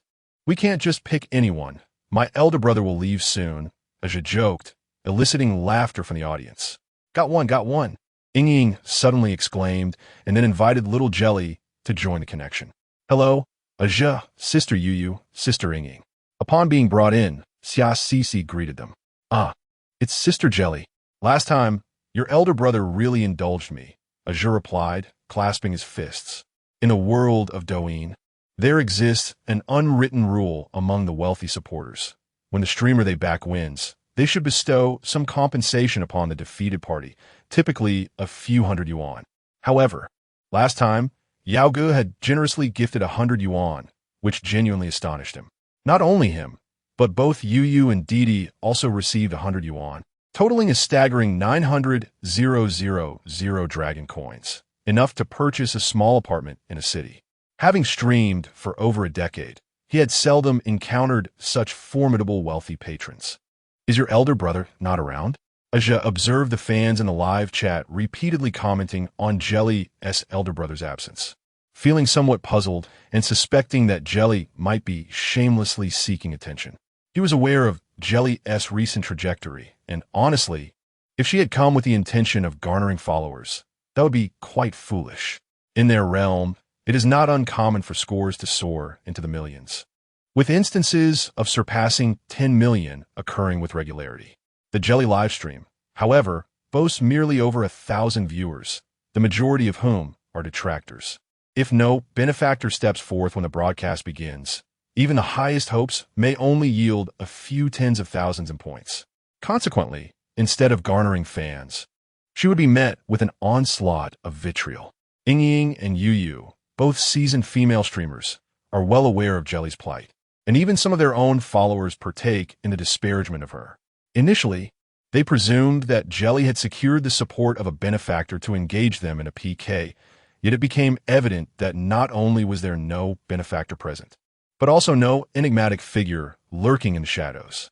"Shall we form a team or compete on the individual leaderboard?" Ying inquired. Being experienced streamers, their thoughts remained concealed, betraying no emotion. Regardless of whether Jelly's benefactor continued to support her, once one enters the fray, there is no notion of being dismissed. It is merely a matter of whether or not they will be invited to participate in the future. "Let us form a team," Yu suggested, though her benefactor was absent. The room, while populated, lacked cohesion. In a live stream with tens of thousands of viewers, it was common for scores to languish at a mere few 100,000, a far cry from Ying's achievements. She yearned for a formidable ally. "Very well, I shall team up with Brother Zhe," Ying promptly declared. Yu paused, momentarily taken aback by Ying's cunning. "All right then, I will team up with Jelly," she conceded with a hint of resignation. "Honestly, I believe that under my current circumstances, I could easily outscore you 3 times, Brother Zhe jested with a smile. Today his benefactors had gathered in rare unity. Brother Heng, Sister San, Brother Xing, and Brother Can with such a formidable assembly, coupled with nearly 500,000 viewers in his live stream. It would be no exaggeration to assert that he could dominate the entire network. Chapter 50. The ongoing duet. Let us first establish a penalty, Ying proposed. "That sounds fine," as replied nonchalantly. Ying and Yu were both his friends, and the nature of the punishment was of little concern to him. As for Jelly, regardless of whether Brother Yao continued to protect her, he had to show some respect, especially since her elder brother had once gifted him 100 coins. A symbolic punishment would be in order should they win. "How about this? The loser must squat and stream for half an hour," Ying suggested. "Half an hour seems a bit excessive," as said, feeling conflicted, as they were all beloved younger sisters of his. He was reluctant to impose such a penalty. "All right, half an hour it is," Yu chimed in. Losing was one thing, but they could not afford to lose their momentum. She realized that Ying was only eager to impose a punishment in the absence of her elder brother. "I can also comply," Xia Sisi added. "Then it's settled. 15 minutes starting now," as announced as he initiated the PK. With 15 minutes still to spare, Yin seized the moment to activate a spin-the-wheel lottery. "Ding! You have obtained the skill of musical composition." "What on earth?" Yin was somewhat at a loss, never expecting to draw such a seemingly useless skill. The skill card for song production felt utterly trivial. Frustrated, he spun again. "Ding! You have obtained a novel production card." Yin glanced at the card, which indicated the ability to produce 20 novels from his previous life. Not bad, not bad. He had long contemplated the idea of plagiarizing novels from his past. However, crafting a single novel often required several 100,000 words, and even with a rough plot in mind, it would take months to complete. With the novel production card, the task became significantly easier. He could set it to auto-publish, releasing a few chapters each day. In terms of past novels, this would be an overwhelming advantage in the current literary landscape, where the prevailing genres were xianxia, fantasy, and martial arts, all still in a rather primitive stage. While there were time travel novels, none had ventured into adaptations of dramas or films. instead opting for journeys to ancient times. As for martial arts, they remained entrenched in a cycle of mindless violence, utterly oblivious to the profound essence of the phrase, "the true hero acts for the nation and its people." After 2 spins, Ian paused, intending to wait until the task was completed before using the remaining 3 spins. He glanced at Jelly's score, which was a mere 60,000 points. And this was with the score doubled during the first 30 seconds of the PK. Otherwise, it would have been even lower. The live chat room had already been inundated with negative comments from detractors, as score had reached over 150,000, and this was merely from casual votes. The high-level patrons in the live room had yet to make their move. Ying's score was over 50,000, also accumulated from casual votes, as her 2 major supporters had not yet intervened. Yu had 30,000 points, with her mouth running nonstop in the live chat, rallying for votes. Ian first visited as live stream and gifted him 100 coins, just as was engaging with his fans in jovial conversation. His expression suddenly shifted to one of surprise. He quickly clasped his fists together and exclaimed, "Oh my goodness! Thank you, Brother Yao, for the 100 carnival coins. Is this an advance on my medical expenses? Brother Yao is truly generous. Thank you, Brother Yao. I've been doing quite well too. Perhaps you should consider me." Damn, Brother Yao is indeed generous, covering so many medical expenses. This will surely leave a mark. Brother Yao, I sent you a message, but you haven't responded. Would it be convenient for you to add me on QQ? Aja inquired. It's not convenient. I haven't applied for a secondary account yet. Yi Yun declined. He only has 1 QQ account and hasn't applied for a secondary one. Adding Aja would certainly expose his identity as a streamer. After leaving Aja's live stream, Yi Yun generously gifted Ying 100 tokens. Thank you, my dear Yao Daddy, for the 100 carnivals. With a flourish, Ying expressed her excitement, even launching a celebratory firecracker. Brother Yao, could you please add me on QQ? When you come to Shenzhen, I'll treat you to a meal, Ying suggested. Ignoring her, Yi Yun then entered Yu's live stream, directly sending another 100 tokens. Thank you, Yao Daddy, for the 100 carnivals. My teammate also has medical expenses. Yao Daddy is so generous. Yu raised her hands in a heart gesture. Is it convenient for Yao Daddy to add me on QQ? Yu asked. Message me privately. Yi Yun replied after assessing Yu for a moment before departing. Returning to the Jelly livestream, Yi Yun kept his finger pressed on the carnival button, sending 1,000 tokens in one go, catapulting her score to 30 million. The wealthy patrons in Aja's stream each sent 100 tokens but refrained from further contributions. It wasn't due to lack of means, but rather out of respect for Yi Yun, who had already gifted Aja 100 tokens, thus ensuring mutual respect among them. Encountering a high roller like Yi Yun left them feeling uncertain. A small gesture was understandable, as high rollers needed to maintain a certain decorum amongst themselves. If they went all out and failed to surpass one another, that would be truly embarrassing. Aja, would you like me to help you out? In Aja's livestream, Brother Hang spoke. He genuinely wasn't short on funds. Sending a small target was trivial for him, having spent hundreds of millions in the streaming industry over the years. No, Brother Hang, let's give Brother Yao some face. This small streamer he supports has it tough, Aja responded. All right then, Brother Hang said before exiting the livestream. He had come tonight primarily to support Aja, and since he felt he had done enough, he had no further comments. Yi Yun achieved his desired reward. 100 Dragon Yao P100 devices worth over 15,000 each, 200 tablets valued at over 6,000, 10,000 custom hoodies, and 5,000 signed photos, all generated by the system, saving him a great deal of hassle. Yi Yun did not anticipate such generosity from the system. He merely intended to hold a fan appreciation event on October 1st, yet received an overwhelming bounty. The weather was pleasantly mild, making it perfect for a hoodie. Yi Yun tried one on and admired himself in the mirror. Damn, he was already extraordinarily handsome, and donning the system-made hoodie made him even more so. How could other men possibly compete?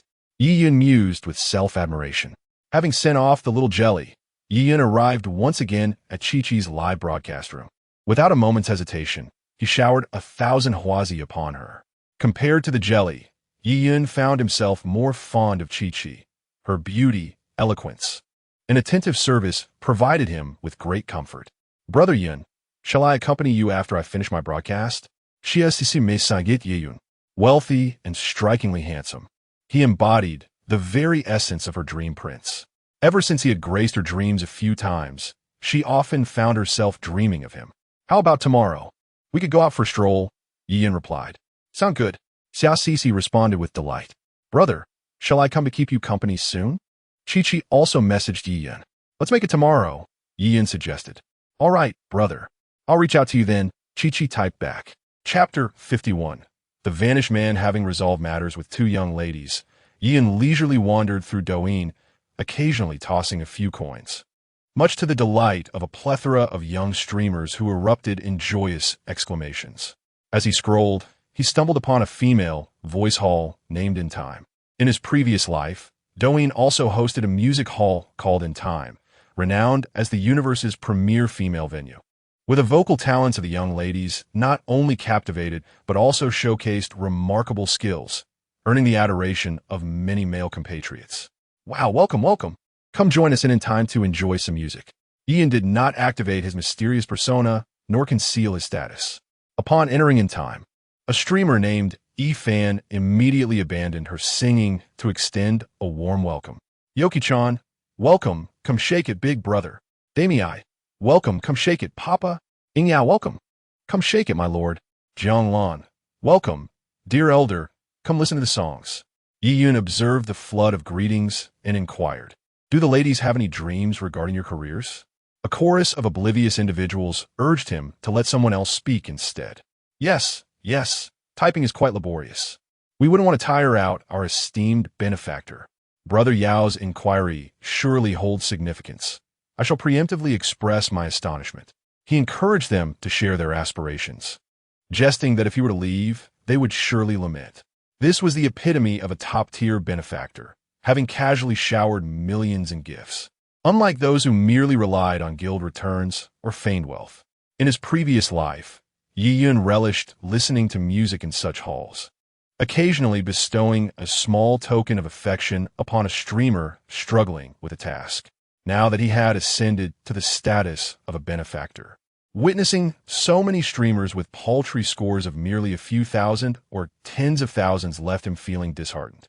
Brother Yao, could you assist me with a task? A streamer named Shongshan Yin ventured. Ian responded with 3 question marks, signaling his confusion. Who was he? A newly minted benefactor on Douyin. Having amassed nearly 50 million in just half a month, his name was now known by all. The streamers singing In Time required a mere 30,000 points to complete their tasks, a trivial matter.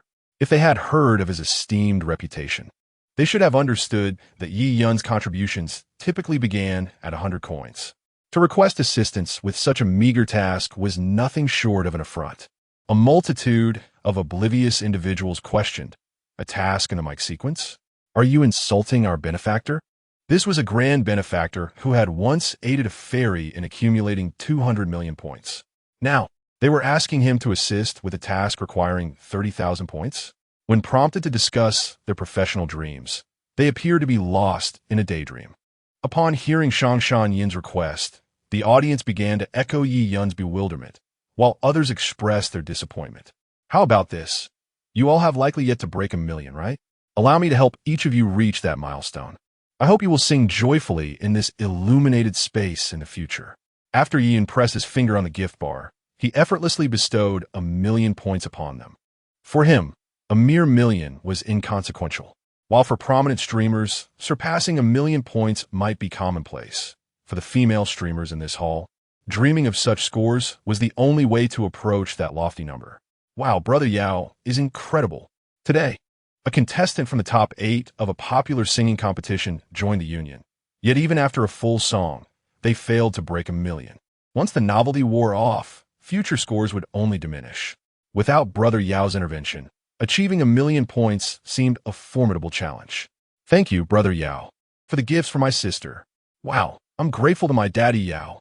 After Yiyun finished his generous act, the singers in the voice hall erupted into a chorus of gratitude. Yiyun had grown weary of hearing such expressions of thanks.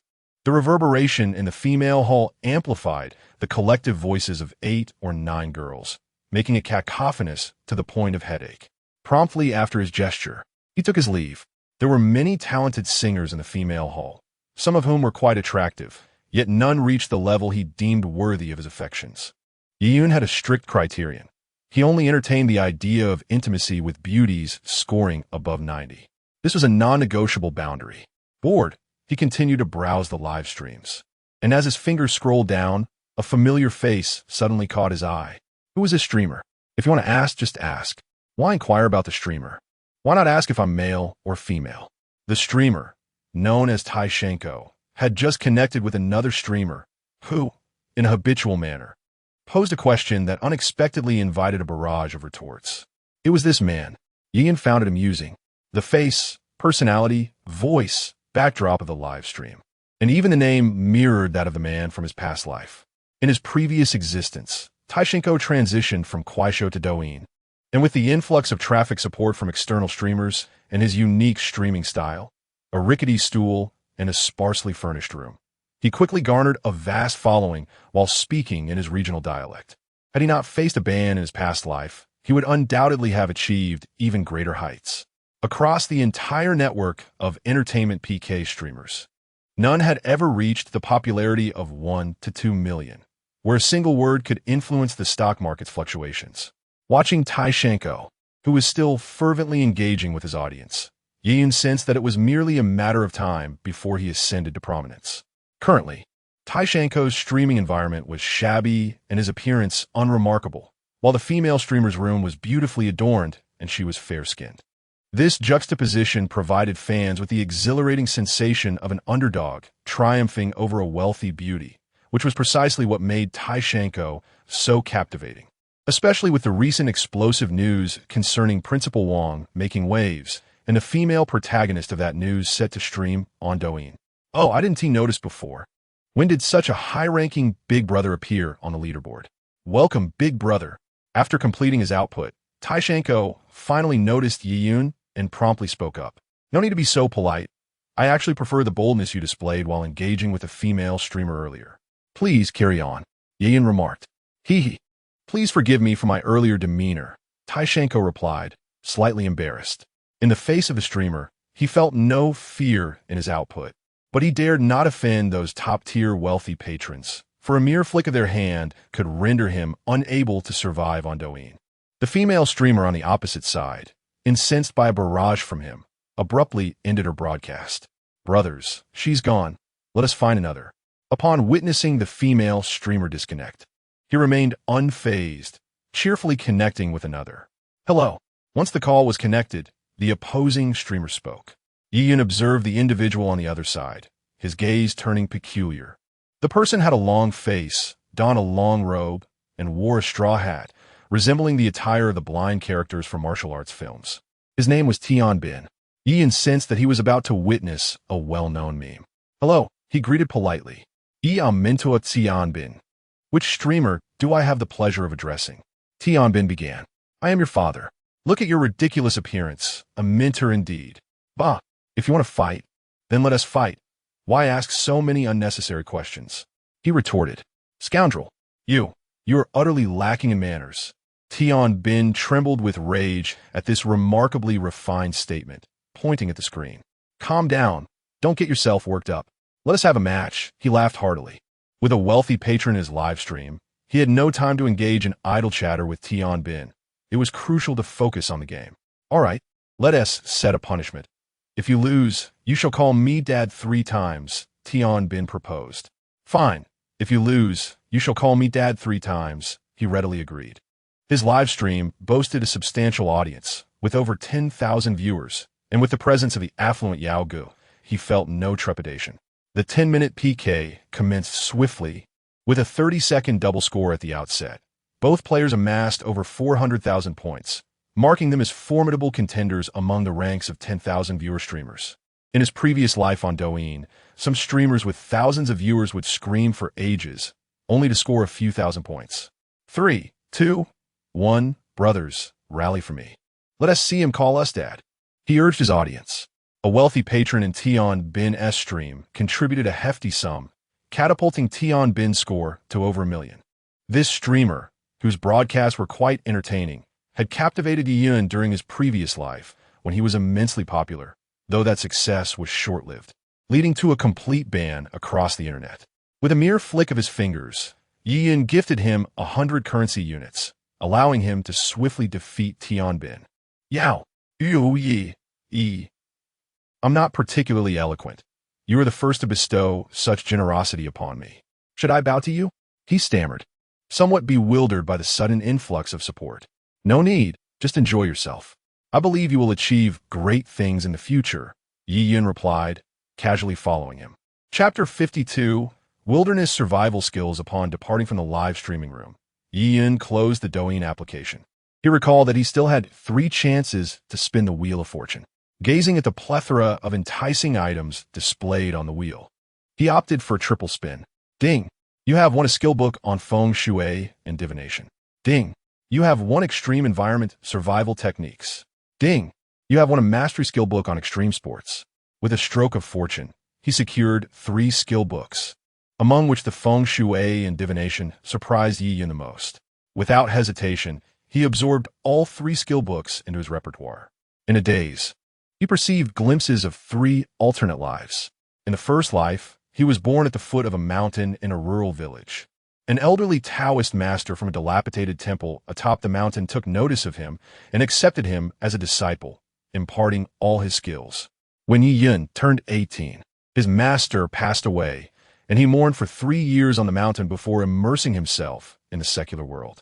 Amidst the swirling sands of a desert, he successfully uncovered the grand tomb of a legendary emperor using his extensive knowledge. In the vibrant metropolis, he became a sought-after guest among the elite, queuing for his insights. Over 150 years, he traversed the world, driven by curiosity, exploring numerous ancient tombs both domestically and abroad, and witnessing countless extraordinary phenomena. Although he departed with a hint of regret, his life could be deemed complete. In the second life, he hailed from the base of a mountain, where he developed a passion for venturing into the wilderness, hunting, and foraging for mushrooms and herbs. As an adult, he acquired extensive knowledge and became a world-renowned wilderness survival expert. He traversed the Sahara Desert without a drop of water and narrowly escaped death while navigating the Amazon rainforest, conquering countless impenetrable forests and extreme environments. In the third life, he was an extreme sports enthusiast, having scaled the world's most challenging peaks unprotected at the tender age of 17. As a typhoon approached, he braved the ocean's towering 51-meter waves alone, surpassing the previous record holder by nearly half. He once ascended to 10,000 meters in a hot air balloon, landing precisely in a swallow cave. On Tianmen Mountain, he showcased his skills in wingsuit flying. He was also the first individual globally to complete the 8 extreme sports challenges of Ozaki. Impressive. Although none of the 5 spins yielded rewards for physical enhancement, Yi Yun felt no regret. These skills surpassed mere physical improvements. His physical condition had nearly reached the limits attainable by an ordinary person, and coupled with these skills, the outcome was far greater than a mere sum of its parts, effortlessly eclipsing the version of himself that lingered in memory. Moreover, remaining indoors for streaming lacked excitement. With these newfound skills, he could venture outdoors, hiking across the nation, showcasing the essence of wilderness survival to his friends. That night, Yi Yun indulged in a splendid dream, wherein he transcended human limits, wielded the internal power of martial arts, reveled in the embrace of beautiful maidens, and awakened to wield dominion over the world, experiencing unparalleled joy. As he was on the verge of marrying his 100th little wife, he awoke from his dream. Blast it, that accursed sunlight has disrupted my splendid reverie. Ye Yun Fumit.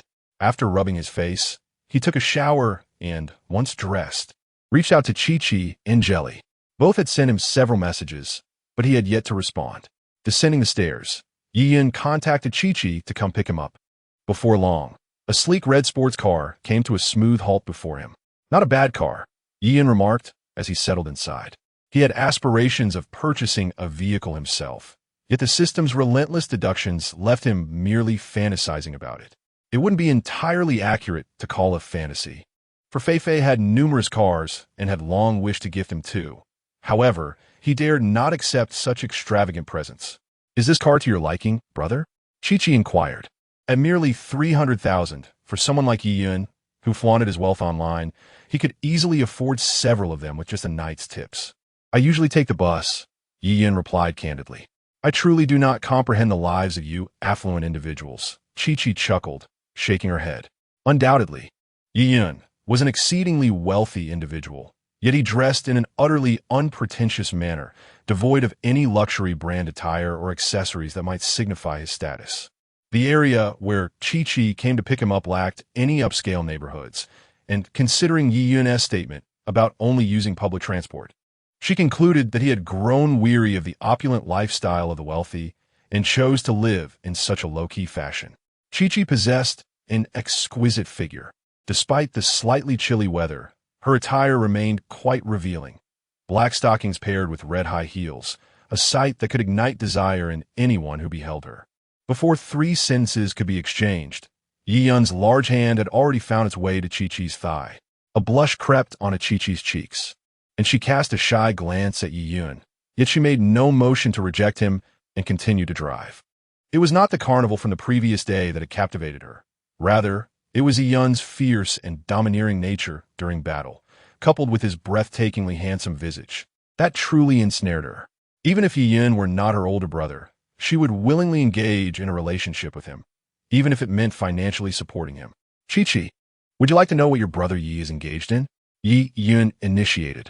He was prepared to confess his true identity, even if he remained silent. His rising popularity would soon reveal the truth. Let me guess, are you a second-generation wealthy individual? As they arrived at a secluded riverside area, Chi-Chi parked the car, gracefully sliding from the driver's seat to perch on Yi Yun's lap. No, Yi Yun replied, gazing at her alluring face so close to his. A government official's offspring? Jijitisit, genti masangink Yi Yun shoulders. No, in truth, I am just like you. A streamer, though I have not developed my career on Douyin, Yi Yun confessed. You too, are a streamer? Chi-Chi exclaimed in surprise, astonished to discover that Yi Yun shared her profession. I am currently broadcasting on the IME live streaming platform. Whenever you have some free time, feel free to drop by and perhaps bestow upon me a few small gifts, Yi jested. In truth, the status of being a prominent streamer holds greater allure for these female broadcasters than the charms of affluent heirs. While wealthy individuals may offer financial assistance, a renowned streamer can provide them with remarkable exposure, transforming those who playfully pose before the screen into individuals of considerable wealth. To put it plainly, they can offer significant support in their careers, just as some of the most celebrated actresses. There are those who may spend millions yet still find it elusive to share a night with them. Conversely, a director might merely promise a role, and these actresses would willingly lie down in anticipation at night. Brother, this is quite surprising. You must be a major streamer. Otherwise, how could you spend so much money? Chi-Chi inquired, her curiosity piqued. She entertained a notion that perhaps Yi Yun needed to elevate his visibility, hence the extravagant tipping. There exists a certain affluent individual on Douyin, known as Lao and I, who garnered fame by generously gifting streamers, thereby attracting a legion of admirers and swiftly ascending to the rank of top-tier streamer. I am merely a small streamer, yet I do have a wealthy fan. Recently, while traveling abroad, he entrusted me with his Douyin account and left me with 2 peculiar stipulations. I must not profit in any way, nor may I gift myself. Yi Yun aplanet. Those words might seem incredulous. The world is rife with unreliable tales. Even the most bizarre occurrences are not beyond the realm of possibility. Taking a step back, one could argue that he was merely fabricating an excuse. Whether Chi-Chi chose to believe him was her own affair. And even if she harbored doubts, she would not dare voice them. I care not whether you're a major or minor streamer. Your handsome appearance alone makes me willing to support you, Chi-Chi declared, wrapping her arms around Yi Yun's neck. Your words have truly moved me. Yet I can indeed feel the sincerity of your affection, Yi Yun responded. Chapter 53. Achievement unlocked. After the events concluded, the two soon rejoined Xia. Initially, there was a palpable sense of awkwardness between them. However, after Chi-Chi initiated a conversation, they quickly warmed up to each other. Both being streamers, albeit on a smaller scale, they discovered a plethora of common interests. During their outing, they dined and shopped, with Chi-Chi meticulously selecting several garments for Yi-Yun. Observing this, Xiao insisted on purchasing items for Yi-Yun as well. Having withdrawn a substantial sum of money last month, amounting to several million, she now fancied herself quite affluent. With clothing priced in the thousands and luxury watches costing upwards of 300,000, she purchased without a moment's hesitation. Despite Yi-Yun's fervent objections, Xiao insisted, ultimately spending over 300,000. Around 3 in the afternoon, the trio arrived at Chi-Chi's residence. Upon entering, Yi-Yun candidly articulated his forthcoming plans. Xiao appeared somewhat bashful, but did not decline. As for Chi-Chi, she would never refuse Yi-Yun. She was an admirer of beauty, and he seemed to embody her aesthetic ideals. Later that evening, around 9, Yi-Yun, somewhat fatigued, returned to his abode in Chi-Chi's car. Although robust, he found it challenging to contend with the sheer number of individuals, and both opponents displayed considerable strength. It wasn't until the culmination of their encounter that he exerted significant effort to finally overcome them. After washing his face, he felt his waning energy swiftly replenishing. He had sensed this phenomenon before. It seemed his body had undergone several enhancements by the system, resulting in an extraordinary transformation. However, despite possessing the experience of ancient martial arts and a smattering of medical knowledge acquired in a previous life, he struggled to comprehend the nature of these changes. Upon accessing the platform, he found the previously darkened live stream room ablaze with activity, the chat filled with demands for his downfall. As he began the stream, he slammed his hand on the table and declared, "Brothers, I believe I'm coming down with a cold. I'm exhausted and lacking energy. It wouldn't be unreasonable to send me 10 super rockets under such circumstances. Come on, that's nothing. Plenty of streamers have done their PKs while hooked up to IVs." Someone retorted, "Just the other day, a streamer was about to undergo surgery and still insisted on streaming." Another chimed in, "You're just making excuses for being late. You should stand in the back," someone suggested. "Indeed, lateness deserves a penalty. Stand in the back," another echoed. Little Jelly gifted the streamer 10 super rockets. Chi-Chi also contributed 10 super rockets. "Stop sending gifts. I was just joking." Yi-Yun recognized the two immediately. "Brother Yi, if you're too tired, it's okay to rest." Fei spoke up in the live stream.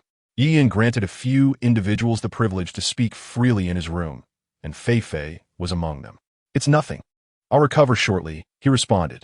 This young lady, despite being a blend of wealthy and influential lineage, exhibited none of the typical pretentiousness associated with affluent offspring. Rather, she was quite considerate. Meanwhile, Chi-Chi and Cece lay on the bed, engrossed in watching Yi-Yun's live stream.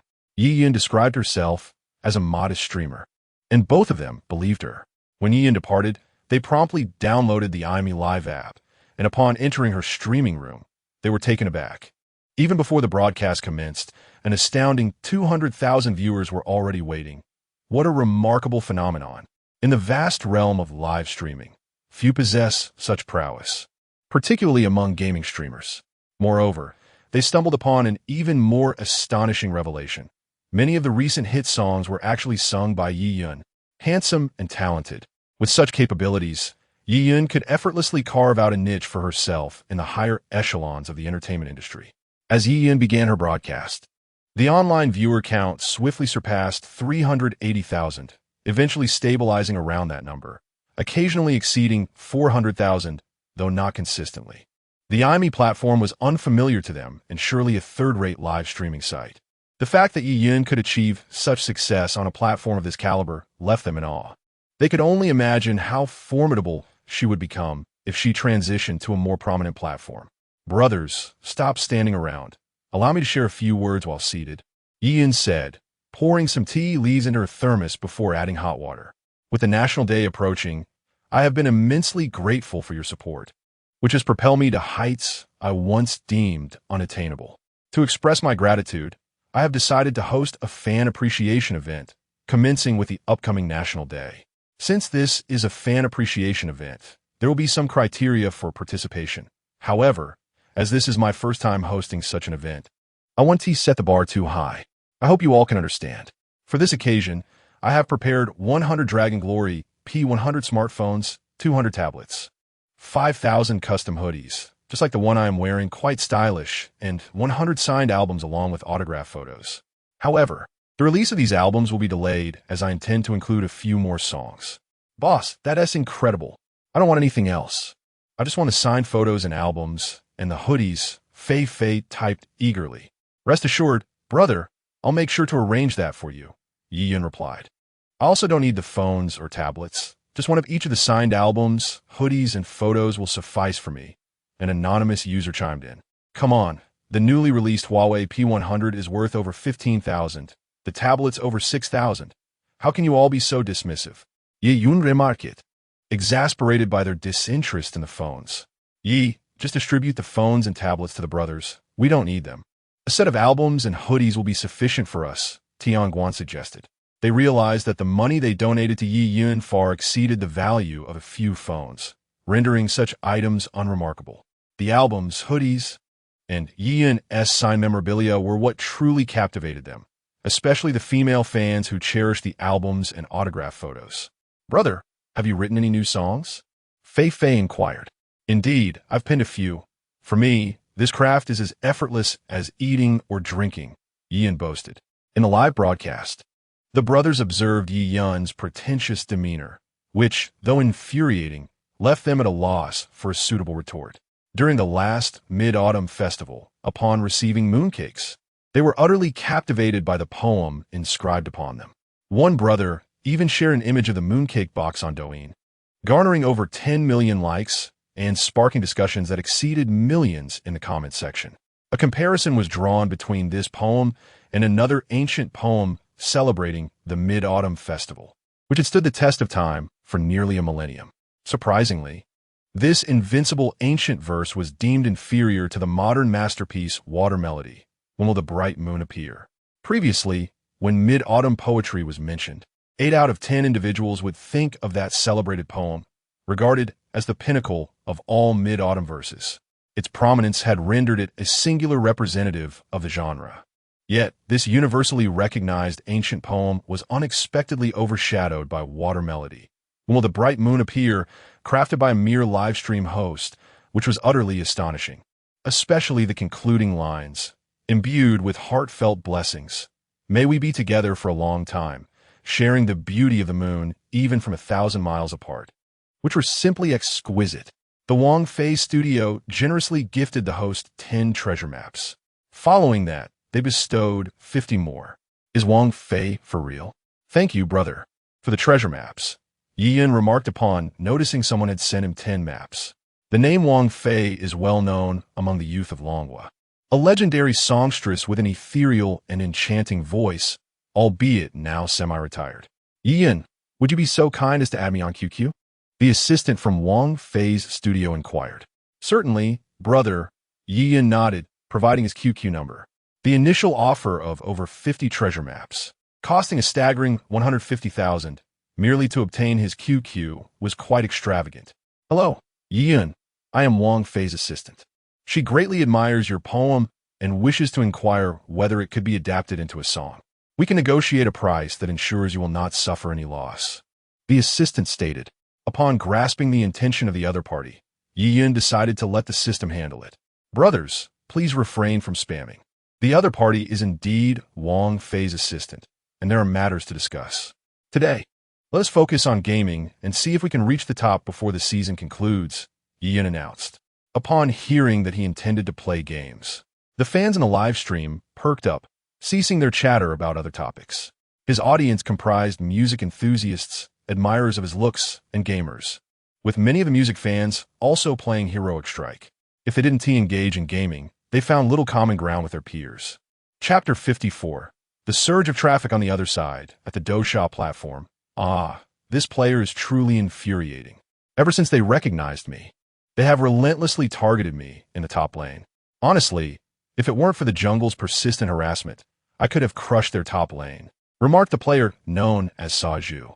Following a disappointing match, he opted to continue queuing for ranked games. Lighting a cigarette, he exhaled clouds of smoke while discussing the reasons for his defeat with his fans in the live stream. A retired professional player turned streamer, he had garnered a niche following due to his humorous and entertaining streaming style, becoming one of the few prominent figures in the gaming community. In esports, poor performance is the original sin. There's no need to concoct excuses, he stated. Yes, it's all the fault of their jungler. How despicable, targeting us instead of others. Do they realize that if they dare to catch me, I will retaliate? He exclaimed, his frustration boiling over as he read the teasing comments flooding the chat. Soon, he successfully matched with opponents, and upon seeing the names in the enemy room, both the audience and Saju became agitated. What? How do we get matched with them? Upon recognizing several familiar IDs, Saju regretted his earlier bravado. Two of the opposing players were known as Hua, a top-tier top laner from a professional team in the Dragon Kingdom, and Xiao Douyin, the #1 mid laner in the region. Both hailed from the same squad, exhibiting an exceptional synergy. Prepare for an entertaining show, everyone. Watch as I turn the fountain into my home. Ha. Saju recalled how Hua used to dominate him during their professional days, and he anticipated an exhilarating match. Since leaving the professional scene, his skills had noticeably declined. If previously he had a 50-50 chance against Hua, now it felt more like 20-80. That's an overestimation. Even a 90-10 would be generous, he lamented. Meanwhile, Yin had stepped out for a brief respite. Upon returning, he noticed that the match was on the verge of failure and hurriedly entered the room. His unremarkable appearance blended into the backdrop as he joined the match. With Yi Yun's entrance, his fans of the live stream ignited with excitement, continuously typing the names of the three players. Xiao Douyin, Hua, Saju. Their names resonated with those familiar with the game heroes of the strike, particularly Saju. Despite a career that didn't boast extraordinary achievements, Saju had amassed a significant fanbase post-retirement, establishing himself as a luminary in the gaming world. With a stable online audience exceeding 100,000 viewers, Xiao Douyin and Hua, both professional players, enjoy their own substantial followings, each commanding 70 to 80,000 viewers in their streams. This match was pivotal. It would reveal who was truly formidable. Although Yun was renowned for his exceptional skills and dubbed the strongest casual player, skepticism lingered since he had never faced off against a professional before. Finally, he had the opportunity. With all three players streaming, this match promised to catalyze a surge in viewership for Yi Yun, who preferred to remain under the radar. Had he chosen to pursue fame, he could have easily become a million-viewer sensation. The above statement is indeed accurate. Many individuals are fond of Yezi, yet they struggle to locate his live broadcasts, as he does not disclose his Douyin account. To speak candidly, while Hua and Zaydia may excel in casual matches, they may not necessarily surpass Yezi. Their strength lies in their teamwork. Not only is Yi Yunjuan's live stream bustling, but the streaming rooms of the three opponents have also become lively. Fans have been editing Yi Yunjuan's gaming videos, which have garnered considerable attention. Not to mention the keen interest from professional and retired players closely monitoring the dynamics of Hero Strike. An exceptional Riven, a masterful Lee Sin, and a LeBlanc. Upon first viewing Yi Yunjuan's videos, they were struck by the realization of how differently these heroes could be played. Finally, encountering this king of casual matches, they too eagerly anticipate a showdown with Yi Yunjun. Brothers, silence your mouths. Who claims I shall lose this match? Just look at whom I've matched with, the #1 casual player in the national server, the monarch of casual matches. As long as we coordinate, the outcome is uncertain. Saju chuckled. Come off it. He may handle casual matches adequately, but when faced with professional players, he is simply not on the same level. Any tactical maneuver will leave him floundering. Not necessarily. I have seen his clips on Douyin. He showcases remarkable skills in high-tier matches, leaving opponents bewildered. High-tier ranks also have their distinctions, you know. Before long, the match commenced. Yi Yunjun was undoubtedly the most prominent player on his team. After greeting his 4 teammates, they inquired about his preferred position. Mid lane, Yi Yunjun responded, activating his microphone. All right, I'll take top lane. Please send me a friend request later, Saju replied. Certainly. Teacher Zhu, Yi Yunjun acknowledged. As each teammate selected their champions, Yi Yunjun was 5th in line. Illustrious Casanovas, a champion known for both strong support and burst damage. Yi Yunjun opted for the reworked Twisted Fate. Upon seeing this choice, Saju became visibly anxious. Brother, why did you select that? Its former strength was decent, but now it's utterly lacking in damage. Saju exclaimed, somewhat exasperated.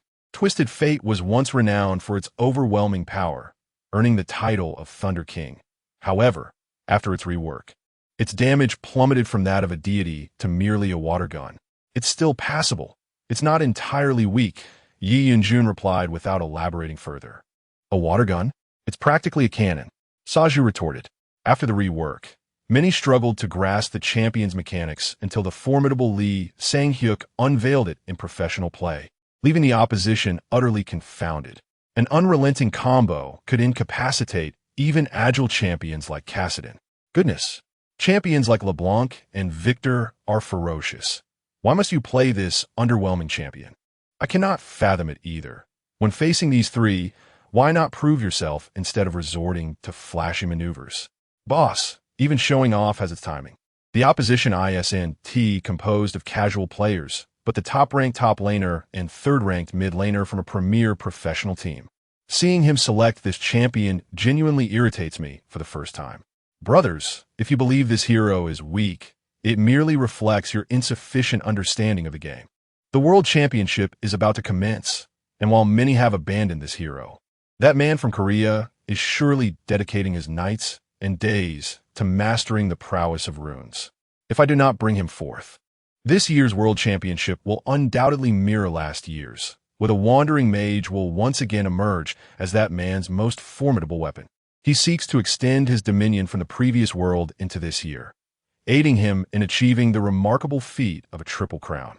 Yian did not engage in a quarrel with his fans. Rather, he elucidated his thoughts.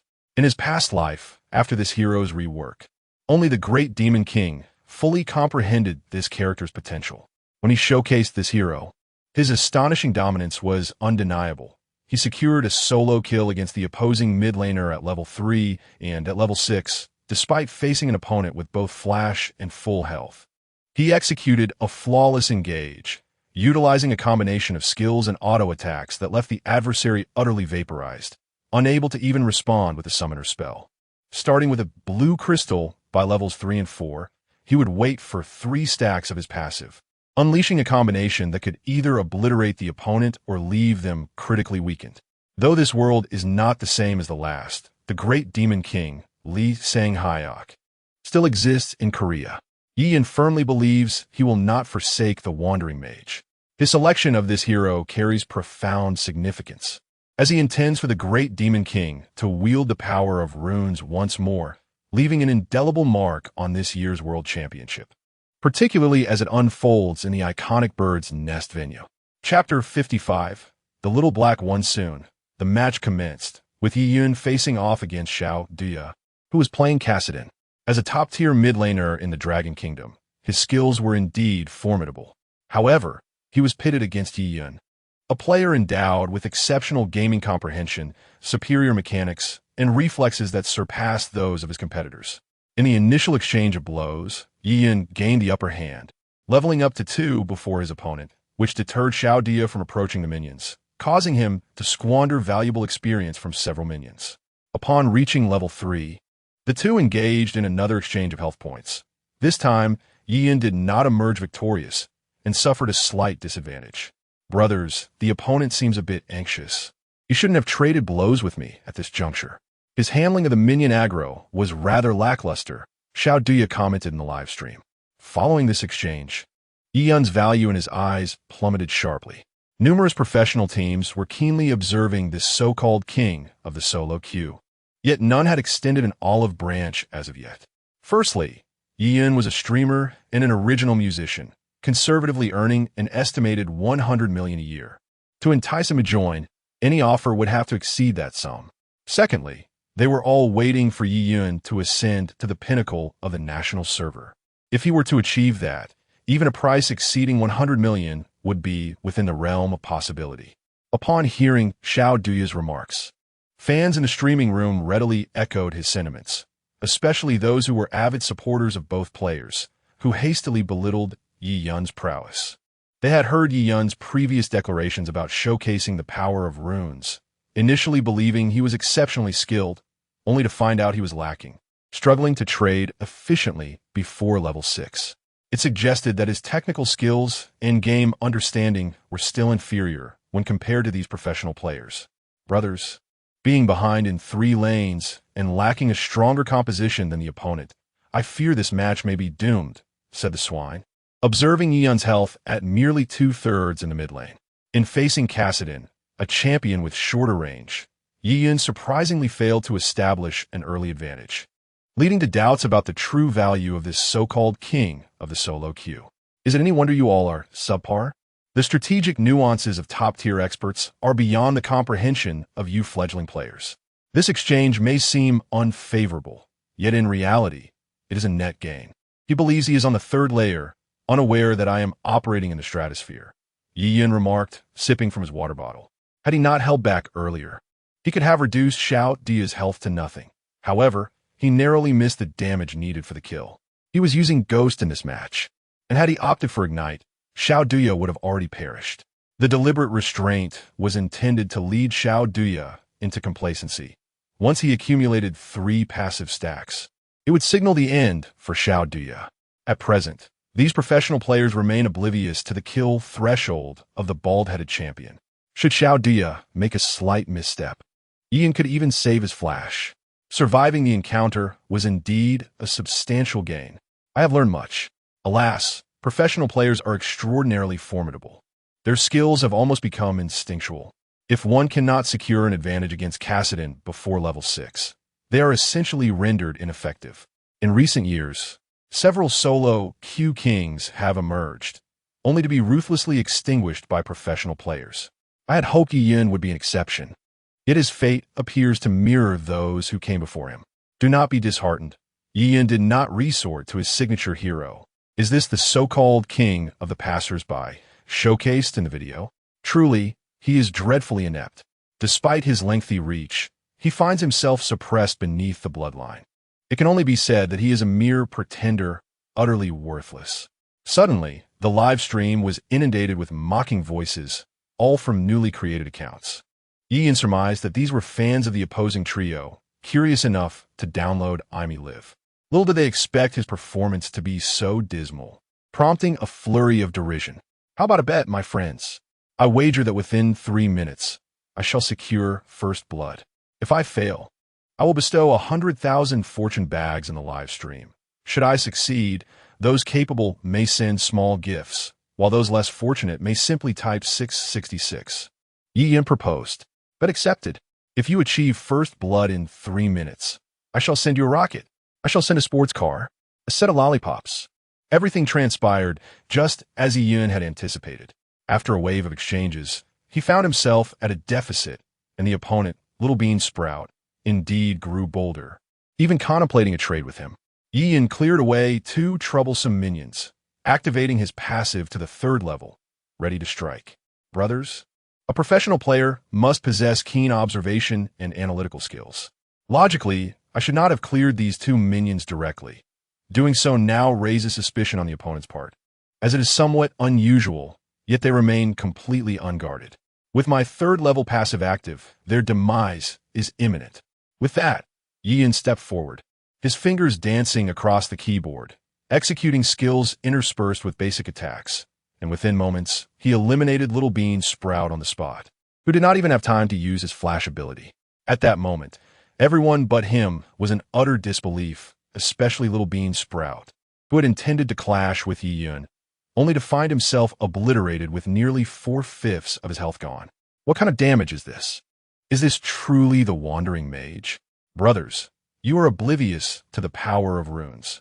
The first wave was a deliberate blood exchange on my part, designed to lower his guard in preparation for the impending kill, Yiyun remarked, lighting a cigarette with a snap.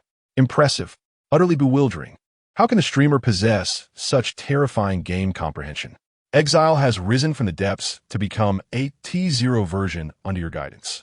Could the Wandering Mage also ascend to T0 status? One must honor the wager. Here is a rocket for you. Huh. Do those detractors feel the sting now? What professional player? To Yiyun, they are no different from platinum or diamond ranks. Though I may have a temper, I can bear defeat. Here, a treasure map for you. Stop posturing. This hero has yet to be thoroughly researched by professional players since its rework and you merely exploited a gap. Huh. You merely exploit weaknesses to show off. Why not select a hero with which you are familiar? Let us see if Little Bean Sprout does not smash your head in. As Ian claimed a solo kill against Little Bean Sprout, the live stream erupted in chaos. During the earlier skirmish, Huahua and Fat Pig had shifted their perspectives to the mid lane, thus ensuring that at least 3 million fans bore witness to this spectacle. Within less than a minute, tens of thousands of viewers flooded into Yi Yun's live stream, the majority of whom were newly created accounts, specifically established for the purpose of watching his broadcast on IME Live. Naturally, there were also a fair share of detractors. However, Yi Yun chose to disregard them. Critics are a peculiar breed. No matter what one does, their belief remains unshakable. For instance, some in the livestream insisted he was effeminate, and if Yi Yun were to showcase his muscular physique, they would merely claim he had achieved it through steroids. Should he display his strength, they would dismiss him as merely a fade of power. Even if Yi Yun were to confront them in a physical match, they would still retort that, despite his ability to defeat them with a single blow, they would remain unconvinced. Thus, the only effective approaches to handle critics are to either ignore them or silence them decisively. Brothers and sisters, let us be honest. While our livestream has its fair share of hot-headed viewers, they are still individuals who can play and accept the stakes. Unlike Ching Feng, who just wagered 10 super fires yet hasn't contributed even after a minute, Yi Yun remarked, pointedly addressing the disruptions.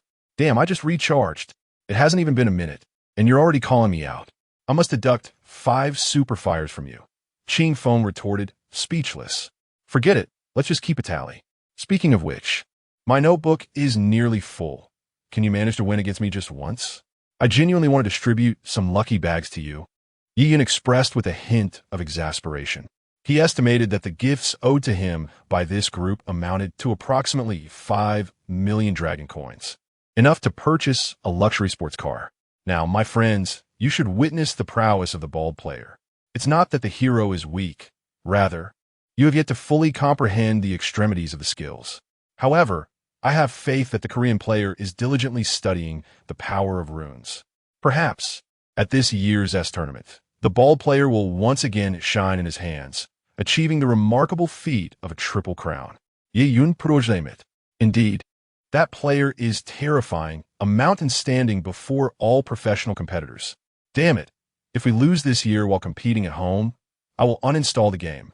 This is the year with the most promise. Competing locally means no time zone adjustments, and with Uzi teaming up with the coach to form a super team, we will surely topple the domination of the Korean players.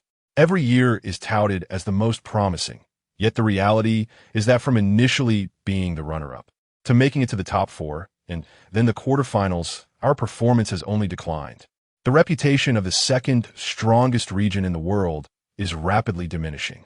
Yi Yun refrained from engaging in the discussions within the livestream, focusing intently on his gameplay. The brothers in the livestream were not entirely mistaken. Whether they were ordinary players or members of professional teams, to him, they were all equivalent to those in platinum and diamond ranks. If 5 members of a professional team were to join him, bolstered by their superior support in tactical operations, he would surely find himself at a disadvantage, as the game requires 5 players to succeed. Yet, with only 2 members from professional teams opposing him, once he gained the upper hand, a comeback would be nearly impossible. Upon returning home to update his gear, moments later, Yi Yun reached level 6. He observed the opposing jungler breaking through at the bottom lane and swiftly utilized his flash to control the fragile opponent under the turret. A sequence of moves culminated in the demise of the opponent, who had no opportunity to escape. Chapter 56. Surge of fans. Next came Yi Yun's personal showcase. After vanquishing Kassadin, Yi Yun proceeded to the bottom lane to lend his support. His AD carry and support were in dire straits, too apprehensive to venture out from the tower. In stark contrast, the enemy jungler and support were in excellent condition. Upon seeing Yi Yun approach without trepidation, they cursed under their breath and advanced towards him. At this moment, Yi Yun held a 2-level advantage over the opposing support, and given that the enemy was a squishy support, he felt no fear. With a deft combination of Q and W abilities interspersed with basic attacks, he swiftly eliminated 2/3 of the support's health. the enemy jungler, witnessing the demise of their ally and noting Yi Yun's remaining health, nearly panicked and retreated to safety beneath the tower. Yi Yun seized the opportunity to manipulate the minion wave, returned home to upgrade his equipment, and subsequently cleared the lanes before assisting again. In less than 15 minutes, Yi Yun achieved a remarkable streak, with no adversary able to withstand the full brunt of his assault. Just 30 minutes into the match, he secured victory, boasting an impressive tally of 18 kills, 0 deaths, and 8 assists. To achieve such a splendid record against 2 professional players speaks volumes of the current version's potency. It is no wonder that the champion had been reworked yet again shortly after its previous rework. The opposing duo of professional players were formidable. Otherwise, the match would have concluded within 20 minutes. After the game, Yi Yun stretched lazily and glanced at the viewer count of his livestream, startled to find that the audience had surged to an astounding 50,000, nearing 60,000. Goodness, did someone send me a robot? How did my viewer count soar so high? Yi Yun exclaimed in astonishment. Seemingly sensing his bewilderment, the moderator sent Yi Yun a private message explaining the situation. During his gameplay, the download rate for IME Live had skyrocketed, with over 95% of the new users drawn specifically to watch Yi Yun's stream. So that's how it is, Yi Yun nodded, experiencing for the first time the sheer power of gaming fans in this world.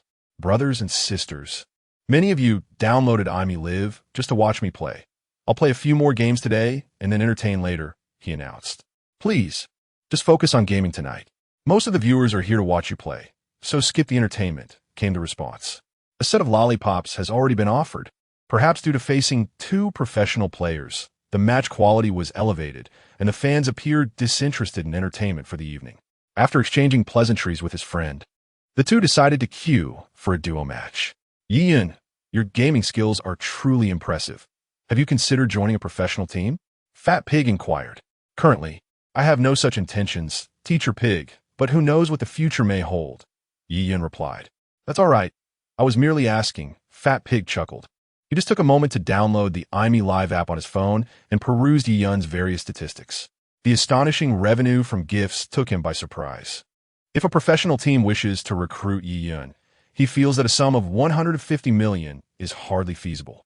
With champions like Lee Sin, LeBlanc, Victor, and Akali, he played match after match until 1 a.m., ultimately climbing into the top 10 of the rankings, merely 300 points shy of the first place. However, reaching the pinnacle remains a considerable challenge. After playing a few matches with Sa Zhu, who then logged off due to other commitments, he continued to solo queue. That last match nearly drove him to exasperation. 4 out of 5 players were merely acting. Brothers, high-tier matches are terrifying. I never imagined encountering 4 actors in one game. Ian remarked, exhaling a puff of smoke. One could easily discern whether players were acting in high-tier matches, yet successfully reporting such instances proved exceedingly difficult. For example, when a player gets eliminated in a skirmish, neglects the minion waves, and rushes into team fights, while their individual output surpasses that of the group, all without communication. Such performance leaves the system struggling to determine whether a player is indeed acting. If reported, the only consequence is a slight deduction of points. If I were in that situation, I would be infuriated. Even with 4 super minions, they should be able to soar. Yi Yun lamented as he witnessed his team falter, with his teammates succumbing while he alone pressed forward in the mid lane, and the jungler failing to secure any dragons. Covering face with laughter, don't be upset, Yi. At least tonight, you have proven your status as the strongest solo player in the national server. After concluding his stream, Yi Yun expressed his fatigue. The live room was bustling with over 50,000 viewers. Had he not felt so drained, he would have continued broadcasting for another hour or 2 to bolster his popularity. Glancing at the back-end statistics, he noted that his earnings for the evening were quite satisfactory, amounting to around 3 million after taxes. In the vast expanse of the internet, his income was unparalleled. His fans were incredibly generous, ensuring he was well-fed every day. While top-tier streamers on the 3 major platforms might occasionally rake in a few million in a day, he had been consistently achieving this remarkable feat, particularly in recent days, where he received over 30 million in a single night, faster than robbing a bank. After chatting for a few minutes with his fellow streamers, Yi Yun ended the broadcast. He video called Fei Fei for half an hour before reaching out to Mingyu. Have you finished your stream? Mingyu inquired as she dealt with some tasks at her computer. How'd it go with the 2 scripts I sent you last time? Ian asked. These 2 scripts were renowned hits from his previous life, particularly Chinese Paladin, featuring lead and supporting actors who would later become top-tier stars. Preparations are underway, and most roles have been cast. Would you like to play a character? Mingyu offered. I prefer not to embarrass myself with my acting skills. Lest I lower the script's rating, Yi Yun chuckled. By the way, do you remember that refreshing girl I helped write a song for? He added. I have some recollection. I didn't watch the stream at that time, but Ru Yin mentioned her. She's the one with the heavy nasal voice, right? Mingyu responded. Indeed, I have composed 2 songs for her, though I have yet to share them with her. Aren't you running an entertainment company? You should sign her. I truly believe this young lady has the potential for stardom. Ye Yun remarked. During this time, Xiao Qingxin covered a few songs for him to listen to, and her voice was strikingly reminiscent of the renowned Deng Ziki from a previous life. Moreover, she was exceptionally beautiful. By standards, she would undoubtedly score a solid 92. All right, since you believe in her, let's sign her. There's a singing variety show in the works, and she would be perfect for it, Mingwei responded. We are quite familiar with each other now, and I have a sense of your identity. I think it's time for you to remove that ineffective mask, Ian said, as they discussed business matters. After handing the 2 scripts to Mingwei, Tianyu announced a nationwide casting call, led by a remarkable woman named Shen Mingwei, who was not only stunningly beautiful, but also quite affluent. If he were to be supported by such an enchanting patroness, Yi Yun could only express his willingness, if necessary. He would even go the extra mile. Chapter 57. Appraising treasures, when shall we meet in person? I shall reveal my appearance to you then. If you're truly curious, feel free to visit me in Hangzhou, Mingwei jested. She had never felt such affection for anyone before, despite the frequent vexations caused by this individual. Even when her heart seethed with anger, a mere coax from Yi Yun would dissipate her ire significantly. Let's each take a step back. You may send Ru Yan to visit me, Yi Yun suggested, conceding slightly. He possessed Ru Yan's contact information, and this little vixen often provoked him with her words, prompting him to feel the need to teach her a lesson. What nonsense are you spouting? Mingyue's face flushed upon hearing Yi Yun's words, and she felt a bit embarrassed. With the upcoming October 1st holiday, why not take the opportunity to come visit me? Chengdu boasts a plethora of delicious cuisine, and I will be delighted to show you around, Yi Yun proposed. Last year, a foreigner claimed he would sample all the culinary delights of the Dragon Kingdom within a year, yet a year has passed, and he has barely ventured beyond Chengdu. He added, You know precisely what you are thinking. I can hardly be bothered to expose you. Mingyue shot him a pointed glance. All right, I confess. I wish to take on 2 at once, Yi Yun quipped with a mischievous grin. That is not entirely out of the question, Mingwei admitted, her interest piqued. Truth be told, she harbored a strong desire to visit Yi Yun, yet felt a twinge of reluctance as her company was still in its nascent stages and could not afford her absence. If it must be postponed, then let us wait a while. Your company must be quite busy at the moment, Yi Yun noted, observing Mingyue's wavering interest and hastily adding his thoughts. He merely intended to tease Mingyue for a bit of amusement, as Yao Yao and Nana had already planned to come on October 1st. If Mingyue and Ru Yan were to join, along with Cici and Chi-Chi, Yi Yun could hardly fathom the potential chaos. Given Mingyue's assertive nature, a tempestuous outburst would undoubtedly ensue. After conversing for a while longer, Yi Yun prepared to strengthen his bonds with other associates. As these companions were quite capable of generating significant engagement, sometimes to the point of being uncontrollable. It was not until over an hour later that Yi Yun completed his tasks.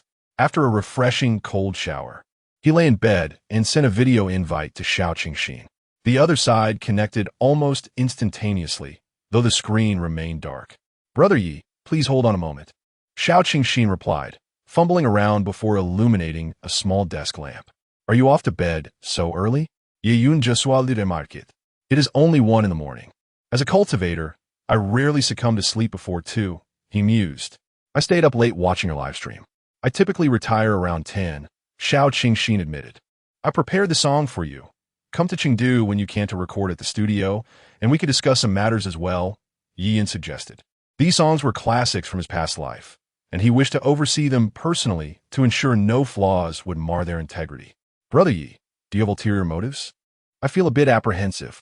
Xiao Qingxin's complexion turned slightly rosy at the prospect of visiting Chengdu, as the thought of meeting someone so strikingly handsome and exceptionally talented was undeniably alluring. Yet, the mere notion of what might unfold left her feeling anxious and bewildered. What are you thinking?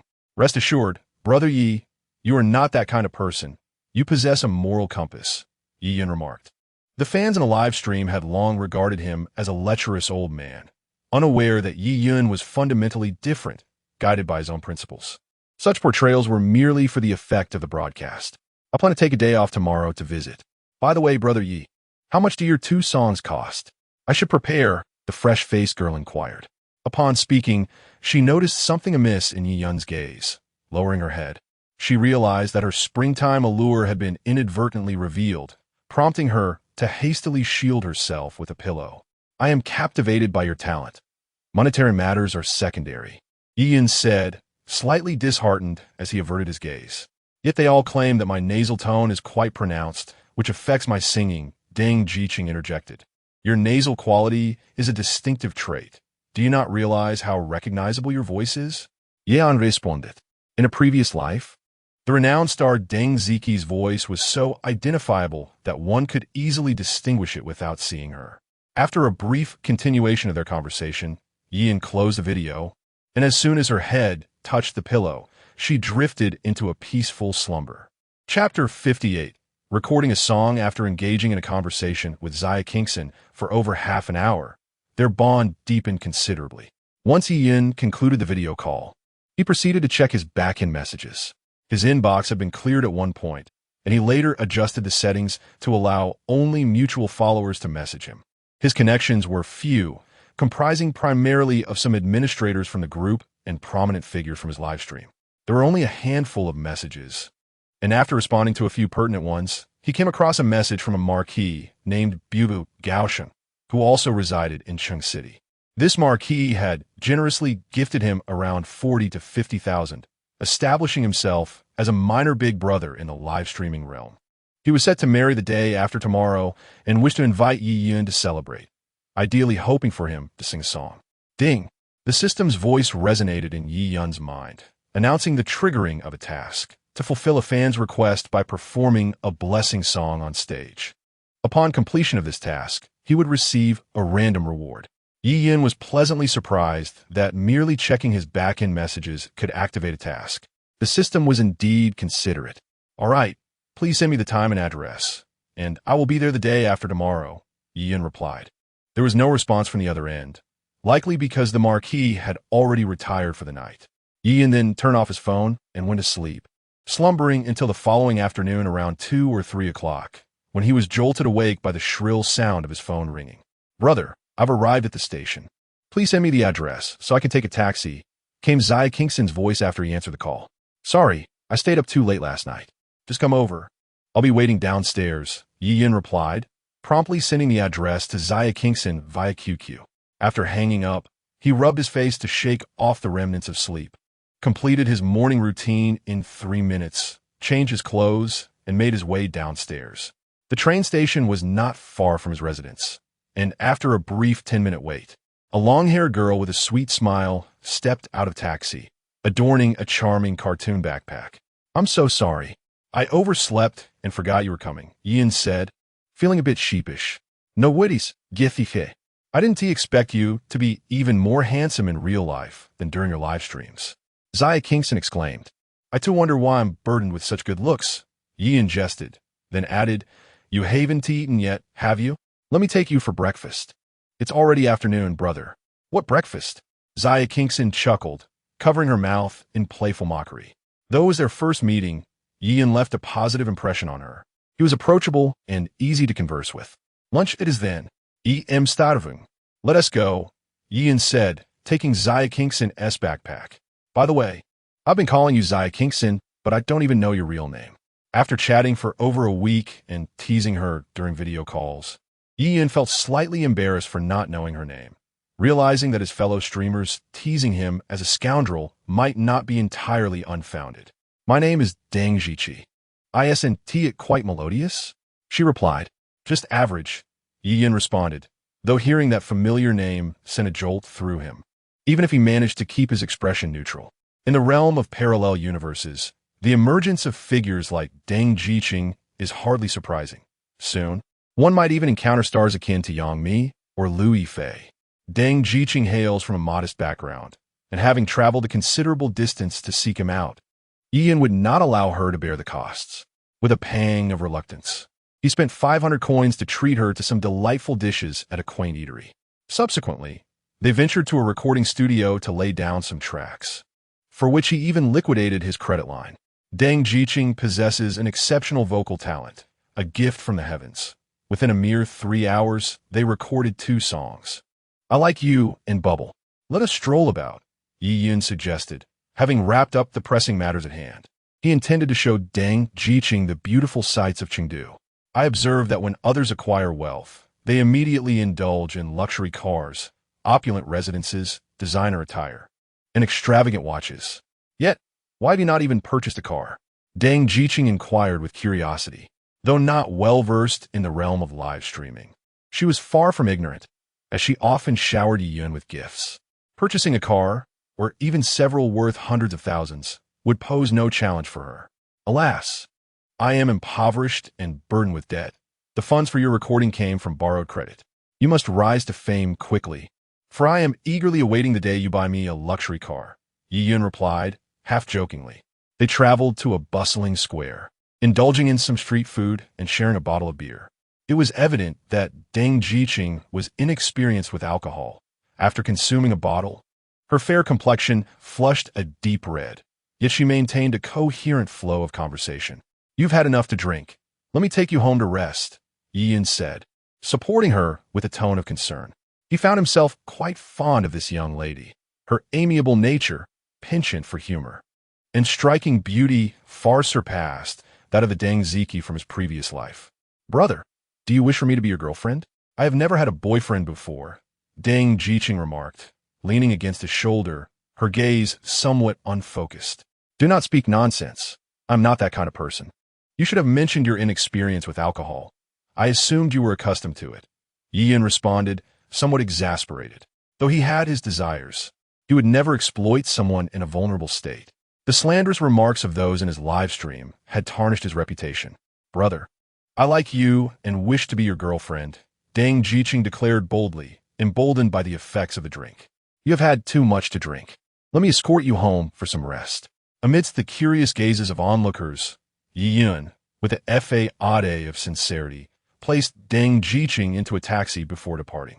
Upon arriving at his humble abode, Yun intended to lay Deng Jiqi on the sofa, but to his surprise, she wrapped her arms around his neck. He felt a mix of resignation, struggle, and inner conflict, ultimately succumbing to the moment. An hour later, gazing at the slumbering figure of Deng Jiqi, he felt a sense of unfulfilled yearning. If every individual possessed a combat panel, Deng Jiqi would undoubtedly be deemed a novice. Realizing the time was already past 7, and the broadcast was imminent, Yun reluctantly released her from his embrace, took a shower, and prepared to go live. Hello, my friends. After watching my live stream yesterday, I trust many of you have embraced the bald-headed strategy, and without any need for inquiry, I'm certain that the matches were filled with chaotic victories. Yun smiled at the camera, exclaiming, Indeed, while the opponents are busy wreaking havoc, I am here to provide the commentary. It seems that while my hands have learned the moves, my mind has yet to catch up, as it often feels like we are playing 2 entirely different heroes. Finally, I have ascended to master rank, but alas, it seems that every match now bans the bald-headed character. And I blame you, Yi. I may lack the skills. Yet my opponents play with such finesse that I find myself utterly defeated. Chapter 59, Mayor Today. I shall refrain from playing games and instead engage in conversation with my brothers, sing a few songs, and partake in some collaborative streaming. As a visually appealing broadcaster, I cannot squander my time playing frivolous games to the detriment of my profession, Yi declared. Ever since Ku Xiao departed from AI Me Live, the members of the 2 major guilds have become considerably more subdued. Furthermore, Several affluent supporters from their ranks have generously gifted him, seemingly signaling a desire for reconciliation. At this juncture, numerous individuals sent him invitations for collaborative streaming, many of whom he did not recognize and thus chose to ignore. Earlier, he received a message from a prominent figure known as Little Heaven Big World, who requested a collaboration with a streamer named Mayor, having lavished her with numerous gifts. Since he had accepted gifts from others, it was only fitting to extend some courtesy in return. One must guard their reputation, for once lost. It is a challenging endeavor to reclaim. Indeed, among the list of those inviting him was Mayor. Upon connecting, a strikingly beautiful female broadcaster appeared on his screen. "Greetings, Mayor. It's a pleasure to finally collaborate with you," Yiyun said courteously. Mayor is quite a renowned female broadcaster on AIME Live, boasting a stable viewership of over 5,000, and her beauty places her among the top 3 on the entire platform. In his previous role as a gossip broadcaster, he had amassed quite a bit of information about her. Fair-skinned and stunning, with a statuesque figure, she has garnered the adoration of many affluent supporters. His brothers often delighted in his tales of Mayor, discussing which wealthy individuals had showered her with gifts and the rivalries that ensued in her honor. "Wow, I have 15,000 viewers in my stream. I never imagined I would become a broadcaster with such a following," Mayor exclaimed with delight. In recent days, she had sent Yiyun daily invitations for collaboration, and the affluent supporters in her stream had generously gifted him, finally eliciting a response. "Mayor, do you have anyone you know? Perhaps we could gather a few individuals for a game?" Yiyun invited. "Yes, just a moment," Mayor replied eagerly. ACDVD gifted the broadcaster 10 super rockets. Destined to Fail gifted the broadcaster 20 Howling Moon Wolves. "You're both far too generous. We are all friends here. No need for such extravagance. Let us show Mayor some support," Yiyun remarked, quickly discerning that these two gentlemen were indeed prominent supporters in Mayor's stream. And he comprehended their intentions. 10 super rockets amount to 30,000, while 20 Howling Moon Wolves yield 20,000. Within mere minutes of streaming, he had amassed 50,000. Were it not for the system's capriciousness in seizing his funds, he could only imagine how lavish his situation might have been. Akin to indulging in 2 hamburgers, one solely for the skin, the other entirely for the filling. Colorful Yunan's Reset gifted the broadcaster 10 super rockets. Colorful Yunan's Reset gifted the broadcaster 20 super rockets. Let us give Mayor some more support. She has worked hard," Colorful Yunan's Reset commented in the chat. Yiyun nearly choked on the water he had just sipped, managing to swallow with great effort as suspicion crept into his gaze. Colorful Yunan's Reset, often referred to as Reset Brother, is an affluent supporter on the AIME Live platform, having generously contributed over 15 million in just over a year. Amongst this, he had gifted over 8 million to Xiner under the Tianshu banner, and after his rise, he had also bestowed upon Yiyun approximately 800,000, certainly a benefactor of considerable significance. It is well known that Guizero only has eyes for Xiner, yet it appears he has an ambiguous connection with Mayor as well. He seems quite intrigued by the challenges Mayor faces. Is Guizero experiencing a change of heart? When did he make his move? Brothers, let us refrain from making hasty judgments. Guizero is not that kind of person. Yiyun visited, then glanced at Mayor's profile and remarked, "Brothers, since Guizero has spoken, we must show our support." Mayor currently has 1.2 million followers, with over 400,000 of us in this room. Let us help her reach 1.3 million. Yiyun refreshed the page several times, effortlessly elevating Mayor's follower count to 1.4 million. "Hello, it's a pleasure to play with you," a female streamer invited by Mayor said. "Greetings, there is no need for formality. Let's enjoy this together," Yiyun replied. Soon, a 4-player room was established, comprising some of the more formidable streamers on AIME Live. "Easy, how about we verify our resources first? Each of us will have 1 minute to gather votes, and we will do this for 3 rounds. The highest scorer will take the lead. What do you think?" A streamer named Yuan suggested. For her, this was a once-in-a-lifetime opportunity. Collaborating with a prominent streamer typically amplifies the cohesion of the audience, and every additional follower counts. Furthermore, verifying resources would allow for more engaging visuals. "That sounds good," Yiyun nodded in agreement. although he had never participated in a resource verification round. He had seen on Douyin, where people often shouted 3, 2, 1, carnival, followed by explosive music, culminating in the appearance of a single lollipop, creating an awkward moment. With 450,000 viewers in his stream, despite many prominent figures being absent, Douyin felt confident that securing the role of the leader would not be a challenge. Since Yuan has the lowest score, you shall begin. You have 3 minutes and 40 seconds left. Aim for 5 minutes, Douyin instructed. His stream had been receiving a steady influx of gifts, including hearts, lollipops, and fan banners, leading to a score of around 70,000, even before the voting commenced, a score that might be the final tally for some lesser-known streamers. All right, I shall start. Douyin nodded and declared, brothers and sisters, today is a grand event, and we must not lose face. With 18,000 viewers in the room, including those from Yiyun's stream, let's show our strength. As Douyin finished speaking, her score began to rise, swiftly climbing from a few thousand to over 100,000. With 10 seconds remaining, I will count down. Let's rally together. 3, 2, 1 treasure map. In 1 minute, Douyin managed to garner 210,000 votes, which was quite impressive. The next participant garnered 100,000 votes in their minute. When it was Mayer's turn, her score surged even before she began to speak, ultimately reaching over 500,000 points. It's my turn now. My brothers, we haven't shouted yet, so let us give it a go. 3, 2, 1 hearts. Before Douyin could finish his words, many could no longer restrain themselves, especially Fei, who immediately raised his score to 2 million points.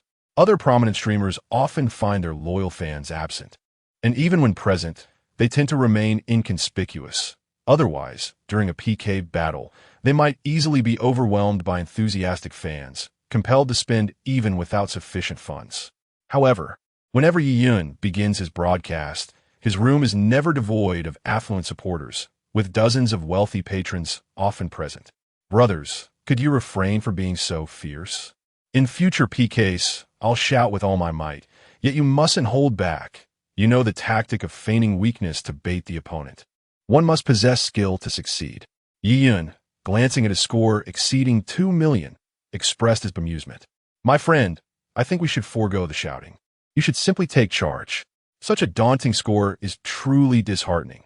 Douyin remarked with envy in her eyes. To achieve nearly 3 million points in preliminary assessments makes it unsurprising to reach 10 million during the formal PK. I concur. I second that.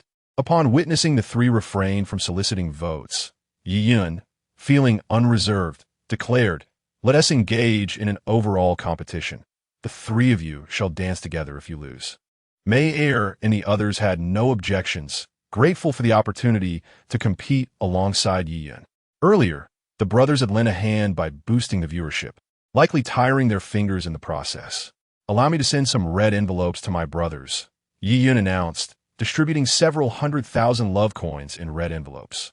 100,000 love coins, 1,000 packages. Those who seize them can elevate their ranks and such. Chapter 60. Terrifyingly impressive at the outset of the PK. Douyin's score surged to over 200,000 within moments, and in just 3 seconds, it exceeded 1 million. By the 30-second mark, it surpassed 2 million. Although Douyin had grown accustomed to such feats, he could not help but feel a twinge of admiration. Brothers, during this period, I have been watching numerous live streams. Yet I believe there exists no other host with such formidable cohesion. My heartfelt thanks to you all. Among the major platforms, numerous prominent streamers attract vast audiences, with some rooms maintaining over 500,000 viewers, even surpassing his current count. However, none exhibit such ferocity in competition. Were he to broadcast on Douyin, with the first 30 seconds yielding double points, he would already have amassed 4 million points, truly a phenomenon to behold. His followers are not merely passive viewers. Many possess substantial purchasing power, with only a few opting not to support him through gifts. The data from the back end after the broadcast revealed that over 400,000 individuals had sent him gifts yesterday, a figure so astounding it bordered on the surreal. Some female streamers, with thousands in their rooms, may only receive gifts from a handful of supporters during a single session. I have observed numerous streamers, yet none exhibit the same level of unity as ours. 95-27 is truly remarkable. In truth, we have yet to engage in a match of equal footing. It is almost laughable how our strength remains undisclosed, as we have not faced an equally matched opponent. Should we encounter one, our 9,527's combat prowess would surely astonish the entire network. Currently, there are 8 emperors, over 30 kings, and more than 200 marquises in the room. These individuals alone could contribute several million or even 10 million in dragon coins. Let us not underestimate the financial backing of the sisters. The wealth of Sister Mingyue is well known, having once set a minor goal to challenge EZ. While Sister Feifei previously spent tens of millions in the gaming sector on Douyin, you have all overlooked the formidable nature of female fans. EZ boasts 1.5 million followers, at least half of whom are female. They are fierce competitors, often clashing with the fans of male celebrities on the new song charts. One of our female fans from Group 92 had me in stitches. She is a devotee of a certain male singer, and upon witnessing Douyin dominate the new song chart, she could not contain her frustration and downloaded AI Me Live to criticize EZ, only to be swayed by EZ's handsome visage and convert to a fan. Ha! Meanwhile, in Mayer's live room, her acknowledged big spender watched as Yun's score effortlessly surpassed 2 million, prompting several patrons to take action. Zero Brother paused after sending 20 super fire gifts. Presently, the most formidable presence in Mayer's room was a wealthy individual named Tang Yu, whose strength was merely mediocre. Tang Yu gifted the host treasure maps, 1, then 10, followed by 20, and ultimately a staggering 50.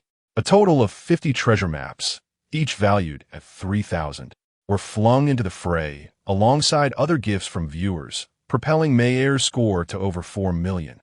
Yet her health bar remained utterly unscathed. This was indeed astonishing.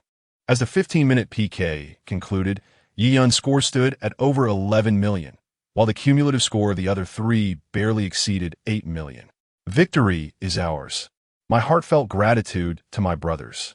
It seems the teachings of the third daughter have not proven effective in my case, Yun remarked. Had the scores of these 3 maidens not remained stagnant, my own score could have been somewhat higher, potentially surpassing 15 million. Let us proceed with the penalty. Mayor, kindly procure a rice cooker for me, not less than 1,000 yuan. Yun recalled that his rice cooker had broken and continued. All right, brother, just send me your address, and I shall dispatch it to you, Mayor replied. Dear Douyin, your roundness is most delightful. Why not perform a sun dance? As the brothers would surely appreciate it. As for MC Xiao Tian, I have heard your rap is quite melodious. Do share a verse with the brothers. Yun consecutively settled on 3 penalties, all of which were rather mild. On AI Me Live, a trend of alluring wetness has emerged. Female streamers, upon losing a challenge, don drenched white garments to perform sultry dances. The extent of this spectacle is such that even a seasoned viewer of romantic films like myself feels overwhelmed. Yet astonishingly, it does not breach any regulations. At this moment, numerous fans in his live stream urged him to incorporate the wetness temptation into the penalties.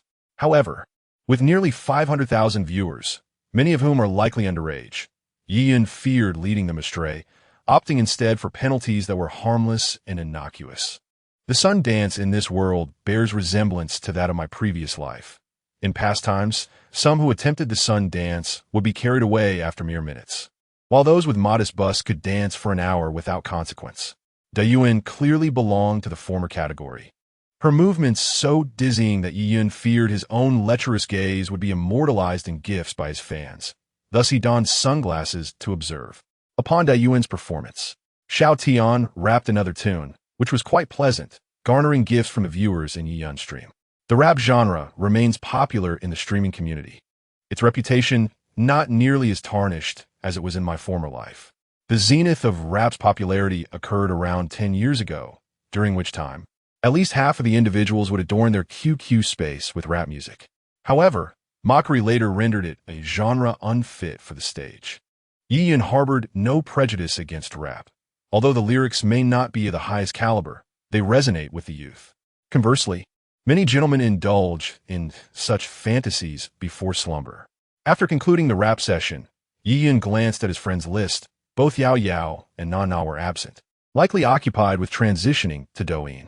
He randomly connected with various streamers, yet none caught his eye, leaving him somewhat disheartened. The beauty of Douyin is unparalleled. In this small platform, having been fortunate enough to interact with the likes of Yao Yao and Na Na, both scoring above 90, was indeed a stroke of luck. By the way, brothers, let me share something. Recently, that fresh-faced girl requested my assistance in writing songs for her, as she is a fan of mine. Consequently, I penned 2 songs for her, as she is set to appear on a music variety show soon. Unfortunately, I cannot perform them for you at this moment. But do follow her on Weibo and Douyin to support her when the time comes, Yi Yun announced. How soon can we expect this? I hope the quality is not akin to a haphazardly penned ditty, came the response. Anticipation fills the air. My devoted fans and my cherished woman. Has EZ truly captured the heart of the refreshing beauty? How outrageous! She is a treasured girl whom we collectively safeguard within our circle. Alas, who possesses Yeezy's address? I wish to deliver something special. She is the radiant moonlight of our group. A single stone cast into the water has stirred up 1,000 ripples. The fans in a live broadcast were utterly astonished by how Yi Yun, akin to a prolific sow, has produced so much in such a short span. Has it only been a few days, and he has already completed the songs? Brothers, refrain from speaking recklessly. Do you not know what kind of person I am? Yi Yun, filled with indignation, remarked. He merely stated a fact. Yet this group of rascals could deduce that he had already discarded Deng Jiqing. Their capacity for speculation is truly alarming. Chapter 61. Qian Brothers. It's rather dull to keep chatting endlessly. How about we hold a singing competition among the fans? You all can serve as judges, Yi Yun proposed. Indeed, continuously defeating easy opponents is quite tiresome, came the agreement. Is there any reward? Yi? Please offer a small prize, Yi. Otherwise, it loses its charm. Upon hearing Yi Yun's plan for a singing contest, the audience in the live stream expressed their enthusiasm, urging him to provide some incentives. All right. The first prize for tonight's singing competition will be a Dragon Glory P100. The second place will receive a tablet, and the third, he announced. Once the rewards were established, Yi Yun activated the connection line, and instantly, the queue of participants exceeded 100. Many singing streamers flocked to his broadcast, eager to gain some followers. Fellow streamers, please refrain from sending gifts today. This is our first attempt at this, and we must not cut in line, Yi Yun remarked. Noticing the influx of singing streamers attempting to bypass the queue, he understood their intentions. They merely sought to showcase their talents in front of hundreds of thousands, hoping to gain a following. However, his focus was on entertaining his fans, not on indulging the streamers. If they wished to gain attention, they should queue patiently. The first fan took the stage, their singing prowess wreaking havoc on the ears of the audience. Within a minute, the performance drove away nearly 70 to 80,000 viewers from Yi Yun's stream. Brother, that was incredible. You just sang away 70 to 80,000 viewers. Yi Yun praised the participant with a thumbs up. Haha, I saw you open the line, so I thought I'd join for fun. I didn't expect to be the first. The fan chuckled, likely amused by their own off-key performance, infused with their local dialect. Now, it's time for the scoring segment. If you believe this brother sang well, please press 1. Repeated presses will be disregarded. You have 15 seconds, starting now, Yi Yun announced, activating a statistical software in the live stream. After the 15 seconds elapsed, a total of 12,000 votes were cast for the participant. Yi Yun took note of the score and said, all right, next up is the second participant. The second participant's name was Xiao Qian with a cartoon avatar. She had not activated any rank, but sported Yi Yun's level 15 badge, suggesting she had spent a considerable amount. Instinctively, Yi Yun felt she was a girl and habitually opened her profile page. Goodness, have you truly never encountered a woman before? It's astonishing, someone remarked, implying that Yi Yun was overly curious. Those of you commenting, what's wrong with me checking someone else's profile? I merely wish to satisfy my curiosity. Aren't you curious too? Yi Yun retorted, closing Xiao Qian's blank profile amidst the banter. Due to the comments circulating among the crowd, the entire IME live streaming platform began referring to him as the king of chickens and brother deft, tarnishing his once illustrious image. Hello, Brother Yi, I am your gaming fan. Also a fan of your singing, and now I have become your admirer for your looks as well. Xiao Qian was anything but shy. With a smile, she initiated the conversation. Hello, Xiao Qian.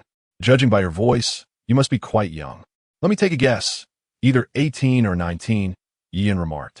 You guessed correctly, Brother Yi. I am indeed 18 this year, Xiao Qian replied. To keep things brief, please commence your performance, Yiyan said, noticing the fans urging him on. All right, Brother Yi, Xiao Qian responded, launching a music app to find a suitable accompaniment, and began to sing a popular song of the world. Not bad. Though it ranks among the less proficient of the performances, Yiyan nodded and commented. Xiao Qian's singing was difficult to articulate. It was only marginally better than the first. However, women often possess a certain charm when singing, and with Xiao Qian being only 18, she garnered over 200,000 votes.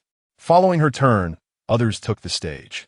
After the first round of singers concluded, Xiao Qian successfully claimed the top spot and won a mobile phone. Throughout the evening, Yiyan distributed several mobile phones, tablets, and some consolation prizes. After the broadcast, he addressed the system. So, you will assist me, won't you, system? He had no money to spare, not even enough to purchase so many devices. However, given his current handsome appearance, selling himself might yield some profit. This live stream is a fan appreciation event, and all rewards will be reimbursed by the system and sent to those who won prizes, the system replied. With the system's assurance, Yiyan felt at ease. Just as he was about to exit Live, he noticed a message from Xiao Qian, whom he had casually followed earlier. Upon opening it, he was struck with disbelief. Is that her? Xiao Qian had sent him a picture of a sweet, pure-looking young girl standing by the riverbank, making a peace sign at the camera. To Yi Yun's astonishment, this girl bore an uncanny resemblance to Liu Yifei from his past life, specifically at the age of 18, the most innocent and ethereal period of her life. A flurry of thoughts rushed through Yi Yun's mind, coalescing into a singular notion. He desired to befriend Xiao Qian and, if possible, to shower her with affection. I never imagined I would have such a beautiful and adorable female fan, Yiyan typed. To be honest, he lacked experience in conversing with the opposite sex. In his previous life, as an underachiever, he had little to say. In this life, he had taken off from the start, and his few female acquaintances were attracted to him either because of his status as a prominent streamer or by showering them with virtual currency. Conversations were devoid of any subtlety. He would bluntly state, "Come out. I want to sleep with you." Brother Yi, could you spare me a signed album for my collection? I would love to have one, Xiao Qian typed. She had a passion for music, and, after feeling down recently, she fortuitously listened to Yi Yun's song Still White Moonlight after descending the mountain, which instantly made her a fan. She had specifically sought out information about him online and ultimately downloaded Live to watch his streams. She was nearly present from the start to the end of each broadcast and had even secretly sent Yi Yun over 10,000 yuan, raising her account level to 15. All right, brother, you will arrange it for you, Yiyan typed, then pondered for a moment before inquiring, you seem to be of school age, am I right? In this world of entertainment, there is yet to be a figure akin to Liu Yifei. Yiyan speculated that Xiao Qianxi was likely still studying at the Central Academy of Drama or a similar institution. Thank you, Brother Yi. Yes, I am a student at the Central Academy of Drama in Longhua. Xiao Qianxi responded gratefully, glancing at Yiyan. The Central Academy of Drama. How fortunate to be favored by a future superstar. Yiyan typed back. The Central Academy of Drama, abbreviated as CAD, has produced countless prominent stars and directors, dominating a significant portion of the current entertainment industry. Students graduating from there typically enjoy a prosperous career. However, my teachers say my appearance is impeccable, but my acting skills are rather stiff, Xiao Qianxi typed. Though they were not engaged in video call, Yiyan could sense that Xiao Qianxi on the other side of the screen wore a distressed expression. Just as he was about to respond, an idea struck him. He had previously sent the script for The Legend of Sword and Fairy to Mingyue, who was currently conducting a nationwide casting call, particularly for the role of Zhao Ling. A suitable candidate had yet to be found, which had been a source of frustration for Mingyue. Isn't this a perfect opportunity? Yiyan thought. Qianxi, I have a role here. Would you be interested in coming for an audition? He typed. After all, he had merely created the script. Although he shared a close relationship with Mingyue, he did not dare to guarantee Xiao Qianqi the role outright. However, securing an audition slot was certainly within reach. Chapter 62. Outdoor livestream. The success of this entertainment company is of great significance to Mingyue, as it represents a task entrusted to them by their family for the younger generation. Demonstrating her capabilities would potentially lead to her being entrusted with larger family enterprises, perhaps even the management of a television station. What role will you play, Brother Yi? Will you continue acting? Xiao Qianqian inquired with surprise. Not exactly. I have penned a fantasy script and possess some influence within the project. If you have the time, I can arrange an audition for the leading female role for you. Yi Yin replied. Really, Brother Yi? Xiao Qianqian exclaimed, her delight palpable. Over the past year, she had only received a few advertising collaborations and minor roles with scant dialogue. The prospect of auditioning for a leading role felt almost surreal to her. It is as genuine as gold, Yi Yin assured her. The thought of nurturing a top-tier diva and a leading lady, both of whom were his own romantic interests, brought him immense satisfaction. After chatting with Xiao Qianqian for more than half an hour, Yi Yin concluded their conversation. He then moved to the next room, where Deng Jiqing had already fallen asleep. After taking a shower, he slipped under the covers beside her, with a beauty in his embrace. Yi Yin enjoyed a deep slumber until the alarm at 6 in the morning roused him. Brother, why did you set the alarm for such an early hour? Deng Jiqing murmured, her eyes still heavy with sleep. I received an invitation to a wedding from Fan, so we'll go and have some fun, Yi Yin replied. After observing Deng Jiqing still lounging in bed, he lifted her off the mattress. After a brief wash-up and getting dressed, he made his way downstairs and initiated the live stream. I was just engaged in a virtual brawl with a wealthy beauty when I received this live stream notification. I must remember to turn it off tomorrow. Yi Yin chuckled, reflecting on the quality of the dreams he had upstairs. The sun is rising in the west. Not only is Yi Yin live streaming outdoors, but he is doing so at this early hour. Brothers, a fan of mine is getting married today, and I've been invited to join the festivities. Let us go and share in the joy. Yi Yin yawned. He had not enjoyed a restful night's sleep in some time, feeling perpetually drained. He resolved to limit his live streaming hours in the future to safeguard both his health and finances. He also decided to cut back on alcohol to avoid depleting his vitality. Why is there a woman beside you? Is that Yao Yao? Wow. Have you really taken to hiding a beauty in your abode? I'm a female fan, and my heart is shattered, came the playful banter. Judging by her figure, she was a rather slender beauty, evoking envy for Yi Yun's daily life. Beside me is a fresh-faced girl.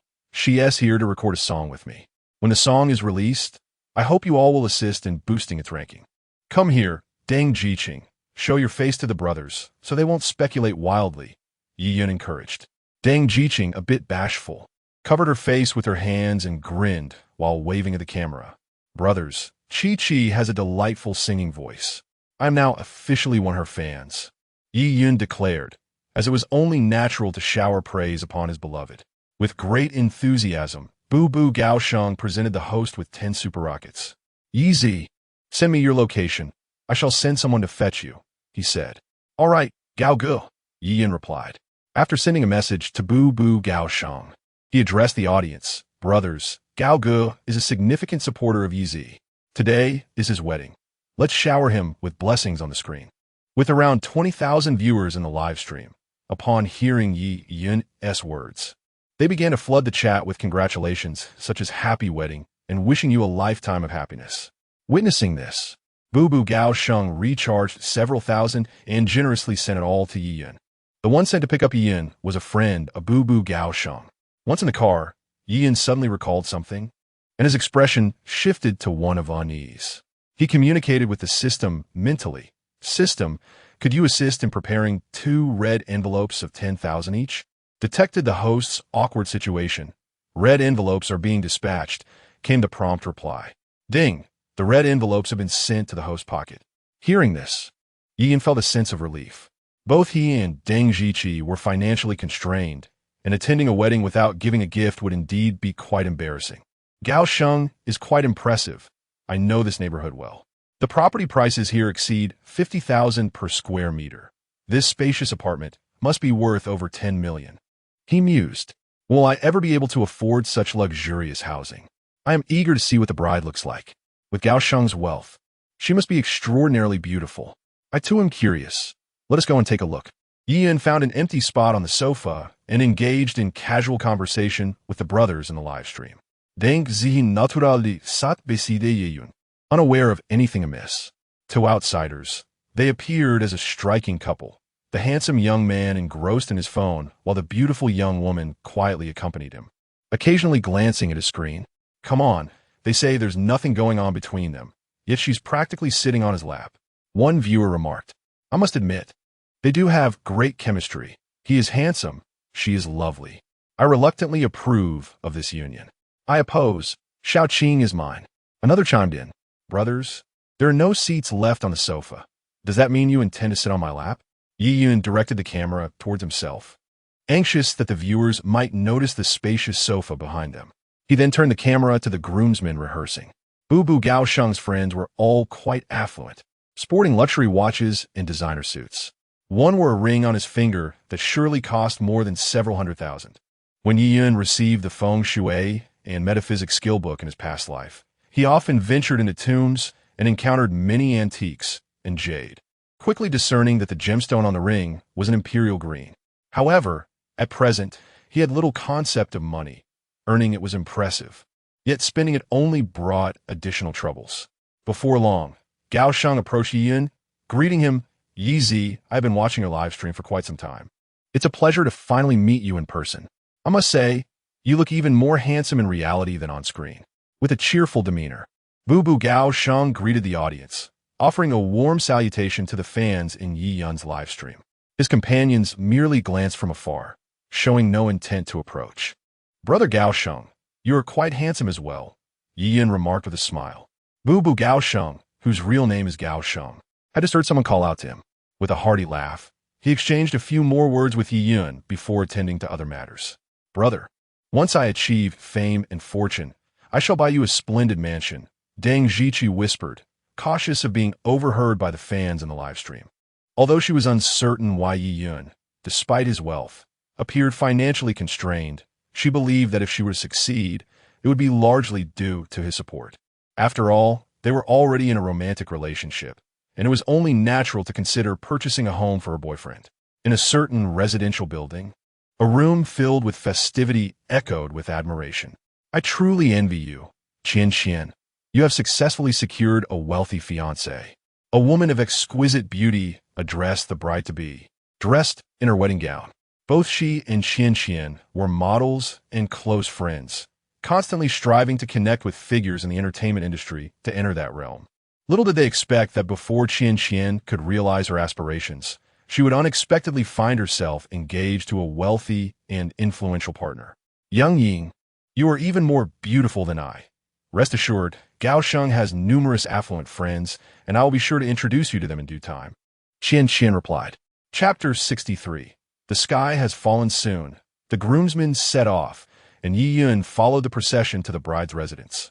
Contrary to expectations of a well-matched union, the bride's family background was quite ordinary. However, a common background, marrying into wealth, often signifies that the bride possesses extraordinary beauty. The moment Yi Yun laid eyes on the bride, his gaze widened in astonishment. This reaction was not due to the bride's beauty. Rather, it was the stunning maid of honor beside her that captured his attention, a face he recognized all too well, that of the duplicitous Angela. Damn it, this absurdity swiftly turned the camera to the bride. Let us behold this enchanting beauty that elicits such a reaction from you. You scoundrel, was this intentional? Shift the camera already. Ugh, this is exasperating. Yi Yun composed himself. After all, he represented the dignity of their group, 9527. Easy, I advise you to maintain your composure. That is the brother's woman. If you harbor any thoughts about her, I might just applaud your audacity. Observing Yi Yun's intense gaze.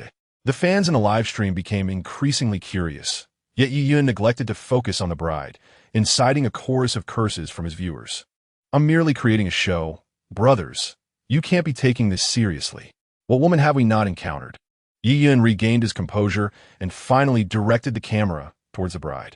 As anticipated, The fans in the live stream began to praise the maid of honor's beauty. Setting aside discussions of Yang Ying's character or acting prowess, her looks were undeniably striking. Fair skin, a tall stature, and exquisite features, easily deserving a score of 95. Yi Yin was taken aback to discover not only the stunning Xiaoxi, but also Yang Ying. It appeared that Yang Ying's career was not as illustrious as in his previous life. At this moment, she might still be the ingenue desperately clinging to the powerful elite. Perhaps it was a deliberate arrangement. There was no blockade at the bride's side, and even the hiding spot for the shoes was easily accessible. Before long, the bride returned. In Yi Yun's live stream, someone initiated a flurry of gifts, creating a frenzy even more intense than during his PK battles, leaving him utterly perplexed. It was only after a considerable barrage on the screen that he understood the situation. The fans, seeing that he had no luxurious vehicle, could only watch as the three maids of honor climbed into extravagant cars, their fury ignited. They collectively decided to gift him in hopes that he would procure a luxury car, lest he tarnish the image of 9,527. Yi Yun was at a loss on how to explain to his brothers. He couldn't very well admit that the system had drained his finances. Moreover, if Yang Ying retained her previous disposition, she would undoubtedly remain within his grasp. His prodigious talents acted like a magnet, drawing countless aspiring individuals seeking to make their mark. Inside the sports car that Yang Ying occupied, a young man greeted her. "Hello, my name is Wang Yu. It is an honor to have you in my car," Wang Yu said, looking at the elegant Yang Ying in the passenger seat. He had encountered numerous beautiful women, yet this bridesmaid undoubtedly ranked first among them, even surpassing the wife of his affluent friend. At first glance, he was struck by her extraordinary beauty. The most exquisite woman had entered his car, which was an event of considerable prestige. "Hello, Brother Wang Yu." Yang Ying greeted him with a smile. A luxury sports car worth over 2 million, youthful and not unattractive. Yet he wondered about her family background. After exchanging pleasantries, Yang Ying pondered to herself.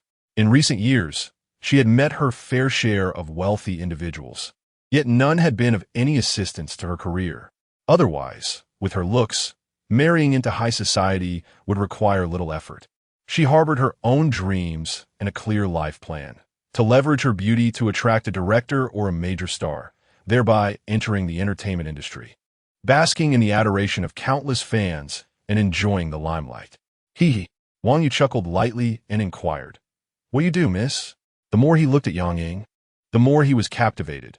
She was far more attractive than the peripheral models and internet celebrities he usually sought. He was confident that with a slight display of his prowess, he could effortlessly win her over. With a bit of generosity, perhaps gifting her luxury items, she would become his cherished companion, a golden canary for his exclusive enjoyment. "I don't have a fixed profession. I do some work as a fashion model, car model, and the like," Yang Ying replied with a forced smile. To someone aspiring to become a star, she felt her job was rather unremarkable, and mentioning it might give others the impression that she was not respectable. Yet, she was an anomaly. Despite her line of work, she had remained pristine thus far, not from a sense of self-respect, but rather from a calculated decision to reserve her body for the right opportunity. She understood that her body was her greatest asset, especially her first time, and she wished to fetch a good price for it. "A model, huh?" Wang Yu chuckled softly, sensing his chances with Yang Ying had increased significantly. It was not that he underestimated her profession. It was simply the nature of the industry. Most women didn't mind engaging in physical games for the right price. "My company happens to have a project that requires a model to take some photographs. Miss Yang, would you be interested?" Wang Yu proposed. Although his company did not typically engage in such work, he had a friend who owned a clothing design company and frequently required models. Securing assistance from this friend was merely a matter of a few words. "Sorry, Brother Wang, but my schedule is completely booked for the time being. Perhaps we could revisit this later?" Yang Ying responded. She was adept at keeping men intrigued. The moment Wang Yu spoke, she understood his intentions. Truth be told, if Wang Yu possessed wealth and influence, she would not mind being his little girlfriend, provided she conducted a thorough investigation into his background first. As for how to investigate, she could simply ask her friend Qian to inquire with Gao Shang. If Wang Yu was merely a man of modest means, she could easily devise a plan to distance herself from him. I must concede, you all are relentless, Yi Yun remarked, seated in the back seat, gazing at the rapidly scrolling screen with a hint of exasperation. It seems he truly acquired a luxurious vehicle. He intended to discuss with the system whether it would be possible to reduce the deductions. If not, he would have no choice but to venture to Hangzhou to seek out Mingyue for a more dubious arrangement. Soon, the convoy came to a halt in front of a five-star hotel. This was Yi Yun's first visit to such an opulent establishment, and he couldn't help but glance around in curiosity. Yezi, do come to the city to spend time with your brother. I have made clear arrangements for you. You look like someone who has never experienced the world, type the wolf in sheep's clothing. After enjoying the city, head directly to the Magic City. I will take care of you, Tianguan also messaged. Quick, find that bridesmaid. The brothers are eager to see her. In my lifetime, I have no hope of approaching such a stunning beauty. Yezi, please do it for me and fulfill this wish of mine. Yi Yun inquired if the young woman had Douyin, expressing his admiration for her. Chapter 64. Face to face with boldness, Yi Yun observed Yang Ying, who was engaged in lively conversation with Wang Yu, feeling somewhat trapped. He had encountered many beautiful women, and while Yang Ying was indeed striking, his several young girlfriends were equally remarkable. His initial surprise was merely a fleeting sensation akin to encountering a superstar from a past life. For him, engaging with Yang Ying was merely a means to satisfy his vanity. If he could not, it was of little consequence. As there were countless alluring women in the world, he could not possibly pursue them all.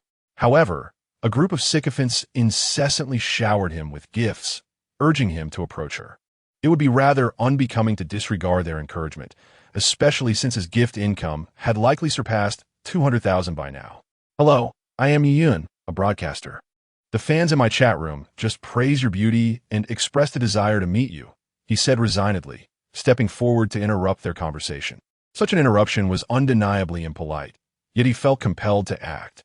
The bespectacled man had not ceased his incessant chatter since entering the hotel, and it was evident that Yang Ying was becoming increasingly displeased, forcing a smile. Really? Yang Ying feigned, swiftly extricating herself from the pretentious Wang Yu and greeting the camera of Yi Yun's phone. A broadcaster? Huh? Wang Yu interjected, his tone dripping with disdain that even the most perceptive could discern.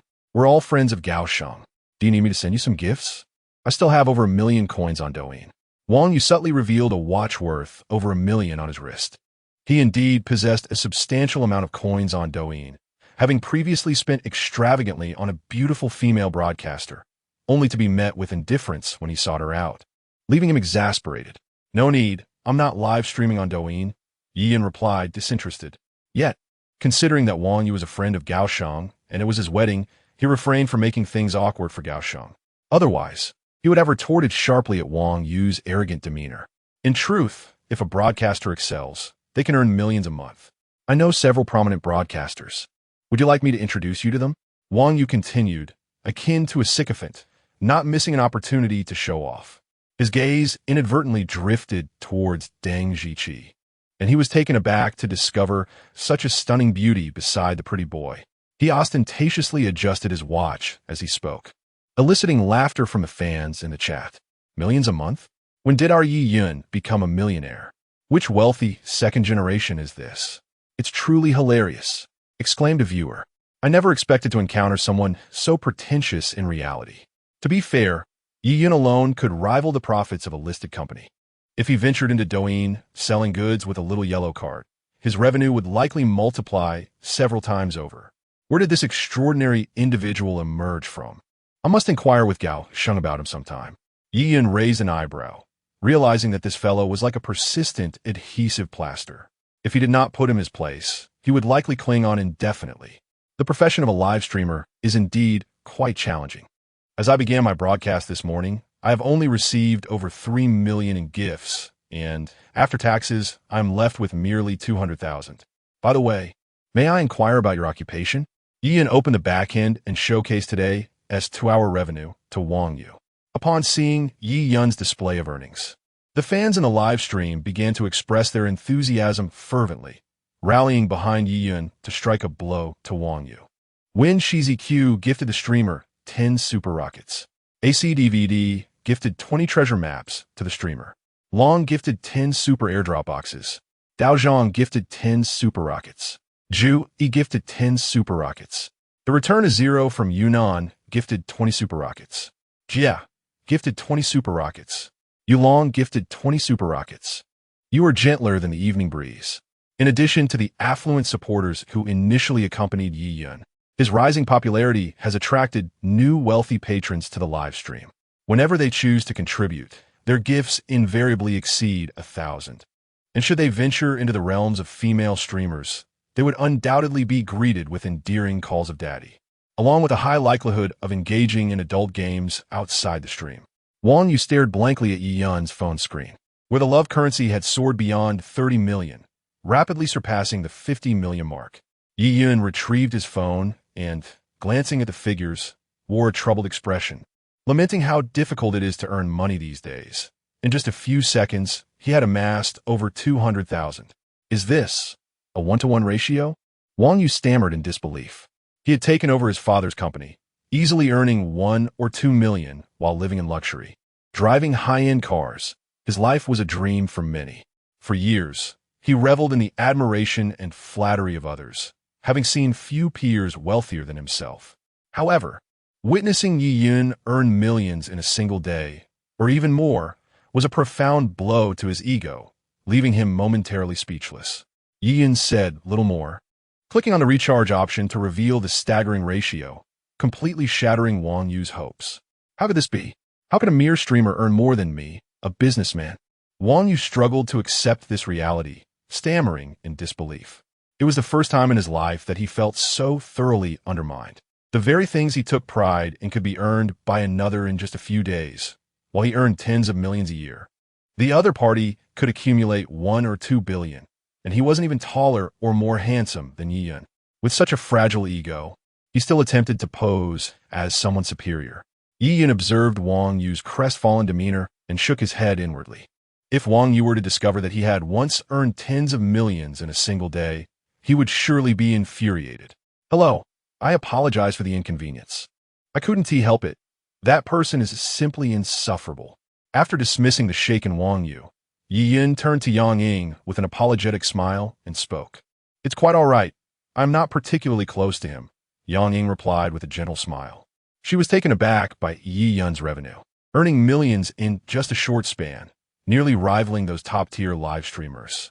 At that moment, a curiosity about Yi Yun began to stir within her, as she pondered what extraordinary qualities he possessed to garner such immense popularity. Sister Yang Ying, with her stunning beauty, seemed a pity not to venture into the entertainment industry. Yi Yun, feigning nonchalance, probed gently, eager to discern whether Yang Ying's aspirations mirrored those of her previous life, where she was initially aligned with the Hong Kong mobile Huang Beiming. However, upon meeting Huang Xiaoming, she severed ties with the former, even going so far as to gather a group of friends in sailor outfits to celebrate Xiaoming's birthday, ultimately winning his affection. With Xiaoming as connections and resources, Yang Ying soared to prominence, yet it seems she became somewhat lost in her newfound success, culminating in their eventual divorce. Post-divorce, her endorsements dwindled significantly, and she saw her status decline from a first-tier celebrity to a faux second-tier star, realizing that without Xiaoming, she was nothing. Ultimately, she faced a complete ban due to an incident abroad. Whether Yang Ying is a good person or a scheming woman is of little concern to Yi Yun. He merely seeks to delve a little deeper, for as the ancestral wisdom of his past life advised, cherish the good women and do not waste time on the bad. Due to unavoidable circumstances, this book has come to an end, and I sincerely apologize to those who cherished it. For readers who enjoy this genre, please consider following, as I will endeavor to write a new one in due time. This current work was written without a clear plan, resulting in a somewhat chaotic narrative and numerous pitfalls. Yet I have gained substantial experience, ensuring that such pitfalls will be avoided in my next endeavor. Chapter 65. While there are many who possess striking beauty, only a few manage to make their mark in the entertainment industry. However, you are undeniably handsome. Among all those I have encountered, none surpass your allure.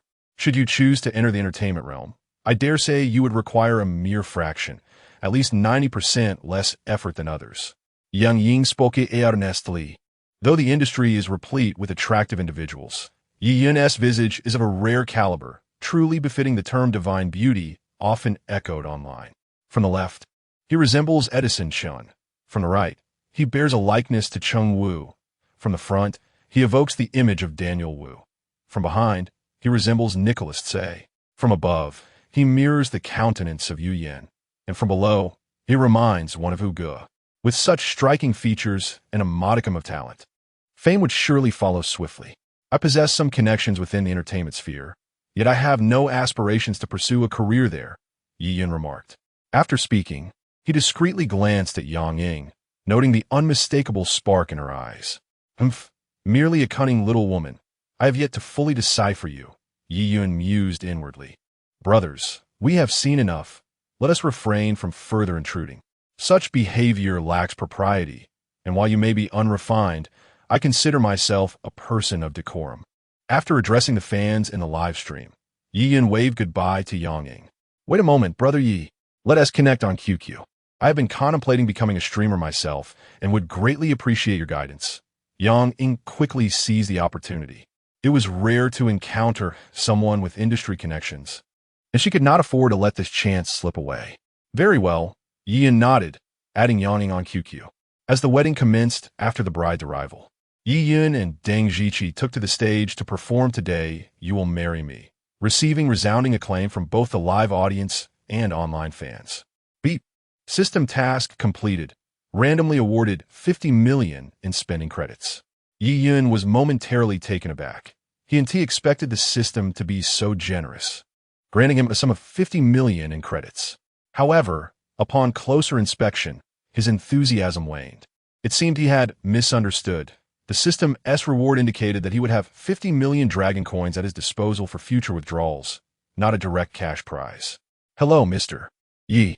I am a department manager at Wio Media. May I have a moment of your time? Just as Yi Yin was about to depart, a middle-aged man clad in a suit approached him, presenting a business card. Wio Media? Yi Yin paused, recognizing the name. As one of the few five-star guilds in his previous life, he was no stranger to Wio Media. Yet, it was their slogan that truly resonated with him. Among countless beauties in the industry, Wio Media claims half. While the statement was largely tongue-in-cheek, it nonetheless highlighted the company's formidable presence.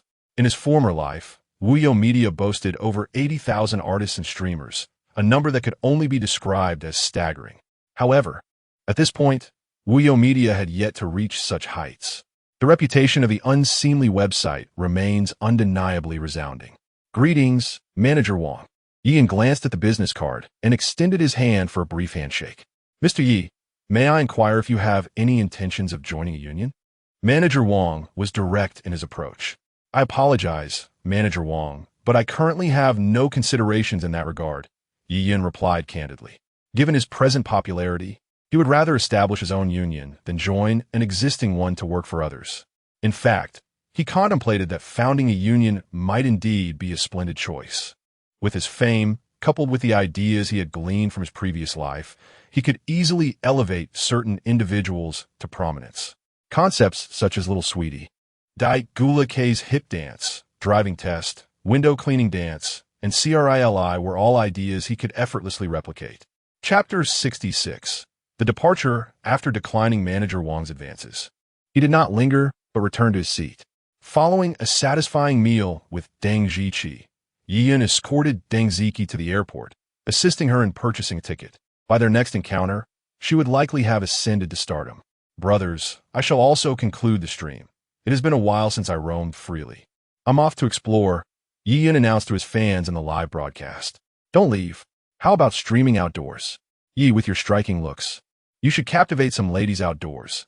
We wish to see how you handle such beauty. Count me in. I dare you to end the stream, and I'll unleash a super chat bomb. Upon hearing Yi Yun's intention to conclude the broadcast, his fans expressed their discontent.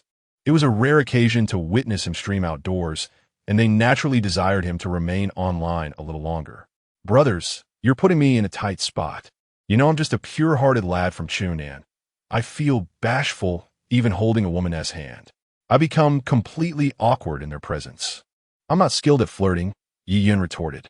Do you have a virgin-s aura? Or is it the kind that refreshes several times a day? I believe in ghosts before I believe you. Look at the expression on this guy's face. He is clearly saying he knows you don't believe him. But who has the proof? Damn, this is infuriating. All right. Who told me I'm a pampering streamer? Although I'm inexperienced, I can certainly give it a try. Yi Yun conjured it. Upon returning to his residence, Yi Yun adjusted his streaming equipment. Holding a mobile phone on a stand was a blatant giveaway of his identity as a streamer. Now, he utilized a portable camera connected via Bluetooth, discreetly placed in his shirt pocket. In his previous life, many who attempted to flirt were not as overt as the internet suggested. Most operated with such subtlety. He drove to the renowned Xingyue Plaza in Chung City, a hotspot frequented by young people and filled with strikingly beautiful women. As soon as he exited the vehicle, he spotted his target, prompting enthusiastic cheers from his live audience. Beautiful lady, let us exchange WeChat. Without needing his fans to urge him, Yi Yun confidently approached the woman, directly stating his intentions, unfazed by the curious glances from bystanders. From Yi Yun's perspective, the young woman was undeniably stunning. Though seated, he estimated her height to be at least 175 meters, her figure elegantly proportioned, embodying a delicate, slender beauty. Standing next to such a captivating woman, one of lesser stature would undoubtedly feel the pressure. With her in heels, her height would easily surpass 180 meters. Instinctively, the woman wished to decline, but upon lifting her gaze and beholding Yi Yun's exceptionally handsome visage, she momentarily lost her composure. She had never encountered such an extraordinarily attractive man, a veritable archetype of male beauty. Compared to the idols and stars she had seen online, he rendered them akin to mere toads. She found it hard to believe that such a handsome man could exist in the world. Sure, she replied joyfully, her voice soft and melodic. With her long, graceful fingers adorned with exquisite nail art, she retrieved a beautifully decorated phone, opened WeChat, and displayed her QR code. Ye Yun similait faintly. Just as he was about to add the girl on WeChat, he suddenly noticed something that sent a shiver down his spine. Oh dear, my stomach hurts. I'm sorry. Miss, perhaps we can connect another time. With a grimace of discomfort, Yi Yun clutched his abdomen and hurriedly departed. Wait, adding a WeChat 1T take, but a few seconds. The girl, observing Yi Yun's frantic search for a restroom, stood up to follow him. Such a handsome young man. She did not wish to let him slip away so easily. Goodness, those long legs must be over a meter. She mused, though she found them a tad lacking. Nonsense. I think they're just perfect. Yi, why are you running? A stomach ache doesn't require such haste. A popular gift was presented in the hopes that he would quickly add her on WeChat and invite her to dinner. Another trick, huh? Here's a gift for you. So hurry up and add me. I want to witness a sweet romance. As Yi Yun hesitated to add her on WeChat, his fans in a live stream speculated that he was employing a tactic, showering him with gifts. Yi Yun, preoccupied, noticed the girl pursuing him and turned pale. Miss, I'm really sorry. My stomach is in pain. Let us connect another time. What's your game? You asked for my WeChat, yet you refused to add me. I'm not unattractive, am I? The girl discerned that Yi Yun's stomach ache was feigned and, feeling slightly irritated, retorted. I apologize, but I prefer men. Upon seeing the girl's eyes light up, Yi Yun suddenly realized his blunder and felt an urge to smack himself. My mistake. My old habit surfaced. I get all flustered around beautiful women. My apologies, miss. With that, Yi Yun ceased his charade and bolted, leaving the girl fuming in his wake. Goodness, fellows, who would have thought my first attempt at flirting would end so catastrophically? How utterly embarrassing. Yi Yun ran in the opposite direction in the square, panting as he wiped the sweat from his brow. What has happened? I'm utterly bewildered. I'm not quite sure either. Wasn't she quite beautiful? Isn't a little green tea girl, nothing to fret over? Didn't you claim to be a nemesis of flirty girls? The livestream fans expressed their confusion in response to Yi Yun's remarks. Yi Yun, still shaken, glanced around before regaining his composure and confidence, exclaiming, I've stressed this in our chats before. When meeting a girl for the first time, one must observe meticulously, inferring her type from her attire. Furthermore, Yi Yun paused, allowing a playful smile to creep onto his face. If while observing, the girl doesn't glance your way, do you know what the next step is? Stop teasing us. We know you have plenty of theoretical experience. Surely you jest, Yi, with your theoretical prowess? You have no idea of his true capabilities. What capabilities does he possess? Never mind. Discussing this further could lead to complications. Then do enlighten us. The lady killer. Anytime a beautiful girl collaborates with him, she is bound to vanish by the following day. Witnessing the puzzled expressions from the fans, Douyin quipped, "How could you not have figured that out? It truly disappoints me. When you gaze at a lady who remains oblivious to your attention, you can unabashedly admire her legs. It's rather twisted, isn't it? Yet, it is you who engages in such behavior. How lewd. A lesson learned. You have yet to explain why you haven't added the lady on WeChat. To return to the matter at hand, my reluctance to add her on WeChat stemmed from her dubious character. She possessed an Adam's apple. Fortunately, my keen observation spared me from potential regret, for a night of revelry could lead to unexpected consequences upon waking. Douyin remarked, although he did not explicitly state it. The viewers in the live stream were not naive children. They grasped his implication. Wow, now I'm even more intrigued. Yeezy, let us explore further. I particularly enjoy such content in short videos. This lady appears even more enchanting than that Thai queen. Enough with the jesting, my friends. If you're interested, seek it out yourselves. Let us continue our amusement. Observing the sudden surge of comments, Douyin felt at a loss for words. He had little interest in such matters. Yet it was evident that many in the live stream were captivated. It merely highlighted the diversity of human preferences. Some even find pleasure in NTR. Who would believe it? I'm intrigued, but she is not attractive. Though I may not possess good looks, I lack wealth. Even if I have no money, my stature is diminutive. Though I am short. Enough of this nonsense, my friends. There is a lady sitting at the entrance of the CAF. Let us approach her and see if we can add her on WeChat. Douyin pointed towards a woman seated at the CAF's entrance and boldly declared, this lady's beauty was rather mediocre. On a scale of 100, she would barely score 75. Neither particularly attractive nor unattractive. Excuse me, would it be possible to add you on WeChat? I would like to treat you to a cup of coffee. Douyin straightforwardly approached her without a hint of embarrassment. Wow. If it were me, I would have been too shy to say anything. But she isn't even pretty. What is the point of adding her on WeChat? Upstairs. Do you understand what it means to be desperate for food? As the saying goes, a hungry chicken will peck at anything. I was vehemently opposed when the upstairs crowd withdrew from the literary scene. Upon witnessing Yi and genuinely seeking the lady's WeChat, the live stream instantly erupted with joy, momentarily forgetting the earlier conversation. Chapter 67. The Master of the CAD realm apologies, but I already have a boyfriend. The girl replied without raising her head as someone approached her for their WeChat contact. No worries, I enjoy playing football in my spare time. Douyin continued. What does playing football have to do with my having a boyfriend? I said. The girl lifted her head, ready to express her irritation. But upon seeing his strikingly handsome face, she quickly amended her words. I was just joking earlier. In fact, I am still single. She had not anticipated that he would be so extraordinarily attractive, surpassing even the celebrity she was pursuing. He seemed to perfectly align with her aesthetic preferences. Single. Then that is fine. As I mentioned, I typically enjoy playing football. Douyin shook his head, leaving the girl in a state of confusion as he turned to walk away. Haha, Yeezy, you are utterly shameless. That girl must still be bewildered, someone remarked. What on earth? I don't understand. What does this have to do with football? A boyfriend is like a goalkeeper. Without a goalkeeper, scoring goals loses its significance. Do you get upstairs? Wow, it must be Yeezy. This guy is truly audacious. He doesn't fear getting beaten up, but that woman is indeed rather plain. Brothers, when pursuing women, one must be bold. The richest man once said that men should take risks without concern for success. Just go for it. Who knows? Perhaps the girl might just fancy your type, Douyin stated. I've learned something today. Be bold and go for it, right? Someone responded, demonstrating comprehension. If caught, just say you were encouraged by the streamer, another added. Standing at a height of 1.6 meters and weighing 160 pounds, with skin like the surface of the moon.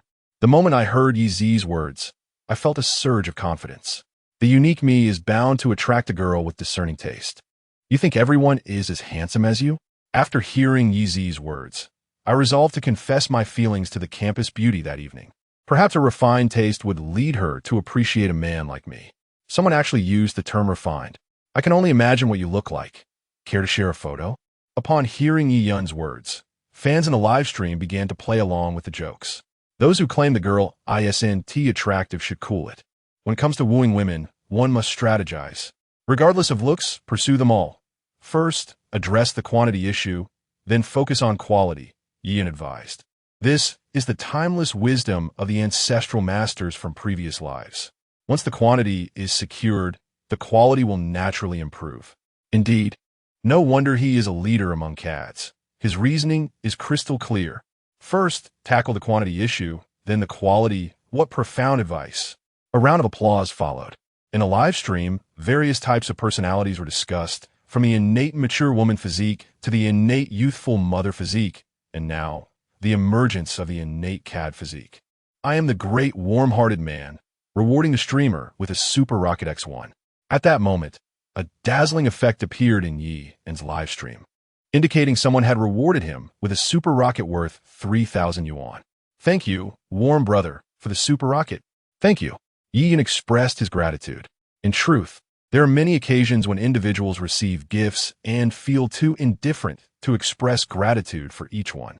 My moniker, the Great War Man, evokes a humorous anecdote from a previous life. After generously rewarding a particularly popular streamer, I sought to connect with them. Yi Yun hesitated momentarily before deciding to accept the call. Hello, Brother Yi. I'm a university student. I introduced myself, my voice tinged with shyness. Greetings, university student. What brings you here? Yi Yun pidai fuli inwirit. Well, Brother Yi, I was watching your live stream for a while, and I perceive you as an expert in this domain. I have some matters I would like to consult you about, I replied. Simply refrain from violating any rules, Yi Yun cautioned. There will be no violations, Brother Yi, I assured him, gesturing dismissively before continuing. I harbor a secret affection for a stunning girl from my department. She does not seem to dismiss me. I buy her milk tea and order takeout daily, and I consistently check in on her via WeChat, liking her posts as they appear. I find joy in this. Yet my roommates label me as a dog in this context. However, I do not perceive myself as such. Is it not customary to show concern and care for a girlfriend? I seem to disagree with my roommate's assessment. Has she agreed to be your girlfriend? Ye Yun Inwirit. Not yet. She mentioned prioritizing her studies. But she will consider me first upon graduation, I elaborated. Consider you first? Yi Yun detected an unusual undertone in this statement and remarked, Brother, you are not the only one showing her affection, are you? Ah, there are two others in the running. However, she conveyed to me via WeChat that she feels I am the most suitable candidate and will certainly prioritize me as a boyfriend after graduation, I explained. That's a predicament, Yi Yun remarked, sensing the gravity of the situation. Brother, I have encountered many individuals in the throes of infatuation. Some are novices, others are seasoned, but I rarely meet someone in the advanced stages of such affection. This condition is quite serious. Yi Yun refrained from admitting that he himself had once been in a similar predicament, lest he become the subject of ridicule. I sent the streamer a super rocket as a gesture of support. Noticing the pause in Yi Yun's words, I seized the opportunity to send another. My friend seems to possess some resources. It appears that the girl in question has high standards, surrounded by quality suitors. Yi Yun pondered, formulating a strategy. The girl, Yao Yao, is no less impressive, with refined skills that only a select few can rival. It seems that this great war man has indeed encountered a formidable opponent. My masculinity cannot abide such servitude.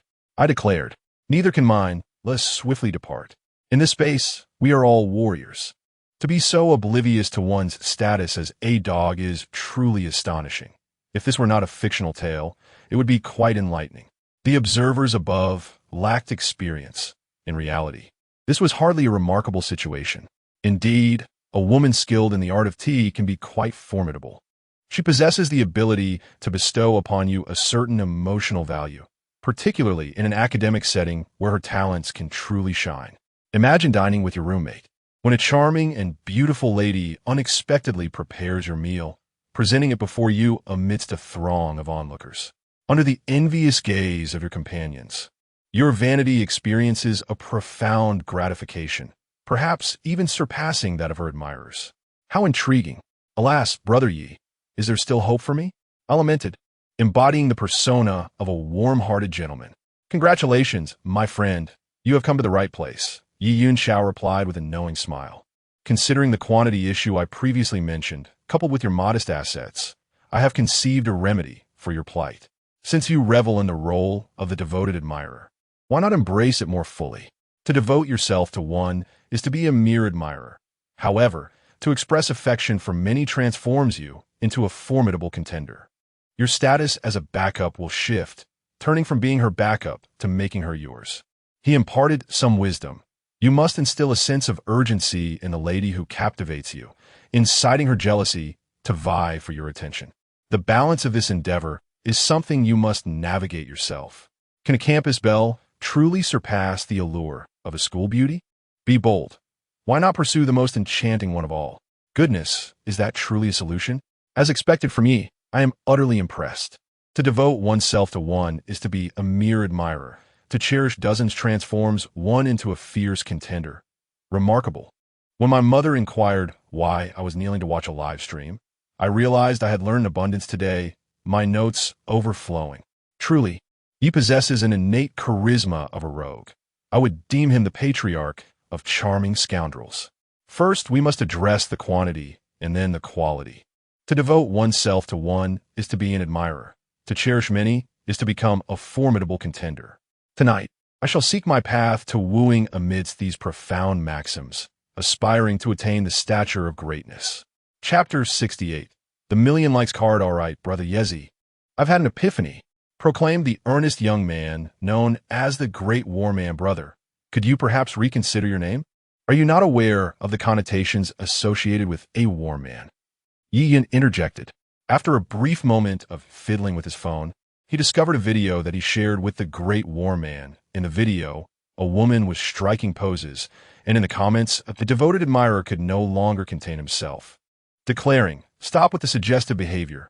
You deserve to be loved." To everyone's surprise, the woman responded with a sharp retort, "War men are just behind the dogs," which quickly went viral across the internet.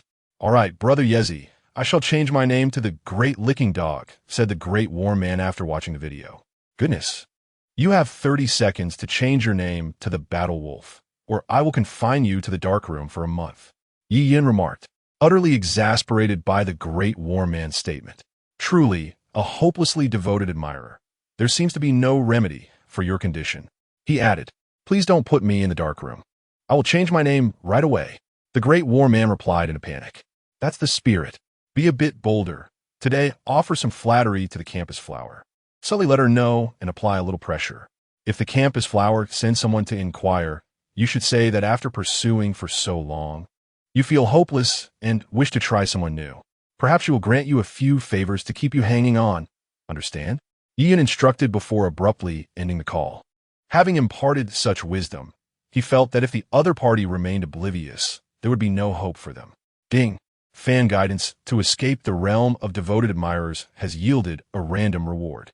Ding. You have received a Million Likes card. Curious, Ian inspected the card. Million Likes card. Applicable to various platforms including Douyin, Kuaishou, and Tushio. Upon uploading a video and utilizing the card, one will receive a million likes. The quality of the video will impact the effectiveness of the card. The Million Likes card holds some merit, albeit limited, Yin mused. To him, it felt somewhat superfluous. Possessing memories from his past life on Earth, he was already aware of the viral concepts that had taken Douyin by storm, thereby diminishing his need for such a tool. Nevertheless, it served as a safety net, akin to the 10 million like video from his previous existence.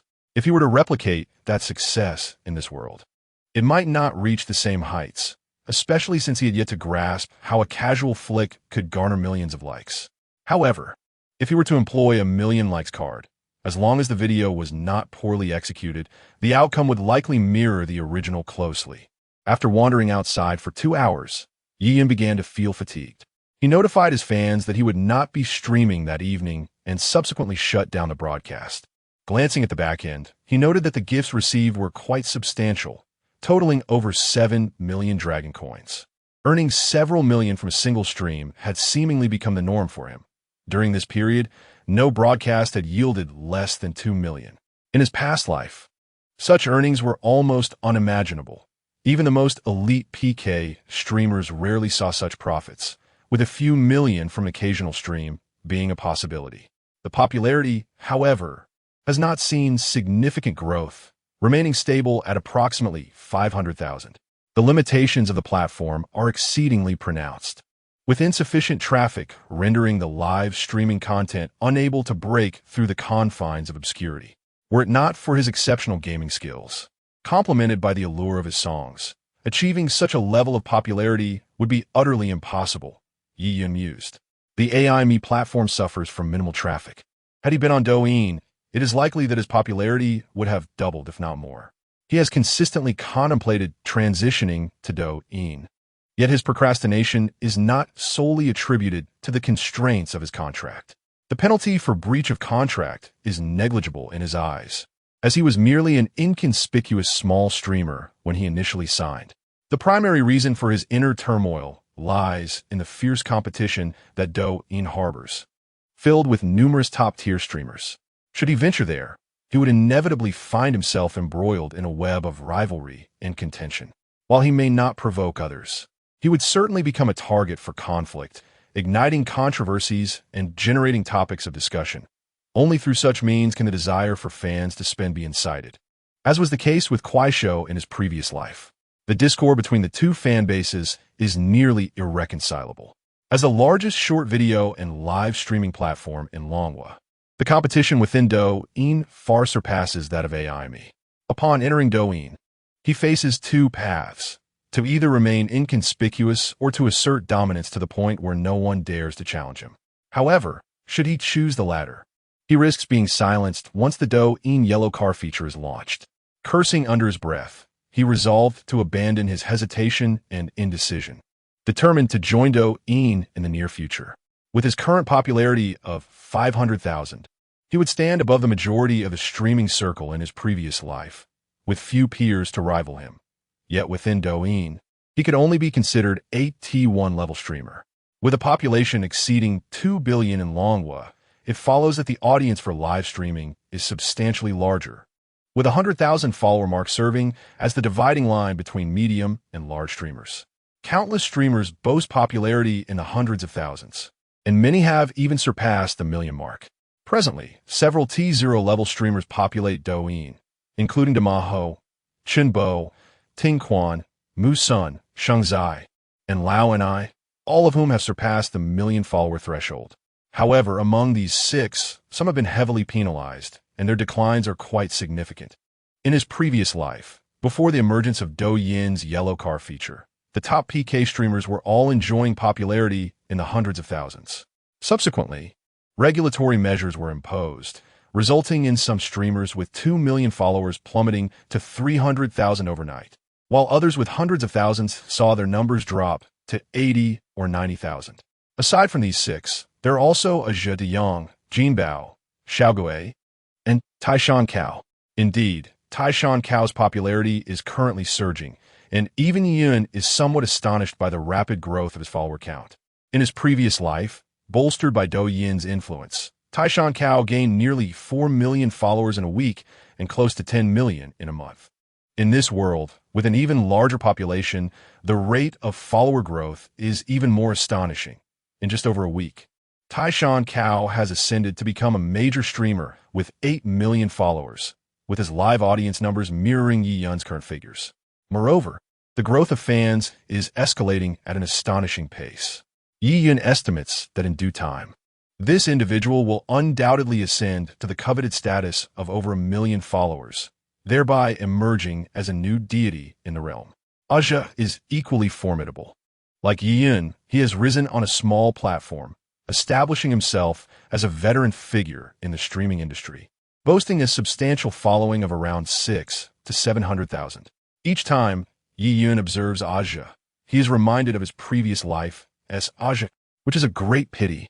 Initially, the latter began his journey on Shuangya Live, a period when smartphones had not yet surged in popularity, resulting in a limited audience for live broadcasts. As smartphones became prevalent, the viewership for live streaming increased, Yet Shuangya lost a significant number of users due to shared user information with Huya.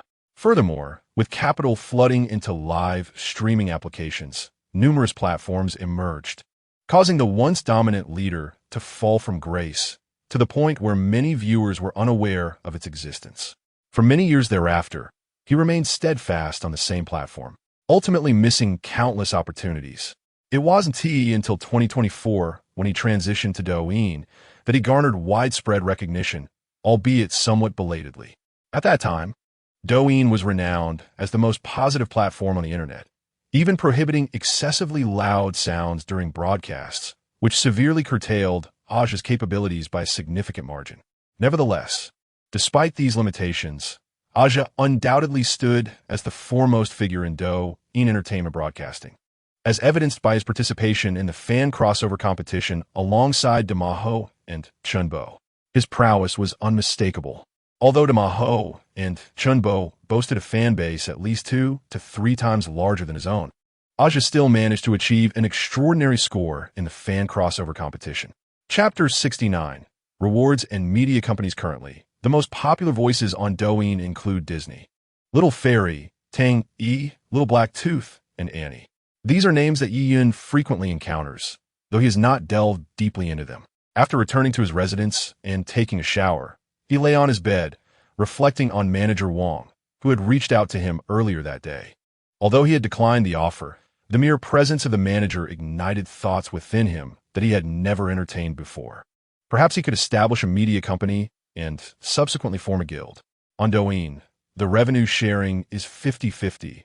Without a guild, he would be at a disadvantage. Moreover, with a myriad of ideas swirling in his mind, propelling individuals to stardom would be a trivial pursuit. Once someone gains fame, they become an unceasing source of revenue.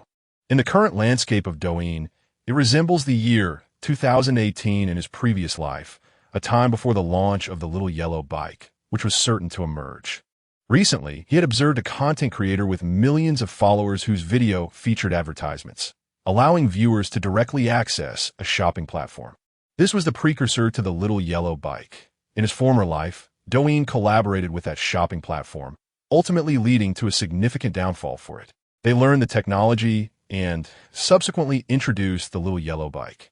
By establishing a guild and nurturing internet celebrities, they could transition into a sales model once the little yellow bike emerged. Profiting would be a certainty, and if he could become a top-tier sales anchor, with the population base of this world, earning $5 billion a year would pose no challenge. If he were unscrupulous, he could even amass more wealth, leading to figures that could be quite daunting. While he could not speak for others, he was resolute in not allowing money to corrupt him. Furthermore, in his previous life, there were numerous sales anchors who faced downfall. A single misstep could lead to disaster, much like the sudden collapse of the colossal entity known as Sanyong. Demaho, the anchor with the largest private traffic on Douyin, was only willing to sell flagship store products, leaving little room for profit. He suddenly felt overwhelmed by the multitude of tasks ahead. Yiyun pressed his forehead in contemplation. Given his current popularity, had it not been for the system assisting him in managing certain matters, even a dozen individuals would struggle to keep up. Copyright issues, fan group management, live streaming assistance. With so many viewers in his streaming room, without the system's help, 2 or 3 assistants would be insufficient. First, he would register a company, then recruit personnel, and thereafter, Ian opened his phone and began typing diligently in his notes. He had already conceived a strategy for recruitment, one that emulated the well-worn tactics of the MCN companies from his previous life. Across the globe, there were always complaints about unattractive or older staff at massage parlors. With prices that were hardly low, this situation was a direct result of the MCN company's influence. By selecting beauties from bars, bathhouses, and KTV establishments to become anchors, those who succeed would thrive, while those who do not could remain in their original jobs. In Yiyun's view, opting for women from this industry as anchors had numerous advantages. Primarily, individuals from this sector are seasoned and adept at interacting with clients, possessing exceptional eloquence that ensures the streaming room remains lively and engaging. Unlike some novice streamers who foolishly stare at the barrage of comments in the live chat, unable to utter a single word for ages, they seem oblivious to how to enliven the atmosphere. Furthermore, most individuals who thrive in this industry possess some artistic talents. Whether it be singing or dancing, they have at least a modicum of skill, which ensures that their streams do not come off as excessively dull. Another essential factor is the ability to charm the audience, displaying a certain boldness. Ding! The system has detected the host's ambition, and the penalty mechanism has been lifted, bestowing upon the host a generous startup capital of $20 million for his media enterprise. Douyin was taken aback by the sudden reward from the system and glanced uncertainly at his phone. The bank statement revealed a deposit of $20 million. Holy smokes! Douyin had always believed he was indifferent to wealth, but upon discovering a sum of $20 million resting in his bank account, he felt a surge of adrenaline coursing through him. What a delightful surprise. $20 million is not an excessive amount. He could earn that in a month. With a little strategizing, he could even feign hardship in his streams or create some conflicts with other streamers, potentially earning it in a day. However, previously, the money seemed intangible. Now, it was a tangible reality, readily available for his disposal. For the first time possessing such wealth, Douyin found himself momentarily at a loss as to how to spend it. Upon reviewing the media company's reward, he realized it was merely a shell company. Currently, it consisted of just him, lacking even a venue. However, with capital in hand, he would have no shortage of personnel. With $20 million in his bank account, Douyin felt an instant surge of energy. Sleep? Not a chance, he exclaimed, rising, dressing, and making his way to a newly opened bar in Chung City. He had come across it on Douyin, and it appeared quite appealing, frequented by many young people. The primary allure was the bar's DJ, a stunning beauty named Jiang Xiaobai, whom Douyin was determined to impress. In Douyin's guild system, aside from nurturing prominent streamers, it was essential to have some supplementary streamers, and Xiaobai was one he intended to focus on. In his previous life, there was a renowned DJ named Jiang Xiaobai on Douyin, but she seemed to have undergone cosmetic surgery, lacking the natural beauty of this Xiaobai. Upon arriving at the Starry Night Bar, Douyin ordered a VIP booth, then scanned a QR code to access a mini program called Hello on WeChat. Gone are the days when bar conversations relied solely on bravado. Now, with the advancement of technology, a mini program suffices. Entering this mini program was akin to joining a group chat with everyone in the bar, allowing all messages to be visible. If one wished to strike up a conversation with someone, they could simply click on their profile picture to chat directly, making it far less awkward to be turned down. Additionally, features such as sending red envelopes and tips were available. Since he was out for a good time, Douyin decided to commence a live stream. Wait, weren't you going to take a break? You're pulling a surprise attack, aren't you? I was about to sleep. Why are you at a bar? Yezi, listen to my advice. Chung City has its fair share of twists and turns. If you drink too much, be cautious of your backside. Just a reminder, the majority of those who prefer the company of men often favor rugged looks over delicate features. They're more inclined towards those with a robust physique and perhaps a bit of stubble. A group of fans was pleasantly surprised, as they had not anticipated that Douyin would host a live stream once again that evening, especially in such a lively venue as a bar. My brothers, he began, since you have dubbed me your master during the day, it is only fitting that I impart some wisdom. To be honest, Douyin had rarely frequented places like this. Rather than indulging in drinking and singing, he preferred to enjoy a warm bath, a foot massage, and engage in profound discussions about life and dreams. After a brief wait, Douyin noticed Xiao Bai making an entrance. Upon Xiao Bai's arrival, the cheers from the audience intensified, revealing that many had come specifically for him. My brothers, money is meant to impress women, not to be squandered on them. However, before that, you must ensure she knows you possess wealth. Now is the time to showcase your extraordinary abilities, Douyin remarked to his fans in the live stream. This venue is rather average. I typically frequent more upscale establishments. He added. Kai-yun, who had joined the conversation, opened his microphone. I'm curious about the world of the affluent. Could you elaborate? Essentially, it's just a realm of excess, Kai-yun replied. Have you been to the popular Ion 11 on Douyin? It's touted as the pinnacle of KTV. Curiosity 1 came the response. Noticing the keen interest from his viewers, Kai-yun smiled slightly. I have visited nearly all the high-end venues in the country. Ion 11 is merely a title. At ISNT, truly the best. The top-tier KTVs are quite similar. If a few of us go together, a casual outing would average around 8 to 9,000 per person. If you go solo, it might cost 1 or 2,000. I usually prefer to go alone. After a night of fun, plus breakfast the next day, it typically amounts to several tens of thousands, primarily because I tend to invite multiple companions. Chapter 70. The brothers' demands are quite high. I am currently in Hangzhou. When will Yezi come to play here? In the IN11, Romanda will surely arrange everything for you in a clear manner.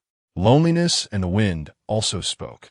Enough, brothers. Let me finish this task smoothly, shall we? Ian said helplessly. He then clicked on the app and sent 20 golden flower crowns worth 1,000 yuan each. The recipient of these gifts was none other than DJ Xiao Bai on stage. Is 20,000 too little? Add a zero and put it on my sister Minuez tab. Precisely, 20,000 does not showcase strength. Yezi, can you embody the flamboyance of those wealthy patrons in our broadcast room? Yi Yin was speechless. These people truly do not regard money as money. Brothers, 20,000 is already a considerable amount. Do you see the expressions of shock and awe on the big screen? Yi Yin remarked, then waved at Xiao Bai on stage as a greeting. Thank you, Yi God, for the 20 golden flower crowns. Xiao Bai exclaimed into the microphone.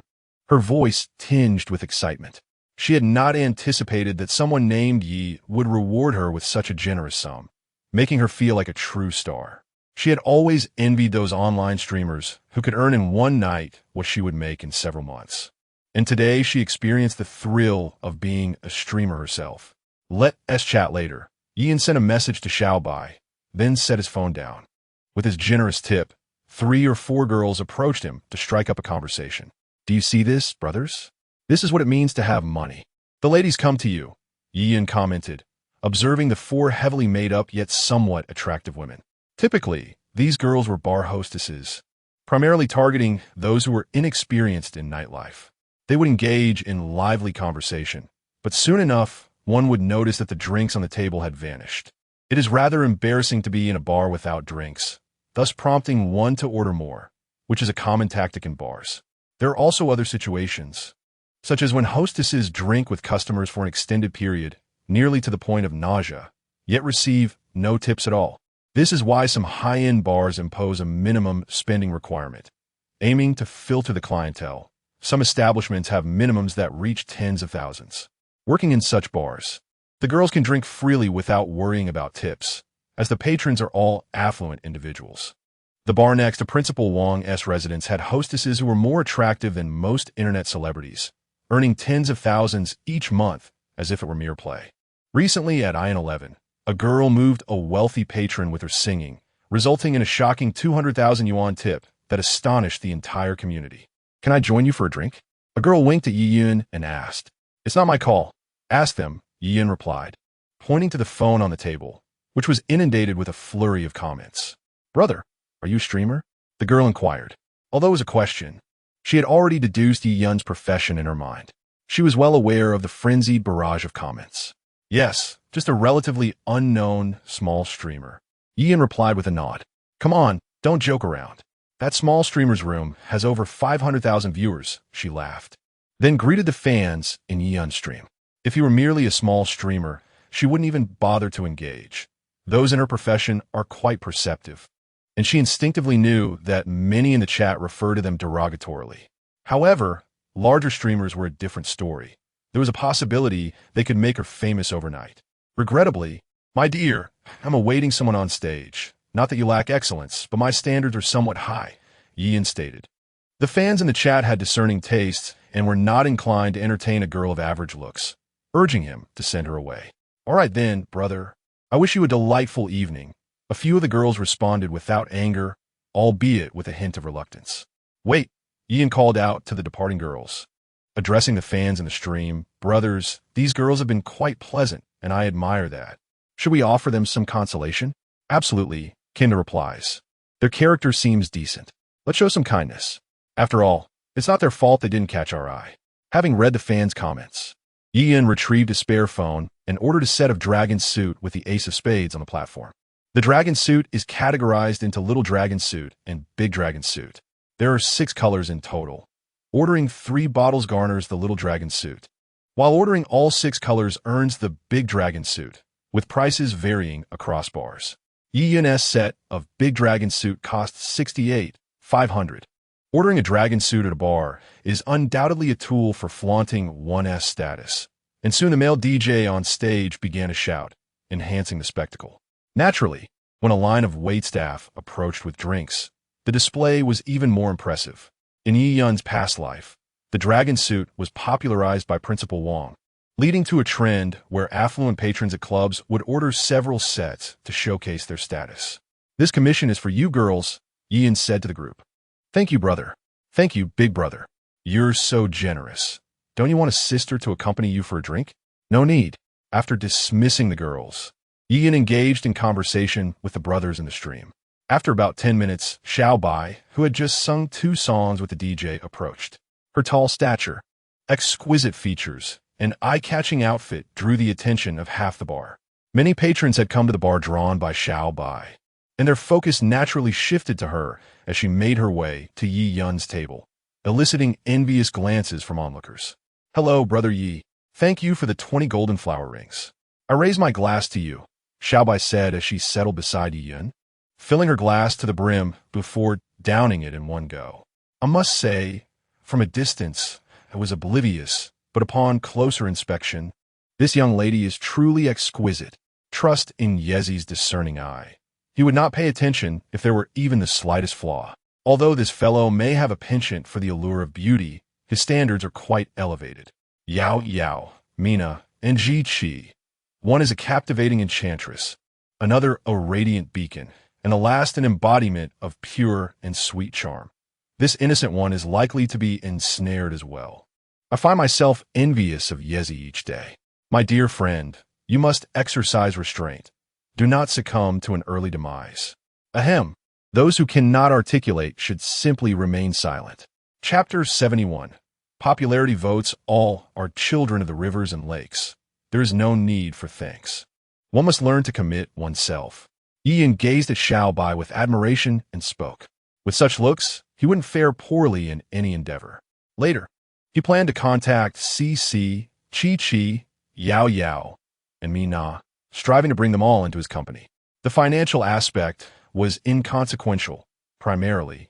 He was a handsome and kind-hearted man, wishing to provide these young ladies with a home. "Brother Yi, you are so handsome, young, and wealthy. I would gladly commit myself to you." Xiao Bai chuckled in response to Yi Yun's words. "Xiao Bai, would you be interested in joining me?" Yi Yun asked directly. "Are you suggesting that you want to keep me?" Xiao Bai assumed Yi Yun had intentions of pampering her. To her discerning eye, such an arrangement seemed incredibly advantageous. A shared photo could incite envy among her friends. He was simply too handsome, making her feel inadequate in comparison. "I have registered a media company and would like to invite you to join me in pursuing great endeavors," Yi Yun stated. "What great endeavor?" Xiao Bai inquired, intrigued by his charm. She had also noticed that he was a streamer. The screen flooded with a barrage of comments, leaving her somewhat astonished. Glancing at the upper right corner, she was taken aback to see over 50,000 viewers. She was familiar with live streaming and understood what it meant to have such a substantial audience. He was among the elite in the streaming world. Naturally, it involves earning substantial money. "Let's exchange WeChat. I came specifically for you, and we can discuss it there," Yi Yun suggested. "All right," Xiao Bai nodded. She felt as though the night was surreal. After performing a song, she had received 2,000 yuan in rewards. Initially, she suspected he had ulterior motives, but it turned out he was merely interested in recruiting her. With a sigh, Xiao Bai felt a tinge of disappointment. Such a handsome man had not revealed any romantic intentions. After sharing a few more drinks with her, Yin decided it was time to leave. The fans in the live stream seemed to sense his intention and flooded the chat, urging him to check the quality of the heisai before departing. "Brothers, please stop. This is too embarrassing. I am just a pure-hearted young man, shy even to glance at a beautiful woman, let alone anything else." Yi Yun, embodying the ideal youth, firmly rejected the fans' teasing. Then, he recalled something and spoke. "Brothers, I have decided to transition to Douyin for my broadcasts in the coming days. But I have a humble request. On the day of my debut on Douyin, I hope to secure the first popularity vote. I implore you, my esteemed followers." Yi Yun stood and bowed at a precise 90 degrees, displaying more professionalism than one might expect. I never give gifts to cowards. Apologies, but you're no longer our leader. Easy, you know me well and should understand my current thoughts. Our group, 9527, has never been cowardly. We don't even bother with Heisai. And you expect popularity votes? Xiaobai, could I perhaps assess the quality of the Heisai material? Yi Yun, feeling helpless, could only turn to Xiaobai. Brother, I trust in your expertise. The newcomer, unperturbed, appeared entirely at ease despite the fact that over 50,000 viewers were watching Yi Yun's live broadcast, smiling brightly. This girl certainly possesses potential. However, potential varies among individuals. For the average person, gifting a few tens of thousands might yield little return. The one upstairs is overthinking it. This sentiment sounds oddly familiar. I recall a girl in my dreams uttering similar words. Is it Xiaobai? Do you have a Douyin account? I would like to follow you. To be frank, the way the girl gazes at Yi Yun is rather peculiar, almost entranced. Gentlemen, your requests have been duly met. I humbly ask for your support during my inaugural live broadcast, Yi Yun stated. The mere notion of popularity votes is trivial. It's a minor issue. I possess 3 Douyin accounts and will ensure they are filled to capacity. 2 accounts will be fully utilized. I shall also contribute my share. A mere 60 yuan. Allow me to top it off. For a streamer with 50,000 viewers, securing the top popularity vote should be a straightforward endeavor. Ahem. Yi Yun cleared his throat, slightly embarrassed, and remarked, Gentlemen, I was referring to the top popularity vote at 9 o'clock. Brother, I am in sync with you. Are you trying to outsmart me? Apart from the 9 o'clock slot, I can guarantee you the first position at any other time. The one upstairs should refrain from speaking too confidently. The other leading streamers are equally formidable. Shengzi is quite impressive as well. Although he has a reputation for being a tough nut, his loyal fan base is evident. Is it the notorious Dama Monkey? I find that appealing. Let us do this. Aja also operates during the 9 o'clock slot, showcasing considerable strength. His popularity votes rank him among the top 5 across Douyin, having amassed records exceeding 500 million. Recently, a new contender named Taishan Cao has emerged in the 9 o'clock slot. While there are not many wealthy patrons in his stream, his loyal supporters are plentiful, making his popularity votes quite formidable. The devilish 9 o'clock slot is indeed a battleground. Even deities may falter here. Recently, this time frame has garnered attention and traffic, prompting numerous streamers to crowd in for the excitement. Are you intimidated? Why dwell on such matters? Let us take action. It's not fear, rather a slight lack of confidence. After all, Yi Yun has never orchestrated such a grand voting campaign, and no one is fully aware of our ordinary fan strength. Should we engage the big shots, rest assured, we fear not just Douyin, but the entire internet, whether it be return votes, commercial votes, big shots votes, or pairing votes. We shall vanquish them all. Upon hearing Yi Yun's intention to contest for the 9 o'clock popularity vote, the fans in the stream were electrified. This was not merely pressure. It felt akin to being burdened by colossal weight. The top streamers in the realm of popularity votes are all gravitating towards a 9 o'clock slot. Lao Ta, Shengzi, and occasionally Lao and I join in on the excitement. While their brotherhood is vast, the opposing fan bases are equally formidable, a force to be reckoned with. Particularly, Dama Monkey, during his peak, saw participation exceeding 150,000. Although his current popularity may have waned, a mere greeting in the QQ group could rally at least several 100,000. In summary, the disparity in fan bases is considerable. After all, the essence of popularity votes lies in the quantity and cohesion of fans, rendering the influence of affluent supporters rather insignificant. Recently, the newly popular Guowuzai has been shifted from the prime 9 p.m. slot to the 8 p.m. slot. Brothers, let us regard life and death with indifference. If we do not yield, we shall strive, Yi Yun declared. His intention to make a splash in Douyin was clear. He aimed to establish his presence, and thus confronting the likes of Demahu and Aja during the 9 p.m. slot seemed the most strategic choice. However, he does not intend to charge in recklessly. Although he has only recently risen to fame, his fan base exhibits an astonishing level of cohesion. Even in defeat, it would not be a dismal one. The dynamics of popularity voting in this world differ slightly from his previous life, lacking divisions among fan groups. The first popularity vote grants an increase of 100 points. Each subsequent vote adds 5 points. If a full complement of 10,000 votes is achieved, it would amount to approximately 31 million. The Mahou's record stands at over 700 million, while Ajah's is around 500 million. Unfamiliar with this process, he is uncertain of his own limits. Yet his fan group consistently sends around 450,000 fan lightboards daily, presenting a fan base comparable to that of Ajah. He estimates that his ultimate vote count will hover around 400 to 500 million, not significantly diverging from Ajah's, making the pursuit of second place not overly daunting, and first place an achievable goal. The Mahou's livestream typically begins around 9:30 p.m. Douyin time, occasionally even as late as 9:50 p.m. Thus, if he delays significantly, his chances of securing the 9 p.m. slot surpass 80. Chapter 72. A masterpiece from a past life. After engaging in conversation with his brothers for a while, Ian indulged in a few more glasses of Ace of Spades before departing from the bar. The raucous and vibrant music provoked a throbbing headache, which only subsided after he stepped outside to catch some fresh air. System, could you assist me in resolving the matter concerning the Douyin live streaming contract? Ian inquired tentatively. As the host of the system, he often found himself perplexed by its nature. At times, it behaved like an electronic program, unresponsive to his calls, while at other moments, it resembled an artificial intelligence capable of discerning his innermost thoughts, providing him with what he desperately needed. The system can assist the host in addressing the breach of contract with IME Live and negotiating the Douyin live streaming contract. For a service fee of 1 million dragon coins, the system replied. Why would a system require money? Ye yun kuishinit, somahat buffet. However, the system fell silent, and despite his continued attempts to elicit a response, he was met with no further communication. Upon exiting the bar, Ian had already shut down his live stream. In the local Douyin videos, he had come across several attractive young women, prominent figures from various clubs, whose bosses had specially recorded videos to attract customers. Initially, Ian had planned to meet more of them after seeing Xiaobai, but he decided to postpone that until the following day. Upon returning to his residence, Ian began to reach out to CC. CC, I have a rather unrefined yet audacious idea, he texted. Brother, what mischief are you planning now?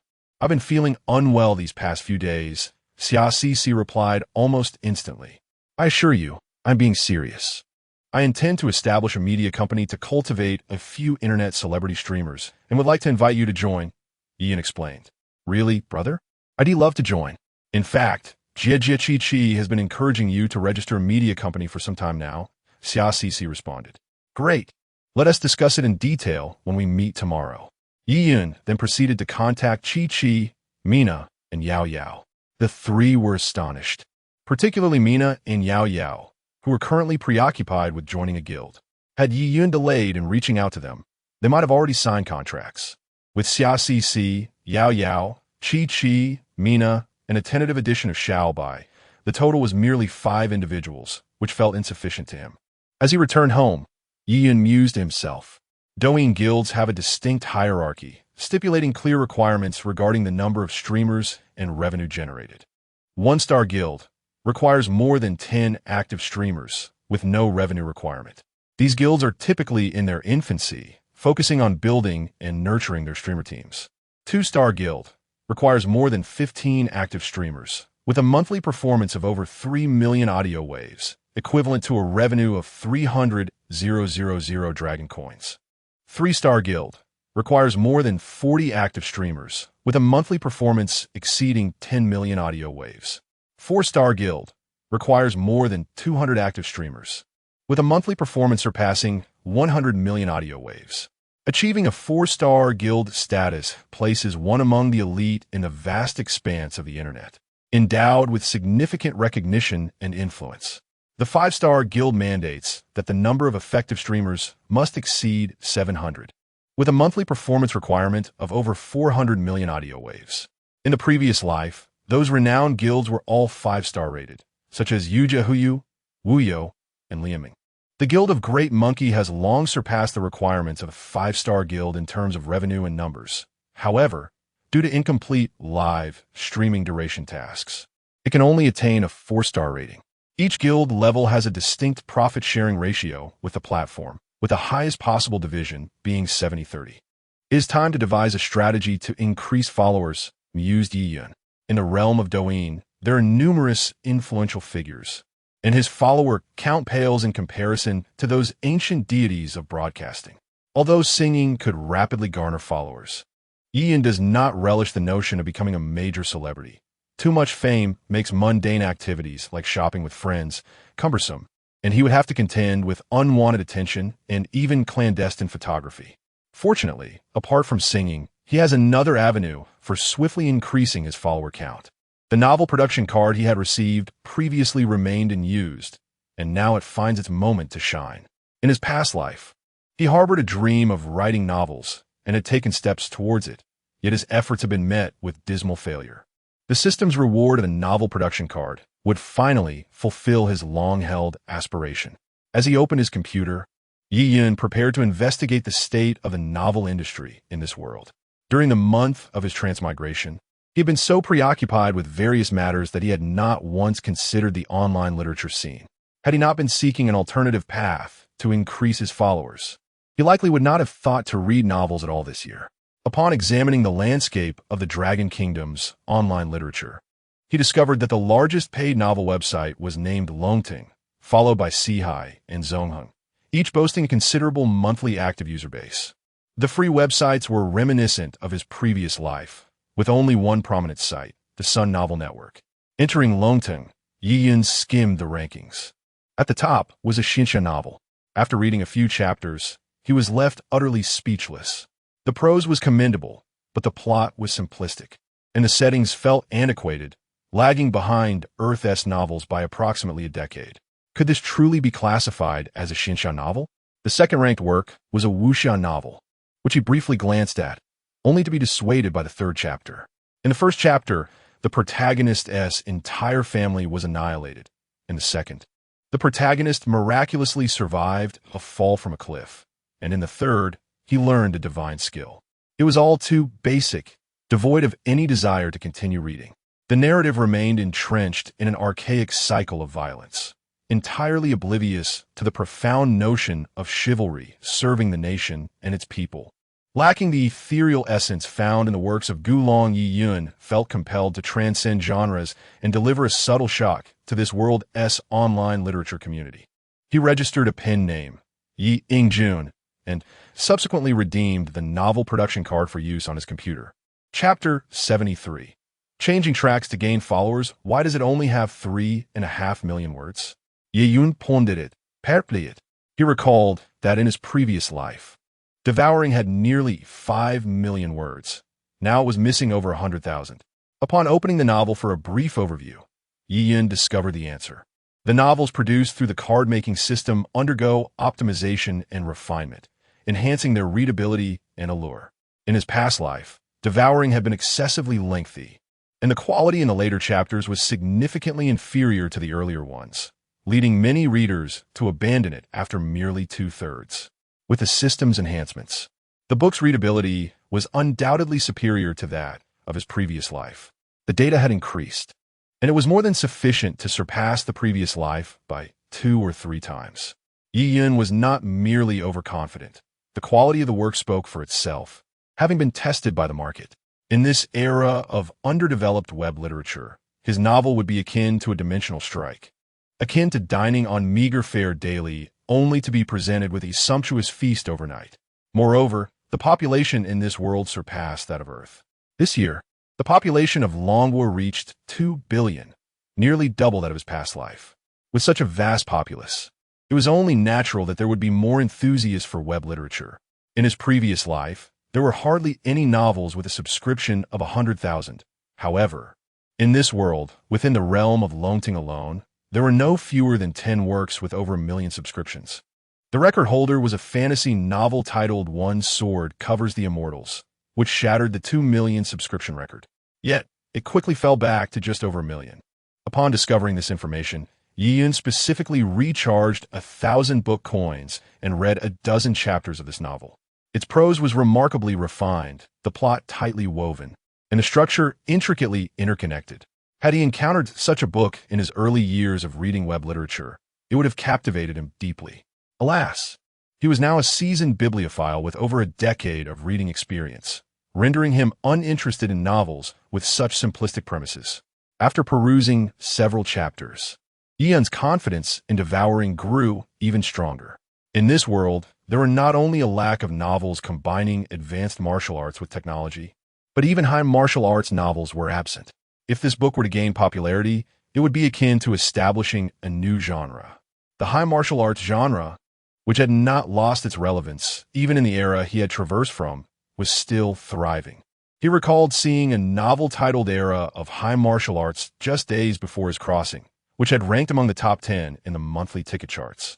Moreover, the author of this novel stated that before embarking on writing, he had thoroughly dissected Devouring multiple times to learn from it.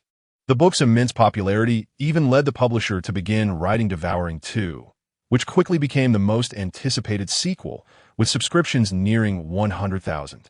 Ian had also attempted to read Devouring 2, but found it unengaging. The staggering success of the first book could be attributed solely to its overwhelming appeal. To borrow a phrase from the novels of Chunda, even the slightest breath of an ancient emperor could crush a saintly king across generations. Ian prepared to create his next novel, Fights Break Sphere, to be released on the free reading platform, Taiyangwan. When it comes to Do Pa, almost everyone familiar with online literature in previous lives knows its name. This book was immensely popular in its heyday, and after being adapted into an anime, it secured a place among the top 3 series. Ian recalls the days when he avidly pursued this novel, back when smartphones had not yet emerged. At that time, he was merely a student, frugally saving money to spend his Sundays at internet cafes indulging in the story. The reason for choosing Sundays was simple. He could read 2 or 3 more chapters than on Saturdays. The literary merit and various statistics of this novel undoubtedly overshadowed many others, shattering nearly all records in online literature. It was the first work on the Douyin platform to surpass 100 million clicks, eclipsing countless other novels. Subsequently, Douyin's website eliminated click counts, but at that time, the tally had already soared beyond 290 million. This novel was also the first on Douyin to achieve over 60,000 subscriptions, with its subscription numbers continuously escalating, eventually breaking into the hundreds of thousands. During the era when Do Pa was serialized, the internet had not yet reached its zenith. Had it coincided with the rise of smartphones, the subscription figures would undoubtedly have been even more staggering. The search indices and rankings also shattered records, as Do Pa was the first novel to exceed 1 million, 2 million, and 3 million in search index. On Baidu's trending list, Do Pa maintained its dominance for the longest duration, reigning from October 17, 2009, until its conclusion on July 20, 2011, and it remains the sole novel to have topped Baidu's annual rankings. From 2010 to 2011, it clinched the title of Baidu's annual champion for 2 consecutive years, with its peak search index on PC reaching an astonishing 34 million, a record that remains unbroken to this day. Ian reminisced about the anime Bouillon Run, where Do Pa could be likened to the character Bouillon Shui, possessing an unparalleled strength that far surpassed any second contender. This novel also became the first in Baidu Tieba to attract over 1 million followers. In the realm of mobile reading, Do Pa amassed over 3 billion clicks, consistently holding the top position on the charts. In terms of physical copies, the book sold over 10 million copies. Chapter 74, The Battle of Do Pa Xiaoyan. Possessing a Do force of merely 3 stages, is deemed to be of the lowest caliber. Ian personally typed this statement in the author's backend of the Sun Network, feeling an exhilarating sensation coursing through his entire being, a smile involuntarily gracing his lips. This book, barring any unforeseen circumstances, is poised to eclipse Devour in popularity.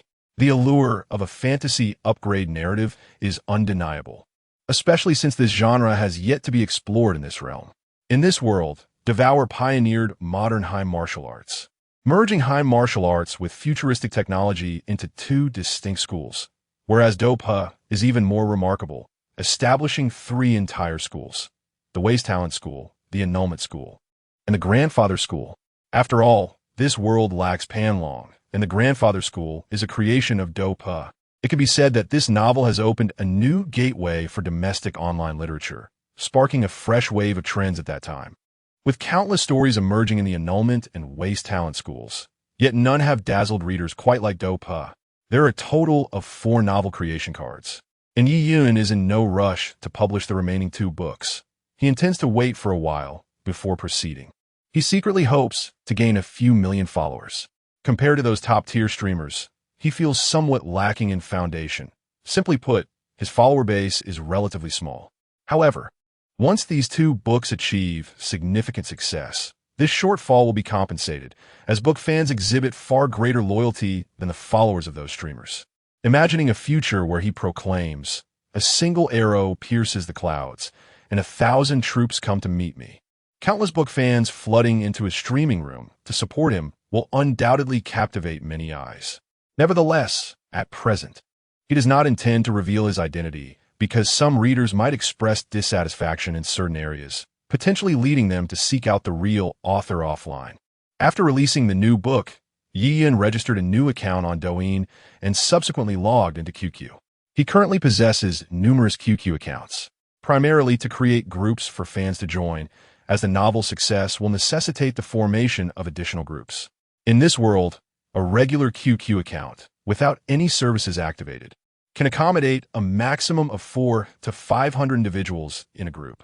By subscribing to QQ membership, more privileges are unlocked. A yearly premium membership allows for the upgrading of standard groups to accommodate 1,000 members. Further subscription to a super premium membership can elevate the limit to 2,000 members. With an additional fee, the super premium membership can upgrade groups to 3,000 members, with the cost for a 3,000 member group being 638 yuan per year. Currently, he has around 400,000 fans, which translates to nearly 150 supergroups, resulting in a considerable yearly expense. However, Super QQ groups are immensely beneficial, enhancing fan recognition and providing a means for rapid communication during important matters. Fans can also interact with him through these groups. Prominent streamers often maintain numerous Super QQ groups, categorized into various types: ordinary fan groups, groups for fans who have gifted him, as well as Lord groups, King groups, and so forth. Brothers, this is my Douyin account. I kindly ask you to follow me, please. Douyin sent out a message, followed by a red envelope of 2,000 yuan, selecting 100 recipients. Subsequently, Douyin disseminated his Douyin account number across all groups, generously distributing large red envelopes in each to encourage his brothers to lend their support. The process proved somewhat cumbersome, unlike the system that accomplishes tasks in a mere second. Upon accessing his new Douyin account, Douyin observed that each refresh resulted in a surge of hundreds of followers. After a few refreshes, his follower count soared to 10,000, still shy of his previous account, yet he remained unperturbed. Upon opening Douyin, Douyin instinctively began to scroll through videos, unexpectedly triggering a system task. A notification chimed, indicating that by watching videos and live streams for 1 hour, he would receive a random reward. A subtle smile graced Douyin's face as he immersed himself in the videos, eventually landing on a live stream featuring Taishan Cao. As the Rookie Champion of the Year, Taishan Cao's live stream boasted a steady following of around 400,000, engaging in a PK battle with a top-tier female streamer known as Sister C. Observing the meteoric rise of Taishan Cao, Douyin couldn't help but reflect on the 2 innate broadcasting prodigies he had encountered, Old Lu and Taishan Cao. Those who enjoyed live streaming in his previous life would undoubtedly recognize the name Taishan Cao. During that sweltering summer of his peak, no other streamer could rival his popularity. His explosive rise was fueled by the catchphrase, "I am a tender father," garnering an average of over 500,000 viewers daily. As a man and a husband, Taishan Cao commanded immense respect for his endeavors. Hailing from a rural background, he had labored on construction sites and in factories, exhausting all family savings to treat his wife's illness, all while live streaming from a rickety stool. Now his fame had skyrocketed, propelled by his unforgettable declaration of "I am a tender father" during a collaboration with Tian Bin. Within 7 days, he amassed an astounding earnings of 130 million, equivalent to approximately 13 million dragon coins. In this competitive arena of viewership, the domestic men's fashion brand Hylon Home unexpectedly emerged as one of the victors. During a recent live stream, Tai Shan Kao frequently donned a Hylon Home sailor shirt while engaging in PK battles with other streamers, earning it the moniker of his battle attire. The official account of Hylon Home swiftly descended upon Tai Shan Kao's live stream, showering him with rockets and festive gifts, securing the top spot on the leaderboard. Some estimates suggested that Hylon Home spent no less than 80 million in a single night.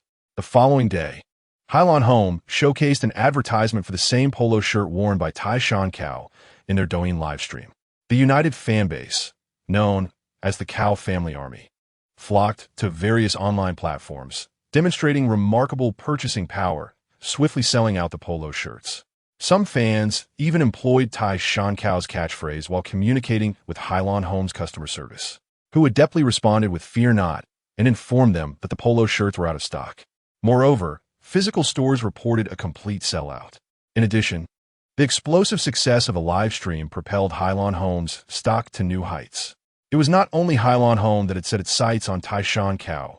Other clothing brands, such as Garinio and 361, also flocked to his live stream, showering him with gifts and aiming to climb the rankings. According to industry insiders, spending the same amount of money on live streaming with Tai Shan Kao is far more cost-effective than utilizing other channels, such as advertising or seeking endorsements. In Yiyun's perspective, the meteoric rise of Tai Shan Kao can be attributed to 3 individuals: Tian Bin, Annie, and Sun Yining. Tian Bin propelled him to fame. Annie solidified his popularity, and Xiao Ning elevated him to the pinnacle of success. Initially, when Tai Shan Kao collaborated with the streaming mentor Tian Bin's catchphrase was, "I am the mentor Tian Bin. May I inquire about your identity as a streamer?" In response, Tai Shan Kao boldly retorted with his signature phrase, "When none die," which immediately dismantled Tian Bin's defenses. Unexpectedly, from that moment on, any streamer collaborating with Tian Bin would utter "When none die," leading to the viral proliferation of his catchphrase. Later, upon meeting Annie, Tai Shan Kao, without hesitation, unleashed his classic "When none die" during their first connection. To his surprise, Annie, with her remarkable wit, feigned ignorance and retorted with rebound. After several exchanges, Tai Shan Kao found himself utterly speechless. Chapter 75. Recruitment. The combination of the lowly and the older gentlemen rapidly gained popularity, with their live stream attracting over 300,000 viewers simultaneously. Concurrently, the "When none die" meme was reignited, with its popularity escalating steadily. In the previous life, countless topics related to it flourished on Douyin, with the most popular clip, featuring Annie, amassing an astounding 860 million views, while Tai Shan Kao's live stream replay reached 1.6 billion views during a joint broadcast with Sun Yining. Despite his own high popularity, he found himself overshadowed by her, particularly after she fiercely confronted Principal Wang and exposed their chat records, drawing the attention of the entire internet. When Tai Shan Kao collaborated with her, he not only gained immense exposure, but also attracted a significant number of apartment fans due to his remarks against Xiao Ning. At that moment, Tai Shan Kao had only encountered Tian Bin and had yet to meet Annie or Xiao Ning, leading Yiyun to speculate that Tai Shan Kao's peak popularity could potentially surpass 1 million. Sister C, engaged in a fierce competition, wore a battle-ready expression, which Tai Shan Kao found distasteful. As he playfully exclaimed about giving her a couple of punches, he vocally rallied for votes in the live stream. At this point, Sister C remained one of the top female streamers on Douyin, a pioneer of the battle phase PK format, boasting a substantial fan base and scoring impressively, swiftly reaching over 3 million points, nearly crushing Tai Shan Kao's score. It was hard to imagine how she had fallen to such a state in 2024. However, she was not particularly astute. In her attempt to absorb Tai Shan Kao's popularity, her humorous and witty streaming style inadvertently siphoned off some of her own fans. In the previous life, these two seemed to have sparked a certain rhythm, with Sister C's live stream even blocking the word "Kwa." "Brothers, let's put in some effort. If we win, I'll have Sister C confess to me," Shout out to Volcano Brother for the carnival. Everyone, clear out what you can. Taishan Kwa exclaimed, noticing he had only amassed 5 million points. After years of struggle, he had finally improved and garnered a group of loyal supporters. Yet he still yearned for a true big brother figure. After a one-time generous donation from Yao Ge, he had not reappeared, but it was precisely that moment that enabled him to rise on Douyin. Yao Ge had gained significant fame on Douyin, as everyone knew he was a genuine tycoon, not a guild or commercial account, which made him a sought-after ally. The video of Yao Ji's performance during that battle was widely circulated, inadvertently igniting controversy over his remarks against Tian Bin. Now, anyone who connected with Tian Bin had to contend with the Wenun Dai comments. After observing for a while, Yin stumbled upon a PK match featuring Lao Ni, Sheng Zai, Lao Li, and Ma La Tang. In the present day, Lao Li had earned the title of the Godfather of Douyin, with nearly 1 million viewers in his live stream, showcasing his impressive presence. Lao Ni was no slouch either, having built a persona as Shanghai's wealthiest, attracting a significant number of fans who enjoyed the spectacle of extravagant displays. Ma La Tang, Lao Ni's disciple, was on the verge of joining the ranks of top female streamers on Douyin, with a strong fan base capable of rivaling that of Xiao Yaojing. During Yi Yun's traversal, he had witnessed her transition to KS Live, where a string of lavish achievements unveiled the platform's hidden shortcomings. In the popular KS Live streaming event, the renowned Lu Ergu garnered support from 200,000 fans, amassing an astonishing 600 million points. Another popular female streamer, known as Kaylay, also boasts a million-strong following and collaborated with Lu Ergu, collectively achieving a remarkable 100,000 in support. Meanwhile, other streamers, despite their fervent efforts, could barely scrape together a few million points, while the spicy Hot Pot stream, with only 20,000 viewers, astonishingly racked up 400 million points. This clearly illustrates the inflated nature of KSS scoring system. In a live stream with merely 10,000 viewers, one could still flaunt an impressive score of 190,000. As for Sanjin, despite having only around 20,000 viewers, he stands as an elite among entertainment streamers, backed by the formidable Union League, making him a formidable opponent in any PK competition. After watching the PK battle involving these four, Yian noted that the captain and the fishermen of Sanjin's team executed their strategies flawlessly, leading to Sanjin's ultimate victory with a score of 12 million points. Lao and I followed in second place with 10 million points, bolstered by a wealthy supporter named Giant Crab Dragon, who is a well-known figure across the platform. Lao Li secured third place with 8 million points, while the Hot Pot stream claimed fourth with 3 million points. Indeed, this is a grand platform, incomparable to smaller ones like AI Me Live, where breaking the million-point mark is a rare feat, and reaching 10 million typically requires a once-in-a-lifetime PK or an annual event. However, on Douyin, surpassing 10 million seems almost commonplace, as major streamers frequently break through this threshold when connecting with one another. Ding! The video reward was completed, resulting in the acquisition of a stunning employee endowed with professional-level singing and dancing skills. Yian was taken aback by this peculiar reward, questioning whether it meant the system would manifest a person for him. However, the system remained silent, prompting Yian to suppress his urge to inquire further.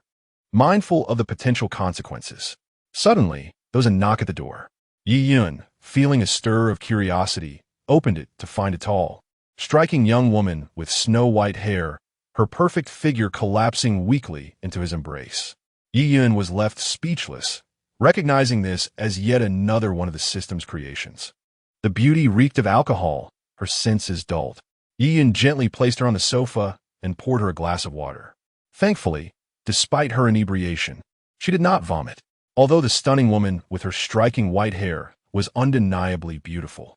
Yian was resolute about maintaining his principles and would not take advantage of her state. He surmised that she was indeed the professional dancer and singer the system had mentioned, making her an excellent addition to his growing team. He was in need of personnel for management, operations, logistics, planning, editing, and filming. Despite having established his company, he remained a lone commander. With a wealth of ideas in his mind, he knew that creating videos to elevate someone to stardom was not difficult. He simply required the right support. Gaining followers as an internet celebrity is a formidable challenge, typically achieved through the creation of engaging videos. Achieving even a mere 1% conversion rate from general followers to live streaming fans is considered exceptionally commendable. Moreover, a larger follower count often translates to greater earnings. As most influencers or streamers tend to engage in advertising partnerships, which constitute a primary source of their income. Typically, the advertising fee is calculated as the number of followers divided by 10. Among them, a striking young woman with long, white hair caught Yi Yun's eye immediately. She surpassed the beauty of his other companions, earning a remarkable score of 95 in his discerning view. Even if she does not achieve widespread fame, serving as an aesthetically pleasing presence within the company would still be exceedingly worthwhile. Chapter 76. Fairmont Yi Yun was not accustomed to having attendance. Even when faced with a beautiful woman, he remained resolute in his habits. Upon returning to his bedroom, he resumed his exploration of Douyin. This time, he did not engage in live broadcasts or mindlessly scroll through videos. Instead, he opted to peruse local videos in search of appealing employees. The local videos predominantly featured advertisements from nightclubs, many of which Yi Yun had previously saved out of mere curiosity, with no ulterior motives. Before long, Yi Yun stumbled upon a video from Fairmont Shanghai, showcasing a beautiful young woman dancing in a private room, her movements captivating and her appearance striking. Even without the push from MCN companies, establishments of this nature had begun to entertain ambitions of entering the digital realm. They consistently posted videos to amass followers. While some attractive individuals ventured into live streaming, they generally garnered little attention. Fairmont Shanghai was regarded as a premier establishment in Yiyun City, comparable to places like Hangzhou's in 11 Romanda, albeit less renowned. Yiyun surmised that the individual on the video was likely a manager. Upon visiting their profile, he found both videos and information regarding services. After following them, he promptly sent a message. "Hello, could you provide me with a contact number?" Before long, he received a response, along with the requested contact information. Yiyun dialed the number, and a youthful voice answered. "Hello, brother. My name is Xiao Lu. Are you interested in coming over? I can make arrangements for you, and feel free to express any requests you may have," Xiao Lu said. Initially, Yiyun was indifferent. He had always been curious about the experience of visiting a top-tier establishment, especially during his financially constrained days. However, he now had a drunken companion in his living room, and he could not abandon them. "What is the minimum consumption?" he inquired. "For one person, including beer, a private room, fruit platters, and snacks. It totals 3,500, Xiao Lu replied. Yiyun was taken aback by the low amount, which was less than what he earned in a minute of live streaming. It made sense, however. These were merely the basic costs, with beverages comprising the bulk of the expenses. "Is that all? Nothing else?" He pressed further. "If you choose to have a girl sing, the tip ranges from 2002 to 2008, Xiao Lu continued. Though Yiyun was using a secondary account, he did not display impatience. For many who sought to reserve a table with him often used similar accounts. "Is there anything else?" he asked. "There is also my fee for bringing you to the table and facilitating games, which is 800. You can adjust it as you see fit," Xiao Lu explained. Concerned that Yiyun might decline, he added, "Since this is your first visit, I can offer you a bundled price. If you spend normally, 5,000 will suffice." "Brother, do you have many girls you can connect with?" Yiyun inwitted. "What is up?" Xiao Lu asked, intrigued. "Would you be interested in a collaboration?" Yiyun proposed. "Are you trying to poach girls from other venues?" Xiao Lu questioned. "Not exactly. Well, sort of. Are you interested in working under me? I can't guarantee much, but I assure you, you won't earn less than you do now. If the company thrives, generating an income tenfold or eightfold is entirely feasible," Yiyun stated. "Brother, what do you do? What kind of work are you trying to recruit me for?" Xiao Lu asked, intrigued. The host, a popular live streamer with an impressive audience of 500,000, has recently established a media company and is seeking to recruit additional personnel. "Would you care to give a try?" Yiyun inwitted. His intention in recruiting Xiao Lu stems from the fact that Xiao Lu's profession could facilitate the continuous acquisition of new hosts, thereby sparing Yiyun the burden of recruiting individually later on. "Brother, my profession doesn't seem to align with live streaming," Xiao Lu responded. Though he remained skeptical of Yiyun's claims, he did not express his doubts. You are acquainted with many girls of similar caliber, and I happen to need some promising individuals to train as hosts. That is precisely why I approached you, Yin explained. In truth, he could easily collaborate with owners of nightclubs, yet those individuals would inevitably demand a share of his profits and offer little assistance to his company. Rather than align with these magnates, it is far more advantageous to engage with someone of modest means, ensuring he retains full control. Are you serious? Xiao Lu's voice wavered with uncertainty. The live streaming industry is incredibly lucrative, akin to a heist. Everyone aspires to partake in its wealth. Those internet celebrities who achieve fame may struggle to make ends meet one month, only to acquire a luxury vehicle the next. Who wouldn't envy that?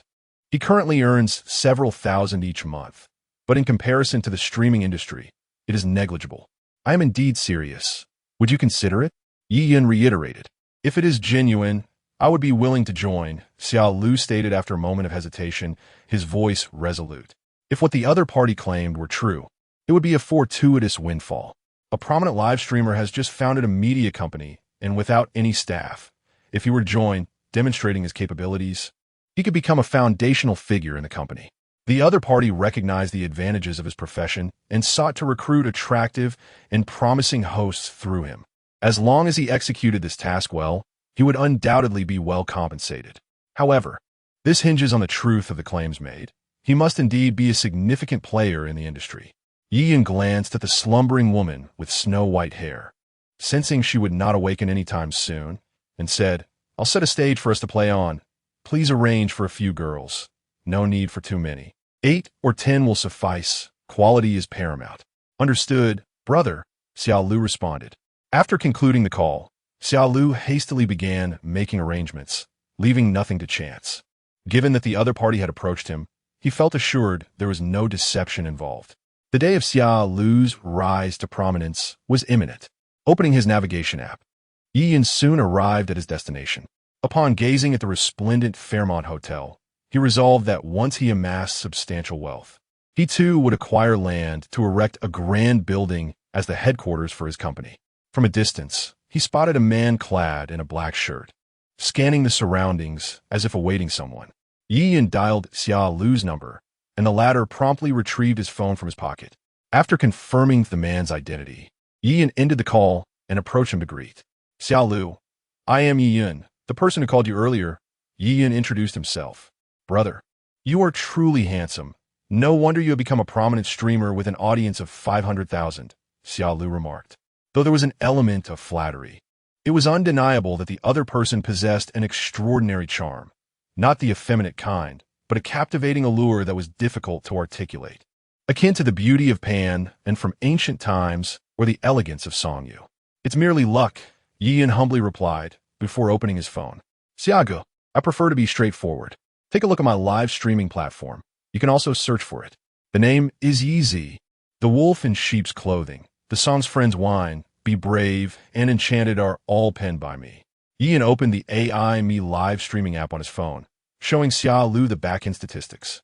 The viewer count exceeded 4 million, with an average of 510,000 online viewers and 62,000 gift senders. The impressive viewer count, coupled with the high average online numbers, indicated that AI Me's traffic was nearly monopolized by him. The number of gift senders further underscored this, as many fans would come in briefly to send a light sign before departing to engage in other activities.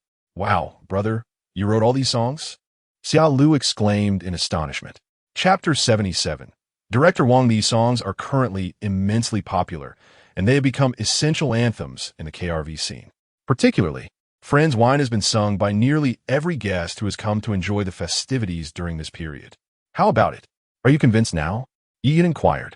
I believe you now, brother. I agree to join the media company, Xiao Lu replied. Very well. Tomorrow I shall draft a contract and send it to you, Yi Yin stated. Boss, how many employees does our company currently have? Xiao Lu asked curiously. Strictly speaking, you are our first employee. It is just the two of us at the moment. However, I have already negotiated with several streamers, though the contracts have yet to be signed, Yi Yin explained. I am honored to be the inaugural employee. Rest assured, boss, I shall work diligently to recruit some high-quality streamers for the company, Xiao Lu vowed. At that moment, his heart brimmed with elation. He had truly become a founding figure of the company, just as he had envisioned. Let us proceed inside and take a look, Yi Yin suggested. He wished to assess the individuals Xia Lu had brought forth. Boss, once we enter, feel free to enjoy yourself. I shall handle the recruitment discussions. There are many people inside, and if any information leaks, it could lead to complications, Xia Lu cautioned. As he was currently earning from the venue, if he were to poach from it and be discovered, he could face severe repercussions. Understood. Yin nodded, then recalled something and added, by the way, I have elevated 2 streamers to fame, one named Yao Yao and the other Mina. They already have a considerable following on Douyin, so when you recruit, you might want to mention them. Presently, Yao Yao boasts over 3 million fans on Douyin, and this is without purchasing any traffic, if managed by a professional company. Her followers could increase significantly. Mina, on the other hand, had a smaller following of just over 1 million, yet her audience during live streams has surpassed that of Yao Yao. When she broadcasts on IME, her viewer count has reached 20,000. Another reason is that Mina has not posted the popular Big Hammer and train dance videos on Douyin. Mina is a clever woman, at least more so than Yao Yao. This intelligence is not about cunning, but rather about having long-term vision. Currently, she is still streaming on IME, even if she shares videos on Douyin. Not many would download IME just to watch her. Thus, she only posts some ordinary dance videos to grow her account, saving her signature dances for when she officially joins Douyin, which will help convert her audience into dedicated fans. Boss, rest assured, everyone with even a hint of beauty here wishes to ascend and escape this place. Many have even been streamers before. However, the heavy beauty filters on streaming platforms diminish their offline allure, rendering them less competitive in the streaming industry, which is why they are compelled to return to this field. Once given a chance, even if you offer low contract terms, I believe they would be inclined to give it a try, Xiao Lu remarked. Let the contract be standard. Ye Yun repeated. In truth, it is customary for the contract of a union streamer to yield slightly higher returns than those from external sources, as Yi Yun possesses absolute confidence in her ability to elevate their fame. This fame does not merely signify widespread recognition, but rather the capacity to amass considerable wealth through live streaming. Upon arriving at the KTV via the elevator, Xiao Lu had already reserved a luxurious private room for him, offering a splendid view of the river below. Yi Yin settled into the plush sofa, awaiting Xiao Lu to usher in the guests. Before long, Xiao Lu entered, accompanied by a stunning entourage of 10 beautiful women. One of them appeared strikingly familiar, and upon closer inspection, Yi Yun's heart raced in astonishment. It was none other than Wang Yameng, a renowned dancer from his past life. Securing her presence was imperative. In his previous existence, director Wang had garnered immense popularity on Douyin, rivaling Mina. Yet, as circumstances unfolded, one ceased streaming while the other, after transitioning to Tushio, found her abilities diminished by 95%, ultimately ceasing her broadcasts as well. However, this was not the Earth of his former life.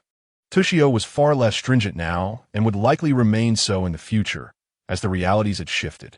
At this moment, Wang Yameng was merely in her 20s, possessing an innate allure that was irresistibly captivating. The remaining women were also quite appealing, suggesting that Xiao Lu had meticulously curated this selection. Brother, they can all drink and are quite carefree, Xiao Lu remarked as he approached Yi Yin. This group comprised top-tier talents. Previously, a couple of such individuals had been mixed into each batch to appease the boss. Xiao Lu had exerted considerable effort to gather them together, claiming that a wealthy patron was in attendance and demanding only the finest. Should Yi Yun's expenditure fall short tonight, Xiao Lu would need to supplement the difference from his own pocket. Let them all stay. Yi Yun nodded in agreement. Perusing the menu and selecting the illustrious King of Dragons package featuring the Ace of Spades, far more extravagant than the previous Great Dragon package he had ordered at the bar. The total for this extravagant selection amounted to 198,800, comprising 2 bottles of Platinum Ace of Spades, along with a bottle each of red gold, purple gold, and green gold. He also ordered 2 bottles of Hennessy Richard from the Brandy series, and 2 bottles of our Martin Louis XIII. Hennessy Richard was the most expensive liquor Yi Yun had encountered thus far, priced over 100,000 per bottle. while my Martin Louis XIII was slightly more affordable at nearly 60,000.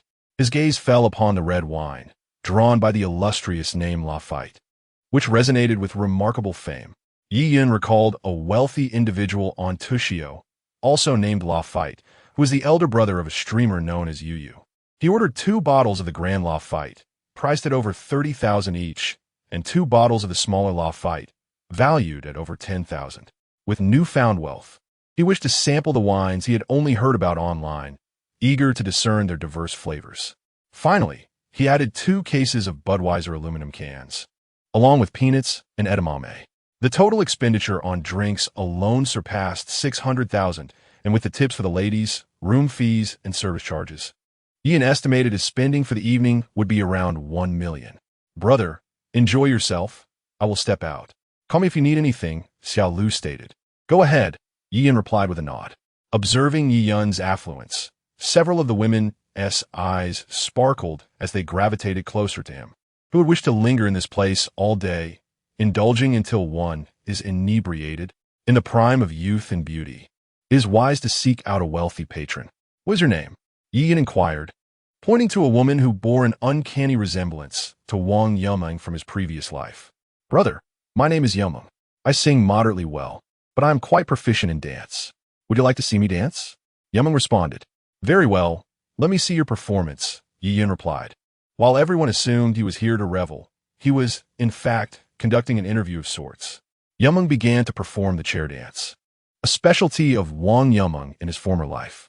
Her movements were supple and her grace alluring, particularly when she arched her back while holding onto the chair, igniting a fervor within the onlookers. After the dance concluded, Ian finally grasped the meaning of the 4 words that the former instructor had uttered. Captivating, enchanting, soul-stirring. Chapter 78. The money-making machine with exquisite grace, captivating expressions, a stunning physique, and striking looks. Yi Yin generously bestowed applause upon the dancer upon the completion of her chair dance. Yu Ming exhibited considerable potential worthy of cultivation, and it was conceivable that she might evolve into the company's lucrative asset in the future. While Yi Yin could not guarantee much else, he felt confident in nurturing her to become a prominent streamer with a vast following. As the drinks were served, the atmosphere grew lively. One by one, the young women, impressed by Yi Yun's remarkable tolerance for alcohol, continuously raised their glasses in his honor and engaged in a few rounds of dice games. Brother, I assume you've never frequented this establishment before, inquired a beautiful woman with rose-pink, chestnut hair, offering Yi Yun a piece of fruit. Indeed, my previous excursions were limited to karaoke venues. This is my first venture into a commercial KTV, Yi Yun admitted candidly, then gestured towards a nearby young woman. Sing? Please pass me the microphone. I shall sing a song. The nearby girl promptly seized the microphone and handed it to Yi Yun, her delicate fingers brushing against his hand with a subtle caress. Yi Yun feigned ignorance, though the truth was that after being confined for a month, his mind was solely occupied with his career. The top song on the KTV charts was Friend's Wine, performed by Yi Yun, followed by The Wolf in Sheep's Clothing, with Brave also ranking highly.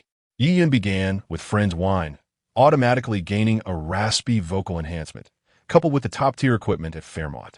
His rendition sounded nearly identical to the original.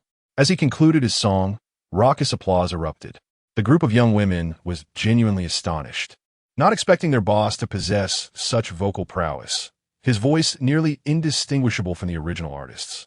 He then proceeded to perform The Wolf in Sheep's Clothing, Brave, and even concluded with a powerful rendition of Golden Dollar Flower. His battle cry style of singing effortlessly stirred the emotions of those present, igniting their fervor. The young women were compelled to tip him generously. Brother, I believe you could easily pursue a career as a singer. Your voice surpasses that of the original artist. Complimented a girl beside him. Your statement is rather amusing. For a moment, I was uncertain whether you were praising or criticizing me. Ian chuckled. Of course, it's a compliment, brother. She quickly clarified, momentarily taken aback. All these songs are my compositions, and I am the performer. If you assert that I sing better than the original, you are indeed complimenting my progress, Ian modestly boasted. Is that truly the case, brother? The girl beside him exclaimed in astonishment. Absolutely, more genuine than gold. Yi Yun replied. One must indulge in a bit of bravado to truly shine. For the next couple of hours, Yi Yun enjoyed himself immensely.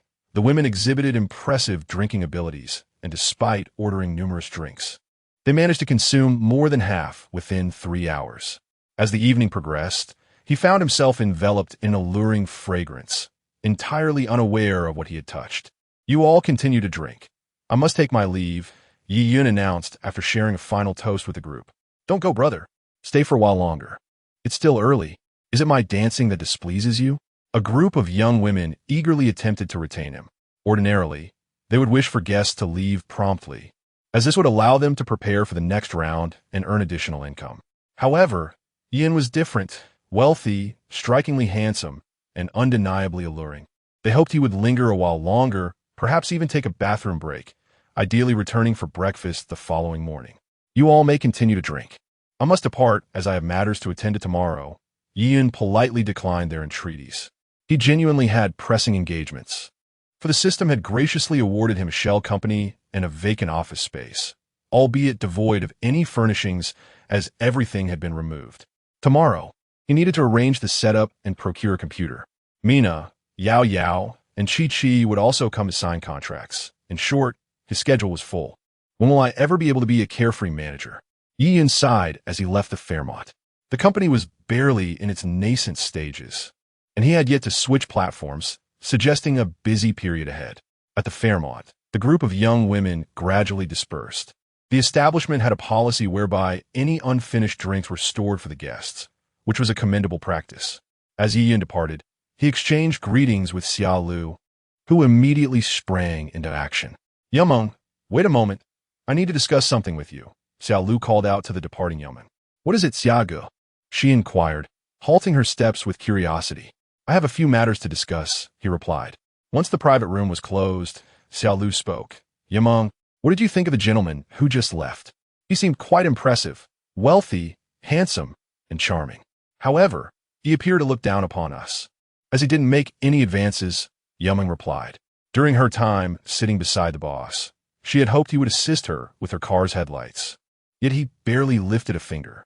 Xia Lu chose to overlook Yumeng's last comment and continued. He is a streamer who, after just a month of broadcasting, has ascended to the ranks of super streamers with over 500,000 followers.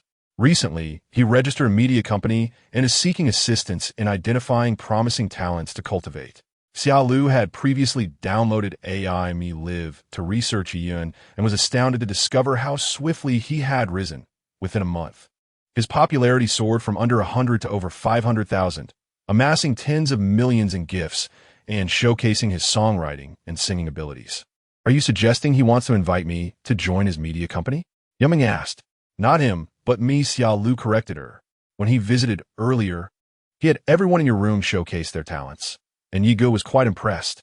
If any of you are interested in becoming internet celebrity streamers, you could undergo an assessment at the company, and if successful, you could join. Forget it, Yumeng shook her head. I once thought streaming was quite easy, and many of my friends tried it, but they eventually returned to their original lines of work. She expressed her belief that while streaming may seem accessible, achieving financial independence through it remains a daunting challenge. Can an individual live stream or join a small guild truly compare to joining Brother Ye's media company? Recently, 2 young female streamers merely collaborated with Brother Ye once, and now they boast an audience of 10 to 20,000, earning around 1 million monthly without any issue. Xia Lu remarked. A search for Yi Zi on AI Me Live yields numerous pages of information regarding Yi Yun. Even if Yi Yun refrains from discussing it, he can still uncover the details about Yao Yao and Mina. These 2 previously inconspicuous streamers, after connecting with Brother Yi just twice, have soared to new heights, receiving gifts worth over 100,000 during their daily streams and amassing a considerable following on Douyin. Is that true, Brother Xiao? Yumeng inquired in astonishment. Chapter 79. The strength of Brother Yi. Indeed, all of this information is readily accessible. There are many in the venue who possess a considerable understanding of the live streaming industry. You might inquire about the implications of having a host with 500,000 followers. A mere mention or a brief collaboration could sustain you for several months, or even propel you to new heights. At present, Brother Yi has just established his media company, and it is the perfect time to recruit talent. Joining now may afford you the opportunity for focused development, whereas seeking to join later might yield scant resources. Xiao Lu remarked, not intending to mislead Yu Meng. Brother Ye's immense popularity means that even a casual mention or a couple of interactions during a live stream could provide Yu Meng with sustenance for a long time. Joining Brother Ye's guild is akin to becoming part of a family. His fans would likely develop a strong sense of identification with Yu Meng, provided she possesses the requisite beauty, which she does. In instances of competitive streaming, if viewers see Yu Meng struggling, those who are able would likely lend a hand. This is a common occurrence within the streaming community. Otherwise, why would so many hosts aspire to join the guilds of prominent streamers? Brother, what was the name of that boss from earlier? I'd like to take a look, Yu Meng inquired, her apprehension evident. The name is Yi Zi. He is currently live on the IME platform, but will transition to Douyin in a few days, Xiao Lu replied, pausing momentarily before continuing. Yu Meng, this opportunity is truly rare. Typically, major streamers ascend from humble beginnings, streaming for many years before reaching the pinnacle of the industry. Most have the backing of guilds or companies, while Brother Yi is different. He has risen swiftly.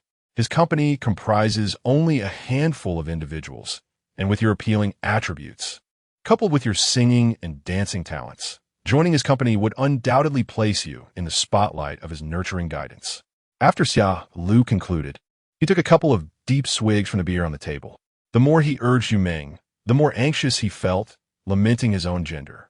Brother Yi has an excellent reputation. On the IME live streaming platform, he holds the title of the most generous streamer on the internet. He does not solicit gifts or manipulate his fans, and shortly after earning his first profits, he generously distributed several million in gifts such as mobile phones and clothing. In contrast, some streamers were so stingy during the Mid-Autumn Festival that they hesitated to give away mooncakes.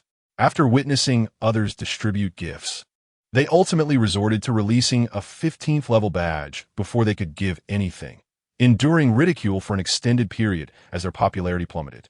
During a recent Heroes Challenge, no fan could defeat him. He purposefully lost several times to distribute skins, even when his earnings were not yet withdrawable. After gifting the skins, he found himself struggling for meals the next day, all of which is verifiable online. In his view, such a streamer is bound to achieve longevity. Fans can sense the goodwill of a good streamer, and the kindness of the streamer is even more palpable to the fans. Otherwise, the loyalty of Brother Ye's fans would not be so pronounced, with an average of 500,000 viewers online and a staggering 60,000 gifting participants. Truly remarkable. Xiago, grant me half an hour, and I shall respond, Yu Meng stated before hastily departing, presumably to gather more information. Following this, Xiao Lu sought out several others, employing similar persuasive language to invite them to join Yi Yun's media company. As he had anticipated, there was not a single outright refusal. They all went off to inquire about the news. Upon returning to his residence, the silver-haired woman was still peacefully slumbering. Yi Yun chose not to disturb her, taking a shower before retiring to bed. The following day, he was awakened by a startled scream. The silver-haired girl had risen, rubbing his eyes and feeling utterly reluctant. He dressed and stepped out of the bedroom. He had a generally good temperament, though he did suffer from a bit of morning grumpiness.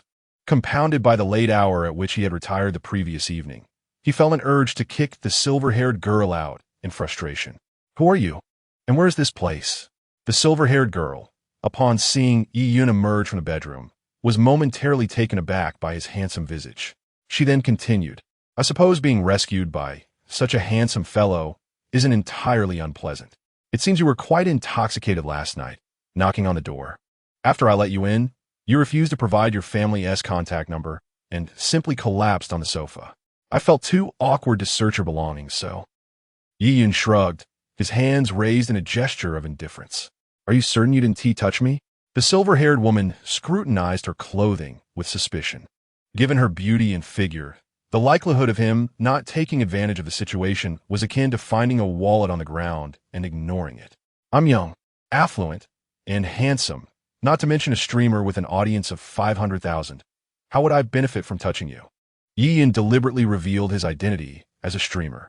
The system's rewards were merely a prelude, Recruiting this silver-haired girl required his personal intervention.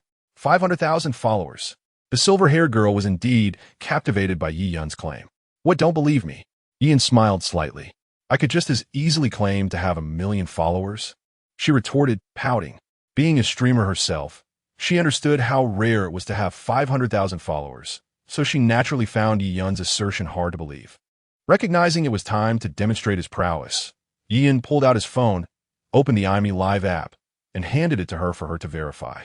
1 minute, 2 minutes, 5 minutes. Her mouth agape. She gasped in disbelief. You really are a major streamer. This is astonishing. During her time on Douyin Live, she had often dreamed of connecting with a prominent streamer, fantasizing about soaring to success like the little fairy she admired. Occasionally, she would even wait eagerly for random collaborations with top streamers. Yet here she was, having drunkenly stumbled into the home of a super famous streamer. Is it really that surprising? I'm just a fellow streamer. Yi Yun shook his head. But you're a significant streamer. Why is your living space so modest? I saw your backstage gifts, millions of dragon coins. She had glimpsed his backstage data, noting the average of several million dragon coins in gifts each day, which could easily afford him 2 such houses in a day. Even just last month, there was a day when the revenue approached a staggering 20 million dragon coins. One must spend wisely, as I have recently registered a media company and opportunities for expenditure abound.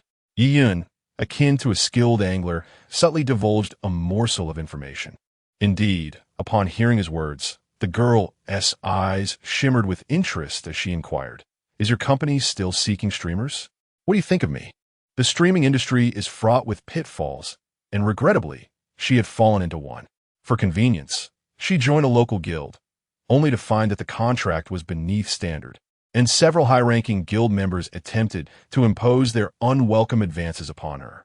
For someone like her, a youthful beauty with a severe aversion to unattractiveness and a touch of obsessive cleanliness, being subjected to the advances of such unappealing individuals was far more distressing than death itself. Chapter 80. Jiang Yuan. Please share your situation. What is your name, and how did you end up drunkenly at my residence? Yi Yun inquired curiously. He had resided in this community for quite some time and had never encountered this young woman. He suspected she must have mistakenly wandered into the wrong neighborhood. Allow me to introduce myself. My name is Jiang Yuan. Here's how it transpired. Last night, our union boss hosted a birthday celebration, and all the streamers were obliged to attend. At the banquet, they persistently pressured me to drink. Eventually, I feigned a need to use the restroom and escaped. But once I stepped outside, the fresh air made it increasingly difficult to remain lucid. The subsequent events are a blur, Jiang Yuan recounted. Fortunately, she was astute enough to recognize her inebriation and decisively flee. Had she truly succumbed to drunkenness, the consequences would have been dire. Ah, I see. Yi Yun nodded in understanding. I am Yi Yun, and I extend a warm welcome to you as a new member of Shanghai Media. Your presence in our company is indeed a fortunate addition. Such a stunning young woman deserved to be nurtured and showcased, rather than overlooked. Jiang Yuan's beauty was unparalleled, distinct from any other women he had encountered before. Her skin was as flawless as fresh snow, and her hair possessed a delicate grayish hue, exuding an ethereal and sophisticated allure. Without Jiang Yuan having to elaborate, Yi Yun could surmise that the company's boss had intended to exploit her, coercing her into drinking, only to have her elude him. Yes, Jiang Yuan exclaimed, her joy palpable as she leapt with excitement. I was utterly terrified at that company, feeling as though I were trapped in a dark cage. The boss and executives harbored ulterior motives, employing various tactics to force my compliance, withholding resources, and even preventing me from utilizing my Douyin account to gain followers. My colleagues treated me with disdain, ostracizing me incessantly. If I remained there, it would surely take a toll on my mental health. You seem quite cheerful. Are you not concerned that I may have similar intentions? Yi Yun remarked, attempting to temper her enthusiasm. Even with his resolute demeanor, he felt a slight wavering in the face of such beauty. I'm not worried. You are so handsome that having you as a boyfriend would be a gain for me. By the way, I have never had a boyfriend. Perhaps we could consider a relationship, boss? Jiang Yuan's eyes sparkled with excitement. Yi Yun was momentarily speechless. Her striking visage often made him feel a diminished sense of conquest. At times, the expressions that graced her face led him to question whether he was the one at a disadvantage. Jiang Yuan, with her beauty and grace scoring a commendable 95, could undoubtedly be classified as a femme fatale, aloof, composed, and exuding an air of detachment that rendered her unattainable. Yet, what distinguished her expressions from mere flirtation? He had not even hinted at his authority as her superior, and yet she seemed inclined to willingly surrender to his advances.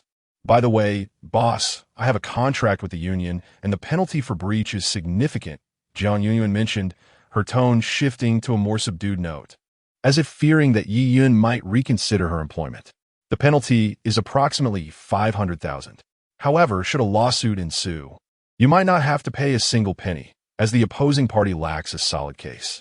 Regrettably, you do not possess sufficient evidence to substantiate your claims. Yi Yun settled onto the sofa, poured himself a glass of water, and began to speak. The penalty for breach of contract for streamers like this is not exorbitant. At most, it amounts to several hundred thousand.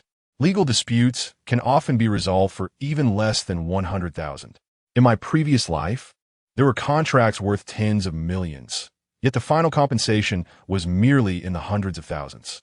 Some of these streaming contracts may sound daunting, with penalties reaching hundreds of millions or tens of millions, but after litigation, receiving even a tenth of that is a favorable outcome.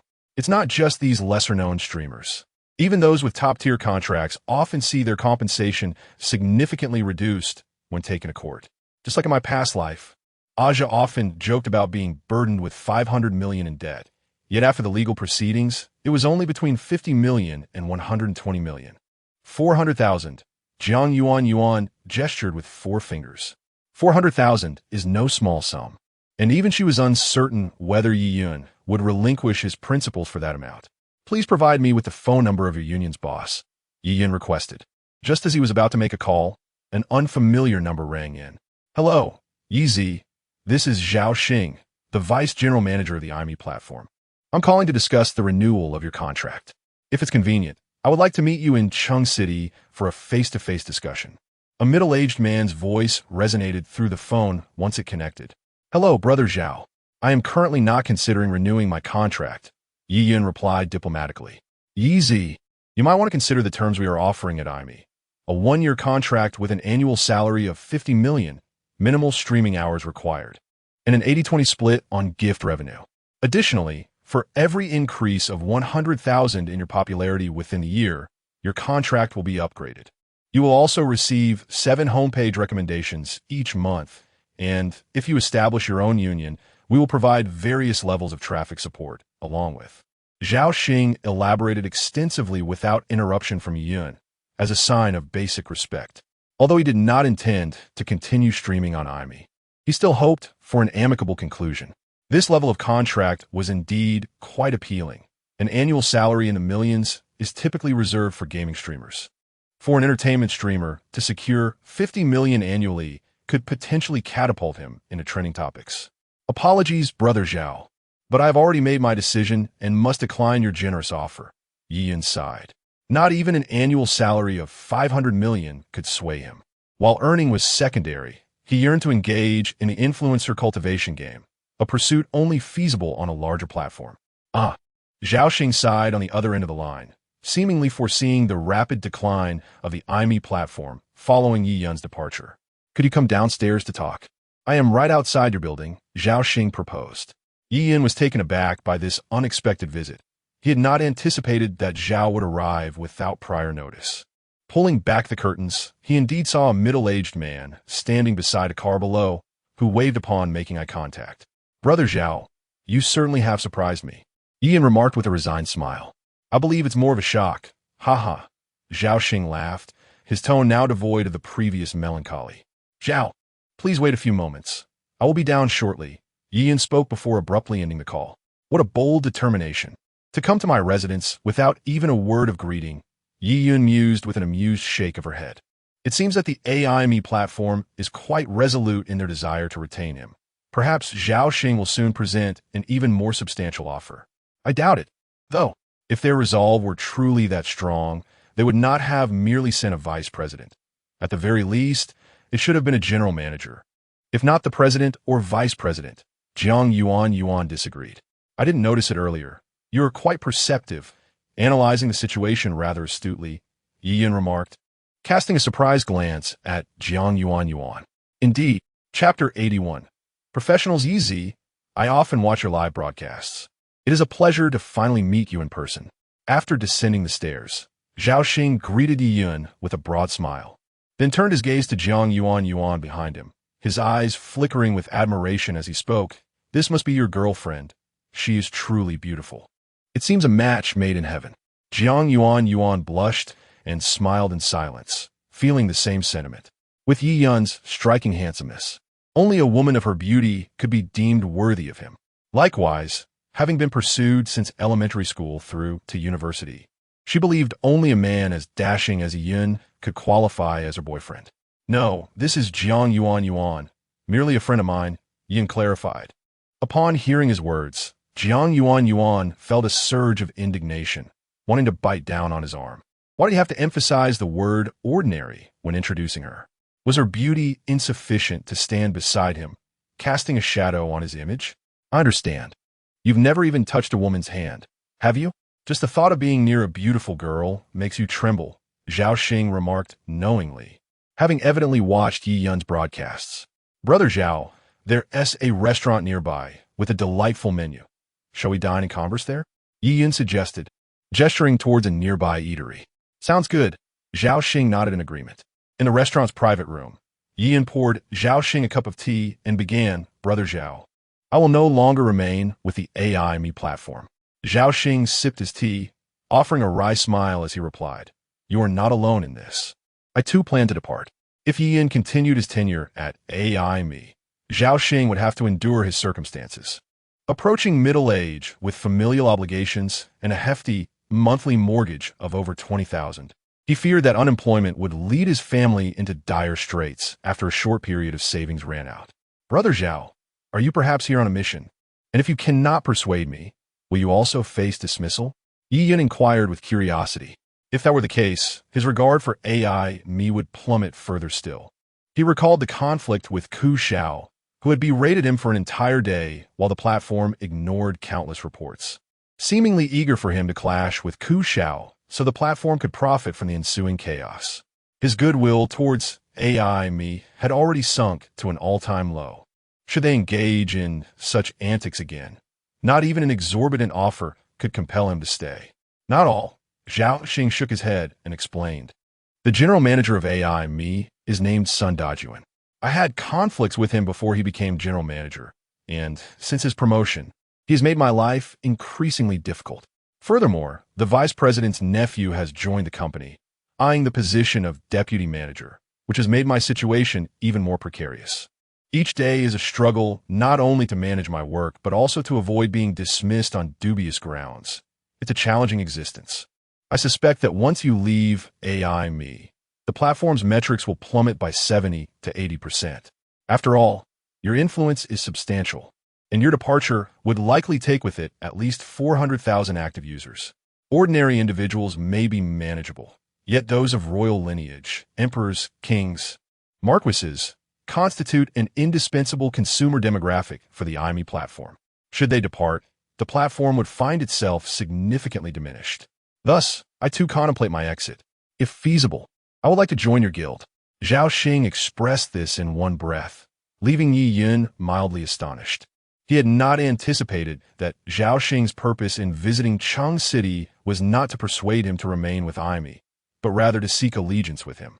Yea, I have received word that you intend to venture into Douyin and establish your own guild. Hence, I wish to apply for a managerial position within the guild. I have previously served as a senior executive in a guild for several years and possess relevant experience, Zhao Xing continued. Welcome, Brother Zhao. Yiyan feigned contemplation before rising to toast with tea in lieu of wine, warmly welcoming Zhao Xing's arrival. Indeed, he was in dire need of such knowledgeable talent. You know, from now on, you shall be my boss. Rest assured, I will not disappoint you, Zhao Xing declared, raising his cup and drinking it in one go. He was a venerable figure in the live streaming industry, intimately familiar with its operational rules. Within IME, no one matched his capabilities, were it not for the prevalence of nepotism. The position of general manager would not have fallen to Sun Douyin. Brother Zhao, there are several matters at hand that you must address, and upon their resolution, I shall offer you an annual salary of 1 million, plus a year-end bonus, Yiyin stated. Certain tasks were indeed beyond his expertise, requiring the touch of a specialist. He would only navigate the company's strategic direction. What matters?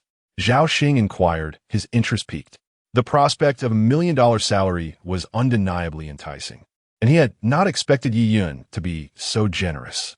It appeared that Yi Yun's generosity was not merely a fade, but a genuine characteristic.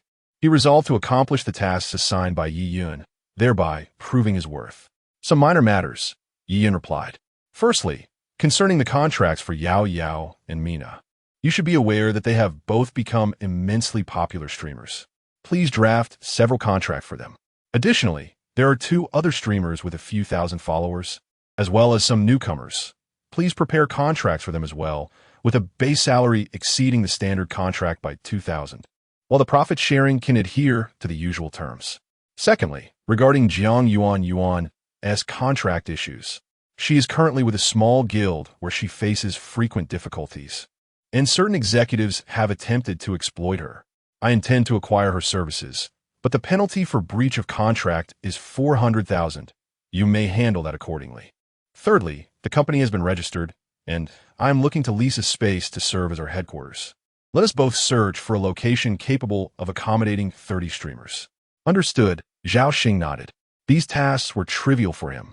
Drafting contracts merely required adapting a template with some modifications. Jiang Yuan's contract breach and transition were commonplace in the live streaming realm and would not pose significant challenges. Moreover, as Jiang Yuan was in the right, pursuing legal action could potentially lead to compensation from the opposing party. If evidence was available, and with some connections, ensuring that the other party faced consequences was hardly a daunting task. As for the final company venue, that will require a gradual search. By the way, regarding your own contract, you should draft one as well, and let me review it later, Yin remarked. Allericht, Zhao Xing replied, momentarily taken aback. He had encountered many indifferent managers, but never one so utterly detached. Expecting employees to draft their own contracts was quite absurd. This is the phone number of a new colleague I hired yesterday, named Xia Lu. He is responsible for assisting me in finding outstanding streamers. You will need to coordinate with him and conduct interviews with the candidates he recruits. If they are adequate, that will suffice. I have instructed him to contact you if necessary, Yi Yun said as he handed Zhao Xing Xia Lu's number. With a professional on board to assist him, Zhao Xing immediately felt a significant weight lifted from his shoulders, even feeling tempted to take a brief nap upstairs. All right, by the way, boss, how many employees do we currently have? Xiao Lu inquired curiously. Enough with the boss title, just call me Yi Zi. As of now, our company has about 5 or 6 employees, though none have officially commenced their employment, Yi Yun responded. Zhao Xing nodded silently, feeling the burden on his shoulders grow heavier. Chapter 82. All set, by the way, Brother Zhao, if there are any capable colleagues from your time at the IME platform, I would appreciate your assistance in bringing them over. The compensation will not be less than what they currently receive at IME, Yi Yun remarked. After uttering these words, he felt a twinge of embarrassment. Not only had he departed from his former workplace, but he was also attempting to lure away the official personnel from the IME platform. Should those individuals become aware of his intentions, it might lead to unforeseen complications. There are about 7 or 8 of them, all of whom I have personally trained, responsible for planning events and operations. I will see if I can persuade them to join us, Zhao Xing responded, his expression brightening. These were individuals he had nurtured, and their departure would certainly invite resentment. He had been pondering how to broach the subject with Yi Yun, yet unexpectedly, Yi Yun had initiated the conversation. Excellent. Please contact them directly. Soon, the waiter brought out the dishes, and Yi Yun personally poured Zhao Xing a glass of wine. Brother Zhao, I have some ideas brewing in my mind. I plan to shoot some skits and seek talents for editing and planning.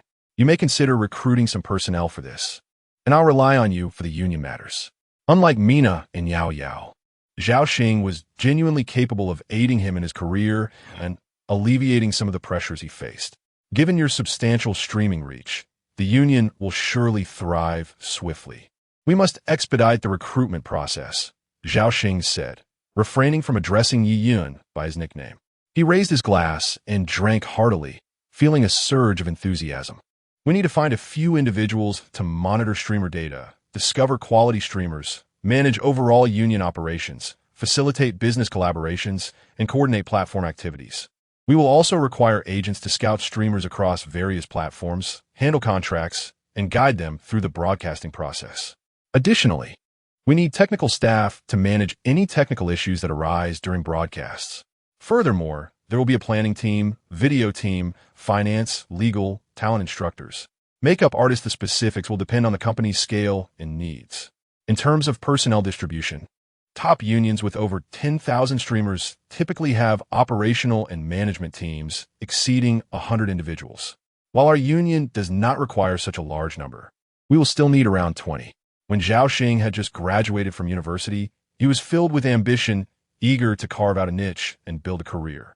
However, the harsh realities of life dulled his edges, leaving him feeling defeated for over a decade. Unexpectedly, as he reached middle age, he found himself experiencing a resurgence in his career. Yi not only placed great trust in him, but also granted him considerable authority. He silently vowed never to disappoint Yi Yun. Both men had affairs to attend to in the afternoon, so they concluded their meal after a light drink. Boss, I will find a place to print the contract and then visit the Jiang Yuan Union. These two tasks are straightforward, and I will resolve them promptly, Zhao Xing stated. All right, Yuan, you should accompany Brother Zhao. Let us aim for you to regain your freedom by this afternoon. Yi Yun instructed Jiang Yuan, who was beside him. Sure, I have some personal items that I need to retrieve as well, Jiang Yuan replied. How about this, Brother Zhao? I will transfer 1 million to you now for your immediate use. And if you require more later, just let me know, Yin offered. Zhao Xing did not refuse. Indeed, some matters necessitate financial resources, and at present, he found himself devoid of funds to advance. After parting ways, Zhao Xing and Jiang Yuan departed, while Yin placed a call to Xiao Lu. Xiao Lu, how is everything on your end? Ye Yun waited. The group of young women Xiao Lu had approached the previous day were quite impressive, possessing both eloquence and dance skills, much to his satisfaction. Boss, I was just about to call you. I spoke with each one yesterday and secured them all, Xiao Lu replied, his voice brimming with enthusiasm.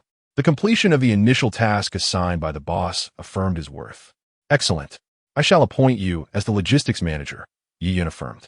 In the nascent stages of the company, some individuals would be utilized initially, with potential changes to be made if necessary. Thank you, boss. Should I continue recruiting? Xiao Lu asked. Yes, continue to seek candidates from the bathhouses, spas, bars, and KTVs.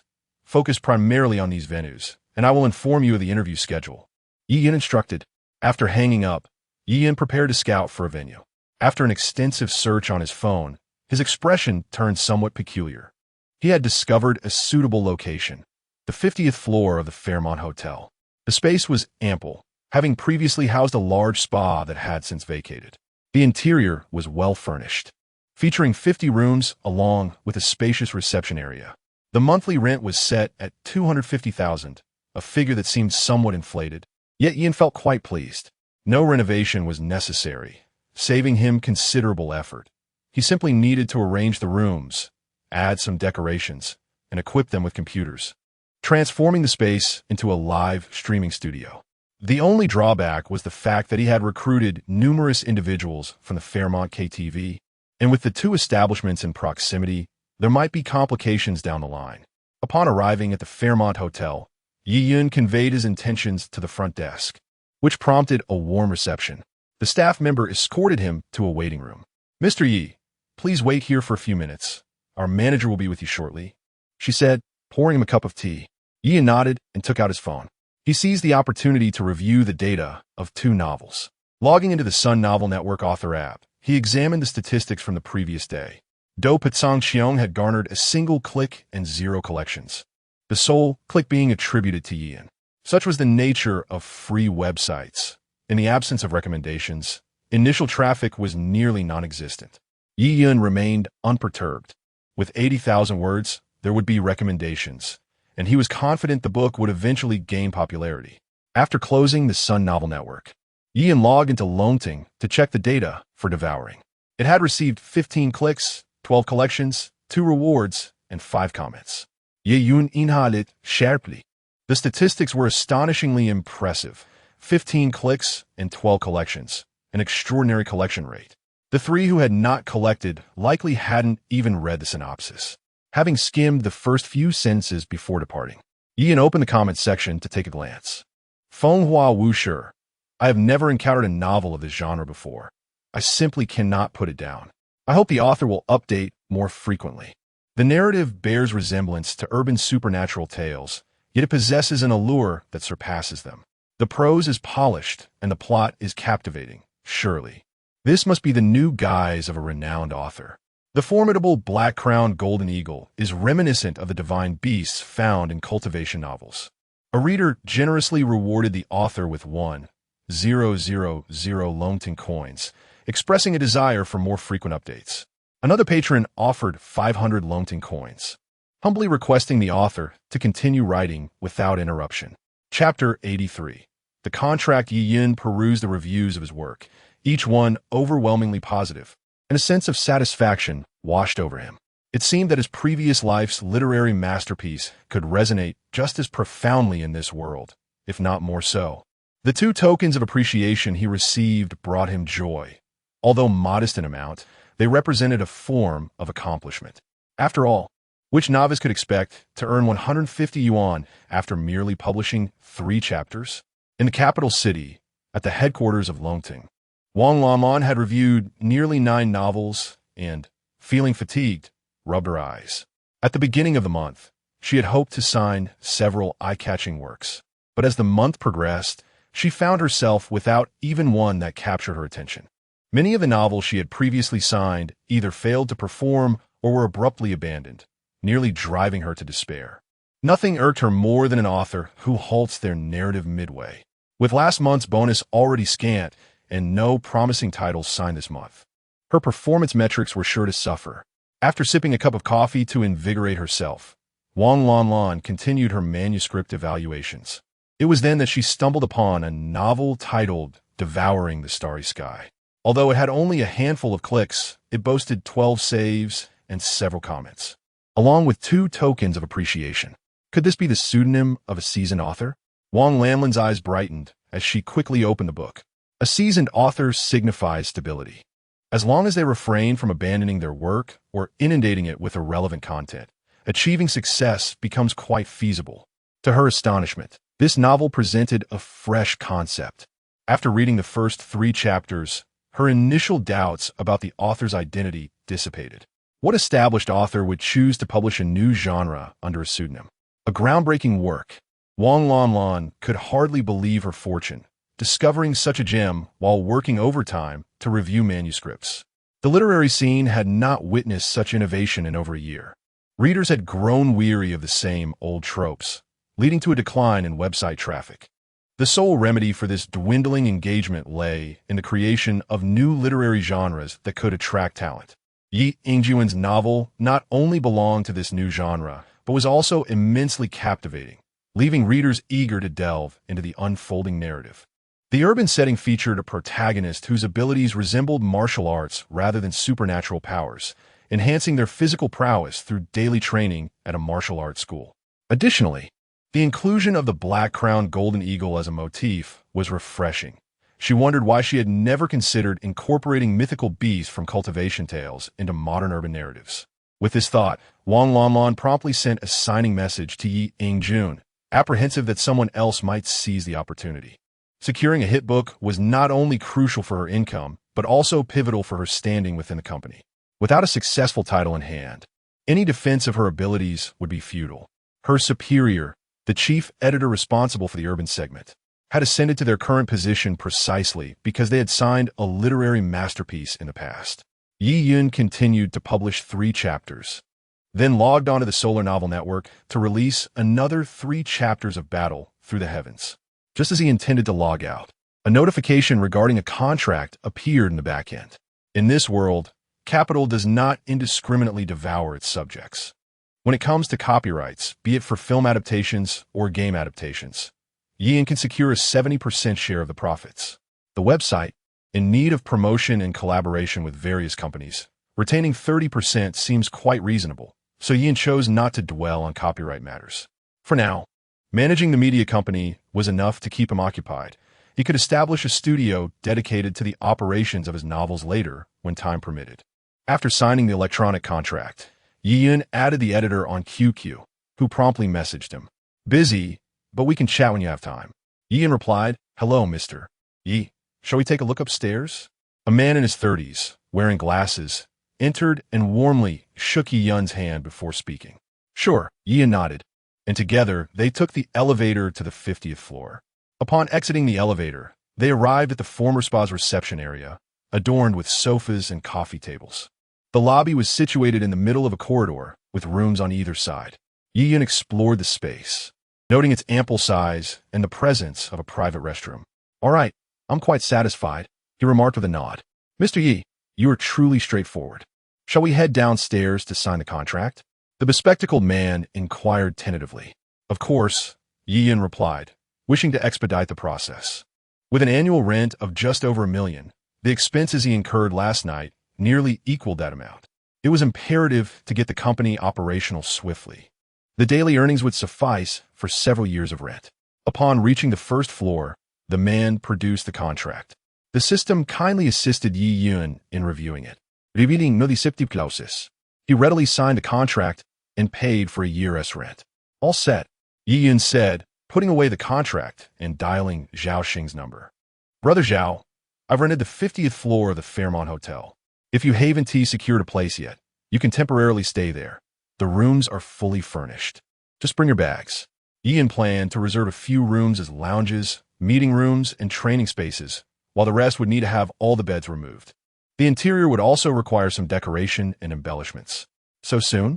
Zhao Xing expressed surprise, but quickly reconciled with the notion.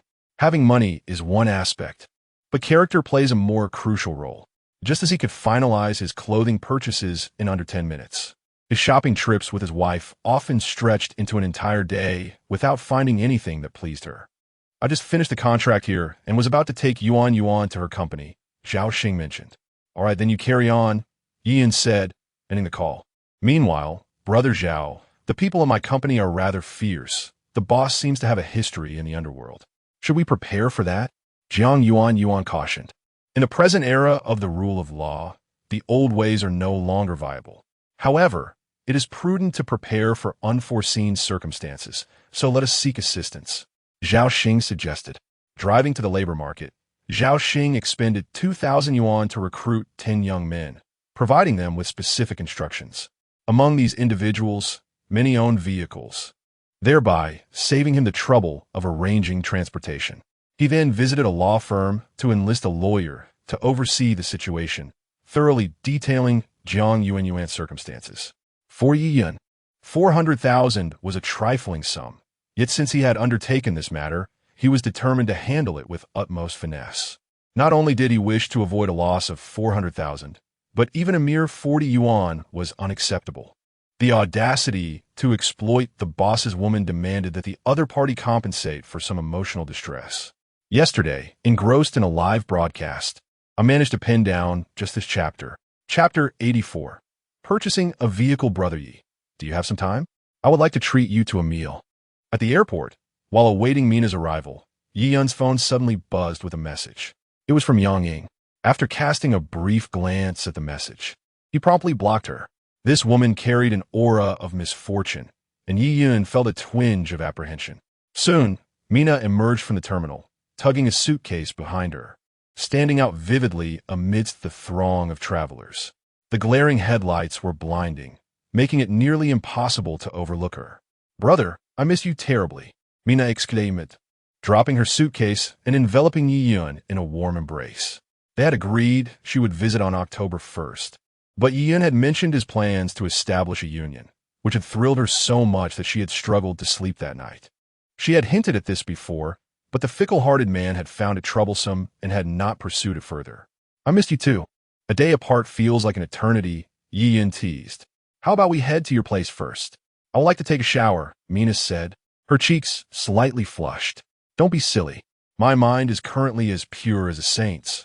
I have no desire to discuss anything beyond work. Yi replied with utmost seriousness. Really? Not at all. At the Four Seas Hotel, in the presidential suite. Brother, what prompted this sudden desire to establish a company? Mina inquired, nestled comfortably in Yi Yun's embrace, her curiosity piqued. She understood Yi Yun's nature. He typically shunned complications. So she was astonished by his change of heart after only a few days. I wish to provide you all with a home. What do you think? Isn't this a noble aspiration? Yi Yun articulated. Truly magnificent, brother. Once you establish the union, will you be able to allocate more resources to me? Mina asked, wrapping her arms around Yi Yun's. The astonishing sensation stirred something within Yi Yun, yet he remembered there were matters to attend to. He playfully smacked Mina's rear and said, I have always ensured that my women are well taken care of. Now rise, we have some business to attend to. He intended to purchase a vehicle. As a boss, it was rather embarrassing to not own a personal car. Initially, he had contemplated acquiring a Lamborghini, fulfilling his dream of owning a supercar. However, with so many pressing financial needs, the sport car would have to wait until next month. Unlike the AI.me platform, Douyin allowed for daily withdrawals. Given his earning capabilities, he could amass enough for a supercar in no more than 10 days. Driving a modest vehicle, Yi Yun took Mina to the largest auto mall in Chung City. Brother, may I go live? Mina asked, her beautiful eyes sparkling with expectation as she gazed at Yi Yun. This time was different. She was there to join Yi Yun's union and was unafraid of being discovered. With Yi Yun by her side, her live stream's popularity would likely skyrocket. Go ahead. Yi Yun replied nonchalantly. He had no qualms about his romantic escapades being known to his fans. After all, he had no particular image to uphold. His reluctance to admit it stemmed purely from a sense of amusement. Thank you, brother. Mina pecked Yi Yun on the cheek, then opened her live stream, titling it accompanying Brother Yi to buy a car. As expected, Mina's live stream attracted a surge of fans within mere seconds, with the viewer count soaring continuously. Is Nana once again rendezvousing with Yezi? It seems that Nana has completely succumbed to Yezi's charms. Soon, she might even require a car to accompany her. Nana, do me a favor and inform Yezi that I, too, desire a vehicle. Nothing extravagant, just a Cullinan will suffice. Gentlemen, from my observations, Nana's hair appears disheveled, her attire wrinkled, and her lipstick slightly smudged, indicating she has undoubtedly endured a recent skirmish. A horde of Yezi's fans inundated Mina's chat, with some even notifying other fans in their group, swiftly elevating the viewer count to over 100,000. Today, my intention is to purchase a car. I seek your assistance. With a budget ranging from several hundred thousand to 1 million. Yezi declared, he plans to casually acquire a vehicle as a temporary measure, intending to draw it directly from the stream afterward, such as his extravagance. For a budget of several hundred thousand, one might as well opt for a Mercedes-Benz E-Class. If one has the funds for an E-Class, it would be wiser to invest a bit more for a Mercedes-Benz S-Class. And if one can afford an S-Class, why not stretch the budget further for a Panamera? Is the Panamera more desirable than a Maybach S? Let us raise the budget to its limits and procure a Lamborghini Huracan, a car that undoubtedly commands attention. The fans in the live stream exchanged banter, causing the proposed price to escalate to 10 million. Gentlemen, let's not jest. I have registered a media company, and I am currently in a phase where expenditures are necessary. I cannot afford such extravagant purchases, Yezi said with a resigned smile. Are you hinting at something? Do you desire gifts? Yezi is short on funds. Quickly, go and seek out my sister Mingwei. My sister Fei Fei is not one to be outdone. Yezi, consider purchasing a better vehicle. I shall cover the expense shortly, Fei Fei typed. She had previously wished to gift Yezi a sports car, but he had declined her offer. Now, she sees the perfect opportunity to present him with one. Upon noticing the affluent Fei Fei entering her stream, Mina promptly granted her speaking privileges. Sister Fei Fei, I have enabled your voice permissions, Mina announced, daydreaming of the possibility that Fei Fei might bestow her with a generous gift. Such elite patrons can immensely elevate her earnings with just a modest contribution. However, Mina was unaware that Feifei had previously stated during a video call with Yezi that she would only support him in the future. Brother, Sister Feifei expressed her intent to buy you a car. Mina relayed the message. No need for extravagance, Feifei. I will simply acquire a vehicle for now and later upgrade. Distributing the proceeds to the brothers in the stream, Yezi responded. It seems rather humorous that someone of his stature would still seek assistance from a wealthy benefactor for a car. Yezi, I have a penchant for Rolls-Royce. Truly, Yezi, you are generous. Let us opt for a Panamera. I have a fondness for that model, and who knows, it might come in handy in the future. Can Yezi win over Nana? Speaking of which, why has Nana once again sought out Yezi? Is she truly unable to resist? Gentlemen, this time it is I who invited Nana. I have established a media company and am preparing to recruit several streamers, with both Nana and Yao Yao planning to join. Ian revealed the establishment of his own company. In the future, his company's streamers would undoubtedly receive support from these brothers. The company, a veritable harem, finally unveiled Yi Yun's nefarious nature. What shall the guild be named? Support the boss. After wandering for half a day and heeding his brother's advice, Yi Yun purchased a Porsche Panamera outright, marking the acquisition of his very first car. With financial prowess, the license plate was swiftly arranged. On the way back, Yi Yun initiated a live stream, engaging in conversation with his brothers while driving, with Mina following closely in Chi-Chi's vehicle. Chapter 85, A Life of Freedom Buzz. Yi Yun's phone vibrated, signaling an incoming call from Zhaoxing boss. The issue with Yuan Yuan has been resolved. The other party has provided us with 100,000 yuan as compensation, Zhaoxing announced. Indeed, Yi Yun nodded, then paused, realizing the implication of Zhaoxing's words. They gave us 100,000 yuan as compensation? He questioned, doubting whether Zhaoxing had misspoken. It should have been the other way around. That is correct. I enlisted some individuals to impersonate Yuan Yuan's relatives and caused a stir at the other company, using various tactics to threaten them. After all, those in this industry are particularly sensitive to public opinion. In the end, they agreed to a settlement of 100,000 yuan, Zhaoxing explained. Impressive. Yi Yun expressed his admiration, then continued, how about this? Bring Yuan Yuan and the printed contract to the office. We can also address the hiring matters today. Understood. I'll be there shortly. After ending the call, Yi Yun observed his followers in the live stream, inundating the chat with questions. This story is quite lengthy and rather surreal. That day, I went to the bar to start my broadcast, and shortly after returning home, someone knocked on my door. Yi Yun spent several minutes recounting the events. What guild is this? Brothers, let us take down that guild. We must restore the sister's honor. Yi, do you have pictures? I'm curious to see what the girl everyone wants to exploit looks like. Count me in for curiosity. Please, Yi, just tell us the name of that guild. Thank you. Upon hearing Yi Yun's words, the audience became restless, urging him to disclose the name of the guild. Currently, on the IME platform, they faced no formidable rivals. They were undeniably invincible. The former top player of the platform chuckled wryly, stating that after one round of competition, they had retreated from the internet, hardly considered worthy opponents. Invincibility can be a lonely state. Despite having so many comrades, we have yet to engage in a decent battle, which has left us frustrated. The other side has already released their people and is compensating. Let us not stir up further trouble, Yi Yun said, observing his audience's pent-up energy. The opposing guild is on Douyin. It's somewhat inappropriate to cause trouble before we even enter Douyin. Brothers, let us not flood the chat. We should head to the office. A girl will be coming for an interview, and I'll need your assistance in the review process. Yi Yun attempted to redirect the focus of his followers. You say not to spam, yet I shall do just that for fun. Give me 3 minutes. I'll search online, and I'm sure I can find something. Yi, you know my standards are high. If the girl isn't up to par, I want to approve her.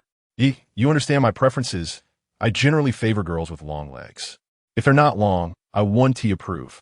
Yeah, you're aware of my tastes. I like girls with prominent headlights. Don't send me anyone with dim lights. Wow, are you all playing a word chain game? Yi Yun gazed at the barrage of comments, his expression earnest. Brothers, let's be frank when it comes to discernment. You ought to rely on me. Your judgment is utterly lacking. The last outdoor live stream clearly demonstrated that I alone embody the spirit of a warrior. The rest of you possess a hint of sycophancy. How dare you slander me? I shall sue you. I'm a warrior. I'm a warrior. I am a warrior.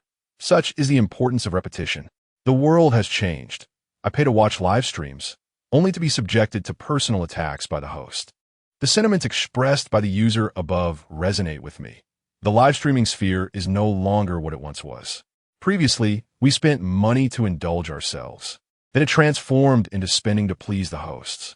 Now, it has devolved into a situation where we expend funds solely to amuse the hosts.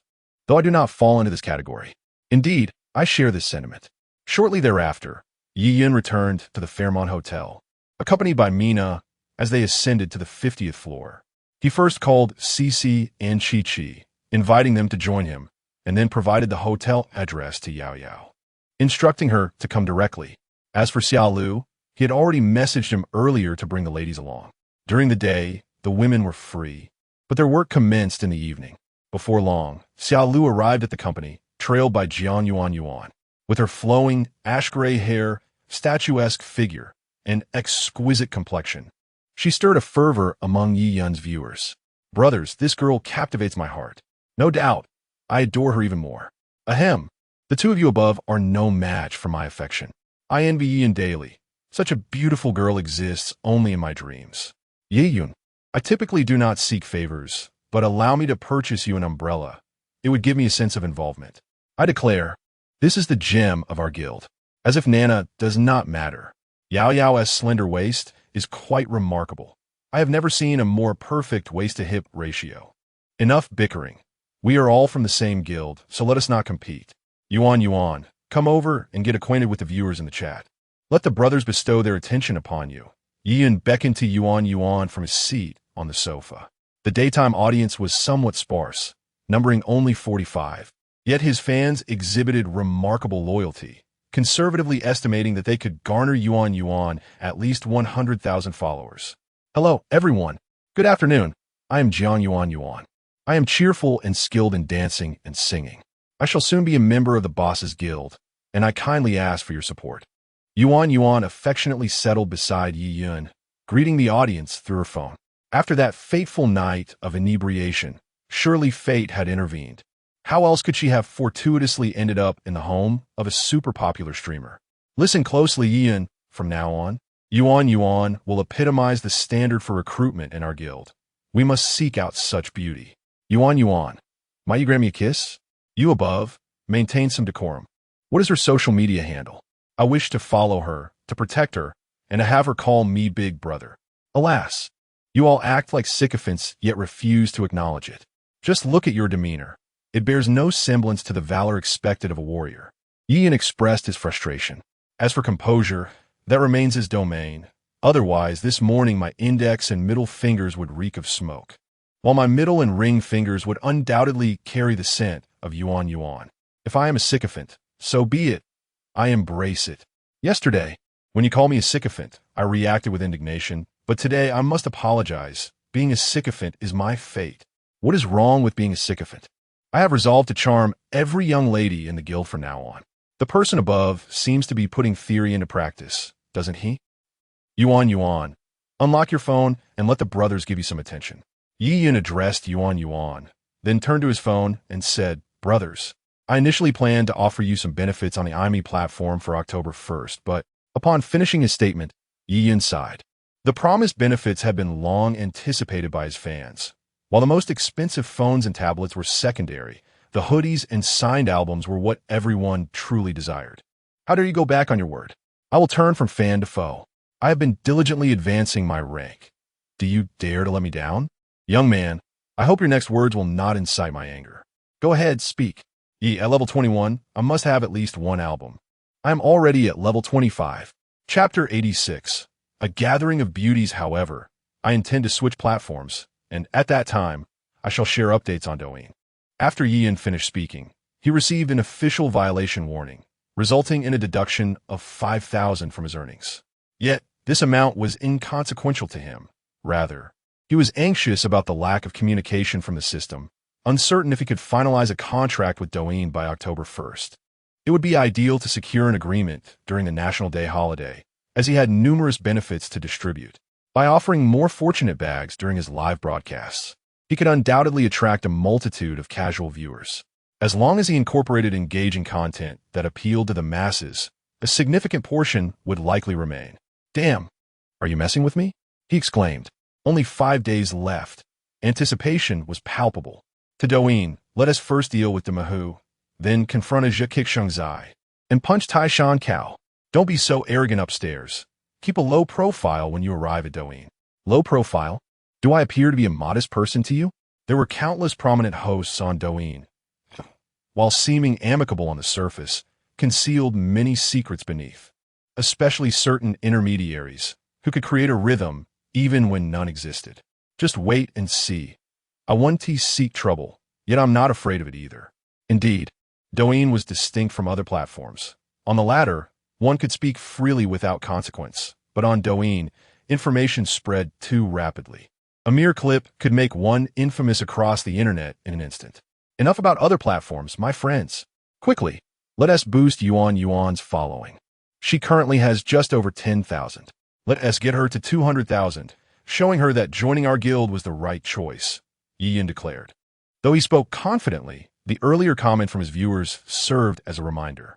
He needed to exercise caution after the transition, not out of fear, but to prevent being exploited by those with ulterior motives. In the streaming industry, one could not thrive without a certain degree of shrewdness. Just a few days prior, a collaboration on Douyin involving Disney, Gaudi, and Hatchery had stirred considerable controversy. From Yiyun's perspective, Disney's attempt to reclaim her status as the Queen of PK had reached its zenith. An individual with intense ambition and profound cunning would never be satisfied with the status quo. Thus, Disney sought to elevate her popularity by instigating conflicts with Gaudi and Hatchery. The rationale behind selecting these two was straightforward.